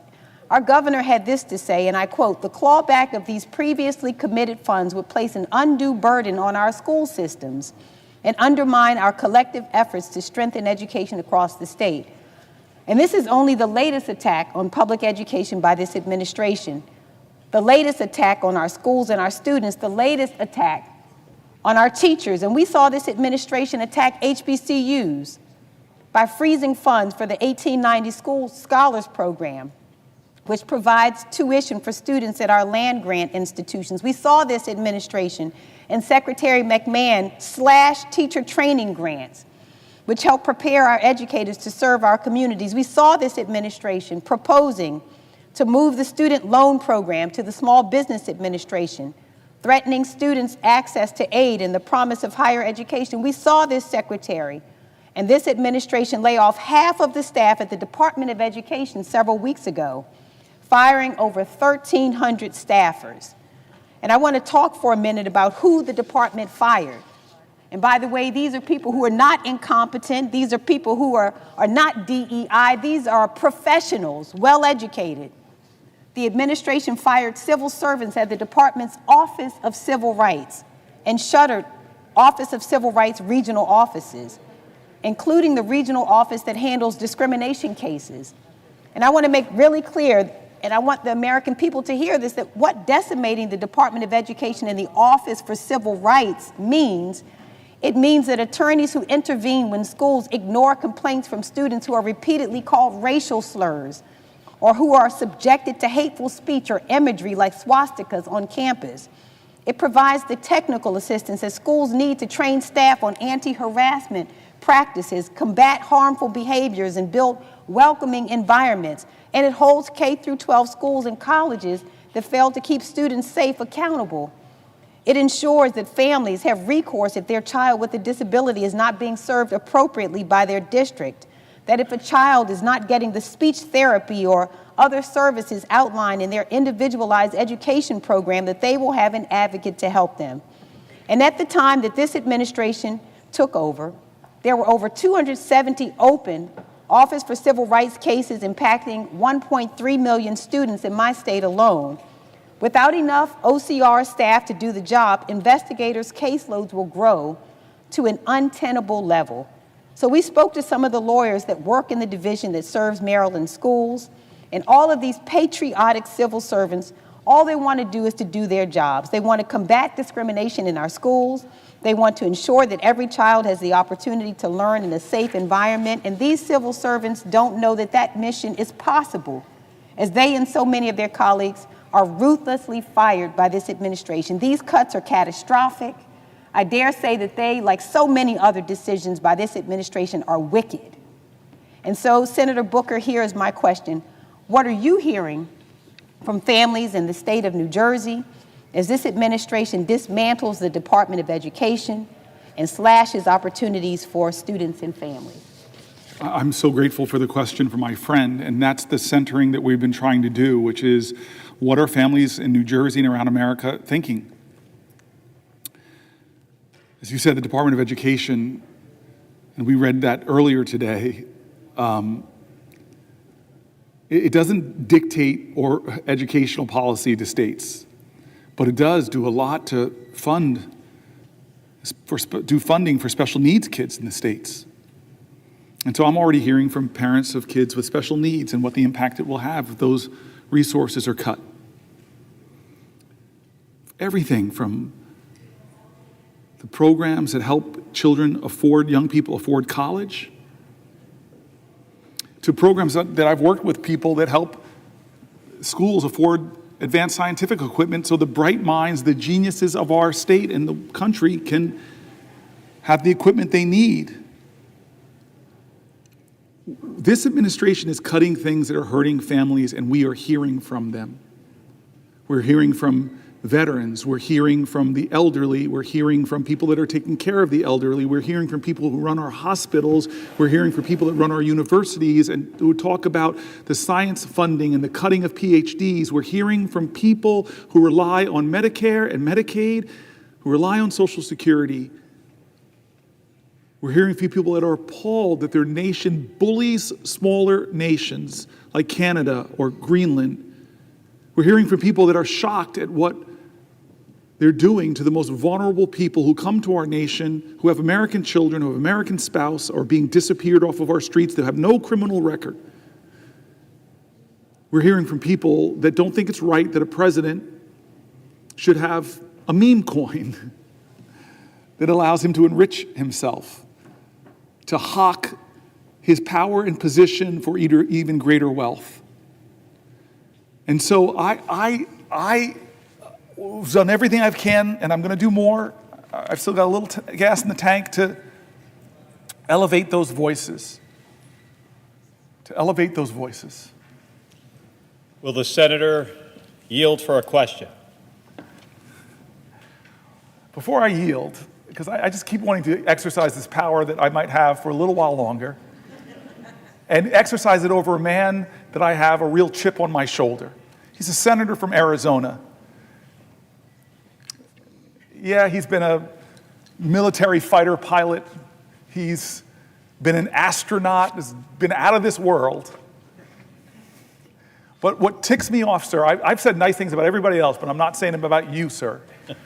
Because when I go home to New Jersey and I walk through my airport, I was a Newark mayor, my airport, I see your big bald head up in big picture of you saying New Jersey Hall of Fame. Mark Kelly. Who the heck am I? You're the senator from Arizona, but yeah, you're right, okay. You're this great, celebrated military veteran and astronaut who grew up in New Jersey, who went to high school in West Orange, whose parents were cops. And so you have the accolades in my state, and I am proud of that. I'm proud I get to serve with you. I still have the floor. Stop trying to speak. Well, Senator, there's rules in this place. Don't make me think the parliamentarian or the presiding officer. Thank you, sir. Thank you, sir. Senator, my apologies for the big giant... With that kind of deference, I now will yield for a question while retaining the floor.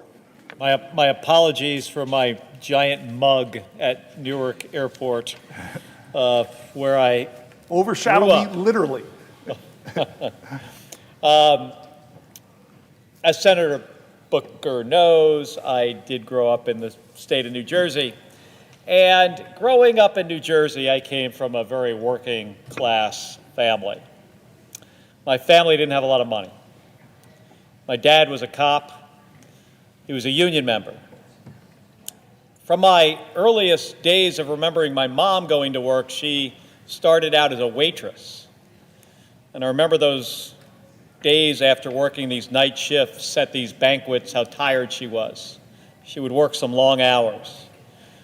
And then she became a secretary, but she also would work as a waitress at the same time.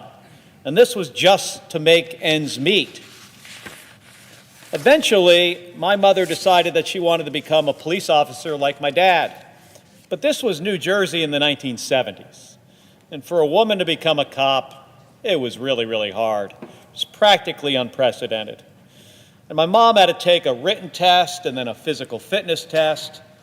And the physical fitness test, it was designed for men. And part of this test required that my mom climb over this 7-foot 2-inch wall. Now, my mother was all of about 4 feet 13 inches tall. And to help my mom out in passing this test, my dad built a replica of this wall made out of a door between 2 pine trees in our backyard. He didn't tell her he made it an inch higher at 7'3". And I'd watch my mom go out there after dinner every night and try to get over this thing. And initially, she couldn't reach the top. And when she finally could, she would usually just fall off into the dirt. But my mom, she wasn't one to give up. And eventually, she was able to get over this thing. But it took her a long time. But she practiced for months. And when she finally took this test, instead of getting over in the required 9 seconds, she got over in 4.5, much faster than almost all the men. And my mom became one of the first female police officers in northern New Jersey. And she kept that job for a long time until eventually she was injured. And by the way, it was the union that protected her rights after being injured on the job. But I remember how this job changed our lives economically. Both of my parents having good paying union jobs. It meant more money coming in the door, more money for our family, more money to play sports. It was part of what allowed my brother and me to chase our American dream, to serve in the United States Navy and eventually both of us as astronauts at NASA. And we were able to do that because our parents worked hard and they sacrificed for us. And because of the support we had, including some really good public schools. That's harder today for a lot of families, including the school part, by the way. I hear from so many folks in Arizona who feel like they're working harder and harder, and they just are not getting ahead. The cost of groceries and gas and housing, especially housing, makes these folks feel like they're just running in place. It shouldn't be that way. And Elon Musk and Donald Trump, they are making it worse. Trump's tariffs are going to jack up prices on nearly everything that families rely on. Groceries, rent, cars, housing. They're even trying to do away with the Department of Education. Now, how is that going to help kids get a good education? And if they're successful, their plan to gut Medicaid in order to pay for a giant tax cut for rich people, it's going to be even tougher for hardworking Americans, hardworking New Jerseyans and Arizonans to get ahead and achieve their American dream. So as a fellow kid from New Jersey, man, I never expected that tax cuts for rich people would potentially kill the American dream of kids all over this country. But it could. And as a kid, you, Senator Booker, growing up in New Jersey, I'm interested to hear what was your American dream and why would these giant tax cuts make that kind of dream harder?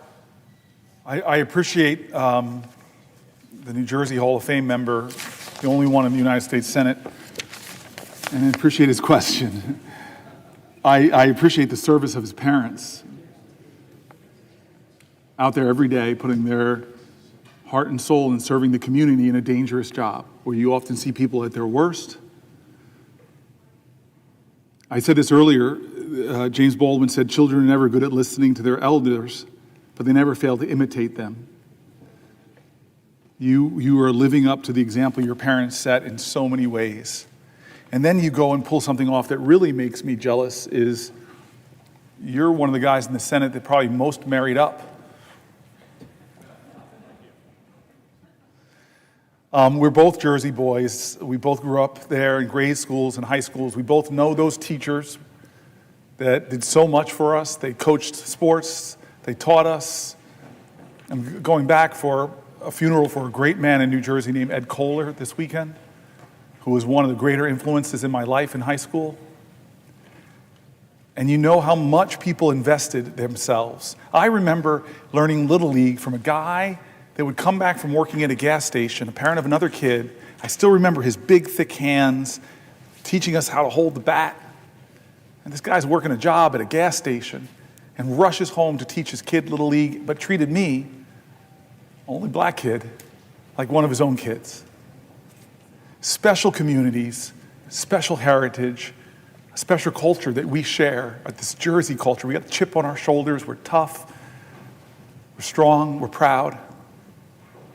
And a lot of New Jersey's watching.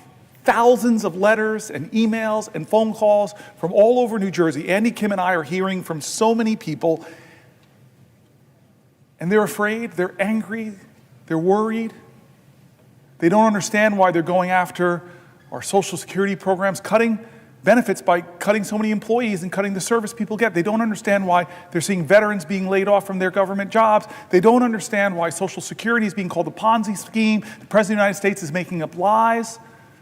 They don't understand why veterans and Medicaid and Medicare, there's so many things that are making people worried. And I'm hearing their letters, and they're praying that we stop some of these things, like $880 billion worth of it. And the question is, why?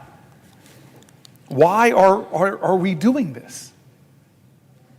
We're doing this, and they're saying it, is to extend or make permanent the Trump tax cuts. The overwhelming disproportionate benefit went to the wealthiest amongst us and the wealthy corporations. So Trump's economy in the first 72 days is pretty bad because of his reckless, chaotic behavior. Prices are up. Inflation is up. The stock market had its worst quarter in 2-3 years. Consumer confidence is down. And now we're going to see tariffs tomorrow, which are going to further drive up prices, create more chaos. Trump squandered the progress we were making on the economy. He tanked the market. He jacked up prices. Is it any surprise that Americans are feeling more pessimistic, as I said, with consumer confidence going down? And what's his first major legislative push? This is what we're talking about, my colleague, my friend, my fellow New Jerseyans. His first big legislative push in this body is not to help families. No plan to lower costs. That's what he said he would do. Is his first legislation coming here about lowering costs? No. Is it any relief for seniors? Is it some big idea like we did to lower prescription drug costs? No, that's not what he's doing. Is his first priority helping our veterans? No. What is his first priority? As I said, it's extending the 2017 Trump tax cuts, a multi-trillion-dollar giveaway that slashed corporate taxes and overwhelmingly benefited the wealthy and left the middle class with crumbs, relative crumbs. He and his allies promised that the benefits would trickle down to workers. That was what we heard. It would pay for itself, it was said. But in 2022, the Fed and the Joint Committee on Taxation confirmed the truth. 90% of workers, 90% of folk in our states saw no benefit. Now Trump and his GOP allies want to double down with even bigger tax cuts that would increase the deficit by over $4.5 trillion, the majority of which would go to the wealthiest people. Let me read what the Center on Budget and Policy Priorities and how they describe the plan. Here's a quote of their writings. Following a presidential campaign in which Donald Trump promised to improve the economic circumstances of working families, House Republicans are instead pushing to extend all expiring provisions of the costly 2017 tax law, which are heavily skewed to people with the highest incomes, and add new tax cuts on top of that. The Republican-controlled House passed a budget resolution on February 25th authorizing the $4.5 trillion in tax cuts through 2034 and called on committees to partially offset the cost with true $2 trillion in cuts. Are they cuts to the wealthiest? No. These cuts will inevitably hit programs such as Medicaid and SNAP, which help millions of families afford essential needs. Extending the inspiring tax cuts for individuals and large estates would double down on the flaws in the 2017 law by, one, giving benefits, the biggest benefits to the wealthy. Households with income in the top 5% who have incomes over $320,000 would receive roughly half of the benefits. So millionaires above that, billionaires, all together, they would receive roughly half of the benefits. Ballooning the deficit, along with the 2021 and 2023 tax cuts enacted under President Bush, the 2017 law, along with the 2001 and 2003 tax cuts enacted under President Bush, the 2017 law has severely eroded our nation's revenue base. The House budget would compound the damage, adding hundreds of billions of dollars to the deficit each and every year. Extending the 2017 tax cuts would cost $3.6 trillion through 2034. Failing to significantly boost economic growth, workers' earnings, and other benefits would not be seen. The trickle-down benefits that proponents claimed in the 2017 law that they said it would produce never materialized. And the law hasn't come close to paying for itself, as I heard on the Senate floor from my colleagues. They said, oh, this is going to pay for itself. Oh, this is going to pay for itself. Yet the House budget claims that extending the tax cuts would generate trillions in revenue, far more than any independent estimate.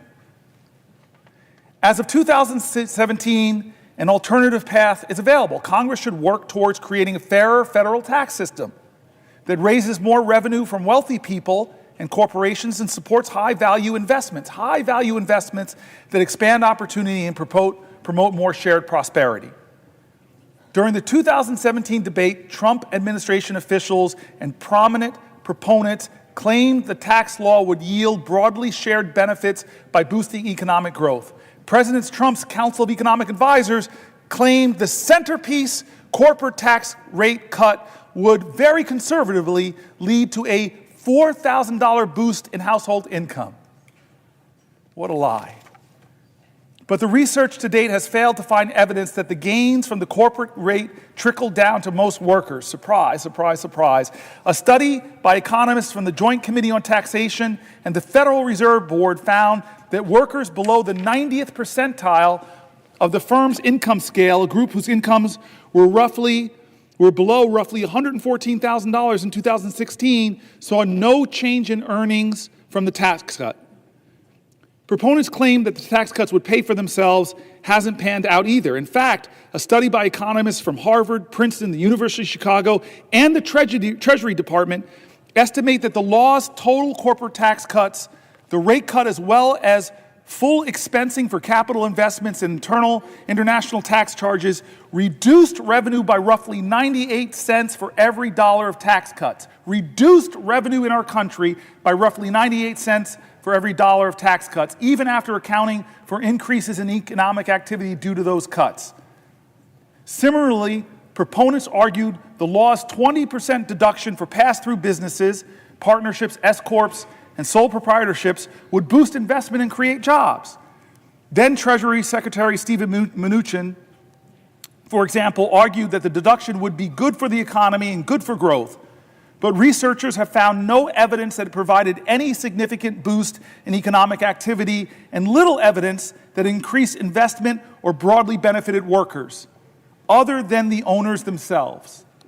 Despite the underwhelming performance, the House Republican budget resolution assumes that in enacting a $4.5 trillion in new or extended tax cuts will produce enough additional economic growth to generate an extra $2.6 trillion in revenue through 2035.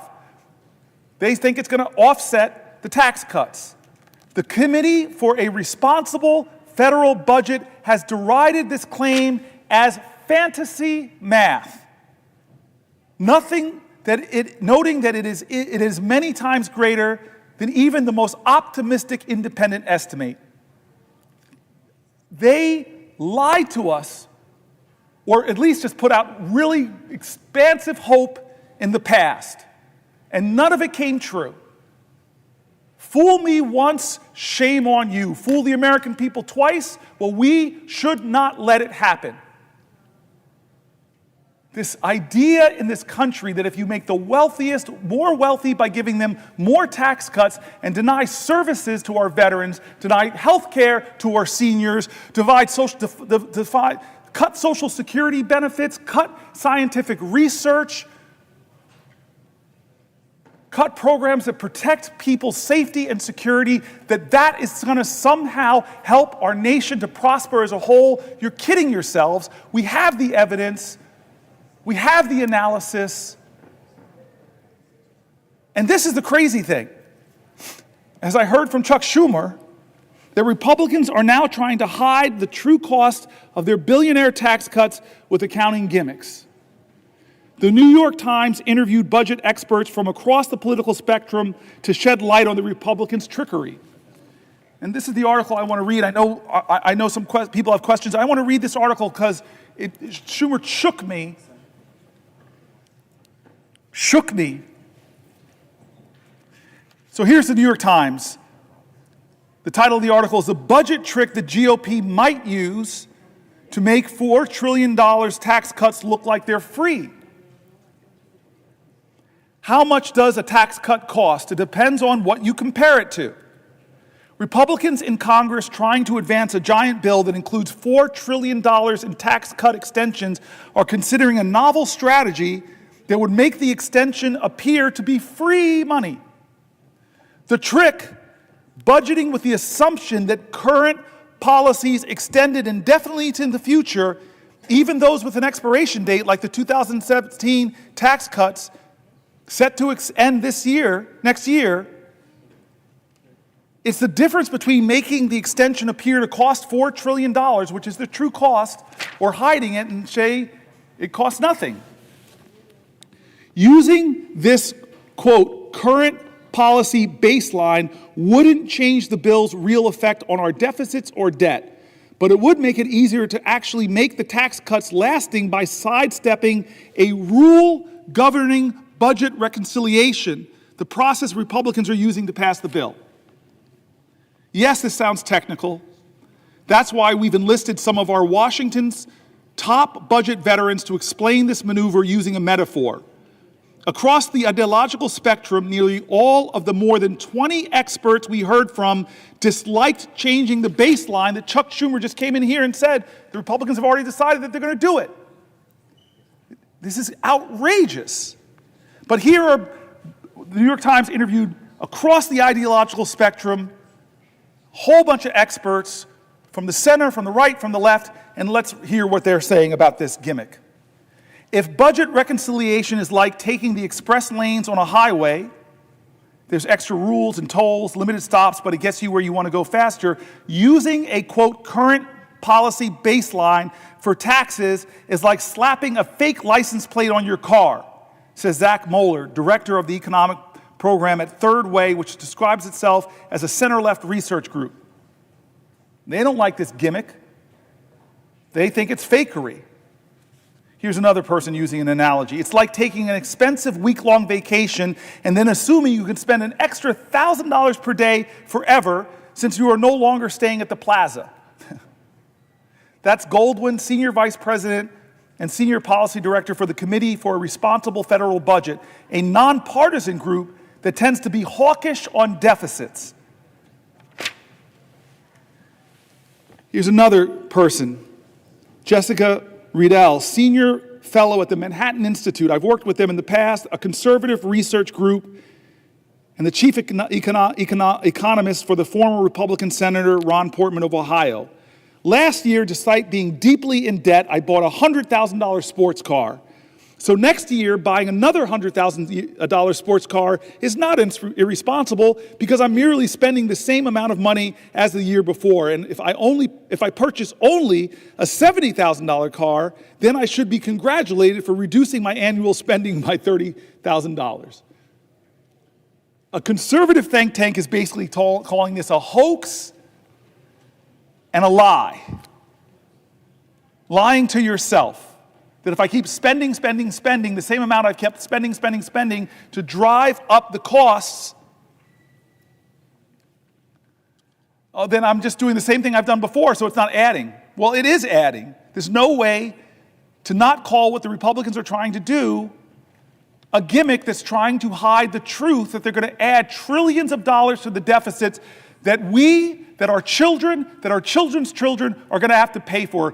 The debt payments alone to service the debt are going to be bigger than any of the programs we think we should be investing in, like science research or education or affordable child care or lowering prescription drug costs or expanding the child tax credit, things that we know if we invest in, we'll get some returns. But no, what they're investing in is bigger tax cuts for the wealthiest. Conservatives, independents, left-leaning folks all come to the same conclusion. Pretending $4 trillion in tax cuts will cost nothing may not be easy math. Many Republican lawmakers who are concerned about the deficit are well aware that the bill will increase the deficit by a lot. Here's the integrity call. One Republican in the House showed his integrity. One budget hawk named Massey said, I can't vote for this stuff. I'm a budget hawk. I do not want to see increased deficits. He called it what it was. I saw him in an interview say, hey, wait a minute. By your own numbers, Republican colleagues, you're driving up the deficit by trillions of dollars, and you're making the rich richer, and you're leaving future generations more bankrupt. So this article assumes that this was all going to be decided by the Senate parliamentarian who advises legislators on chamber rules. This parliamentarian, I thought, could rule that the current policy baseline isn't allowed, forcing the Republicans to have to make a choice, overruling or replacing my friend, parliamentarian, somebody that on both sides of the aisle we respect. It's very rarely done. I've been here for 13 years. We've had the same parliamentarian. But that doesn't mean the Republicans won't try, this article assumes, and I guess they did try. They found a way around the parliamentarian. They found a way around the rules of the Senate. They found a way around the ideals of reconciliation and the Byrd rule. They are deciding that the way we're going to do this is break the Senate and make up our own rules. This is how they're going to get a bill through that gives $1 trillion of tax cuts to the wealthiest in our country who are doing very well. Let's not hate on other Americans. I celebrate success. God bless you. But you don't need tax cuts, especially not that are going to be given to you on the backs of the poor, on the backs of our elders, on the backs of our children, on the backs of expectant mothers, on the backs of my mom's, your mom's Social Security. What does it say about our values and our priorities to allow that to happen? Who are we, America, if you don't think this is a moral moment where the character of our country is being tested?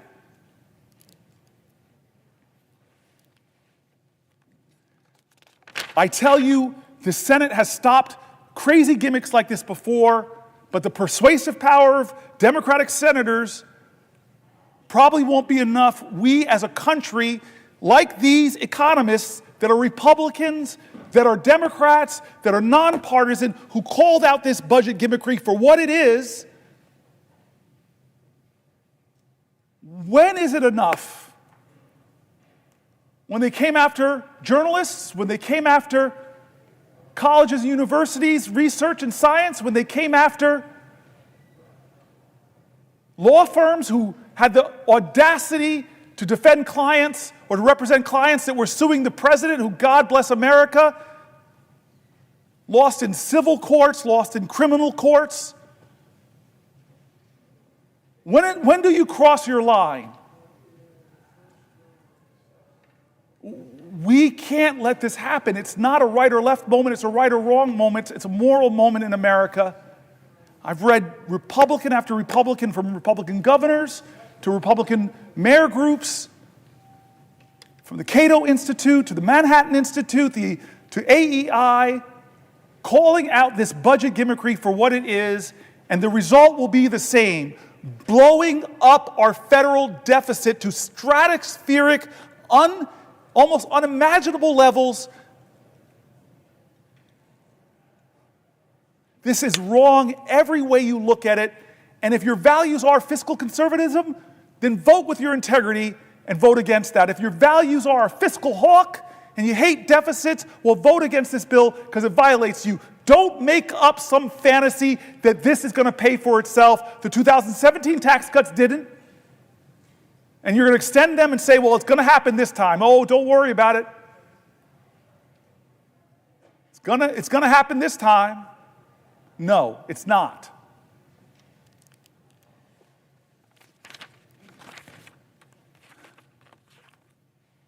Here's an article. Donald Trump built a national debt so big that it'll weigh down the economy for years. One of President Trump's lesser known but profoundly damaging legacies will be the explosive rise in the national debt that occurred on his watch. The financial burden that he's inflicted on our government will wreak havoc for decades, saddling our kids and grandkids with debt. The national debt has risen by almost $7.8 trillion during Trump's term in office. That's nearly twice as much as what Americans owe in student loans, car loans, credit cards, and every other type of debt other than mortgages combined, according to the Federal Reserve Bank. It amounts to about $23,500 in new federal debt for every person in the country. Every person, $23,500. The growth in the annual deficit under Trump ranks as the third biggest increase relative to the size of the economy of any U.S. presidential administration, according to the calculation by a leading Washington budget maven, Eugene Sterleel, I'm pronouncing the name wrong, co-founder of the Urban Brookings Tax Policy. And unlike George W. Bush and Abraham Lincoln, who oversaw the larger relative increases in deficits, Trump did not launch 2 foreign conflicts or have to pay for a civil war. In peace times, he's number 3. Not the reason you want to be like Lincoln. Economists agree that we needed massive deficit spending during COVID-19 crisis to ward off an economic cataclysm. But federal finances under Trump had become dire even before the pandemic. That happened even though the economy was booming and unemployment was at historically low levels. By the Trump administration's own description, the pre-pandemic national debt level was already a crisis and, quote, a grave threat to our nation. The combination of Trump's 2017 tax cut and the lack of any serious spending restraint helped both the deficit and the debt soar. So when the once-in-a-lifetime viral disaster slammed our country and we threw more than $1 trillion into COVID-19 related stimulus, there was no longer any margin for error. Our national debt has reached immense levels relative to our economy, nearly as high as it was during the end of World War II. But unlike 75 years ago, the massive financial overhang from Medicare and Social Security will make it dramatically more difficult to dig ourselves out. Falling deeper into debt is the opposite of what Falling deeper into the red is the opposite of what Trump, the self-styled king of debt, said would happen if he became president. In a March 31st, 2016 interview with Bob Woodward and Robert Costa of the Washington Post, Trump said he could pay down the national debt, then about $19 trillion. This is President Trump's promise back then, over a period of 8 years, by renegotiating trade deals and spurring economic growth. God, this man breaks his promises over and over. After he took office, Trump predicted that economic growth created by his 2017 tax cut, combined with the proceeds from the tariffs he imposed in 2017 on a wide range of goods from numerous countries, would help eliminate the budget deficit and let the United States begin to pay down its debt. On July 17, 2018, he told Sean Hannity of Fox News, "We have $21 trillion in debt. When the 2017 tax cut really kicks in, we'll start paying off the debt like it's water." That's Trump on Fox News. Lying. 9 days later, he tweeted, quote, "Because of tariffs, we will be able to start paying down large amounts of the $21 trillion in debt that has been accumulated, much by the Obama administration." The guy can't help blaming Obama. That's not how it played out. Nothing he said came true. When Trump took office in January of 2017, the nonpartisan Congressional Budget Office was projecting that the federal deficit would be 2% to 3% of our gross domestic product during Trump's term. Instead, the deficit reached nearly 4% of gross domestic product in 2018 and 4.6% in 2019. There were multiple culprits. Trump's tax cuts, especially the sharp reduction in the corporate tax rate to 21% from 35%. Again, I was here, a lot of my colleagues were here. The big business groups were coming in asking for 25% from 35%. And Trump said, nah, you're asking me for 25, I'm going to give you 21%. Cut your taxes even more. It took a big bite out of federal revenue. The CBO estimated in 2018 that the tax cut would increase deficits by about $1.9 trillion over 11 years. Meanwhile, Trump's claim, I wish the author wrote Trump's lie, but he says Trump's claim that increased revenue from the tariffs would help eliminate or at least reduce our national debt hasn't panned out. Surprise, surprise. In 2018, Trump's administration began hiking tariffs on aluminum, steel, and many other products, launching what became a global trade war with China, the European Union, and other countries. The tariffs did bring in additional revenue. In the fiscal year 2019, they netted about $71 billion, up about $36 billion from President Barack Obama's last year in office. But although $36 billion is a lot of money, it's less than 1/750th of the national debt. That's $36 billion could have covered a bit more than 3 weeks, just 3 weeks of the interest on the national debt. That is, had the Trump administration not unilaterally decided to send a chunk of the tariff revenue to farmers affected by his horrible trade wars. Businesses that struggled as a result of the tariffs also paid fewer taxes, offsetting some of their increased tariff revenue. By early 2019, national debt had climbed to $22 trillion. Trump's budget proposal for 2020 called it a grave threat to our economic and societal prosperity. He called his own damage that, and asserted that the U.S. was experiencing a national debt crisis. However, the same budget proposal included substantial growth in the national debt. By the end of 2019, the debt had risen in our country to $23.2 trillion, and more federal officials were sounding the alarm. Not since World War II have we seen deficits during times of low unemployment that are as large as those that we project, nor in the past century has it experienced large deficits for as long as we project, said the CBO.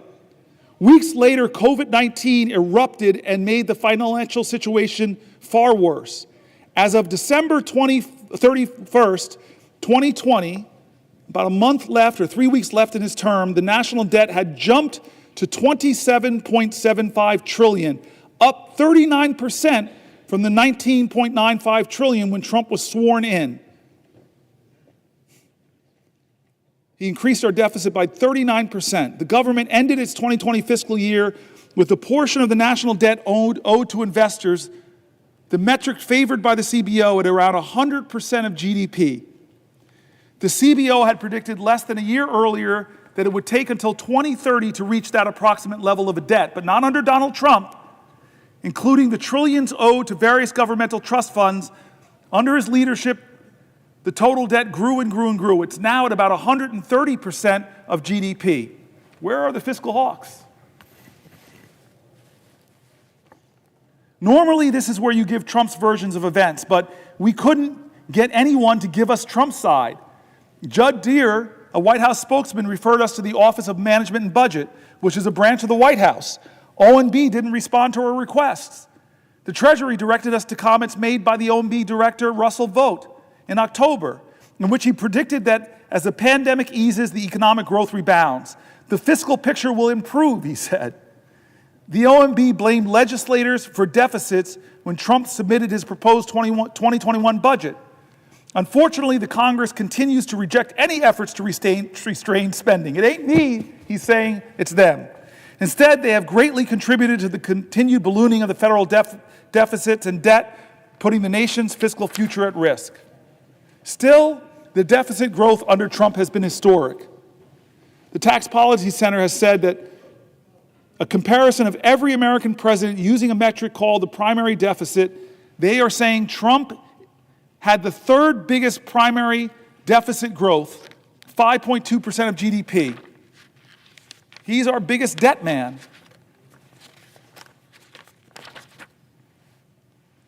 Deficits have ballooned under this president because of his tax scam, of his lies about his tax bill in 2017, none of which came true. It didn't pay for itself. It didn't close the deficits. It blew up our deficits. The benefits didn't go to working people. The benefits, as it says, over 90% would go to wealthier Americans and corporations. Even some Republicans have been calling out the hypocrisy. One of our colleagues, Rand Paul, in 2018, I can't, in all honesty, Rand Paul says, in all good faith, just look the other way because my party is now complicit in these deficits. The other thing is there's a huge hypocrisy factor. Republicans lambasted President Obama to no end for trillion-dollar deficits, and now they have to put forward a multi-trillion-dollar deficit. Mick Mulvaney, Trump's former chief of staff, said in 2020, my party is very interested in deficits when there is a Democrat in the White House. The worst thing in the whole world is deficits when Barack Obama was president. Then Donald Trump became president, and we're a lot less interested in deficits as a party. We don't care at this point. And here's a guy I've mentioned numerous times, Thomas Massie, a Republican member of the House, said earlier this year about Republicans, we have no plan whatsoever to balance the budget other than growth. But what they're proposing is going to make deficits worse. This is what our president is trying to do with the complicity of a lot of people who call themselves deficit hawks, who call themselves fiscal conservatives. They're going to try to blow it through here, gaming the system, creating some kind of scam to obscure the real cost of this when we all know them on the Republican side, us on the Democratic side, we all know the truth about these tax increases and what they're going to do, how much they're going to cost. But we're going to play a game, it looks like here, unless more Americans speak up. Republican and Democrat, people who know numbers, who know what we're doing to future generations in this country. This is wrong, and I say again, this is not right or left. It is right or wrong. This is a moral moment in America. What are we going to do? I'm so glad my friend, the senator from Hawaii, is here.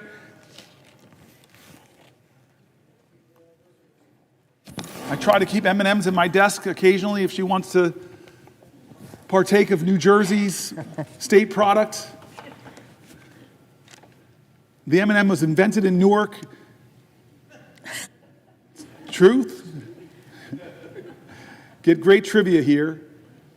I'm waiting for the senator from Hawaii, my dear friend, to ask me a question because I have the floor. Will the senator yield to a question? I will yield for a question while retaining the floor. Okay. I'm glad you mentioned M&Ms.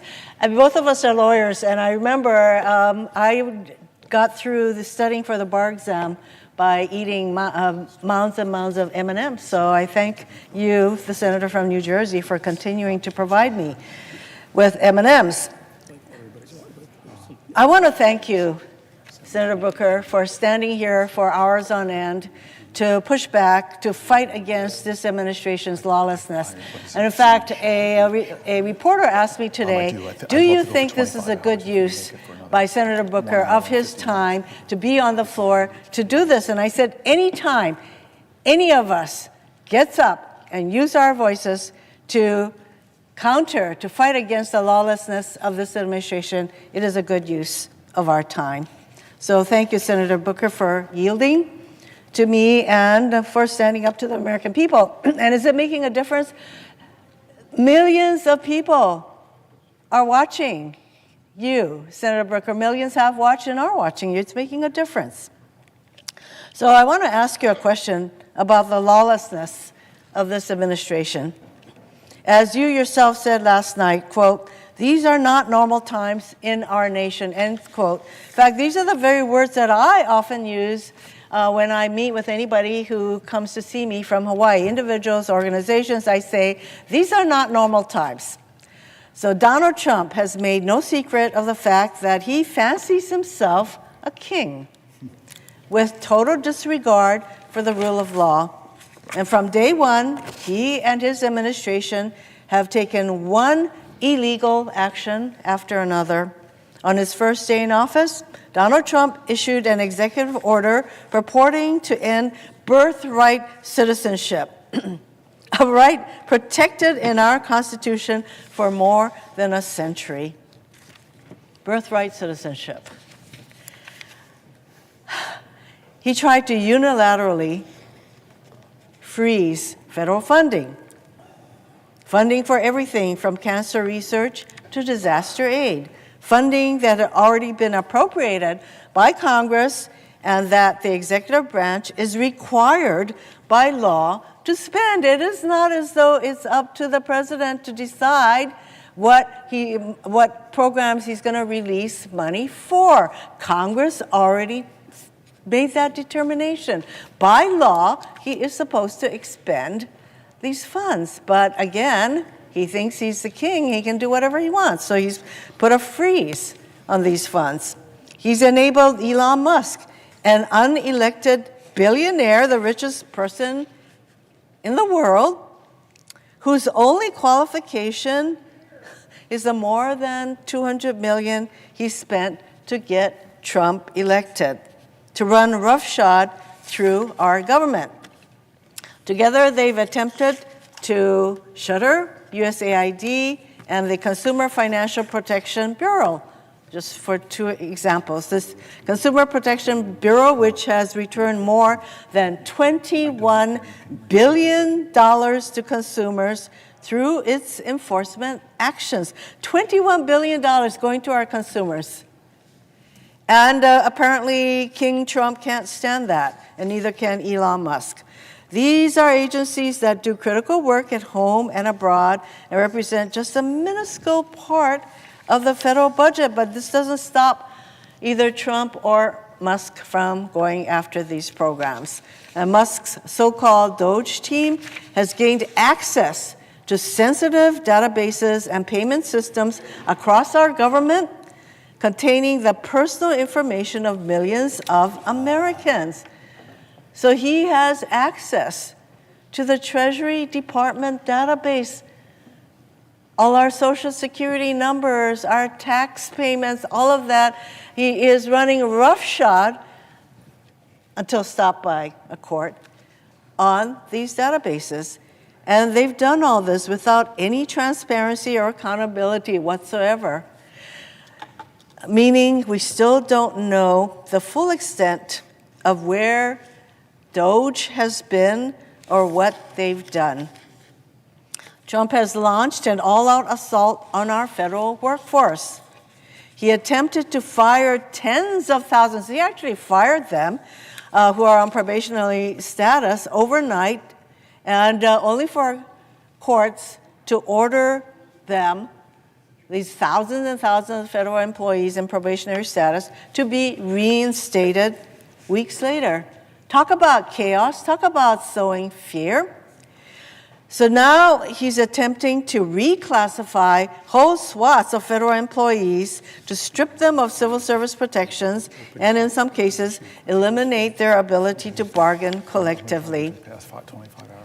He fired Department of Justice and FBI officers for seemingly no other reason than their involvement in January 6 cases they were assigned to as rank and file officials, not as though these people at DOJ and FBI had a choice in the kind of cases they were going to be assigned. They were assigned January 6 cases, and the names of these people, there's some 6,000 FBI and DOJ employees who worked on January 6 cases, and there's a fear that those names would be disclosed.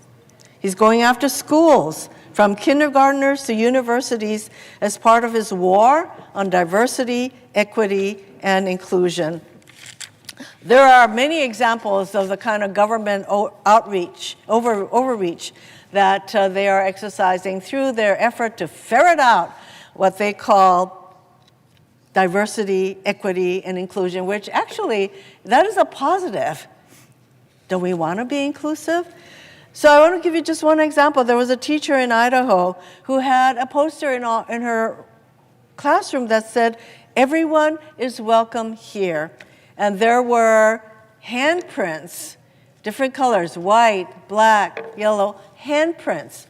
And she was told she had to take this poster down, and that if the handprints were all white handprints, she could have kept the poster up, but she was told she had to take this poster in her classroom that says, "Everyone is welcome here." She took it down at first, but she felt so bad about it that she put it back up, and then she was told by the powers that be at her school that she had a certain amount of time to take this poster down, and otherwise there will be disciplinary action. That is the kind of government overreach that is a hallmark of this administration.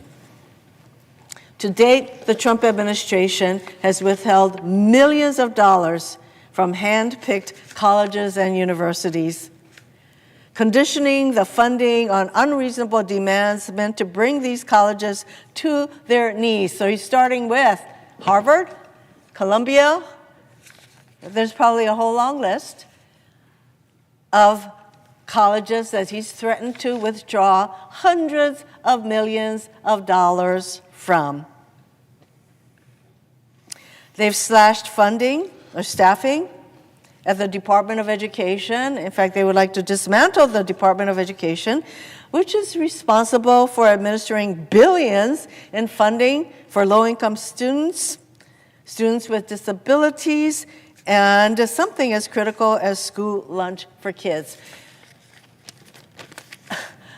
Every single state in our country relies on the funding they receive from the U.S. Department of Education.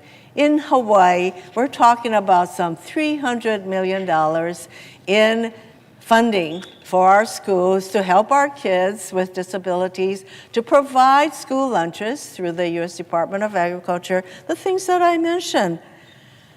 And as Senator Booker knows well, the list goes on and on.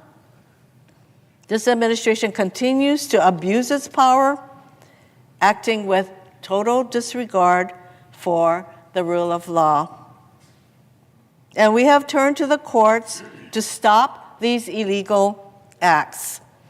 And now Republicans are calling to impeach these judges who are applying the law, who are doing what they're supposed to be doing, and not just giving Trump whatever results he wants, but these judges are now deemed open to impeachment.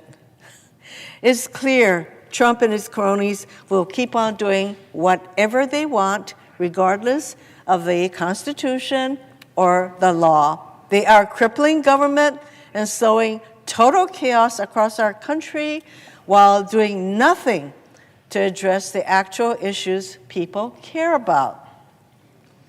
I know my colleague from New Jersey is just as concerned about lawlessness as I am. We both sit on the Judiciary Committee. We know how important adherence to the rule of law is. And in fact, I have said many times that it is the rule of law that separates the democracy from all other forms of government. And we now have a president who does not think that the rule of law applies to him.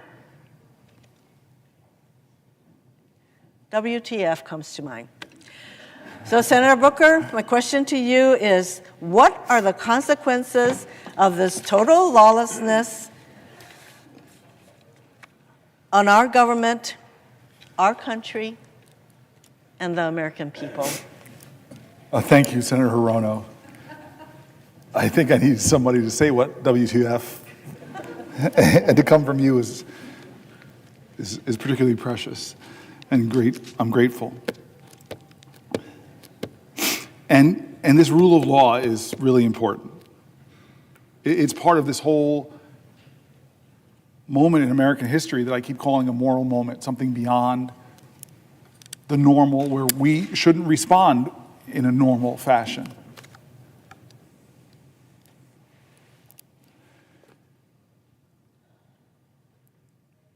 This is a moment where judges rule in his favor, and he praises them. They just don't rule for him. He drags them and threatens them, so much so that Chief Justice of the Supreme Court has to tell them to back up. When elected officials, speak up, many of them fear what the consequences would be for them or their reelection if they speak against him. Lawyers decline, possibly, to represent people because they're worried that this president has already showed that if you represent the wrong people or represent, God forbid, people against him, he's going to try to shut down your law firm in ways that are against the rules of law that this country believes in. Journalists and media organizations, they don't report in a way that he likes or confirm his arbitrary name changes of the Gulf of Mexico. There's a punishment that he dishes out to try to make them succumb to submission. State and local governments literally could get extorted for their funding if they don't carry out his demands. Schools and universities who are starving for dollars, trying to invest them in research and science that will propel humanity to new heights, well, they could get targeted by this president if you don't do what he says. It feels like his ultimate goal is to create a country where you cannot trust the outcome of elections that he loses, because he's going to tell you if he lost that election, it's the big lie. It's wrong. I won. I don't care what judge after judge, court after court says. I won. And if you don't believe me, if you don't say that the election I won, well, there'll be consequences for that too. This is a president who, even as we've read, people on both sides of the aisle, isn't respecting the Constitution, the separation of powers, isn't respecting the rights that we hold precious, isn't honoring what you call the rule of law. I want to go a little bit into this for a second. Let's talk about the separation of powers. There's many, many different cases right now. But we know that James Madison, the founding father who devised the basic framework of our Constitution, devoted some of the Federalist Papers to the ways the Constitution addresses the danger of concentrating too much power in one person or one branch of government.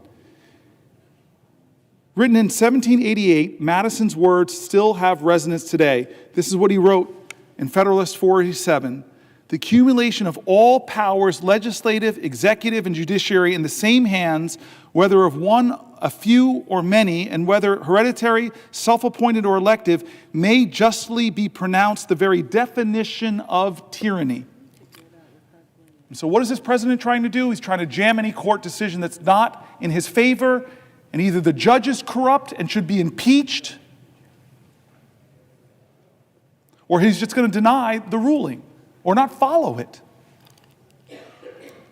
Madison explain that the Constitution set up the executive, legislative, and judiciary branches to be separate and distinct and equal and bound together by checks and balances. Quote, "It is agreed on all sides that the powers properly belonging to one of the branches ought not to be directly and completely administered by either of the other branches. It is equally evident that none of them ought to possess directly or indirectly an overruling influence over the others in the administration of their executive respective powers." That's Federalist 48. I'm nerdy enough to have a favorite Federalist paper. I'm going to read from my favorite one, Federalist 51. "In order to lay a due foundation for the separate and distinct exercise of the different powers of government essential to the preservation of liberty, it is evident that each department should have a will of its own, so constituted that each should have as little agency as possible in the appointment of the members of the others. But the great security against a gradual concentration of the several powers in the same department consists in giving to those who administer each department the necessary constitutional means to resist the encroachments of the others." To resist the encroachments of the others. We're not doing that in the Senate or in the House. It may, Federalist 51 continues, "it may be a reflection on human nature that such devices should be necessary to control the abuses of government." And here's the quote, folks. Here's the quote from our founders. "If men were angels, no government would be necessary.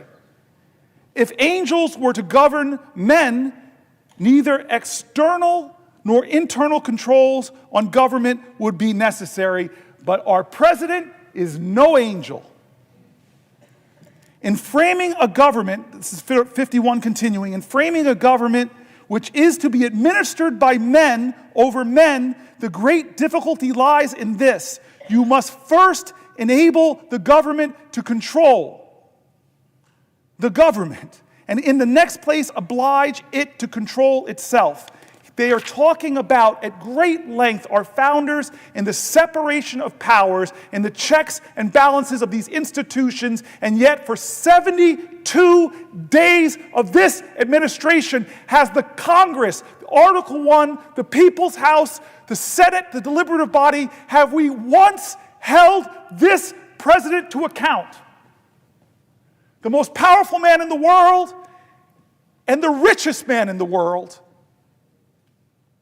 have taken a battle axe to the Veterans Association, a battle axe to the Department of Education, a battle axe to the only agency solely focused on protecting consumers against big banks and other factors that might abuse them, bringing it down. Congress established the Department of Education. Congress established the Consumer Finance Bureau.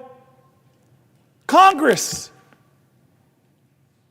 But the president doesn't care. He's going to push as hard as he can against the principles of our founders. And what will we do in this body? What will we do in the House of Representatives? Right now, the answer is nothing. Has Elon Musk, the unelected, un-Senate confirmed, billionaire #1 campaign contributor of Donald Trump, who has admitted he's made mistakes. Heck, his website, he keeps taking down the mistakes, keeps getting called out from them, fires people from the FAA, then begs them to come back, fires the people that protect us from nuclear accidents. Oh, wait, come back. Has we ever in the Senate or the House called him in for one oversight hearing to account for what he's doing, to address the fears of a nation? No. Separation of powers. Hey, we have hearings here all the time, but not Elon Musk. You know why? You know why I think why? Tell me I'm a conspiracy theorist. Because what Elon Musk is doing to some of my colleagues on the other side of the aisle is threatening them. Threatening to run primaries with what to me would be a quarter, but to him is $100 million. I'm going to drop $100 million against you in a primary if you step out of line. Or if you dare to say Hegseth is not qualified to be the Secretary of Defense, we're going to drag you through X. We're going to awaken a mob to threaten you. our founders spoke so eloquently to protect against that kind of corruption, to protect against that kind of egregious tyrannical power that says, only I can save this country. Give me all power. Let me be the strong man. And we know who he respects on the global stage. I was stunned. I thought it was a joke during the election when he said his favorite leader is Viktor Orban, who's rolled back democratic principles, who's concentrated power. I see, who does he choose to call a dictator? The man who is trying desperately to lead his country in defense against the authoritarian dictator and preserve his democracy? Or does he call the dictator a dictator? No. Simple test. Most high school students would simply pass it, but no, he calls a hero a dictator. Do we have any conversations about that in an informal capacity? To talk about the Ukrainian war, which I know people on both sides of the aisle. Mazie Hirono brings up the separation of powers. Why is history's lesson so relevant today? Why do we study history? Why did I learn that in high school, that you study history so you don't repeat the mistakes of the past? You study history to gain inspiration and insight and courage against tough times. You study history to be inspired by heroes who stood up against despots, sacrificed themselves. What is the lesson in history? How is it relevant to us today? Because the separation of powers between the branches of government has allowed our democracy to thrive for nearly 250 years. And now we have a person in power that's barely being checked. And if the courts check him, what he does to the courts? In the 9 weeks or 10 weeks since Donald Trump was inaugurated, there have been more than 140 federal lawsuits filed challenging his actions. I don't know if another president has, in my lifetime, ever has had 140 federal lawsuits in about 9 weeks. It's a staggering figure. We should consider it a staggering figure. He must be the most sued president in U.S. history. Somebody should fact check that. But at least in my lifetime, I don't remember Reagan, don't remember Bush, don't remember Obama or Clinton or Biden being dragged into court in the first 9 weeks so many times and losing case after case. He may have a record for the most lawsuits filed by a president himself, because he's a guy that says he loves to sue folks. In support of the big lie, he did so many lawsuits and lost them all. The lawsuits against Trump and his administration are not frivolous. Federal judges appointed by Republican presidents and Democratic presidents alike have found Trump's executive actions illegal, temporarily pausing many of them too. Trump's executive actions and the outcomes of these lawsuits have a direct effect on Americans. These lawsuits challenge Trump. Here are some of the examples, folks. And I'm wondering where the American people stand on these lawsuits, not the people who are blindly loyal to him because they believe the lies that he so artfully, creatively, and convincingly tells.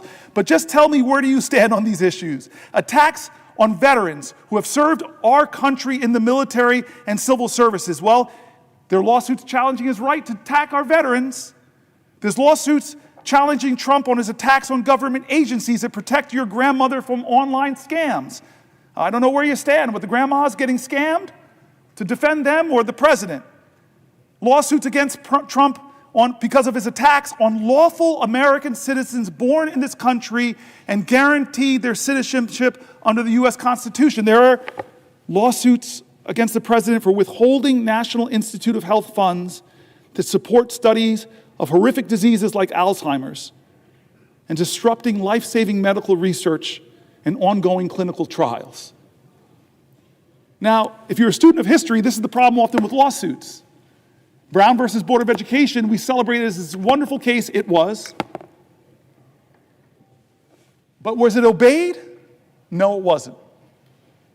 I have a picture of Ruby Bridges in my office because it wasn't obeyed. The court didn't declare this, and suddenly everybody said, hey, let black folk go to school with white folks. No, the president had to call in the National Guard to escort a little girl into a class. That's the problem with lawsuits, is if you have a defiant executive leadership, they'll defy them. Where you stand? Do you stand with veterans? Do you stand with your grandmothers against online scans? Do you stand with American citizens born in this country? Do you stand with withholding National Institute of Health funding? It was clearly that. We know the majority of Americans are with that, but people are having to bring him to court to fight on these issues. So many cases being done. So many cases I have here before me. So many cases. I could read them all, but you all know many of them. They're done in the press as Elon Musk push. They push the bounds of the authorities of the Constitution of the United States, and people are bringing lawsuits. But that is not enough. Martin Luther King didn't step down because of Thurgood Marshall's legal work. John Lewis didn't step down. Ella Baker didn't stop. Abraham Joshua Heschel didn't stop. The great Rabbi Joachim Prince didn't stop. The people of the United States of America, more powerful than courts, the people of the United States of America, more powerful than the Constitution. I just said something controversial, so let me defend myself. I believe in the people. I believe in the words of the great learned hand. He said the like of what I just said, so let me read somebody far greater, far more vaunted than this senator from New Jersey. Learned Hand serves as a federal judge from 1909 to 1951. He was nicknamed the 10th Justice of the Supreme Court for his many influential decisions. And he wrote this speech about our Constitution, about our liberties, about the tyrants in every generation who have tried to subvert our democracy. Some of them from this body, like the Red Scare that had so many Americans being unjustly fired, unjustly deported, unjustly jailed, that infringed on freedom of speech, freedom of expression. I'm sorry, every generation of Americans have seen demagogues rise to try to undermine what American stands for. And Learned Hand knew that. He had so much wisdom about our Constitution. We are gathered here to affirm a faith in a common purpose, a common conviction, a common devotion. Some of us have chosen America as the land of our adoption. The rest have come from those who did the same. For this reason, we have some right to consider ourselves a picked group, a group of those who had the courage to break from the past and brave the dangers and the loneliness of a strange land. What was the object that so nerved us, or those who went before us, to this choice? We sought liberty, freedom from oppression, freedom from want, freedom to be ourselves. This is what we sought. This we now believe that we are by way of winning. What do we mean when we say that first of all we seek liberty? I often wonder whether we do not rest our hopes too much upon constitutions, upon laws, and upon our courts. These are false hopes. Believe me, these are false hopes. Liberty lies in the hearts of men and women. When it dies there, no constitution, no law, no court can save it. No constitution, no law, no court can even do much to help it. While it lies in our hearts, there it needs no constitution, no law, no court. And what is this liberty which must lie in the hearts of men and women? Please, please, please listen to what he writes next. What is this liberty which must lie in the hearts of us Americans? This is what he says next. It is not the ruthless, the unbridled will. It is not freedom to do as one likes. That is the denial of liberty and leads straight to its overthrow. A society in which men recognize no check upon their freedom soon becomes a society where freedom is a possession of only a savage few, as we have learned in this country to our sorrow. What then is the spirit of liberty? I cannot define it. I can only tell you my own faith. The spirit of liberty is the spirit which is not too sure that it is right. The spirit of liberty is a spirit which seeks to understand the minds of other men and women. The spirit of liberty is a spirit which weighs their interest alongside its own without bias. The spirit of liberty remembers that not even a sparrow falls to earth unheeded. The spirit of liberty is a spirit of him who, near 2,000 years ago, taught mankind that lesson it has never learned, but has never quite yet forgotten, that there may be a kingdom where the last shall be heard and considered side by side with the greatest. And now, in the spirit of that great America for which our young men are at this moment fighting and dying, in that spirit of a liberty and America, I ask you to rise and say with me the pledge of our faith in the glorious destiny of our beloved country. I now ask you to raise your hands and repeat after me this pledge. And he says, the Pledge of Allegiance.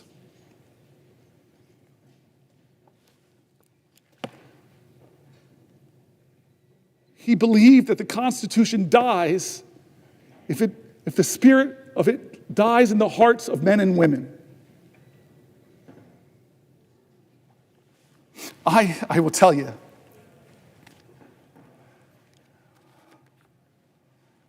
this Constitution has saved my life. It made my life because people marched to make real on the promise of our democracy. People bled to make real on this democracy. When some people told us that this Constitution didn't apply for us, this body, Republicans in America stood up and said, no, President Johnson, we're going to do amendments. We saw the 13th Amendment, the 14th Amendment, the 15th Amendment would guarantee my ancestors finally full citizenship in the United States of America and the protections of the Constitution. I am here in this body because of past generations that fought to uphold the Constitution, not because the Constitution was real to them, but because they brought reality and hope and love and promise to the Constitution. They were Americans that said, like Langston Hughes, America never was America to me, but I swear this oath, America will be. They loved this country so much even when it didn't love them back. I am here because of that. I'm the fourth black person popularly elected to this body because of generations that believed so much in this document that they were going to make it real. It lived in them. I quoted earlier today. It's worth quoting her again. The great Margaret Chase Smith, a U.S. Senator from Maine, a Republican, in her famous Declaration of Conscience speech, delivered on June 1st, 1950. Thank you, my good senator friend Whitehouse, because Lord knows I would have slipped and fallen on my tuchus and have ended this long filibuster because I fell to the floor. That's what you mean when the brother has your back. What did this Republican say in a time of tyranny in her times, in a time where the Constitution stopped living in people's hearts, where people believed that whipped up fears of others by demagogues, where people believed the fear that they heard again and again on the radio, that we should fear other Americans, when people believed their fear justified them inhibiting the greatness of the Constitution. What's that old saying from one of our great leaders of the past? If you're willing to give up your liberty in order to ensure your security, you will lose them both. And so here was this courageous Republican who, in a time that demagogues were whipping up fear, where First Amendment rights were being trampled, where people were being intimidated into silence, where people were afraid to go up against the big and the powerful and the rich, where people were being deported from our country, where Jews were being deported and accused of being communists as justification to take them out of the country because they didn't have permanent legal status. Yeah, that's our history. What did she stand up and say in the Senate? This Republican putting her own career at risk to call out Senator McCarthy. She said, I don't believe the Republican Party is in any sense a party of fear. I do believe that the Republican Party has made an alliance, though, with the four horsemen of fear. The fear of communists, the fear of labor unions, the fear of the future, and the fear of progress. There are people fear-mongering now. There are people trying to tell Americans to hate Americans, either with the great dear leader or you're a danger and an enemy. And it's not just Democrats that are being drugged. There are being other Republicans. I saw it happen. I saw it happen to one of our vice president's daughters, a congresswoman. I saw it happen to colleagues of mine like Jeff Flake, like John McCain, like Corker, who stood up in this body and told the truth about dear leader, and they saw the consequences politically. You want to talk about where the Constitution lives and defending the Constitution? First, make it real in your heart, like those women did before the amendment that granted them the right to vote, who love this country so much. You want to know where the Constitution lives in your heart? I just met with extraordinary men and women who are Native Americans to this country, were here before any of us. They love this country so much, even with the sins against them. You want to know where the Constitution lives? Let it live in the hearts of all Americans now, and ask yourself, is the leader of our country, is he living the Constitution in his heart? Because his learned hand says it's not braggadocious, it's not mean, it is loving, it is kind, it is expansive. We are Americans.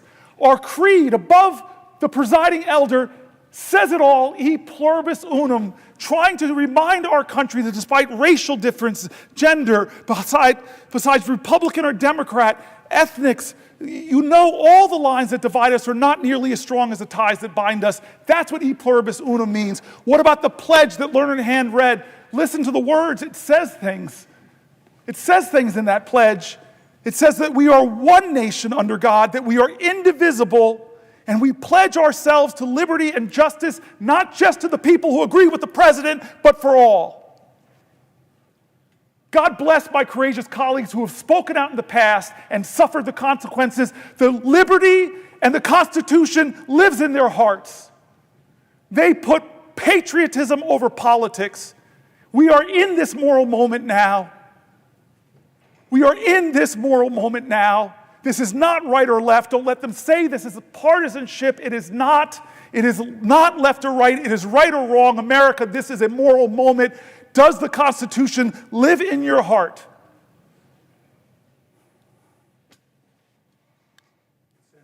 A question. Before I yield, I love this power trip.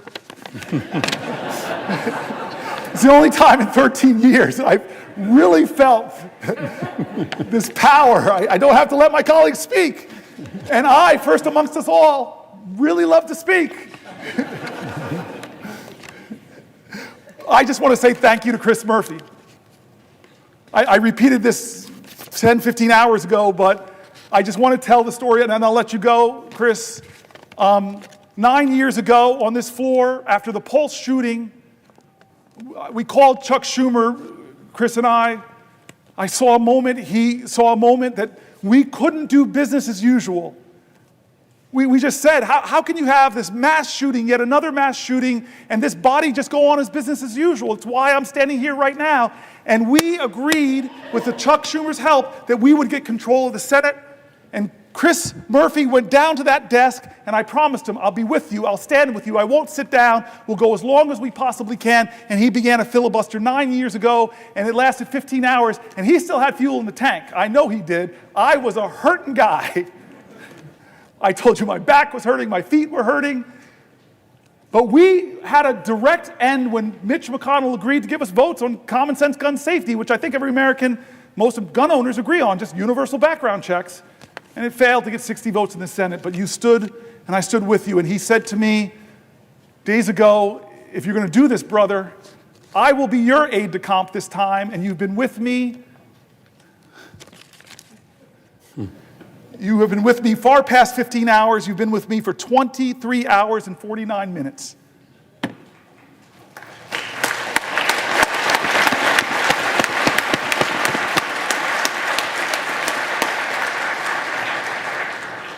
Although my cousin Pam in the gallery, she's been here the same amount of time.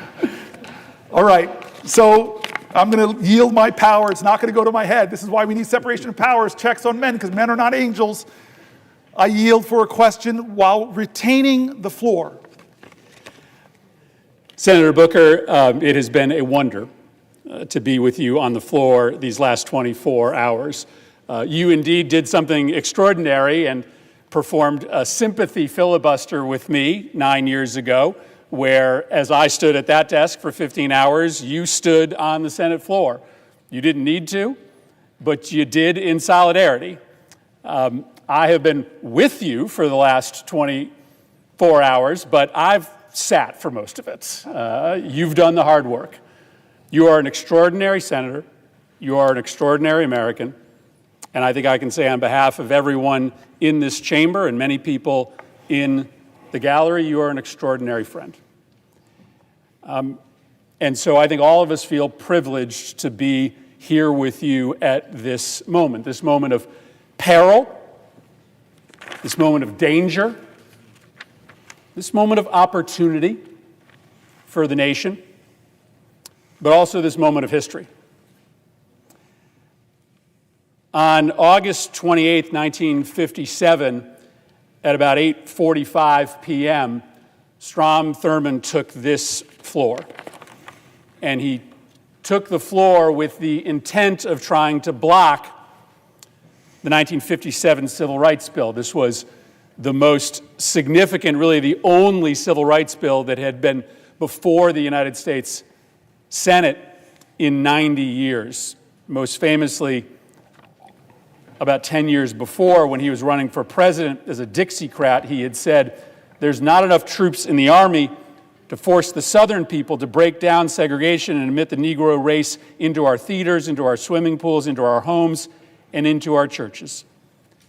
And he sat on this floor for just over 24 hours, and he made the case for why this nation should continue to segregate black and white. He started, in fact, by reading every single state's voting rights laws.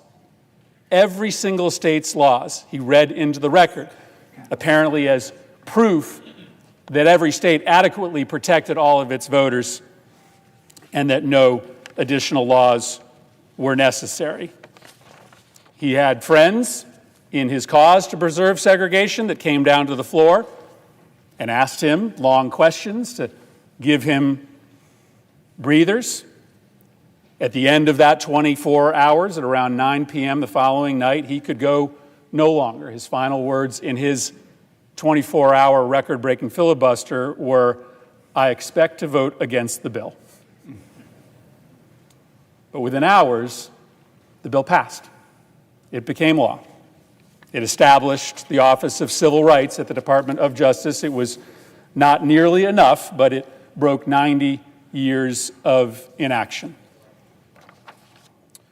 What you have done here today, Senator Booker, couldn't be more different than what occurred on this floor in 1957.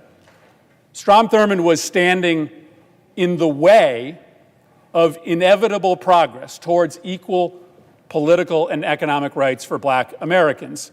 It was inevitable only because the people of this nation were standing up at that moment, the beginning of the civil rights movement, to make clear that progress was inevitable.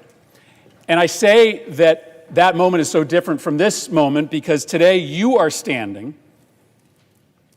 in the way not of progress, but of retreat.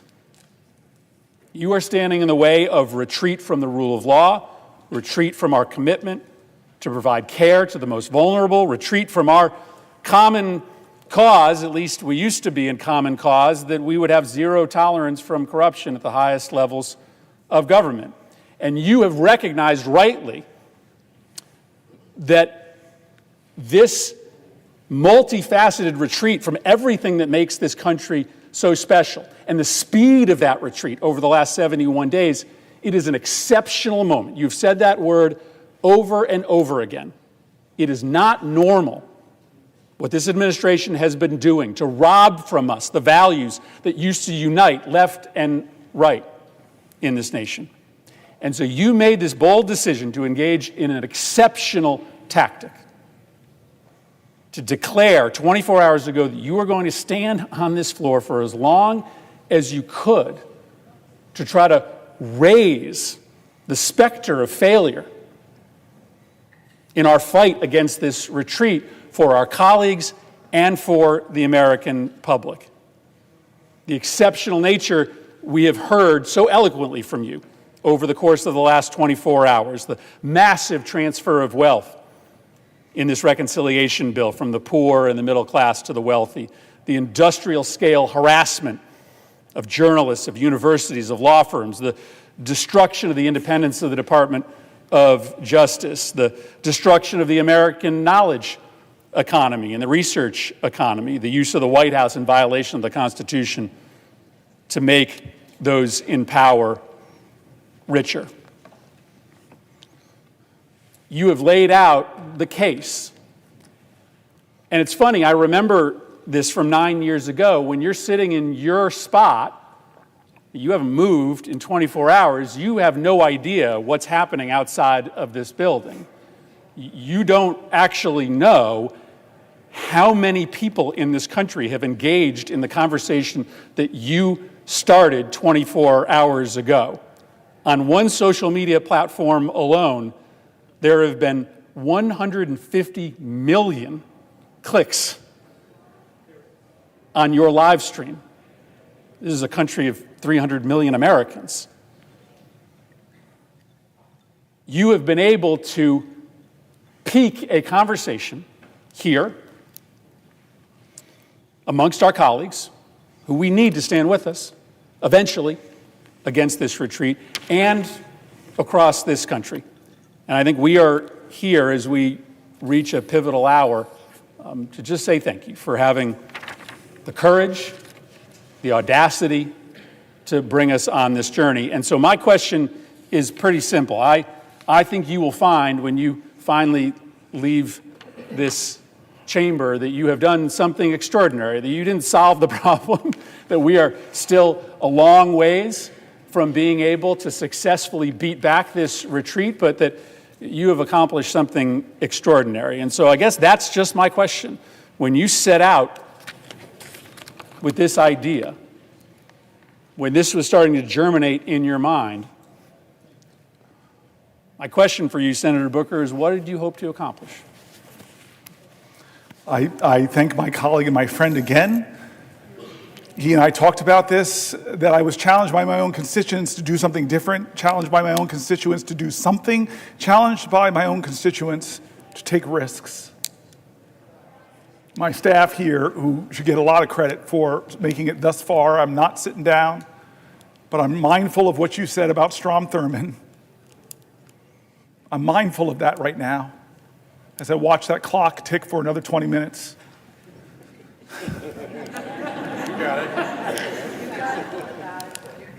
I'm grateful for my staff. I'm grateful for the parliamentarians, the clerks. I'm grateful for the Republican presiding officers. I don't know if I want to out Curtis on the note that the good senator on the presiding officer, forgive me, on the note he sent me, but this is the kind of specialness in this place that I love. I want to tell a few connecting stories. I think some of my colleagues know a few of these, but I want to explain why I started this whole 24 hours talking about John Lewis and good trouble. 60 years ago, when he was on the Edmund Pettus Bridge, he shook New Jersey as he shook the nation. When Bloody Sunday happened, there was a white guy on a couch in New Jersey who was watching TV and was so shaken. This lawyer said, I gotta go to Alabama. He realized he couldn't afford a plane ticket. So this man slumped back down on his couch, and then he said at a moral moment in America, I'm not going to let my inability to do everything undermine my determination to do something different. And he got up and said, okay, it was a meager calculation, but it was different. I can afford 1 hour a month of pro bono work.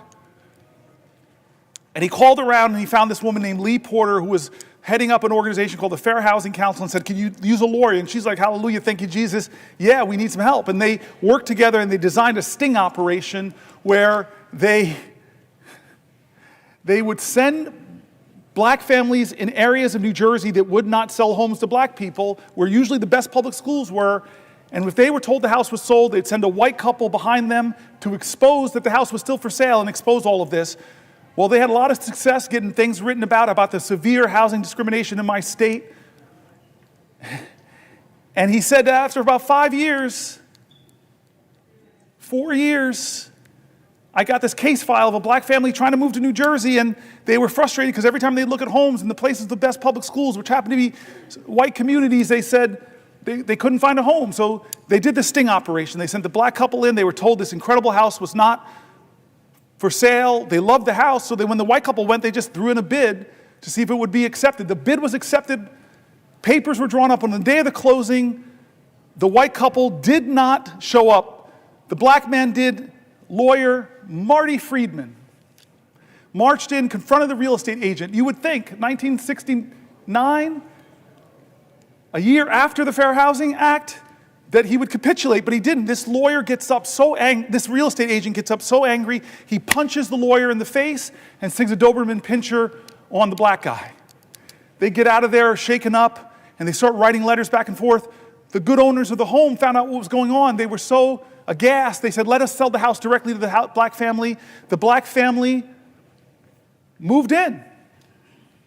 And 43 years later, the baby from that family became the 4th popularly elected black senator in our country, me. Now, I tell that story because I started with John Lewis 24 hours ago, and it was John Lewis and a bunch of marchers on a bridge that influenced the destiny of my life and my family's life. We're all interconnected. As King says, we're all caught in an inescapable network of mutuality, tied in that common garment of destiny. But I want to tell you the second time John Lewis shook up my life. I was mayor of the city of Newark, and I got called to be on a TV show.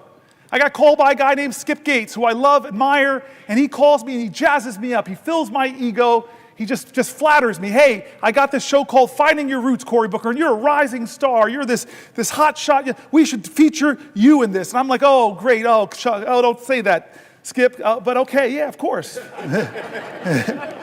And then I said, okay, well, who are you going to pair me with? And I thought it was going to be another young hotshot, up-and-coming politician in America. No, he goes, I'm going to pair you with John Lewis. And my heart sank a little bit. Actually, maybe it was my ego that sank. My heart got excited because I know how these shows start. They start with biographies. And so imagine the show starting. John Lewis, hero of the civil rights movement, literally bled the southern soil red for freedom and justice. And then it goes to my biography. Cory Booker, riding his big wheel in suburban New Jersey. The show was unbelievable, mountain and boy. But I got to meet John Lewis.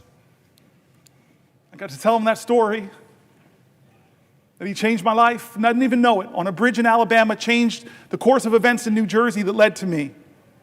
Third take on John Lewis. My colleagues know I got here in a special election in 2013. What all my colleagues might not know is I came here with a broken heart. My mom and I came here with a broken heart because I was elected in October, sworn in October, but also in October, my dad died of Parkinson's. That's why I got choked up reading these letters from people with Parkinson's. And so we came down here, we were grieving. My dad was not with us. My mom lost her husband of nearly 50 years, and I'm going to get sworn in. It's a big event, but my parents and my campaign decided, you know what we should do? Right before you get sworn in or brought over here to be escorted to the president, vice president, that you should go and sit with John Lewis And so we went to John Lewis's office, and a lot of my colleagues from the CBC, a lot of my colleagues from the House, a lot of my colleagues like here who came over to the House know his office. You walk into his office, and it looks like a civil rights museum, except he's in all the pictures. And this is John Lewis, we who knew him. This was him. Mountain of a man. He had already prepared eggs and grits, a good Southern breakfast, and wouldn't let my mom and I get up, and he serves us all. And he humbly is saying, this is why I marched, this is why I sacrificed for history-making days like this. He told us how special this was for him. He told me that he would be right here where my friends are sitting, watching me get sworn in, and how proud he was going to be. In a sense, he stood in for my dad on this floor. And then boom, I'm a senator. I find colleagues and friends here, and I find a lot of colleagues and friends in the CBC. At that point, I was the only African American in our caucus, and found so many friends, so many heroes that have gone up from the Senate now who looked at me, adopted me, helped me. Dick Durbin, you were amazing in those early months. And this is the next time I meet John Lewis for a moment that changed my life. Chris Murphy, Brian Schatz, remember this moment. It was during the 2017 healthcare debate, when I didn't know how we were going to stop that bill from passing and taking away 20 million health care from 20 million Americans. But John Lewis, hey, Cory, let's do something different. What you got in mind? And I said, well, John Lewis, I got this phone. It's very powerful. Let's do a Facebook Live.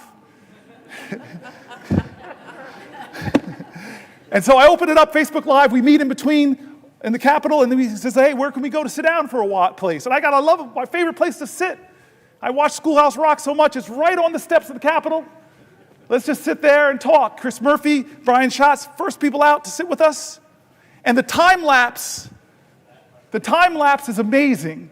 First 2-3 people, then 10 people, then 50 people, then hundreds of people. I have it all.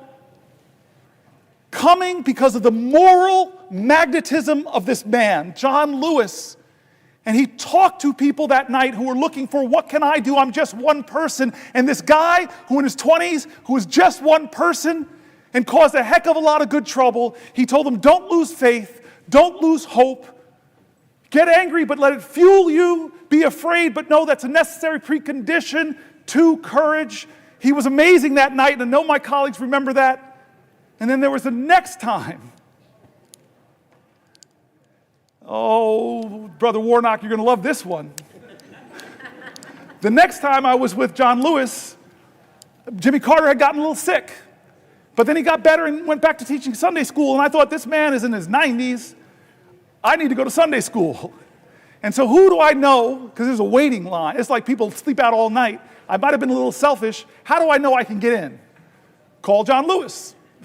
I say, hey, I got this great idea. Why don't we go to Jimmy Carter to watch him teach Sunday school? So I have the singular greatest road trip. I fly into Atlanta, we get into a car, and we drive all those hours to Plains, Georgia. Indeed, people were waiting outside, but it's John Lewis. Come on in. We sit in the front row. I must be in the front row. And we sit down. And then this marvelous, incredible moment comes. Somebody comes and says, Congressman Lewis, Senator Booker, the President, First Lady would love to see you beforehand. It's my first time meeting President Jimmy Carter. But I walk in, I'm sort of on the sidelines. These two men are hugging each other. He and the First Lady. And then two of them whisper for a second, and Jimmy Carter walks over to me and says, I hear you're thinking about running for President of the United States. And he does something incredible. He says, I think you should run, but only if you run, and he pokes my heart, only if you run from here. The last time of the powerful moments I've had in my life with that man, that so many of us have had these powerful moments, the last time happened because of a man named Michael Collins.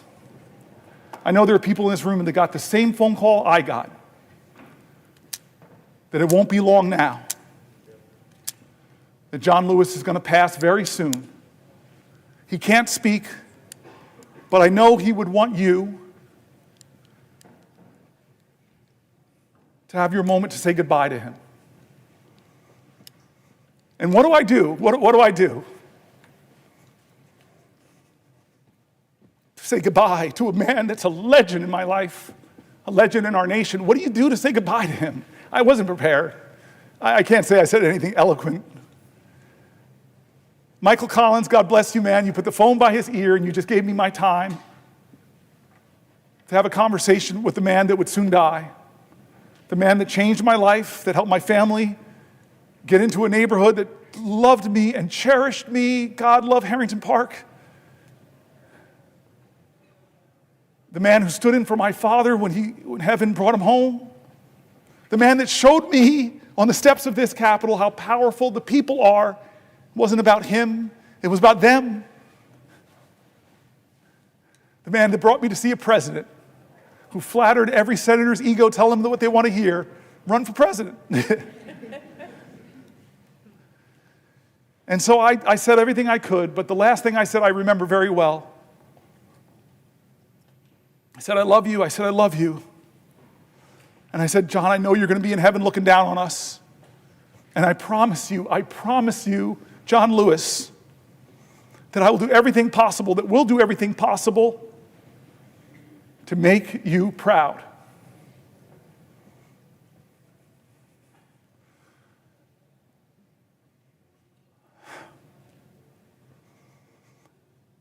The civil rights generation is starting to be called home.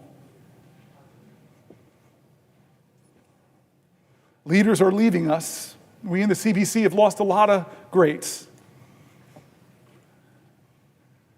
And I can't remember forget the promise I made to John Lewis, with all that he gave me, with all that he gave his country, that I said we would make him proud. And so this is one of those moments that John Lewis, he would not be sitting still. He would be calling me up and say, you still got that Facebook thing? I go, no, I don't really use Facebook anymore. But there's a thing called TikTok or... I don't know what John Lewis would say right now. I know what he said in 2017, but I'll be honest with you, I don't know what he would say. But John Lewis would say something. He would do something. He wouldn't treat this moral moment like it was normal. John Lewis knew what King said, that what we have to repent for, all of us here will have to repent for, is not just the vitriolic words and violent actions of so-called bad people. What we will have to repent for in our day and age is the appalling silence and the inaction of good people. This is our moral moment. This is when the most precious ideas of our country are being tested, where the Constitution, and the question is being called, where does the Constitution live? On paper or in our hearts? This is the moment. Generations get them. We're on a crossroads here, folks. Healthcare is on the balance. Veterans are on the balance. Priorities are on the balance. Where's our priorities, America? More tax cuts disproportionately going to the wealthy? Greater budget deficits in the trillions and trillions of dollars? Or are we going to do something different like John Lewis would call us to do? He would call us to get into good trouble, necessary trouble, save the soul of America. But you all know, John, don't hate each other. Don't let anybody pull you so low as to hate them. I said this about the presiding elder. Different parties, but he showed me an act of kindness during this speech. He and I have talked about energy policy. He has amazing ideas. I want to partner with him. Don't hate anybody. Did the folks in Birmingham, did Martin Luther King, Fred Shuttlesworth, Dorothea Cotton, James Bevel, did they bring bigger dogs and bigger fire hoses to match the sheriff's? Bull Connor, thank you. I've been standing here a long time. They didn't do that. They were creative artists of activism. They called to the conscience of a country. They challenged our moral imagination, not to focus on hate, but focus on what is possible in America if we redeem the dream, if we dream America anew. That generation in their 20s and 30s, that's what they demanded. Martin Luther King didn't go to the March on Washington with a list of grievances against the racists in our country. He went there and called to the conscience of a country. He said he had a dream. That's what we need in our generation. Vision now. That's what we need in our generation. A vision to redeem the dream, to call our country together. Yes, there is a man in the White House who's the most powerful man in the land, and his partner is the richest man in the world. But as long as this is a democracy, that we can still protect the power of the people is greater than the people in power if they use their power. As a great African-American woman author once said, the most common way people give up their power is not realizing they have it in the first place. I've been calling out names, folks, to tell them they have power. I read the stories of Deanna, of Wendy and Cassie, of Tanya, of Cameron, of Jean, of Susan, of Edna, of Randy, of Dylan, of Teresa, of Pamela, of Sally, of Mike, of Carol, of Rosemary, of Danielle, of Judith, of Elizabeth, of Sandra, Alicia, Maggie, Nibel, Laura, Michael, Robin, Mary, Allison, Ash, Roseanne, Carrie, Samantha P., Raphael, Will, Anthony, Sean, and so many more. I read their stories here because while we were elected, they are the power of our country. I've made mistakes. We all have. Both parties have a lot of mistakes to account for. The ballast of this country, what will anchor us to our ideals, what will call us to new heights, lift our heads, lift our hopes, what will call us to rise is each other. We need each other. We need a greater love in this country. We need a greater fight in this country. We need a greater determination. We can't act as if this is normal times. These people's stories that I wrote were calling out for help. Senator, help me. Someone help me. I'm in danger of losing my health care. Someone help me. I'm a veteran. Look what happened to me. It's not fair. I fought for this country. Help me, help me. I'm worried about my Social Security. And the rural office I go to is being closed. Help. People calling out for help. And what Americans do when people are calling out for help? They built an infrastructure. The greatest project ever, called it the Underground Railroad, where Quakers, white folks, joined with black folks to shuttle people to freedom. What did they do when people were worried and fearful? They called people together from across our country. Let's have a conference. Let's go to Seneca Falls. What did they do when they faced violence? Well, look at the people at Stonewall who stood up, who pushed back, who organized, who won. What do they do when the dogs are unleashed on us, the fire hose are unleashed on us? Look at what they did in Selma. I'm getting close to a record, folks, but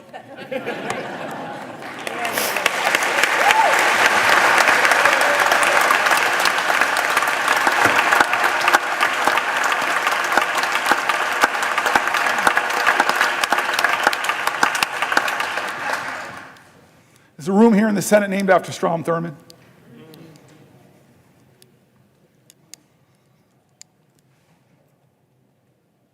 To hate him was wrong.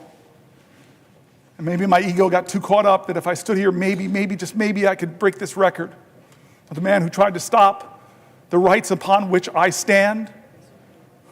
I'm not here, though, because of his speech. I'm here despite his speech. I'm here because as powerful as he was, the people were more powerful.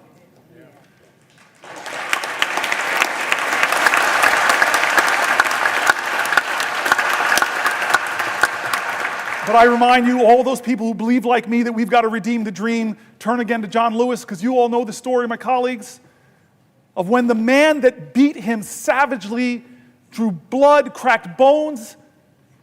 Decades later, he was a congressman. That man brought his grandson with him to ask for forgiveness from John Lewis. I heard about this story when I was in the car in Georgia with him. What did you do, John? This man that so viciously beat you, wounded you, bruised you, battered you. What did you do when he came to ask you for forgiveness? What did you do? And a good Christian man of faith, simply said, every one of us needs mercy. Every one of us needs redemption. I forgave him. I hugged him. We wept. And I looked at the boy. This nation needs you too.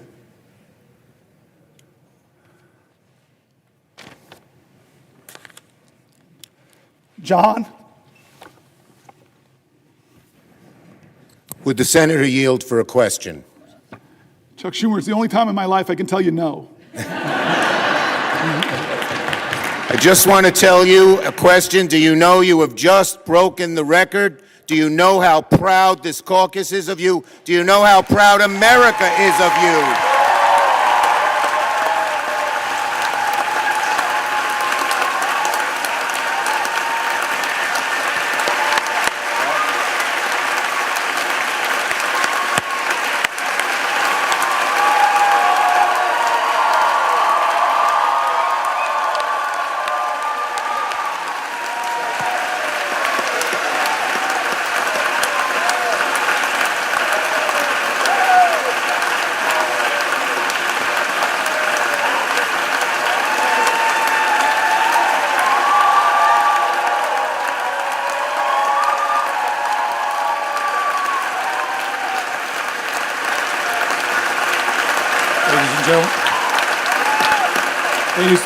Ladies and gentlemen,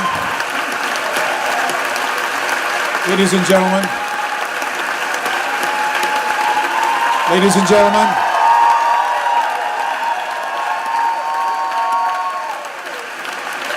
order, order. The chair does not wish to take away from this moment, but I think the best way to honor this great accomplishment to our guests in the gallery, to make a rare exception and let you stand to show your appreciation, I will not constrain my fellow senators. Thank you. I'm Chuck Schumer. I have yielded for a question, and you asked me, did I know? I know now.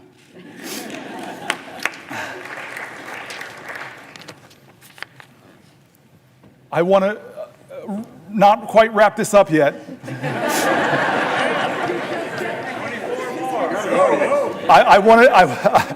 I don't want to wrap this up yet. My mom's senator. My mom's been watching. I know Catherine Cortez Masto has a podium in front of her. She can give me a rest. I'd like to go a little further if we can, just a little further. I love, and again, I know people are trying to train each other, and all of our media operations, they give the worst images of the people of the other party. But I want to tell you, one of the funny tweets my staff gave me is something Ted Cruz said. Is he's around 19-20 hours, he said, maybe I should pull a fire alarm. He's going to break my record. I'm going to pause in a moment if she has a question for me to Catherine Cortez Masto, because she's my mother. But I do want to just say again 2 points to make if I can. One is how grateful I am to my staff. When we decided to do this many days ago,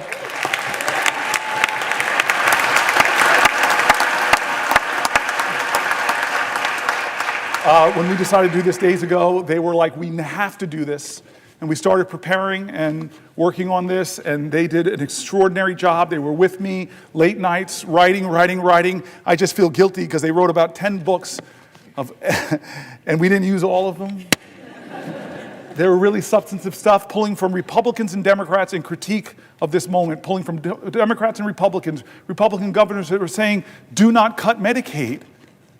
States that know, as my colleagues do, that have a trigger, that if the Medicaid funding goes below 90%, they stop the Medicaid expansion.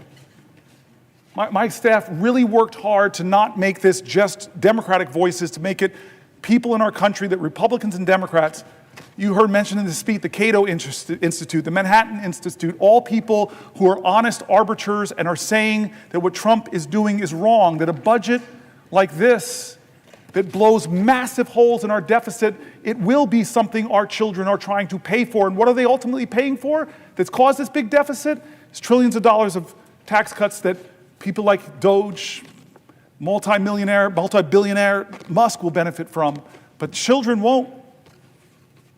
They did such a good job bringing together authorities on both sides of the aisle. I just want to thank them. I want to thank my cousin Pam and my family. Cousin Pam, like Chris Murphy, was here for the whole time. I want to thank Chris Murphy again.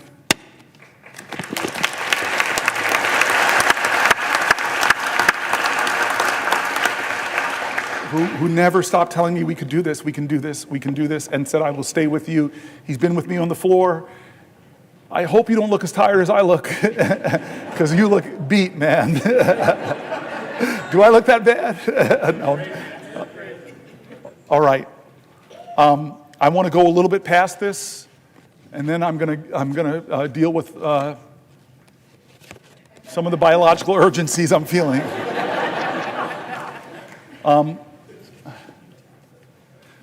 But I'm going to wait here because I have the power, I have the floor. Somebody has to ask me, perhaps from my mom's state, the way that's supposed to work. So will the good senator from New Jersey yield for a question? My mom would be so upset with me, my Aunt Marilyn, my Uncle Butch, my Aunt Shirley, all the people that are your constituents, not mine, they would be upset with me if I didn't yield to you for a question while retaining the floor.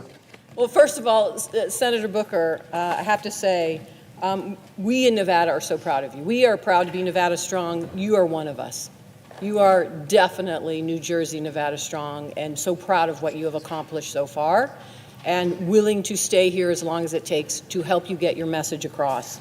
And I think that's the important moment. We are all here right now. So I want to pose a question to you, actually a couple questions, but I want to start off and set the stage here, because you have been here now, for over 24 hours. You are missing some of the national news, things that are happening out there. But one of the things I want to point to that is happening that you may not be aware of, and you've touched on it a little earlier today, is this notion that we have now a president who is actually focused on billionaires and tax cuts for billionaires at the expense of the American public. And one of the things we have watched him do is cut funding for medical research. Now, what you may not know is just today I found out that HHS laid off the entire healthy aging branch of the CDC, just today. This office administers Alzheimer's disease programs. Yes. And it oversees the funding from the Bold Infrastructure for Alzheimer's Act, and it is a piece of legislation that I was so proud to partner with Susan Collins on. And she has fought for, and we have fought for, funding for it to support caregivers and their families. And Congress just reauthorized this funding. And now we have a president that has stopped the critical work that scientists are doing to try and cure Alzheimer's. And I bring this to your attention, Senator, because like you, and I think like all of us, there are personal moments in the work that we do. My personal moment is my grandmother, who I'm named after, died from Alzheimer's. And she died at a time in Las Vegas when there was not enough research, when there was not enough health care, when there were really not enough providers to understand what was going on. And so for many of us, this fight, not only is it personal, but we recognize the impact that it has outside the Beltway in so many families and lives across the country. And that's what this is about. In Nevada, as of 2023, there are 49,000 people, 65 and older, are living with Alzheimer's. And that's projected to reach 65,000 this year.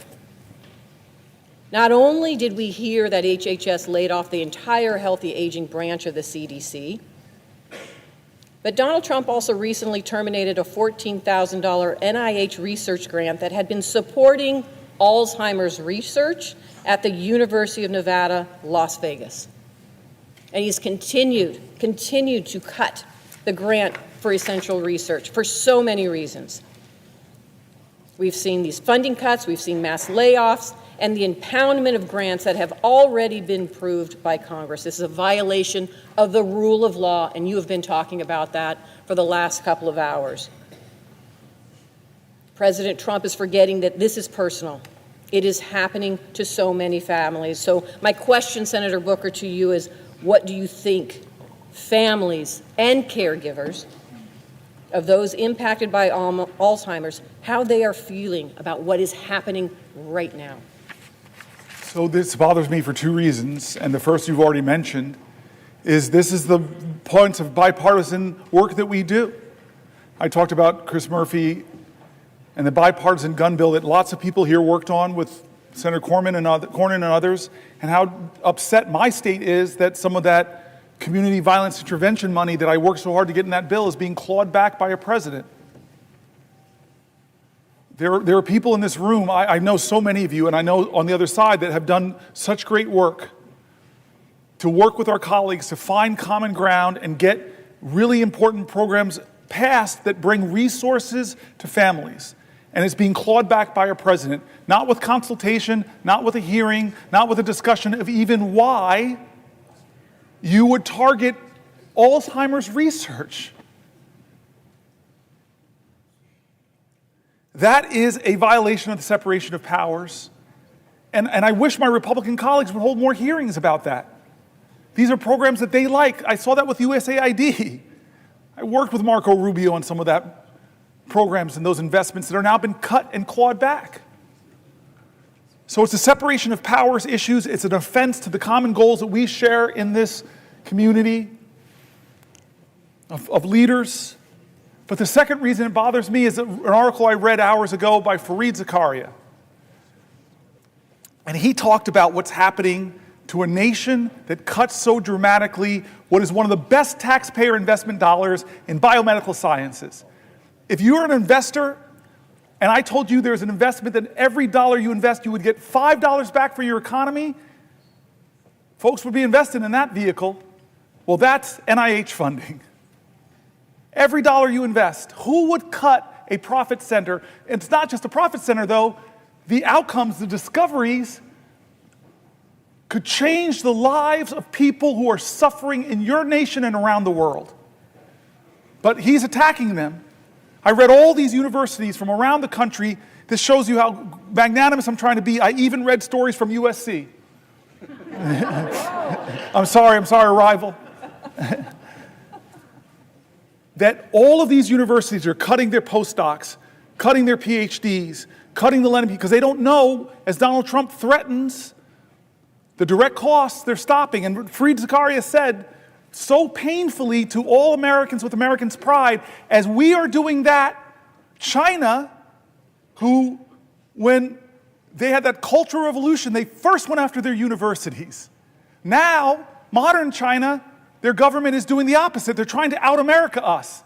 They're massively increasing their investments in scientific research because they know if they get ahead of us on quantum computing, all of our subs can be located, and God knows what could happen. They could, any kind of cryptology they could break.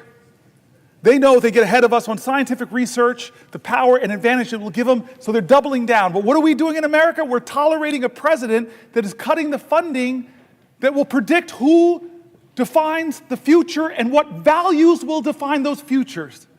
Will they be democratic values, or will it be the values of the country that's competing with us to beat us, and right now we're giving them a head start? And then the final reason that question bothers me is because my father died of Parkinson's, and he had Parkinson's-related dementia. And I know what that's like. I know the pain families are enduring. I remember the time that my dad and my mom, we were in the movie theater, and my mother just shook my world. She was in Georgia. And so many people here in this room have had the same experience. We're in a movie theater, and my mom leans over to me and said, "You need to take your dad to the bathroom." I never imagined the years of my dad as a 2-year-old and 3-year-old taking me to the bathroom, that one day I'd have to take him. And so in this Atlanta movie theater, in the middle of a movie, which I was like, okay, it's time for me to do this ritual that so many families know. I pick my dad up, who's shuffling with his Parkinson's. I'm not seeing any light in his eyes that he's there. I'm just letting him hold me, and he's shuffling into the bathroom. And then we get to a public bathroom. His hands are shaking. He's standing in front of the urinal. And then I realize I got to unbuckle this man's pants. So many families know this, and my ego, I'm sorry, I was leaning over and I'm saying, wait a minute, I'm in a public bathroom, leaning over, I'm buckling another man's pants. Please, please, God, don't let somebody come in. And as if God heard my call, someone walked in. And I hear the person walk, and I'm like, just please keep walking. Go into a stall, please keep walking. And then suddenly I hear the feet walk past me and stop. And then the man turns around, and says, oh my God, Cory Booker. And then I look up at my dad and I see the clarity in his eyes. He is 100% there and he's grinning and loving my mortified embarrassment. Alzheimer's is devastating so many American families who are watching the loved one of their lives diminish. And we're cutting funding. Donald Trump is cutting funding, democratically, bipartisanly approved. So forget the separation of powers. It's important. It's so important. If that doesn't get you, then maybe think about the competition with China. If that doesn't get you, if those two don't get you, America, then think about the millions of Americans struggling with Alzheimer's, the struggles it does to those families. This is a moral moment, America. This is going to define the character of our country for years and years to come. Has the Senate called a hearing on your bipartisan funding, Senator? No. Have we done our oversight responsibility? Have we checked, as I read from the Federalist Papers, as our founders wanted us to do, is to check the executive, be the check at the executive that balances our governmental powers? No, we're not checking that executive. With Signalgate, I have heard from Republicans that serve in Congress, of the 535 with us, I know other colleagues here have heard, they're mortified. You talked about that. Mortified about that. And again, this is not partisan. The Biden administration made foreign policy mistakes. Obama made foreign policy mistakes. Reagan, when I was growing up, I was hearing about the Iran-Contra scandal. So I'm not going to be one of those peoples that the pristine, perfect Democrats. We've made mistakes, we've made failings, we've let the public down. We have some reckoning in our own party that we're working on right now. But that doesn't say that you should just be one of these people that says, well, Biden did it. No, you should be a leader of character that says there's something wrong here, and in fact, it could point to real problems in the national security of our country. And the laws that we established. One of those laws is very simple. You're supposed to preserve records. How can a signal chain that disappears not be a violation of the law of this land? Is there a hearing on that? Head of the Intel Commission, not a hearing at all. Where are the checks and balances spelled out in the Constitution? We are derelicting our duties here in the Senate. We really are. And the consequences of that is the very national security of our country. How many times do you think this was the first time they created a signal chat? Or is this a pattern of practice? You're a really rational man. I keep looking at you, Mark. You're my leader on these issues. Or Jack Reed. No, this indicates a real problem, and the Senate, the United States Senate, should get to the bottom of it.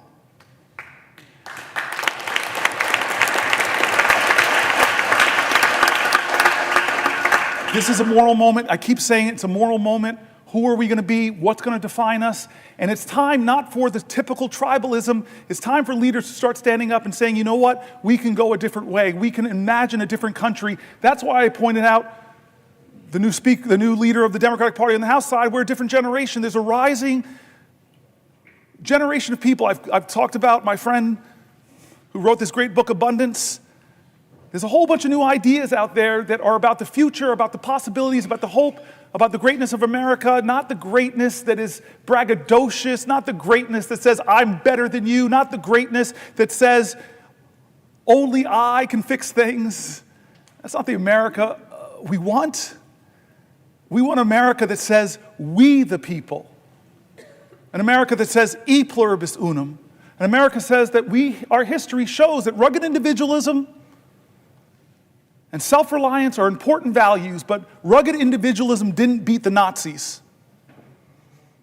It didn't take us to the moon. We did that together, America.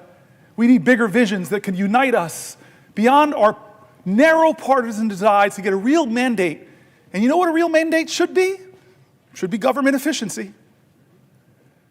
It really should be. God, I have heard from so many of my colleagues on this side of the aisle that have said, if they formed a commission of former executives in this body. I see you, Maggie Hassan.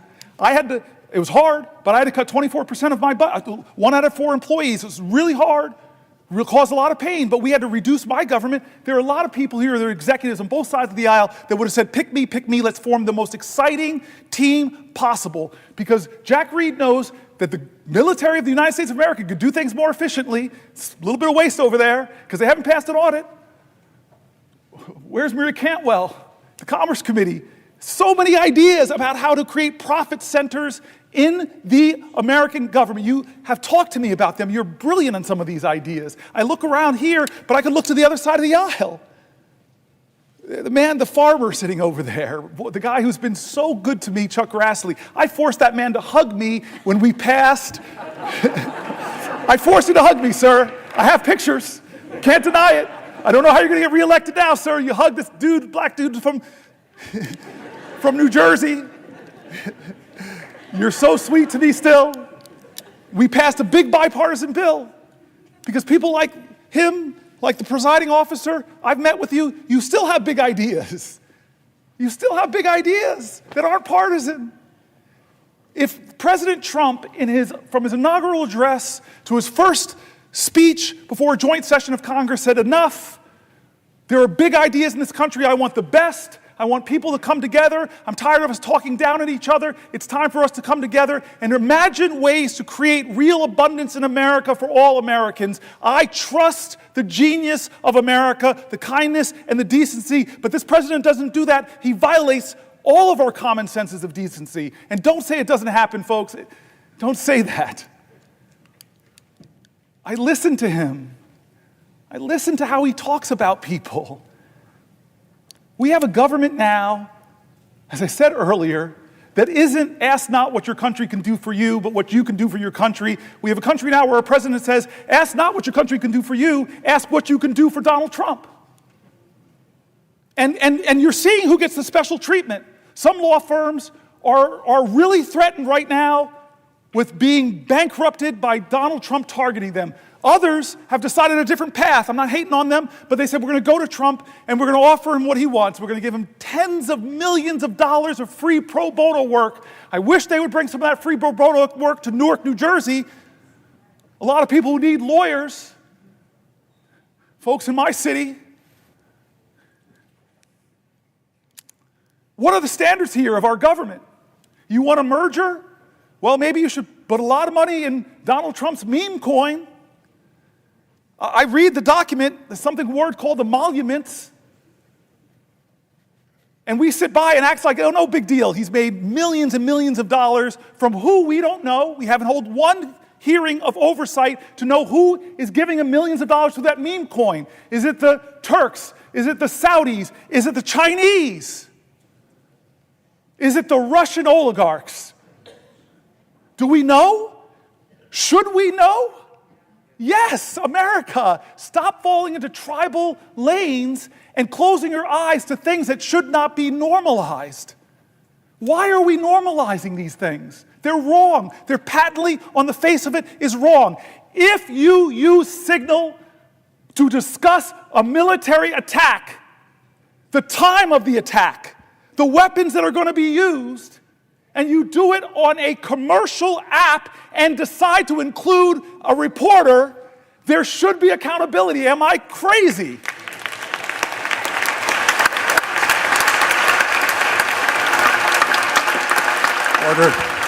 Order. Ladies and gentlemen, let me just remind you, expressions of approval and disapproval are not permitted by the gallery. Thank you. He was forced to say that. Look at you, defiant man.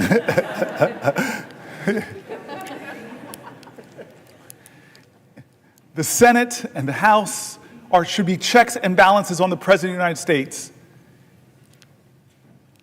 The Senate and the House should not allow business as usual in this moment when the President is insisting that no one has the power to check and balance him. When a judge does it, when a judge decides on the soundness of his legal observations to have a ruling, and then the President of the United States doesn't appeal the ruling like most people kind of do, but starts to drag and insult and threatened that judge with impeachment. And some people, astonishing to me, in our government said, oh, that's right, we should impeach this guy. That's not a question of left or right, that's a question of right or wrong.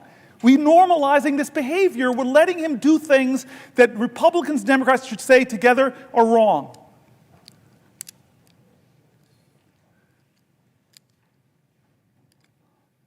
And so I want to say, I'm going to stop soon.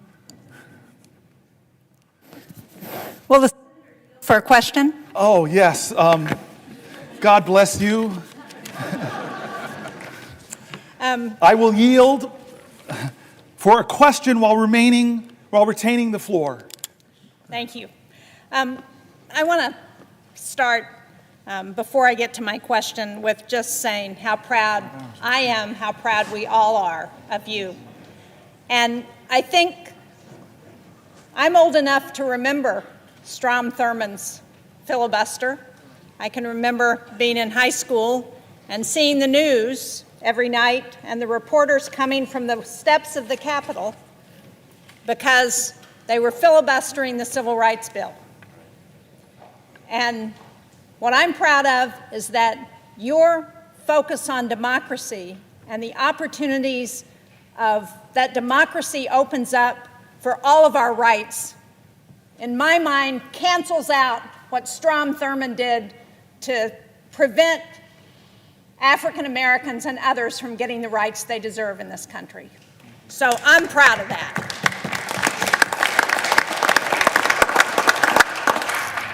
But I really want to, you talked earlier this afternoon about the rule of law and the overreach of this administration.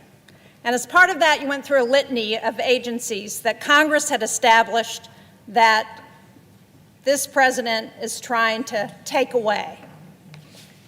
And I just wanted to point out that, and you mentioned this earlier, one of those agencies that Congress established is the U.S. Agency for International Development. And earlier today, we had a shadow hearing roundtable, the Democrats on the Foreign Relations Committee. It was on the dangerous consequences of funding cuts to U.S. global health programs. And I know that as ranking member on the subcommittee on Africa and global health policy, you would have really been interested in this. I'm glad you were here on the floor, but I wish you could have heard what we heard from the people who testified. We heard from Atul Gawande, who used to be the administrator of USAID, their global health program. We heard from Dan Schwartz, who is the Vice President of Management Sciences for Health, that's a contractor that works on global health programs. And we heard from Nick Enrich, who's the former Assistant Administrator for Global Health at USAID. And they started out by talking about what global health has accomplished through USAID. PEPFAR has saved more than 26 million lives. It's reversed the spread of HIV/AIDS. They've done malaria prevention and control for over 500 million people. They've eradicated smallpox and eliminated most of polio. They've reduced infant mortality by more than 59% since 1990. They've supported cholera, measles, and Ebola outbreak response. And one of the things Dr. Gawande pointed out is that they took the response to Ebola outbreak from 2 weeks. Many of us remember that during the Obama administration when Ebola was coming to the United States. They took that response from 2 weeks down to 24 to 48 hours to be in there to be responding to the Ebola epidemic. And what has this president done? What has Elon Musk and Doge done? They've gone in to USAID. They've cut the global health workforce from over 800 to about 60. They've taken the system that was designed to make programs more efficient, and they dismantled it. And when the Inspector General Paul Martin reported on food rotting in ports, he was fired. USAID has been the largest civilian ground force to address global goals. As Dr. Gawande said, what we learned from USAID is that prevention is a whole lot more efficient and a lot cheaper than emergency treatment. He said that what we spend on global health through USAID has been $9 a household in America in a year. $9. Think about what we've done with that $9. And as they were going through the litany of programs that have been cut, the one that caught my eye was 75% of the pandemic threat comes from diseases jumping from animals to humans. That program has been terminated. 75% of the threat of future pandemics.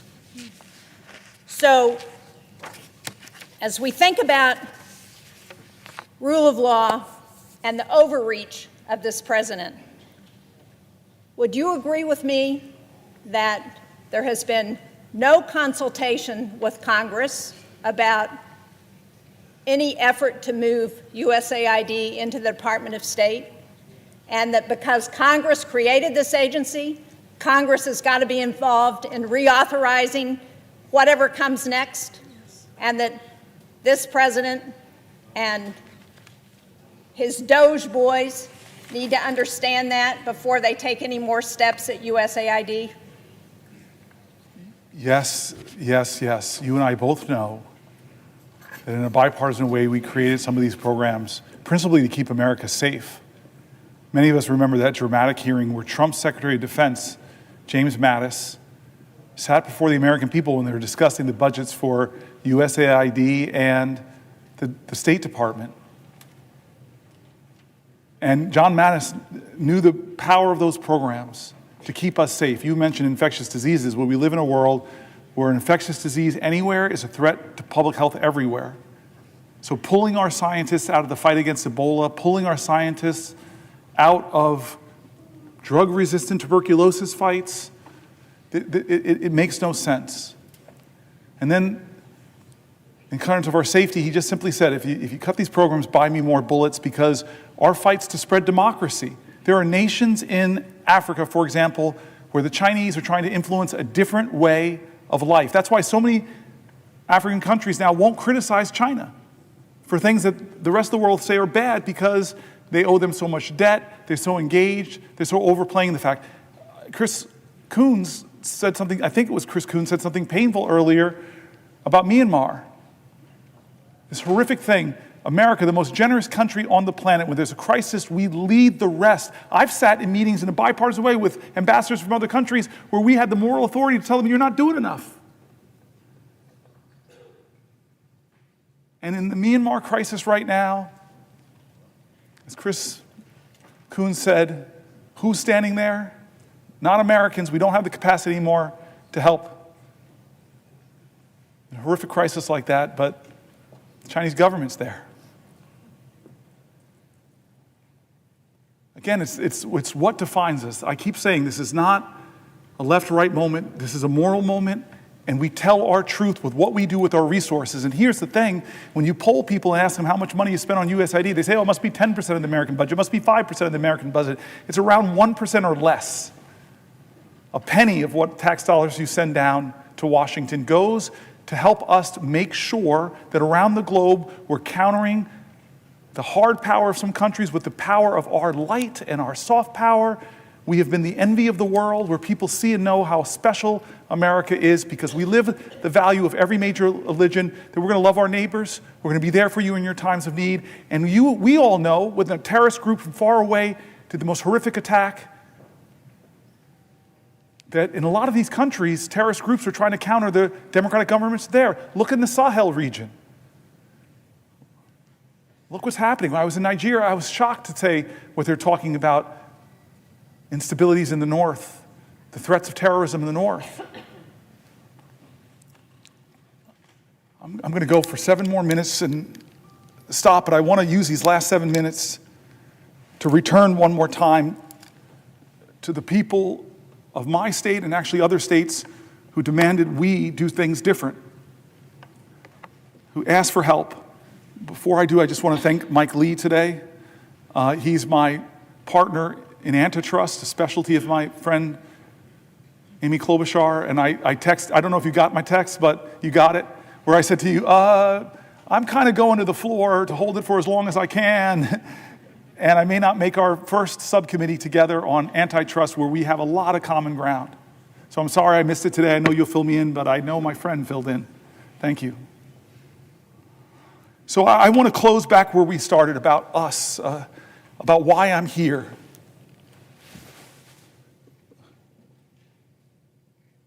I believe that there is an urgent crisis in our country that we are not talking about. It's not a left-right crisis, it's a right-wrong crisis. It's a moral moment, and again, in America, that's going to define our character, about who we are and what we stand for. There's a threat to the bedrock commitments we've made to each other as a country. People are threatening that bedrock commitment of Social Security. They're calling it a Ponzi scheme. They're making up absolute lies about it. When I read American after American who said that that is their lifeline, they told stories that if they don't get their Social Security payment, or they get caught up because nobody's answering their calls, if the rural Social Security office, I read states, red and blue, where they're closing Social Security offices, if I now have to drive not 100 miles, but 150 miles at 93 years old, it doesn't quite make sense. One of my colleagues stood up here and said, that's already cutting benefits if you can't access the folks. I stood here because there's a threat to these bedrock commitments. The bedrock commitment we've made in healthcare in this country. We won the defense of the Affordable Care Act, but my colleagues know when you start talking about Medicaid, that's not 20 plus million Americans. It's 70, 80, 90 million Americans. It's our elders and nursing homes. It's our children with disabilities. It's our moms giving birth that are still giving birth in the country with about the highest maternal mortality rates in the industrial world. It's a moral moment. Who do we stand for? Like Schumer shocked me when he said they're going to use some kind of budget gimmick to push this through. He shocked me, Chuck. I thought this was going to come down to the parliamentarian, but it doesn't sound like it. Now it's just going to get done. With the math, and I read from Manhattan Institute criticized it on the right. AEI criticized it on the right. They said, what are you doing? What are you doing, America? You're going to rake up trillions and trillions of dollars in debt that our children and our children's children are going to have to pay for, passing the bucks that will grow. Are you doing that to help people get more access to health care, more access to retirement security, more access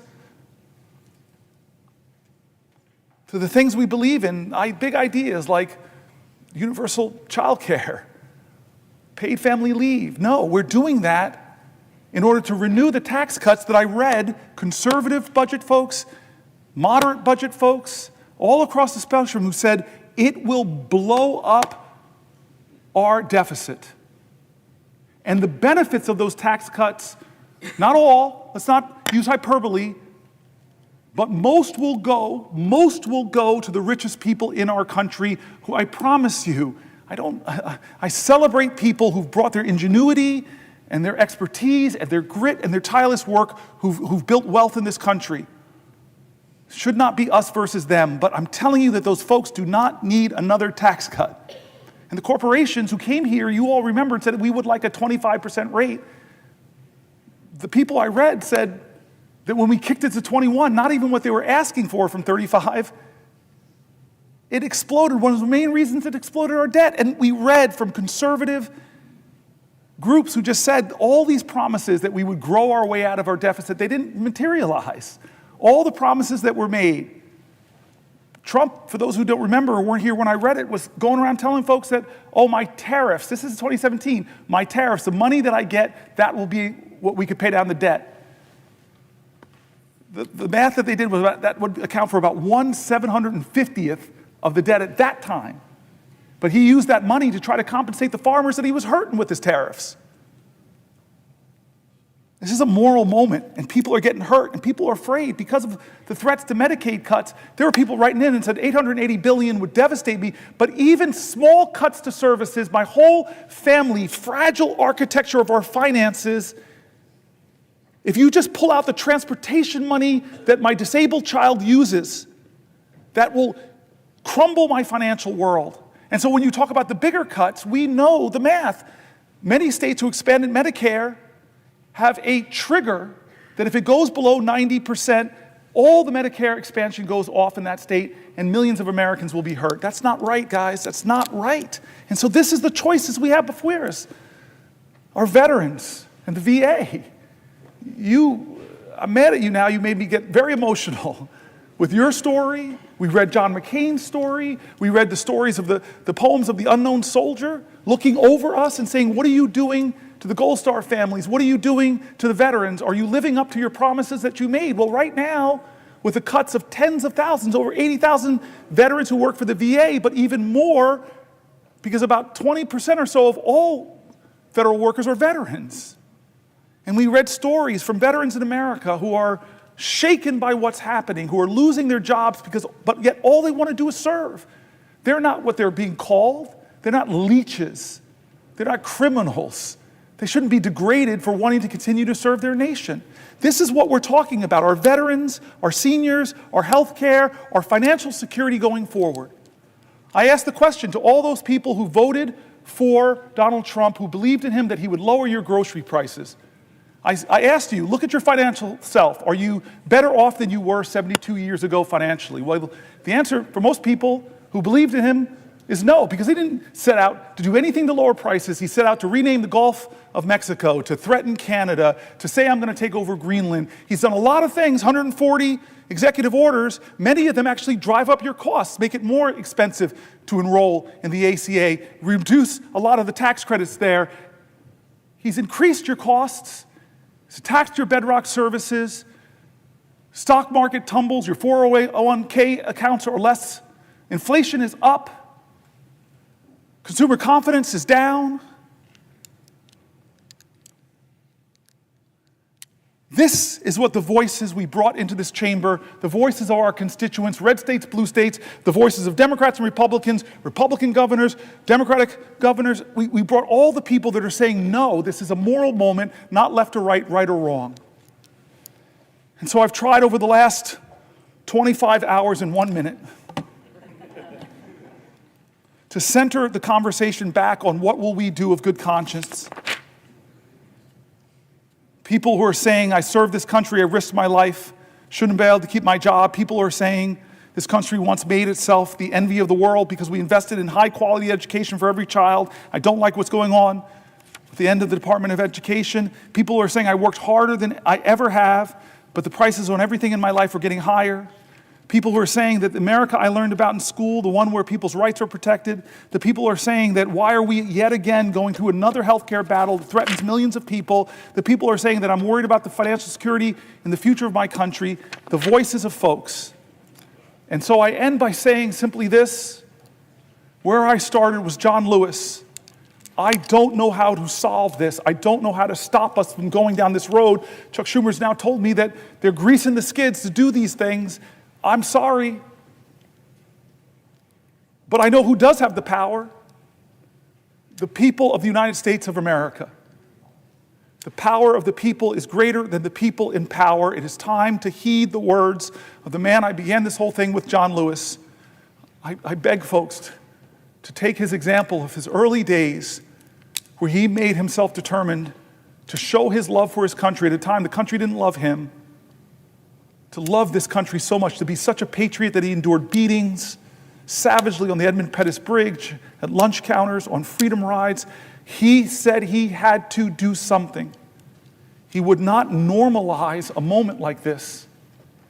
He would not just go along with business as usual. He wouldn't know how to solve it. But there's one thing that he would do that I hope we all can do that I think I did a little bit of tonight.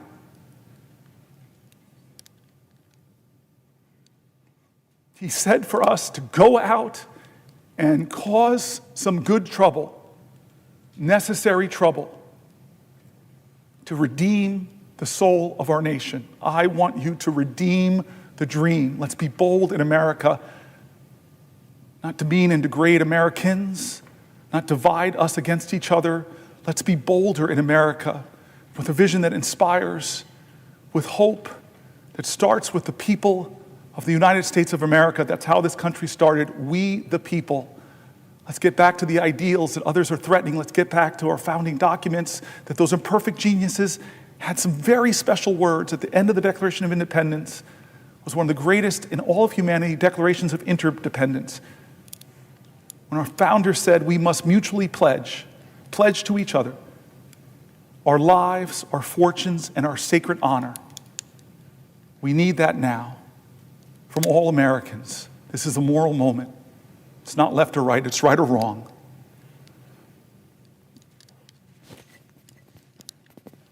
Let's get in good trouble. My friend, Madam President, I yield the floor.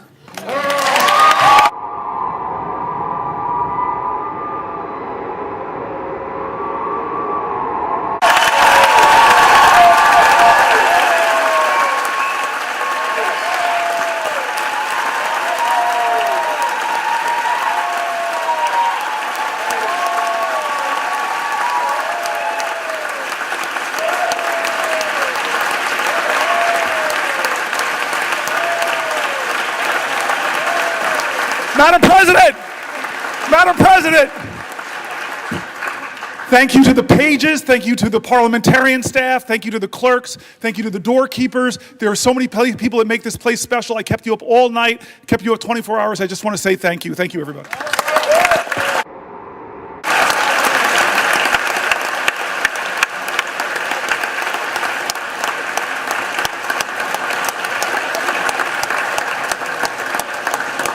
Madam President. Madam President. Senator from Idaho. Madam President, this next regular order of business, confirmation of Mr. Matthew Whitaker.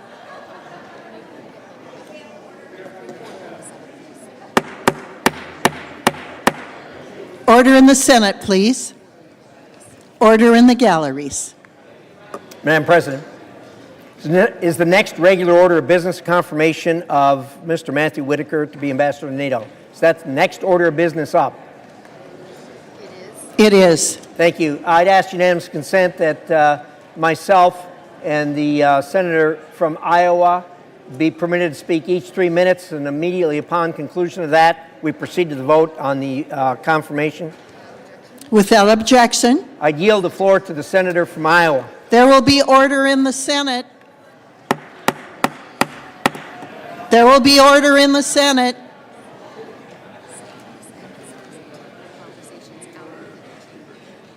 Senators and visitors will take their conversations out of the chamber.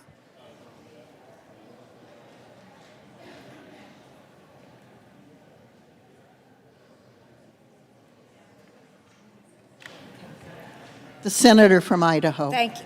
Excuse me, Iowa. Thank you, Madam President. And today I rise in support of the confirmation of Matt Whitaker to serve as the next United States ambassador to NATO. Matt is not only a proud Iowan, he is a dedicated public servant, an accomplished leader, a loving father, and a very, very dear friend. Matt has honorably served our state and our country as the U.S. Attorney for the Southern District of Iowa, in private practice, and most recently as the former Acting Attorney General of the United States. Will the gentlewoman yield? Yes, I will, Madam President. The Senate will be in order. Please, senators, take your conversations off the floor.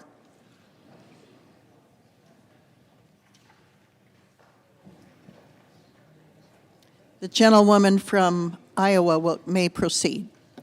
Thank you, Madam President. Matt and I first crossed paths during the 2014 U.S. Senate primary in Iowa. What began as opponents in a race turned into a mutual respect and ultimately a strong friendship. Since 2014, Matt has supported me in countless ways, offering wise counsel and keen insight on the issues facing our state, nation, and our world today. While some may just brush it off as Iowa nice, I believe this is a clear demonstration of Matt's character. He's willing to put differences aside, strengthen relationships, and put our country over politics.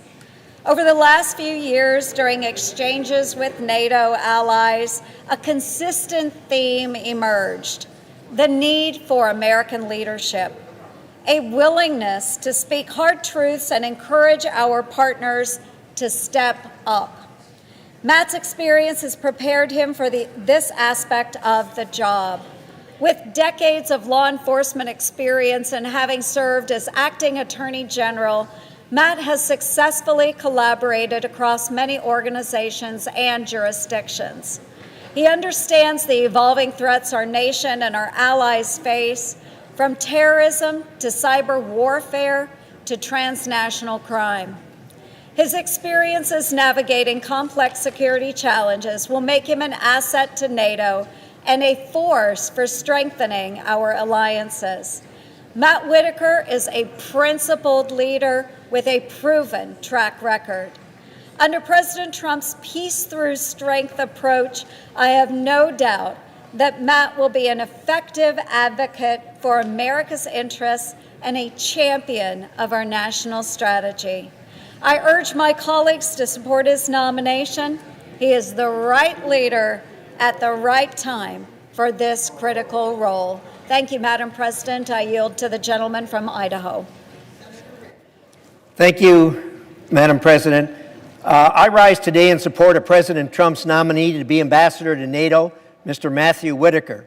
First, the good news. NATO remains more than ever relevant to the security of the United States and to Europe. NATO is stronger today than it has ever been. Putin made a horrible mistake when he attacked Ukraine, thinking he would split NATO. He did not split NATO. He made it stronger. Indeed, we've added 2 additional nations to NATO, and Putin has picked up another 800 miles of border with NATO. Now the concern. Unfortunately, some NATO members have taken the alliance and America's support of it for granted. Our European allies have left the heavy financial lifting to us, and by many of their own admissions, have not pulled their weight in defense spending. Dramatic investment from NATO members is in our collective defense is absolutely necessary. Mr. Whitaker, as our next ambassador to NATO, will help President Trump preserve the fidelity, commitment, and integrity of NATO.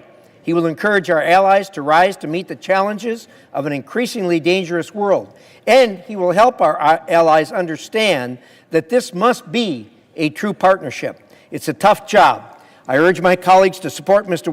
Whitaker as he takes on this challenge as our next U.S. ambassador to NATO.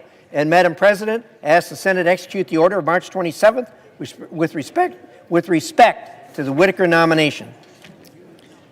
The clerk will report the nomination. Department of State Matthew Whitaker of Iowa to be United States Permanent Representative on the Council of the North Atlantic Treaty Organization. The question occurs on the nomination. Is there a sufficient second? There appears to be. The clerk will call the roll. Ms. Alsobrooks. Just a moment, please. Thank you. Thank you.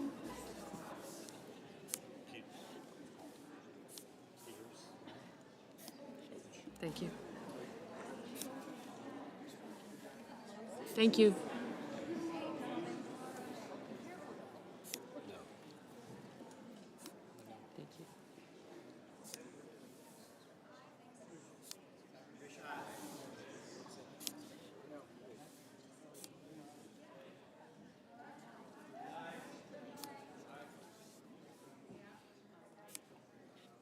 Okay, gotcha.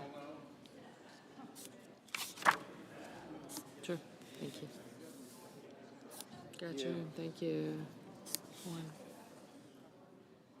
I got you. Mr. Barrasso. Ms. Baldwin. Mr. Banks. Thank you.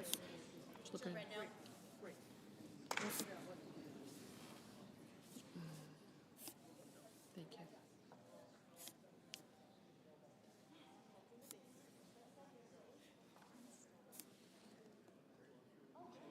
Yeah, I'll get him in a second. Mr. Barrasso. Mr. Bennett, Mrs. Blackburn. Haggerty, Scott, Daines. Rose, I got him. I've got other guys. Thank you.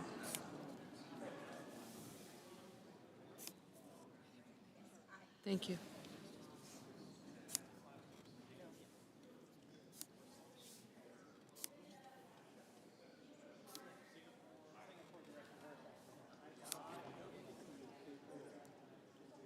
Mr. Blumenthal, Ms. Blunt Rochester.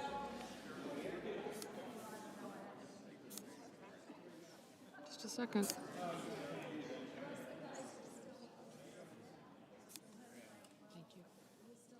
you. You too.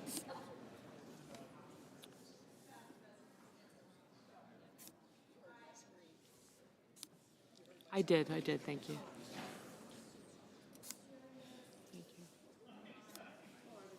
Mr. Booker.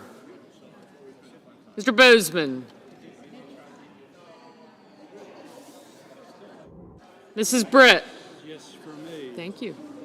Mr. Budd. Ms. Cantwell. Mrs. Capito, Mr. Cassidy, Ms. Collins. Mr. Coons. Mr. Cornyn. Ms. Cortez Masto. Mr. Cotton. Mr. Kramer, Mr. Crapo, Mr. Cruz, Mr. Curtis,